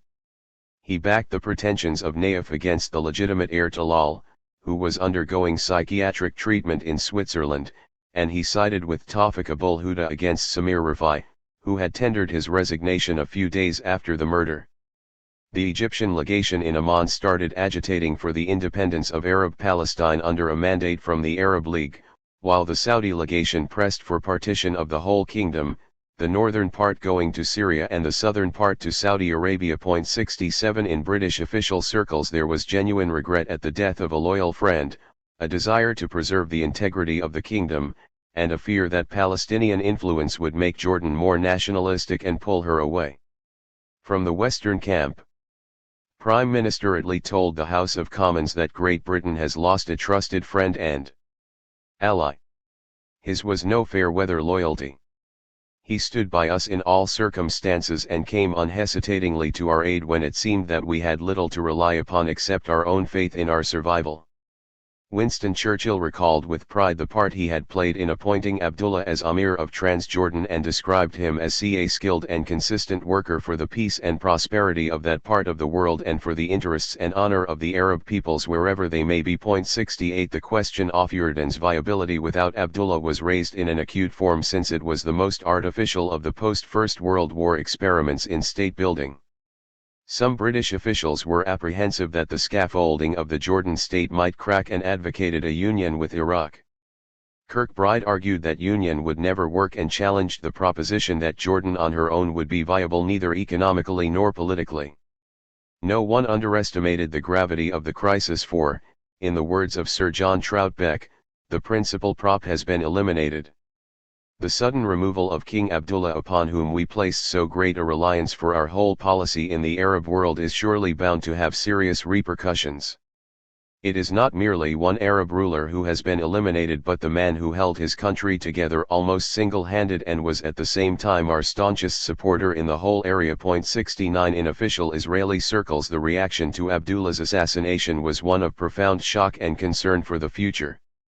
Abdullah's assassination was generally considered a serious blow to Israel since he was seen as the closest thing to a friend of Israel among the Arab leaders. No one felt the blow more acutely than Elias Sasson. He described Abdullah's disappearance from the political scene as a grave loss to Jordan, to the Arab world, to the Western world, and to Israel. As he wrote to his superiors, King Abdullah was the only Arab statesman who showed an understanding for our national renewal, a sincere desire to come to a settlement with us, and a realistic attitude to most of our demands and arguments. It is also a fact that King Abdullah, despite being an Arab nationalist and a Muslim zealot, knew how to look with an open and penetrating eye on events and on the progress of the world in different spheres and to adapt his private life and the life of his country. He also served as the trumpet announcing these changes to the members of his nation and religion wherever they might be, in a pleasant, moderate and logical tone. We as well as some of the Arabs and foreigners are going to feel for a long time to come his absence, and to regret more than a little his removal from our midst. 70. Moshe Sasson gave a sober analysis of the likely consequences of the removal for Israel. The murder of Abdullah, wrote Sasson Jr., brought to a tragic end the process that we called the sinking of Abdullah's regime. Sasson did not wish to speculate on the question of which would have been preferable, the slow death of a regime that was full of genuine desires and faint hopes for peace with Israel, or the sudden end that wrenched Israel back from the world of mutual desires to the world of mutual capabilities and possibilities. What Sasson saw very clearly was that with Abdullah's death the political center of gravity would shift further away from the royal court to the government and the House of Representatives. In the Arab arena, Sasson predicted that the removal of the head of the House of Hashim and the strengthening of the Egyptian bloc in the Arab League would lead to greater cooperation, if not actual union, between the two Hashemite countries. In the new Jordanian and inter-Arab constellation it would no longer be possible, thought Sasson, to continue with an approach which was based on the declared desire for peace but evaded the concrete problems that called for a solution, like the refugee problem. Progress towards a settlement would depend on Israel's ability to find real solutions to the fundamental problems in her relations with the country with which she shared the longest of her borders. 71 In political circles the reaction to Abdullah's death was much less measured. The crisis and the possibility that Jordan would be incorporated into Iraq revived the revisionist Zionists' claim to the whole of Western Palestine. The crisis also whetted David Ben-Gurion's appetite for expansion, not altogether surprisingly, since when it came to dealing with the Arabs, he had more in common with Zeev Jabotinsky and Menachem Begin than he did with the moderates inside his own party. Until 1951 he accepted the territorial status quo, or at any rate did nothing deliberately to disturb it. Abdullah's death marked a turning point in his thinking. He concluded that peace with the Arabs could not be attained by negotiation, they would have to be deterred, coerced, and intimidated. In addition, he no longer saw any compelling reason why Israel should not extend her borders to the Jordan to give herself more land and strategic depth, and to rectify the mistake of late 1948 which he had termed a cause for weeping for generations. Thus, on hearing the news of Abdullah's assassination, Ben-Gurion's attitude changed with dramatic suddenness. The chief of staff was ill, so Ben-Gurion summoned his deputy, Gen. Mordecai Makelf, early in the morning of July 21 and asked what trained and armed forces could be dispatched to capture the territory up to the Jordan in the event of Abdullah's legacy being annexed by Iraq. Makelf replied that they had 3 brigades and 5 battalions, and that at 4 days' notice they could mobilize 7 or 8 brigades, field artillery, and 2 Air Force squadrons. He added that this force would be sufficient to capture the territory, and that they had adequate reserves for protecting their borders with Syria and Egypt. Not content with the contingency plan to capture the West Bank, Ben-Gurion began to consider the possibility of seizing the entire Sinai Peninsula, all the way up to the Suez Canal. Later in the day he had a visit from Benjamin Akzin, a former secretary to Zeev Jabotinsky and a professor of political science at the Hebrew University of Jerusalem. Akzin gave Ben-Gurion the idea of an approach to Britain to suggest the expulsion of the Egyptians from Sinai to make way for British bases there and to turn the Suez Canal into an international waterway. At the same time it could be suggested to Britain that Israel's border should be the Jordan, while Britain took Transjordan. Alternatively, a partition along these lines could be proposed to Syria. Before leaving, Akzin invited the Prime Minister to lecture at the university on the nature of statecraft or to give the comments of a modern statesman on Plato's classic treatise, The Republic, 2 comments on Machiavelli's The Prince would have been more in keeping with the theme of the preceding conversation between the political theorist and the statesman.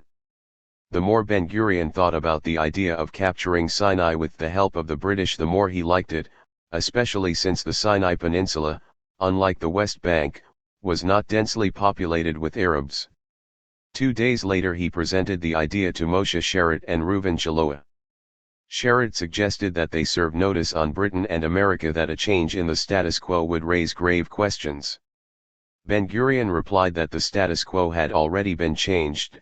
Naif was not Abdullah or even his rightful heir, and the Arab League supported Talal's claim to succeed Abdullah.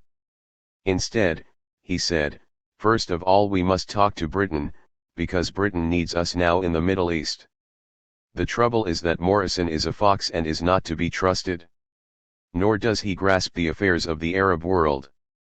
The ground should be tested in a conversation with Churchill. He has vision and he knows the Arab world and us.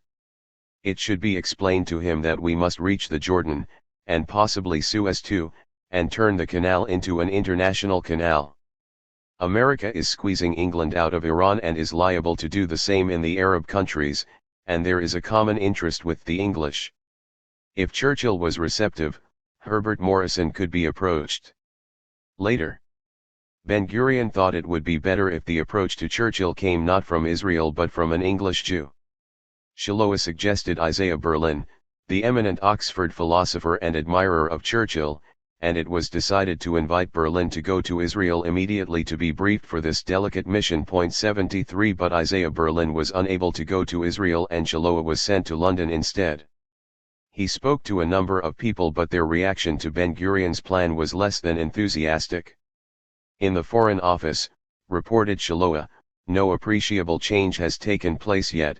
They do not hate us as much as they used to, but there is a desire to appease the Arabs. In army circles the attitude is better. They are angry with Egypt, they know that the Arabs are of no military value, they talk about Turkey and Israel in one breath, but it has not come yet to a fundamental change of attitude. 74 Ben-Gurion had to abandon the idea of Sinai until 5 years later, and the capture of both Sinai and the West Bank was left to Ben-Gurion's successors 16 years later. The fatal shot at the entrance to the Great Mosque thus had a definite impact on the association between the ruler of Transjordan and the Zionist movement that had endured, despite all the strains and stresses, for 30 years. The fear that Abdullah's death would precipitate a violent change in Jordan's attitude to Israel turned out to be misplaced. Talal did not harbor in his heart the same deep yearning for peace with Israel as his father had, but his government, headed by Tawfiq Abul-Huda, was careful to observe the armistice agreement. The new government made it clear that it would abandon Abdullah's efforts to realize the Greater Syria scheme and that it would not continue his policy of seeking a bilateral settlement with Israel. 75 But it had no wish to renew the war against Israel or to prepare actively for the second round. Thus the special relationship between the Hashemites and the Zionists survived the death of its most dedicated proponent, though not entirely intact. Conclusions. The relations between Abdullah ibn Hussein and the Zionist movement occupy a special place in the long and troubled history of Palestine. Two national movements competed for possession of Palestine during the first half of the 20th century, the Palestinian national movement led by Haj Amin al-Husseini and the Jewish national movement led by Chaim Weizmann and later David Ben-Gurion. Whereas all the other Arab states sided with the Palestine Arabs in their conflict with Jews, Abdullah pursued a policy of collaboration with the enemy. The Jewish aim in relation to the rulers of all the surrounding Arab countries was to obtain their support for the Zionist enterprise or at least to deny their support to the Palestine Arabs. The general Arab consensus was for keeping Palestine in Arab hands and for resisting Jewish intrusion into the country. Agreement to a Jewish national home in Palestine, always a euphemism for a Jewish state, would have thus constituted a serious deviation from the general Arab consensus. For Arab rulers the price for such deviation was therefore extremely high and likely to lead to loss of power, while the rewards they could expect were extremely meager. The one exception was Abdullah ibn Hussein. For him the price of cooperation with the Zionist movement was tolerable, at any rate it was a price he was prepared to pay while the rewards were extremely high, or so they seemed to him. The upshot was that the salient feature of the relations between the Zionist movement and the other Arabs was conflict, whereas the salient feature of the relations between the Zionist movement and Abdullah was cooperation. It was this cooperation that, more than any other factor, eventually determined the fate of Palestine.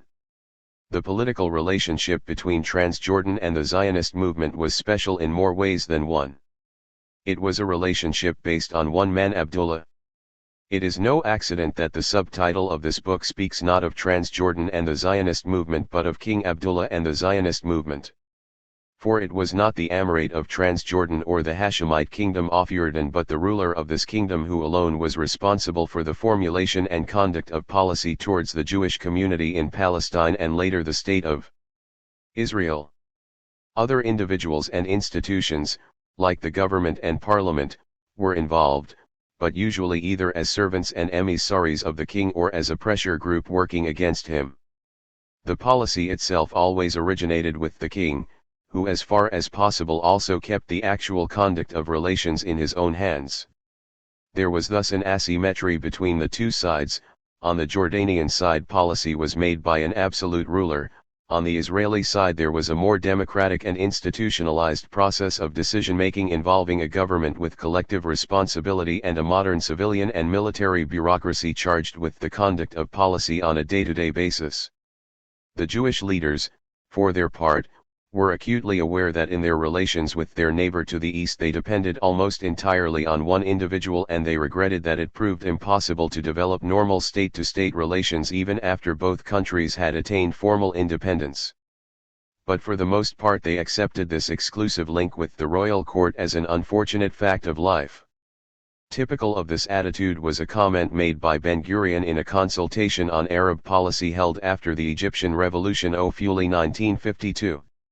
"We did have one man," 5 recalled Ben-Gurion, "about whom we knew that he wanted peace with Israel, and we tried to negotiate with him, but the British interfered, until a bullet came and put an end to business." With the removal of the Abdullah factor, the whole matter was finished. 51 Throughout Abdullah's political career, he remained the decisive factor if not the only one in the making of Jordan's foreign policy in general and in her policy towards the Jewish community in Palestine in particular. 4 fundamental factors shaped Abdullah's attitude towards the Zionist movement. First and foremost was his political ambition. There was a huge disproportion between the dream nursed by the Hashemites during the First World War, of forming and leading an independent Arab empire, and the settlement foisted on the Middle East by the great powers following the dissolution of the Ottoman Empire. No other Hashemite felt more thwarted and frustrated than Abdullah.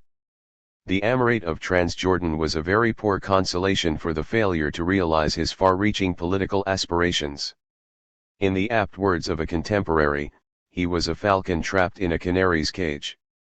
No sooner installed as the Amir of Transjordan than he began the struggle to break out of the cage and to enlarge his territories and his political power base.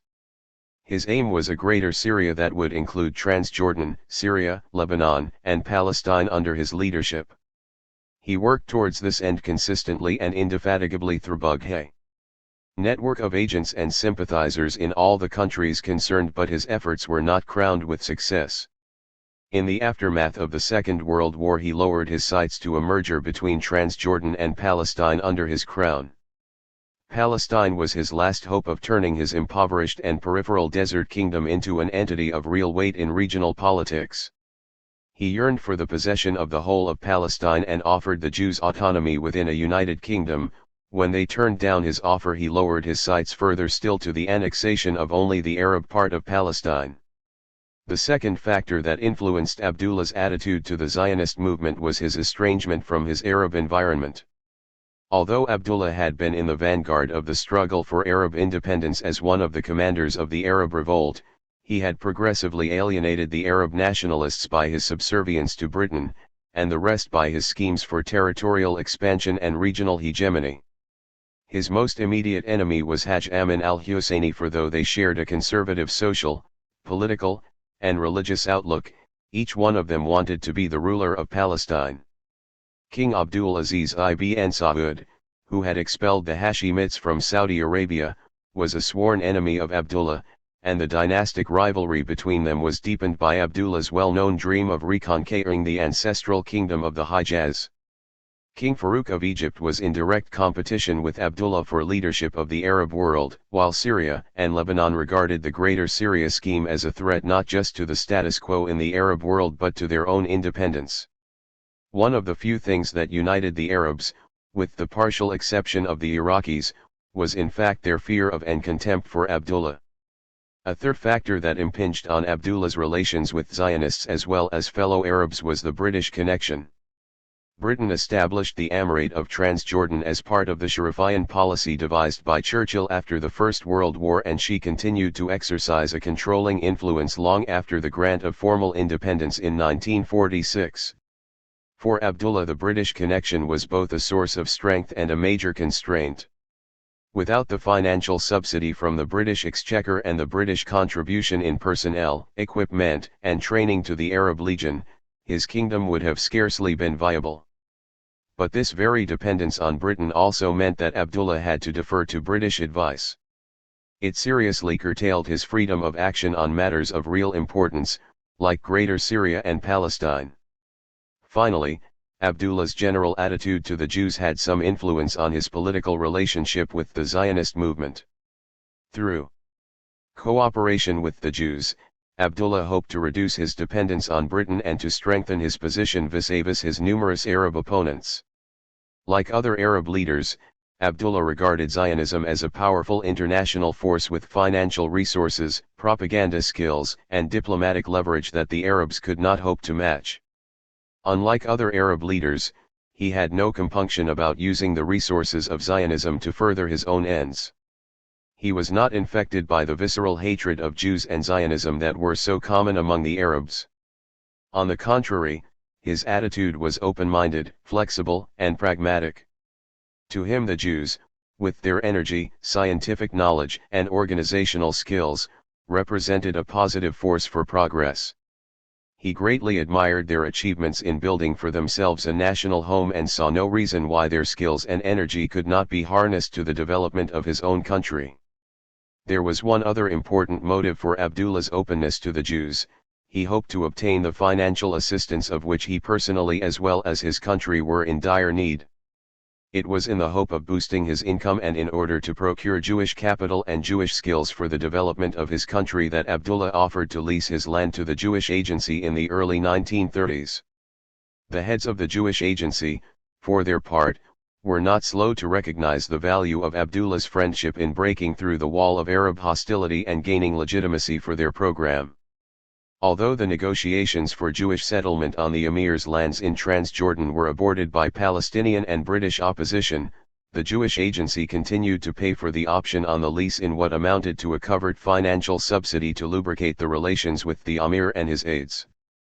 The officials of the Jewish Agency were very diligent in cultivating the friendship of the Emir and his entourage, and from this source they also obtained valuable information about Transjordan, about Arab politics, and about British policy in the Middle East. Yet the amount of money actually given by the Jewish Agency to the impecunious but prodigal Emir was trifling. It was canary feed and totally out of proportion with the risk that Abdullah had to assume in exposing himself to the charge of selling out Palestine for Jewish money and favors. Despite the limitations of his position, despite his dependence on Britain, and despite his unpopularity in the Arab world, Abdullah was a very welcome and important ally to the Jewish Agency. There were several reasons for this. First of all, there was Abdullah's political realism that enabled him to see the correlation of forces between the Zionist movement and its opponents much more dearly than the other Arab leaders and made him more amenable to compromise. In particular, he realized that the power of the Jewish community was increasing during the 1930s and 1940s while that of the Palestinian community was waning, and that consequently he himself could achieve more by cooperating with the Jewish community than by fighting it. Secondly, there was the geographic proximity of Transjordan to the main centers of Arab population in Nablus, Jerusalem, and Hebron. Thirdly, the Arab Legion was superior to all the other Arab armies in terms of discipline, training, equipment, and combat ability. It was not all that small either by Middle Eastern standards, and it was much more conveniently positioned for gaining control over the strategically vital hill country of western Palestine. Neutralizing the Arab Legion was a major aim of Zionist diplomacy, and it assumed an even greater importance when the struggle for Palestine began in earnest following the announcement of the British decision to surrender the mandate. As one international inquiry followed another in rapid succession, and as one plan after another fell by the wayside, the friendly relations between the Jewish Agency and Abdullah developed into a political and strategic partnership. The Jewish Agency had achieved a breakthrough in Egypt, but the fall from power of Ismail Sidqi in 1946 put an end to the hope of Egyptian support for the partition of Palestine and marked the beginning of the Abdullah era in Zionist diplomacy. At two meetings in August 1946, Elias Sasson prepared the ground for closer cooperation, and on the second occasion he handed over £5,000 in cash, which Abdullah mistakenly assumed would be followed by further and larger payments. A few days before the United Nations pronounced its verdict in favor of the partition of Palestine into separate Jewish and Arab states, Abdullah had his first meeting with Golda Meir. This meeting, at which a firm agreement was reached on another kind of partition, under which the Arab part of Palestine was earmarked for annexation by Transjordan, was the point of maximum understanding between the two sides about the future of Palestine. From this point on, Abdullah concentrated his efforts on preparing the ground for the occupation of western Palestine by the Arab Legion, on gaining Arab approval for such a move, and on persuading the British to back his plan. Success in getting Britain's agreement to the occupation of central Palestine by the Arab Legion was finally achieved at the meeting between Prime Minister Tawfiq Abul-Huda and Ernest Bevin in February 1948. Britain never really believed that partition would work and repeatedly stated that she would not help to enforce any plan that was not acceptable to both sides. But nor did Britain welcome the prospect of an undignified Arab scramble for Palestine. The most promising solution, indeed the only one, was that Abdullah should annex the residue of Palestine after the establishment of a Jewish state, and that the facilities enjoyed by Britain under the treaty with Transjordan should extend to the new territories. Britain was careful not to get involved in active collusion with Abdullah in frustrating the United Nations partition scheme, and gave only implicit agreement to Abdullah's plan. The point of the agreement was not to prevent the birth of a Palestinian state, since by that time it was clear that the Palestinian leaders were not prepared to set up a state in part of Palestine, but to prevent the Jews from occupying the whole of Palestine. One thing is clear in any case, and that is that Britain had no intention of preventing the birth of a Jewish state. Thus Bevin, who is usually portrayed in Zionist accounts of this period as the great ogre who unleashed the Arab armies to strangle the Jewish state at birth, emerges from the documents as the guardian angel of the infant state. It was not encouragement to do battle that Bevin conveyed to Abdullah through his prime minister, but a clear warning not to cross the borders of the Jewish state as laid down in the United Nations partition plan. At this stage the British expected and encouraged a clean partition of Palestine between their protégé and the Jews. This was also the preference of the parties to the active collusion. Ben-Gurion assumed that the Yishuv did not have sufficient military power at its disposal to conquer the whole of Palestine, and strongly preferred Abdullah as a neighbor to the uncompromising Palestinian Arab leadership. Abdullah also expected an orderly and peaceful partition of Palestine with the Jews, and this was not an unrealistic expectation on his part, since the other Arab states were opposed at this time to intervention by their regular armies. What changed the situation radically was the disintegration of the Palestinian community and the eclipse of its military forces. Divided internally, betrayed by their leaders and let down by the Arab League, the Arabs of Palestine lost the unofficial war which was provoked by the passage of the UN Partition Resolution. After successfully waging guerrilla warfare in the first stage of this war, they fell into disarray and suffered a series of military defeats that helped to set in train the mass exodus of the civilian population from Palestine. The Jews meanwhile recovered from their initial setbacks and embarked on a vigorous military offensive which looked likely to sweep them well beyond the borders laid down by the United Nations. Riding the wave of military successes, the Jews neglected to maintain their contact with Abdullah and were definitely unwilling to settle for less than the territory allocated to them by the United Nations. Abdullah was alarmed by the Deir Yassin massacre, by the growing flood of Arab refugees arriving in Jordan, and by the desperate appeals for protection from the Arabs who were holding on in the face of intense Jewish military pressure. He was also caught up in the whirlwind of Arab pressures to commit his army to the fight against the Jews. Abdullah's public denunciation of the Jews became so bellicose that they suspected him of reneging on the promises he had made to Golda Meir in November 1947. A last-minute effort was made to restore Abdullah to the path of cooperation by sending Mrs. Meir to Amman 3 days before the expiry of the British Mandate and the proclamation of the State of Israel. But by this time it was too late to reverse the trend for intervention in Palestine by the regular armies of the Arab states, with the Hashemite armies at their head. Abdullah's aim remained the same, it was circumstances that had changed since his previous meeting with Mrs. Meir. He still wanted to occupy only the part of Palestine that was contiguous with his territory, he still regarded the Palestinian national movement and its leaders as the principal obstacle to the realization of his plan, and he had no intention of getting sidetracked into a full-scale war against the Jews that could only benefit his Palestinian rivals. Abdullah also realized that the other Arab rulers had decided on the invasion of Palestine not only because of the danger of a Jewish state but because they were opposed to his own plan and feared that the annexation of Palestine would embolden him to try to realize his older ambition of Greater Syria and of Hashemite hegemony in the Arab world. This is why he insisted on being given overall command of the invading armies and immediately used, or rather abused, this position to wreck the invasion plan that had been prepared by the Arab League's military experts. Of all the Arab participants in the 1948 war, only Abdullah had clearly thought out goals that did not overstep the means at his disposal and a flexible strategy for overcoming the numerous obstacles that stood in his way. By the end of the first week of fighting he had secured his basic objective of occupying central Palestine. He was careful not to trespass on the territory of the Jewish state. After the invasion, the Arab Legion was deployed in defensive positions in the purely Arab areas adjacent to the Jordan. The only major clash between the Arab Legion and the Israeli army occurred in Jerusalem, outside the territory officially recognized as part of the Jewish state, where the Jews had been the aggressors.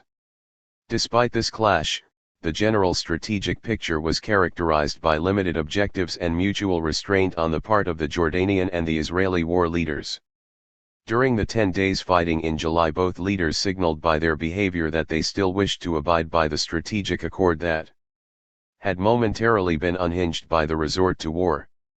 The collapse of the ramshackle Arab coalition during this period restored Abdullah's diplomatic freedom of action, and a month later direct contact with the Israelis was resumed. Through this secret channel Abdullah cunningly arranged to remain neutral when Israel attacked the Egyptian army in the south towards the end of 1948, and this channel was used again to secure the withdrawal of the Iraqi army from the West Bank early in the following year. During the armistice negotiations the Israelis exerted strong pressure on Abdullah to cede some of the territory previously held by the Iraqis, yet they were careful not to cross the threshold between coercive diplomacy and the actual resort to force. Tough bargaining took place, but in the end the Israelis obtained the areas that were of vital strategic importance to them without breaking the unwritten rules of the game.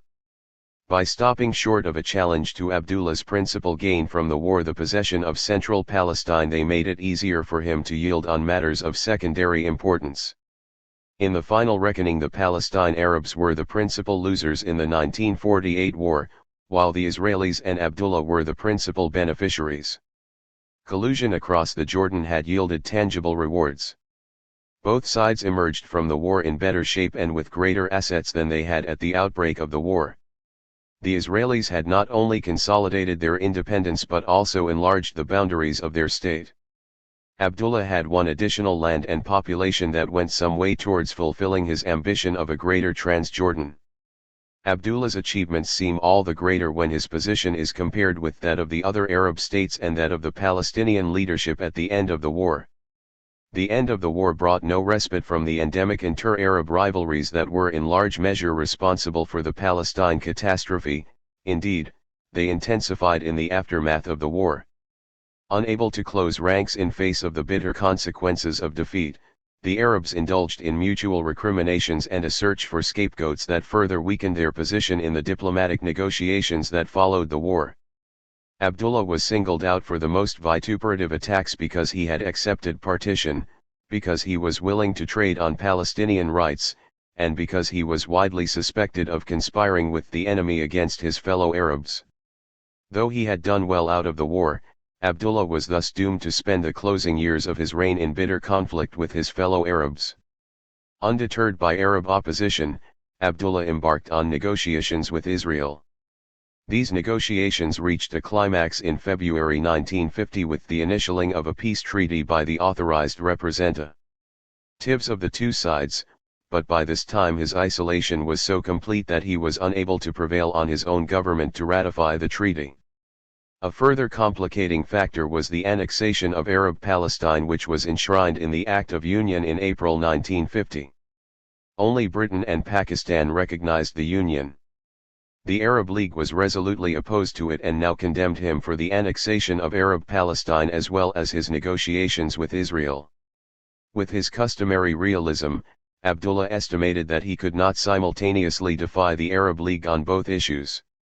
So he agreed to suspend the negotiations with Israel in order to secure the League's tacit consent to the annexation of Arab Palestine. Although Abdullah's long-term plan was to resume negotiations with Israel after consolidating his hold over the new territories, his relations with Israel gradually lost their momentum and their vitality. This was reflected in the lowering of the objective which the negotiations, once resumed, were designed to achieve. Not full peace but a non-aggression pact was the object of the negotiations in the second half of 1950. When this proved unattainable, the aim was lowered yet again to full implementation of the Rhodes Armistice Agreement, but even this modest aim had not been achieved by the time of the king's death. Two principal factors were responsible for the failure of the post-war negotiations: Israel's strength and Abdullah's weakness. Israel's resounding military victory in the first full-scale confrontation with all the surrounding Arab states lessened her interest in accommodation and compromise. So confident was the fledgling Jewish state in her military superiority over the Arabs that her willingness to make concessions for the sake of a settlement of the conflict was seriously curtailed. The armistice agreements were thought to meet Israel's essential need for recognition, security, and legitimacy. Consequently, Israel adopted a tough stance, offering little by way of concessions to the Arabs and insisting that peace be based substantially on the territorial status quo and without repatriation of the Arab refugees. Such a stance, compounded by hypocrisy and double-dealing, was bound to have a negative effect on the negotiations with Abdullah. It confirmed the general Arab belief in Israeli intransigence and made it difficult for Abdullah to sustain his line of argument that the right way to deal with Israel was by negotiation rather than confrontation. He was sincere beyond question in his offer of peace, and he deserved a less cavalier treatment than he got. The risks he took upon himself and the courage he displayed in swimming against the current made the treatment he received from the Israeli leaders all the more astonishing. There was always a tendency among them to underrate and belittle Abdullah, but as their power and self-confidence increased, so did their disregard for him, a revealing example of which was Ben-Gurion's refusal to meet him face to face. Another contributory factor in the failure to achieve peace between Israel and Jordan was what the Israelis themselves termed the sinking of Abdullah's regime. By extending his dominion to include western Palestine, Abdullah himself helped to unleash forces that ended up by eroding his previously absolute personal rule. In the new political constellation following the merger, he could no longer lay down the law in the arbitrary fashion to which he was accustomed, but had to take account of public opinion, of the feelings of his Palestinian subjects, of Parliament, and above all of the growing opposition among his own ministers to his policy of peace with Israel. His commitment to peace was unaffected by the new setting, but his ability to give practical expression to this commitment was seriously diminished. Cared for his desire to make peace with Israel, Abdullah paid with his life. But he left behind him a legacy of moderation and realism that continued to govern Jordanian foreign policy during the brief interregnum of his son Talal and the much longer reign of his grandson Hussein. It was no accident that Jordan stayed out of the Suez War in 1956, the War of Attrition in 1969–70, the October War of 1973, and the Lebanon War of 1982. It was a peculiar concatenation of circumstances that forced King Hussein against his better judgment to throw in his lot with the other Arabs in June 1967, and the penalty he had to pay for this was the loss to Israel of the West Bank of the Hashemite kingdom of Jordan, which his grandfather had secured in the 1948 war. Israel's foreign policy, too, has shown a not-so-secret bias in favor of the Hashemite monarchs of Jordan. After the shock of King Abdullah's death, and after its hopes that the Egyptian Revolution of 1952 would pave the way to peace were dashed, the Hashemite orientation gradually reasserted itself in Israel's foreign policy. In June 1967 Israel went to war not with an expansionist design to conquer the West Bank but in self-defense. Even as the war was being waged, both sides hoped for early reconciliation. After the war the Israelis contacted King Hussein to explore the possibilities of a settlement. The ruling Labour Party adhered to a Jordanian option which signified preference for a peace settlement with Jordan based on a territorial compromise to a settlement with the Palestinians of the West Bank, whose claim to an independent state of their own was now rejected with the same vehemence with which the Palestinians had rejected the Jewish claim to statehood before 1948. King Hussein accepted the invitation to hold parleys behind a veil of secrecy, and over the next 10 years he had frequent meetings with senior Israelis, including Abba Eban, Moshe Dayan, Yugal Alon, Yitzhak Rabin, and Shimon Peres. With Golda Meir, King Hussein allegedly met 10 times when she was prime minister, 5 times as often as his grandfather. At these meetings King Hussein told the Israelis that he was prepared to have normal, peaceful relations with them provided they restored all the territory they had captured from Jordan in the course of the June War. He rejected the Alon plan for keeping strategic points on the West Bank in Israeli hands while returning the heavily populated areas to Jordan. 2 With the Likud ministers headed by Menachem Begin, who rose to power in 1977, there was no basis even for a dialogue, for they regarded Jordan as a Palestinian state and insisted on keeping the whole of the West Bank as an integral part of the land of Israel. The early contacts between the Emir of Transjordan and the Jewish Agency can thus be seen to have given birth to a unique and fascinating bilateral relationship revolving around the problem of Palestine. This complex and many-sided relationship has been punctuated by endless ups and downs, by crises and misunderstandings, by discord as well as collaboration. Yet, for good or ill, it has been and is likely to remain a critical if not the critical factor in determining the fate of Palestine. The collusion across the Jordan that gave rise to the partition of Palestine between the Hashemites and the Zionists in 1948 has become a more or less permanent feature of the rugged political landscape of the Middle East. Agreement between the Hashemite Jordan Kingdom and the State of Israel, March 23, 1949. The undersigned, duly authorized by their respective governments, have reached the following agreement. 1. Israel agrees to the taking over by the Arab Legion of the Iraqi front. 2. The demarcation line between the armed forces of the parties to this agreement shall be as marked on the map annexed hereto. 3. Establishment of the line described in Article 2 shall be effected in accordance with the following timetable. A. In the area west of the road from Bekaa to Jaljulia and from there to the east of Kafr Qasim, within 5 weeks of the signature of the General Armistice Agreement now being negotiated at Rhodes between Israel and the Hashemite Jordan Kingdom. B. In the area of Wadi Ara north of the line from Bekaa to Zeububah, within 7 weeks of the signature of the General Armistice Agreement now being negotiated at Rhodes between Israel and the Hashemite Jordan Kingdom. C. In all other areas, within 15 weeks of the signature of the General Armistice Agreement now being negotiated at Rhodes between Israel and the Hashemite Jordan Kingdom. 4. Israel, for its part, has made similar changes for the benefit of the Hashemite Jordan Kingdom in other areas. 5. The Hashemite Jordan Kingdom agrees that the substitution of Iraqi troops by the Arab Legion in the sectors at present held by the former shall not take place until after the signing of the General Armistice Agreement now under negotiation at Rhodes. The Hashemite Jordan Kingdom guarantees for all Iraqi forces in Palestine and agrees that their numbers shall be included in any formula governing the reduction of forces provided for in the General Armistice Agreement now being negotiated at Rhodes as if they were forces of Arab Legion. 6. It is agreed between the parties that the armistice demarcation line to be inserted in the General Armistice Agreement now under negotiation at Rhodes shall be based on the positions held on the date of the ceasefire agreement concluded at Rhodes as certified by the observers of the United Nations Truce Supervision Organization. The General Armistice Agreement concluded at Rhodes shall provide that the armistice demarcation line shall be subject to local rectifications which have been or may be agreed upon by the parties hereto, such rectifications having the same force and effect as if they had been incorporated in full in the General Armistice Agreement. 7. The parties hereby agree that the General Armistice Agreement now under negotiation at Rhodes shall contain provisions for its revision by mutual consent at any time, and therefore that immediately after the signature of the General Armistice Agreement the present agreement shall take effect as if it were a revision to the General Armistice Agreement. 8.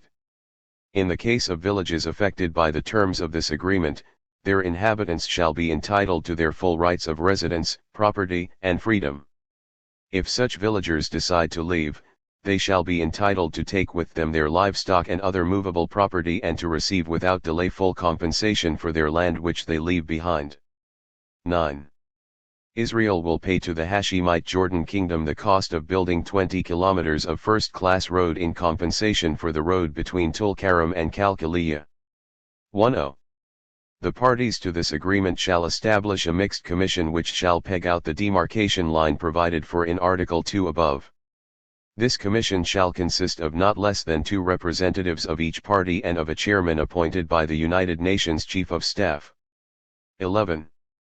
This agreement shall not be published except with the consent of both parties, nor shall it in any way prejudice an ultimate political settlement between the parties. 12. This agreement is subject to ratification by the Prime Minister of the Hashemite Jordan Kingdom, such ratification to be communicated to the government of Israel in writing not later than March 30, 1949. Failing such notification, this agreement shall be null and void, and of no force or effect. In faith whereof the undersigned representatives of the high contracting parties have signed hereunder. Done at China, on the 23rd day of March 1949. For the Hashemite Jordan Kingdom for the State of Israel Fala El Madada Walter Eitan Hussein Siraj Ugail Yadin Moshe Dayan. Agreement between the Hashemite Jordan Kingdom and the State of Israel, 31 March 1949 *. 1. It is agreed between the undersigned, duly authorized by their respective governments, that the agreement between the Hashemite Jordan Kingdom and the State of Israel of March 23, 1949 shall be amended as follows. A. Article 4 is hereby amended to read as follows. Israel, for its part, has made similar changes for the benefit of the Hashemite Jordan Kingdom in the Hebron area, as delineated in blue ink on the map annexed hereto. B. Article 7 is hereby deleted. C. Article 8 is hereby amended by the inclusion of the following provisions after the first sentence. Neither Israeli nor Transjordan forces shall enter or be stationed in such villages, in which local Arab police shall be organized for internal security purposes. D. Article 11 is hereby amended to read as follows. This agreement shall not in any way prejudice an ultimate political settlement between the parties. E. Article 12 is hereby deleted. 2. The present agreement and the agreement of March 23, 1949 as amended by the present agreement are to be interpreted and executed as instructions binding upon the delegations of the State of Israel and the Hashemite Jordan Kingdom now negotiating a general armistice agreement at Rhodes, and their provisions are to be incorporated into the general armistice agreement as a condition of its signature by the representatives of the parties. 3. The present agreement and the agreement of March 23, 1949 shall be considered void upon the signature of the General Armistice Agreement referred to in paragraph 2 above, and their existence as documents will not be made public by either party. In faith whereof the undersigned representatives of the high contracting parties have signed hereunder on the 30th day of March 1949. For the Hashemite Jordan Kingdom, for the State of Israel, Fazimulki Walter Iten A SudkiElyundi Ugail Yadin Reuven Shaloa. APPENDIX 3. Israeli-Jordanian General Armistice Agreement, April 3, 1949. Preamble. The parties to the present agreement. Responding to the Security Council resolution of November 16, 1948, calling upon them, as a further provisional measure under Article 40 of the Charter of the United Nations and in order to facilitate the transition from the present truce to permanent peace in Palestine, to negotiate an armistice, having decided to enter into negotiations under United Nations chairmanship concerning the implementation of the Security Council resolution of November 16, 1948, and having appointed representatives empowered to negotiate and conclude an armistice agreement, the undersigned representatives of their respective governments, having exchanged their full powers found to be in good and proper form, have agreed upon the following provisions. Article I. With a view to promoting the return of permanent peace in Palestine and in recognition of the importance in this regard of mutual assurances concerning the future military operations of the parties, the following principles, which shall be fully observed by both parties during the armistice, are hereby affirmed. 1. The injunction of the Security Council against resort to military force in the settlement of the Palestine question shall henceforth be scrupulously respected by both parties. 2. No aggressive action by the armed forces land, sea, or air of either party shall be undertaken, planned, or threatened against the people or the armed forces of the other, it being understood that the use of the term planned in this context has no bearing on normal staff planning as generally practiced in military organizations. 3. The right of each party to its security and freedom from fear of attack by the armed forces of the other shall be fully respected. 4. The establishment of an armistice between the armed forces of the two parties is accepted as an indispensable step toward the liquidation of armed conflict and the restoration of peace in Palestine. Article 2. With a specific view to the implementation of the resolution of the Security Council of November 16, 1948, the following principles and purposes are affirmed. 1. The principle that no military or political advantage should be gained under the truce ordered by the Security Council is recognized. 2. It is also recognized that no provision of this agreement shall in any way prejudice the rights, claims, and positions of either party hereto in the ultimate peaceful settlement of the Palestine question, the provisions of this agreement being dictated exclusively by military considerations. Article 3.1. In pursuance of the foregoing principles, and of the resolution of the Security Council of November 16, 1948, a general armistice between the armed forces of the two parties land, sea, and air is hereby established. 2. No element of the land, sea, or air military or paramilitary forces of either party, including non-regular forces, shall commit any warlike or hostile act against the military or paramilitary forces of the other party, or against civilians in territory under the control of that party, or shall advance beyond or pass over for any purpose whatsoever the armistice demarcation lines set forth in Articles V and 6 of this agreement, or enter into or pass through the airspace of the other party. 3. No warlike act or act of hostility shall be conducted from territory controlled by one of the parties to this agreement against the other party. Article 4.1.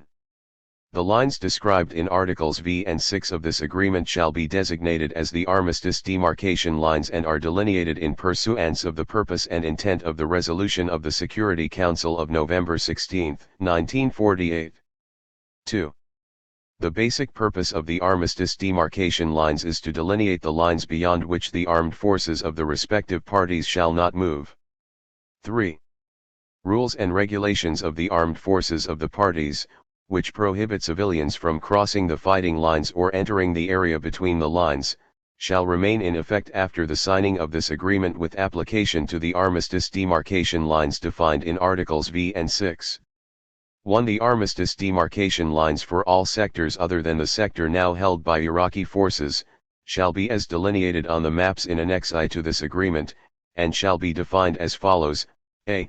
In the sector KH Deir Arab, MR 1510-1574, to the northern terminus of the lines defined in the November 30, 1948 ceasefire agreement. 4. The Jerusalem area, the armistice demarcation lines shall follow the truce lines as certified by the United Nations Truce Supervision Organization. b. In the Jerusalem sector, the armistice demarcation lines shall correspond to the lines defined in the November 30, 1948 ceasefire agreement for the Jerusalem area. c. In the Hebron Dead Sea sector, the armistice demarcation line shall be as delineated on Map 1 and marked, b. in Annex I to this agreement. d. In the sector from a point on the Dead Sea, MR 1925 to 0958, to the southernmost tip of Palestine, the armistice demarcation line shall be determined by existing military positions as surveyed in March 1949 by United Nations observers, and shall run from north to south as delineated on Map 1 in Annex I to this agreement. Article 6.1. It is agreed that the forces of the Hashemite Jordan Kingdom shall replace the forces of Iraq in the sector now held by the latter forces, the intention of the government of Iraq in this regard having been communicated to the acting mediator in the message of March 20 from the Foreign Minister of Iraq authorizing the delegation of the Hashemite Jordan King DOM to negotiate for the Iraqi forces and stating that those forces would be withdrawn. 2. The armistice demarcation line for the sector now held by Iraqi forces shall be as delineated on Map 1 in Annex I to this agreement and marked, A. 3. The armistice demarcation line provided for paragraph 2 of this article shall be established in stages as follows, pending which the existing military lines may be maintained, a. in the area west of the road from Bekaa to Jaljulia and thence to the east of Kafr Qasim, within 5 weeks of the date on which this armistice agreement is signed. b. In the area of Wadi Ara north of the line from Bekaa to Ziyubaba, within 7 weeks of the date on which this armistice agreement is signed. c. In all other areas of the Iraqi sector, within 15 weeks of the date on which this armistice agreement is signed. 4. The armistice demarcation line in the Hebron Dead Sea sector, referred to in paragraph C of Article V of this agreement and marked, b. on Map 1 in Annex I, which involves substantial deviation from the existing military lines in favor of the forces of the Hashemite Jordan Kingdom, is designed to offset the modifications of the existing military lines in the Iraqi sector set forth in paragraph 3 of this article. 5. In compensation for the road acquired between Tulkarem and Kalquilia, the government of Israel agrees to pay to the government of the Hashemite Jordan Kingdom the cost of constructing 20 kilometers of first-class new road. 6. Wherever villages may be affected by the establishment of the armistice demarcation line provided for in paragraph 2 of this article, the inhabitants of such villages shall be entitled to maintain, and shall be protected in their full rights of residence, property, and freedom. In the event any of the inhabitants should decide to leave their villages, they shall be entitled to take with them their livestock and other movable property, and to receive without delay full compensation for the land which they have left. It shall be prohibited for Israeli forces to enter or to be stationed in such villages, in which locally recruited Arab police shall be organized and stationed for internal security purposes. 7. The Hashemite Jordan Kingdom accepts responsibility for all Iraqi forces in Palestine. 8. The provisions of this article shall not be interpreted as prejudicing, in any sense, an ultimate political settlement between the parties to this agreement. 9. The armistice demarcation lines defined in Articles V and 6 of this agreement are agreed upon by the parties without prejudice to future territorial settlements or boundary lines or to claims of either party relating thereto. 10. Except where otherwise provided, the armistice demarcation lines shall be established, including such withdrawal of forces as may be necessary for this purpose, within 10 days from the date on which this agreement is signed. 11. The armistice demarcation lines defined in this article and in Article V shall be subject to such rectifications as may be agreed upon by the parties to this agreement, and all such rectifications shall have the same force and effect as if they had been incorporated in full in this general armistice agreement. Article 7.1. The military forces of the parties to this agreement shall be limited to defensive forces only in the areas extending 10 kilometers from each side of the armistice demarcation lines, except where geographical considerations make this impractical, as at the southernmost tip of Palestine and the coastal strip. Defensive forces permissible in each sector shall be as defined in Annex 2 to this agreement. In the sector now held by Iraqi forces, calculations in the reduction of forces shall include the number of Iraqi forces in this sector. 2. Reduction of forces to defensive strength in accordance with the preceding paragraph shall be completed within 10 days of the establishment of the armistice demarcation lines defined in this agreement. In the same way, the removal of mines from mined roads and areas evacuated by either party, and the transmission of plans showing the location of such minefields to the other party shall be completed within the same period. 3. The strength of the forces which may be maintained by the parties on each side of the armistice demarcation lines shall be subject to periodical review with a view toward further reduction of such forces by mutual agreement of the parties. Article 8(1). A special committee, composed of 2 representatives of each party designated by the respective governments, shall be established for the purpose of formulating agreed plans and arrangements designed to enlarge the scope of this agreement and to effect improvements in its application. 2. The special committee shall be organized immediately following the coming into effect of this agreement and shall direct its attention to the formulation of agreed plans and arrangements for such matters as either party may submit to it, which, in any case, shall include the following, on which agreement in principle already exists: free movement of traffic on vital roads, including the Bethlehem and Latron-Jerusalem roads, resumption of the normal functioning of the cultural and humanitarian institutions on Mount Scopus and free access thereto, free access to the holy places and cultural institutions and use of the cemetery on the Mount of Olives, resumption of operation of the Latron pumping station, provision of electricity for the Old City, and resumption of operation of the railroad to Jerusalem. 3. The special committee shall have exclusive competence over such matters as may be referred to it. Agreed plans and arrangements formulated by it may provide for the exercise of supervisory functions by the Mixed Armistice Commission established in Article 11. Article 9.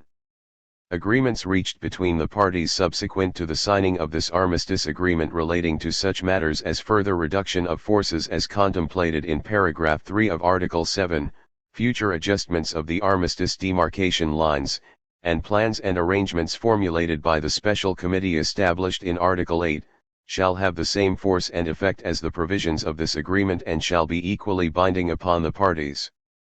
Articlex.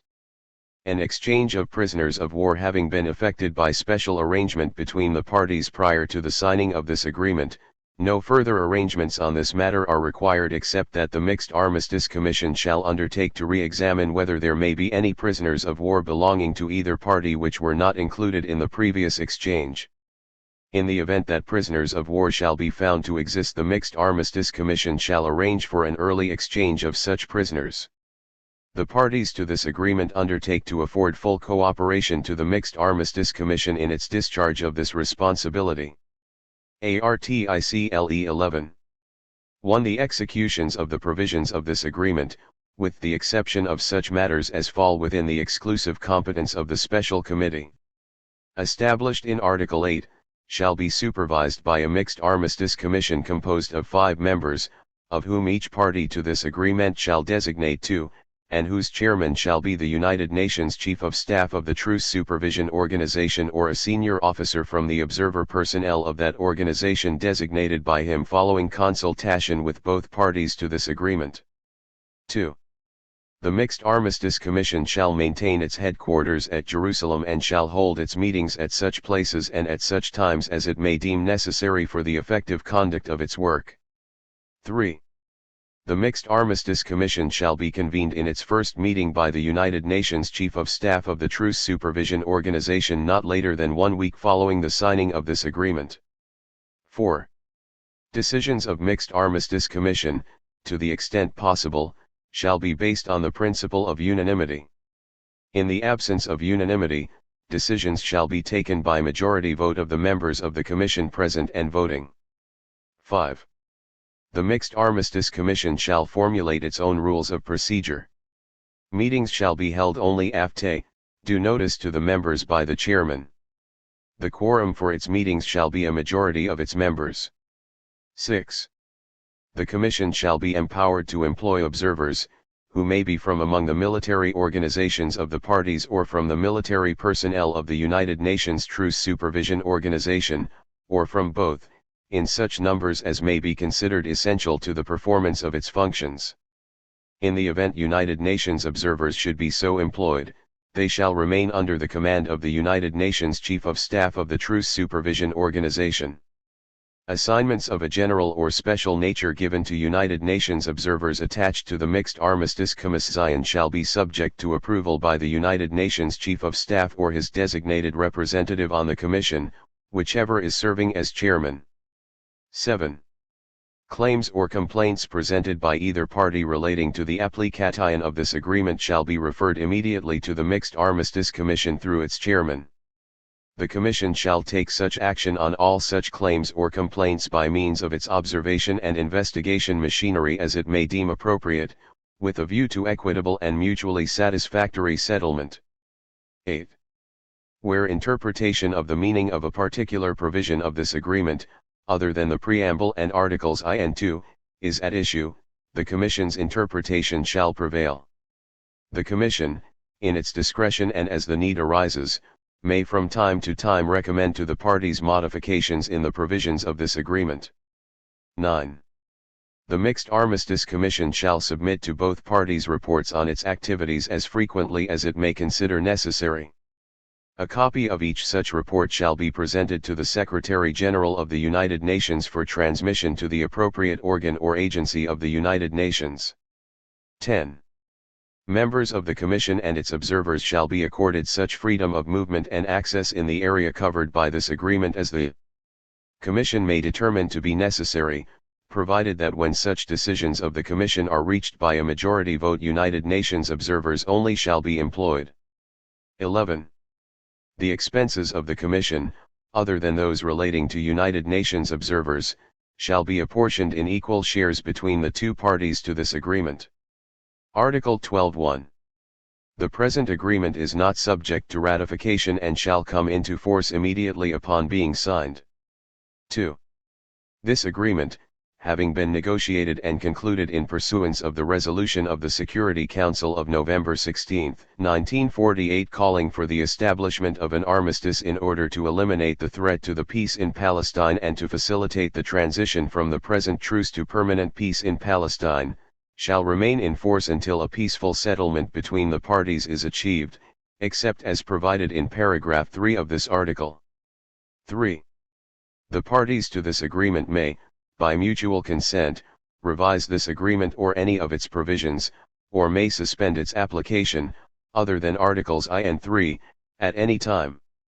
In the absence of mutual agreement and after this agreement has been in effect for 1 year from the date of its signing, either of the parties may call upon the Secretary-General of the United Nations to convoke a conference of representatives of the two parties for the purpose of reviewing, revising, or suspending any of the provisions of this agreement other than Articles I and III. Participation in such conference shall be obligatory upon the parties. 4. If the conference provided for in paragraph 3 of this article does not result in an agreed solution of a point in dispute, either party may bring the matter before the Security Council of the United Nations for the relief sought on the grounds that this agreement has been concluded in pursuance of Security Council action toward the end of achieving peace in Palestine. 5. This agreement is signed in quintuplicate, of which 1 copy shall be retained by each party, 2 copies communicated to the Secretary-General of the United Nations for transmission to the Security Council and to the Conciliation Commission on Palestine, and 1 copy to the United Nations Acting Mediator on Palestine. Done at Rhodes, Island of Rhodes, Greece, on 3 April 1949 in the presence of the United Nations Acting Mediator on Palestine and the United Nations Chief of Staff of the Truce Supervision Organization. For and on behalf of the government of the Hashemite government of Israel Jordan Kingdom A Sudki El Yundi Reuven Shaloah Mohammed Mawada Moshe Dayansgan Aluf. Treaty of Amity and Non-Aggression between the State of Israel and the Hashemite Jordan Kingdom, March 1950. Whereas on the 3rd day of April, 1949, the contracting parties signed at Rhodes a general armistice agreement to remain in force until a peaceful settlement between the parties is achieved, and whereas the parties now desire, in order to promote normal relations and as a further step toward a peaceful settlement, to reinforce the said general armistice agreement and extend the scope of mutual accord between them, have therefore agreed to conclude the following agreement of armistice and non-aggression and have accordingly appointed as their plenipotentiaries the State of Israel, the Hashemite Jordan Kingdom, who, after presentation of their full powers, found in good and due form, have agreed on the following provisions. 1. Each of the contracting parties undertakes not to resort to war or acts of armed violence or other acts of aggression or hostility against the other, or to invade territories under the control of the other, or to permit any territory under its control to serve as a base or to be used for passage for armed attack by a third party on the other. 2. If, on any occasion, there should arise between the contracting parties differences of opinion which they are unable to settle between themselves, they undertake to have recourse to the conciliatory and arbitral procedures offered under international law for the settlement thereof, or such other means of pacific settlement as shall be agreed upon by the parties. Article 11. For the duration of this agreement the armistice demarcation line described in the said General Armistice Agreement shall remain in force subject to any modifications agreed to by both parties in accordance with the terms of the said General Armistice Agreement. In order to reduce possible friction, the contracting parties agree to eliminate the various areas of no man's land 5 the continued existence of which they consider undesirable. Article 3. The contracting parties are agreed upon the necessity for taking joint steps in order to protect the holy places of all faiths in Jerusalem and to ensure freedom of access thereto and freedom of worship without threat to the adherents of all faiths. A joint declaration by the contracting parties in this regard is contained in Annex I to the present agreement. The contracting parties further agree to offer requisite assurances to the United Nations regarding the inviolability of the holy places and the observance of the said declaration. Article 4.1. The contracting parties are agreed upon the desirability of establishing economic and commercial relations between them. 2. For the implementation of this article economic and commercial accords shall be concluded between the parties. Trade delegates shall be exchanged between them not later than 3 months from the coming into force of this agreement. They shall negotiate these economic and commercial accords and be responsible for their effective observance. Article V.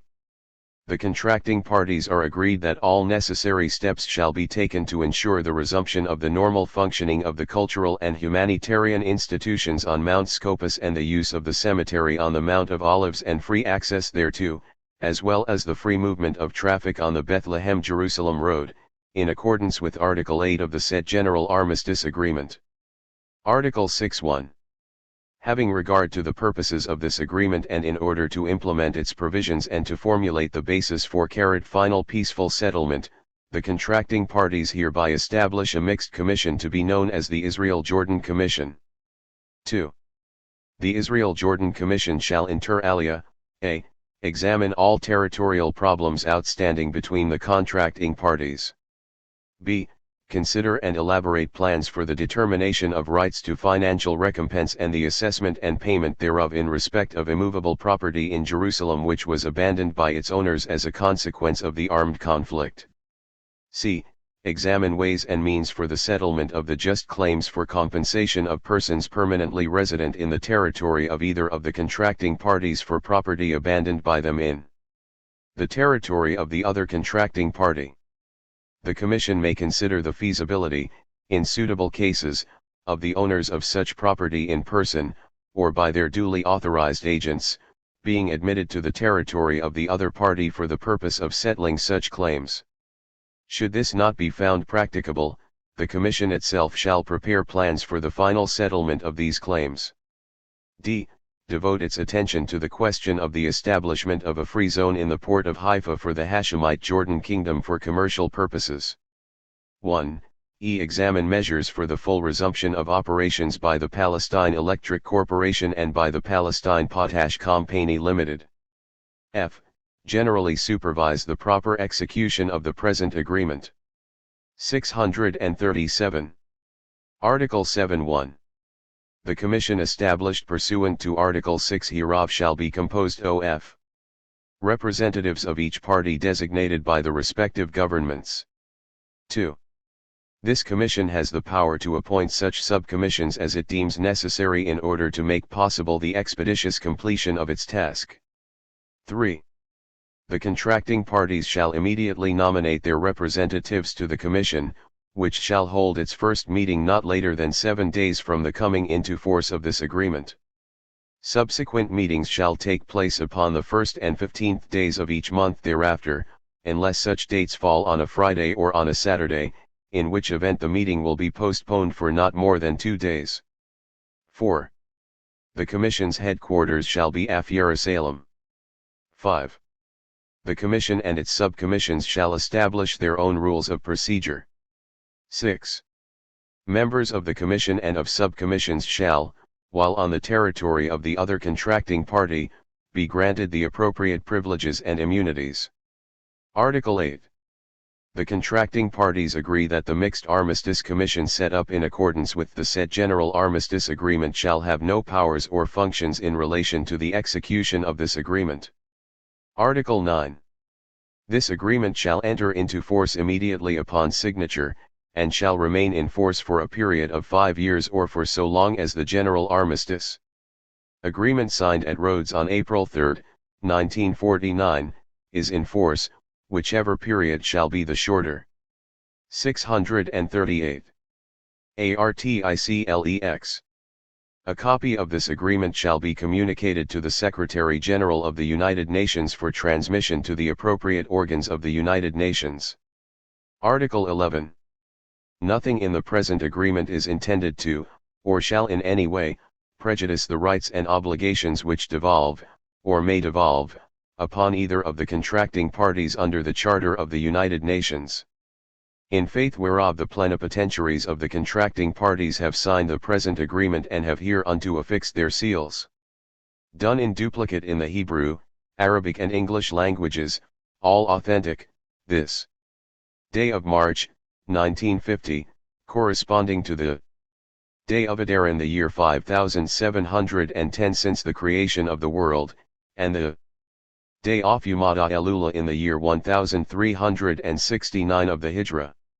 For the State of Israel for the Hashemite Jordan Kingdom. Annex 1. Joint Declaration concerning the Holy Places, Religious Buildings and Sites in Jerusalem. The governments of Israel and of the Hashemite Jordan Kingdom, conscious of their responsibilities concerning the protection and preservation of the sanctuaries in Jerusalem of the three great religions, solemnly undertake by the provisions of the present declaration to guarantee the protection and preservation of and free access to the holy places, religious buildings and sites of Jerusalem. Article 1. The free exercise of all forms of worship shall be guaranteed and ensured in accordance with the Declaration of Human Rights of December 10, 1948, the Declaration of Independence of Israel and the Constitution of the Hashemite Jordan Kingdom. Article 11. The holy places, religious buildings and sites which were regarded as holy places, religious buildings and sites on May 14, 1948, shall be preserved and their sacred character protected. No act of a nature to profane that sacred character shall be permitted. Article 3. The rights in force on May 14, 1948 with regard to the holy places, religious buildings and sites shall remain in force. The governments of the Hashemite Jordan Kingdom and Israel undertake in particular to assure the safety of ministers of religion, those officiating in religious services and the members of religious orders and institutions, to allow them to exercise their ministries without hindrance, and to facilitate their communications both inside and outside the country in connection with the performance of their religious duties and functions. Article 4. The governments of the Hashemite Jordan Kingdom and Israel undertake to guarantee freedom of access to the holy places, religious buildings and sites situated in the territory placed under their authority by the final peaceful settlement between them, or, pending that settlement, in the territory at present occupied by them under armistice agreements, and, pursuant to this undertaking, will guarantee right of entry and of transit to ministers of religion, pilgrims and visitors without Distinctio as to nationality or faith, subject only to considerations of national security, all the above in conformity with the status quo prior to May 14, 1948. Article V. No form of taxation shall be levied in respect of any holy place, religious building, or site which was exempt from such taxation on May 14, 1948. No change in the incidence of any form of taxation shall be made which would either discriminate between the owners and occupiers of holy places, religious buildings, and sites, or would place such owners and occupiers in a position less favorable in relation to the general incidence of that form of taxation than existed on May 14, 1948. Jordan's comments on the Israeli note of April 16, I-95 1. Regret that a little delay has taken place in this reply to the note dated April 16, 1951, from Mr. R.S.H., due to certain preoccupations. 2. In reference to Para 1 of the above note, it is fully agreed that under existing circumstances the best procedure to be adopted in the joint efforts to settle some of the outstanding problems between Jordan and Israel would be that the two parties would confine themselves, in the first instance, to the full implementation of the provisions of the General Armistice Agreement. It is also agreed that after the implementation of any articles of that agreement, which either party claims have not been properly put into effect, or which have not been implemented so far, it may be then possible to proceed with a wider discussion. 3. In adoption of the above principle, agreed to by both sides, it is the view of the Jordan government that the scope of the present discussions should now be reduced to the application of Articles 6 and V3 of the General Armistice Agreement. 4. In connection with these two articles, the Jordan government observes that the Israeli contention expressed in Parasite 3 and 5 of the note under reference, constitutes a fundamental difference to the Jordan contention in the manner of understanding as well as in the meaning of the provisions of the said two articles. This basic dispute appears to a far greater extent in the Israeli interpretation of the specific provisions relating to the Mount Scopus institutions in Article 8. It is, therefore, considered that any attempt to reach agreement on these questions by the continuance of the present discussions, before the legal dispute, which appears to exist in the understanding of the two parties as to the correct meaning of the reference to these matters in Article 8 and Article 6, is decided one way or another, would serve no useful purpose, nor would it bring about any conclusive results. In order to realize the mutual earnest desire of both sides to settle these questions in the right manner, and because the points at issue, particularly with regard to the reference to the institutions on Mount Scopus in Article 8, are entirely legal ones, it becomes obviously essential that these points should be decided by a competent judicial tribunal. In the opinion of the Jordan government, the International Court of Justice seems the proper tribunal for such decision. Consequently, it is proposed that if early agreement on such legal procedure were reached by the two parties, their true desire to settle the points at issue would thus be more progressively achieved. The Israeli government is cordially invited to agree to this proposal, or to suggest, for consideration by the Jordan government, any alternative proposals they may wish to make for the settlement of the disputed legal points by a competent judicial authority. April 30, 1951, p.m.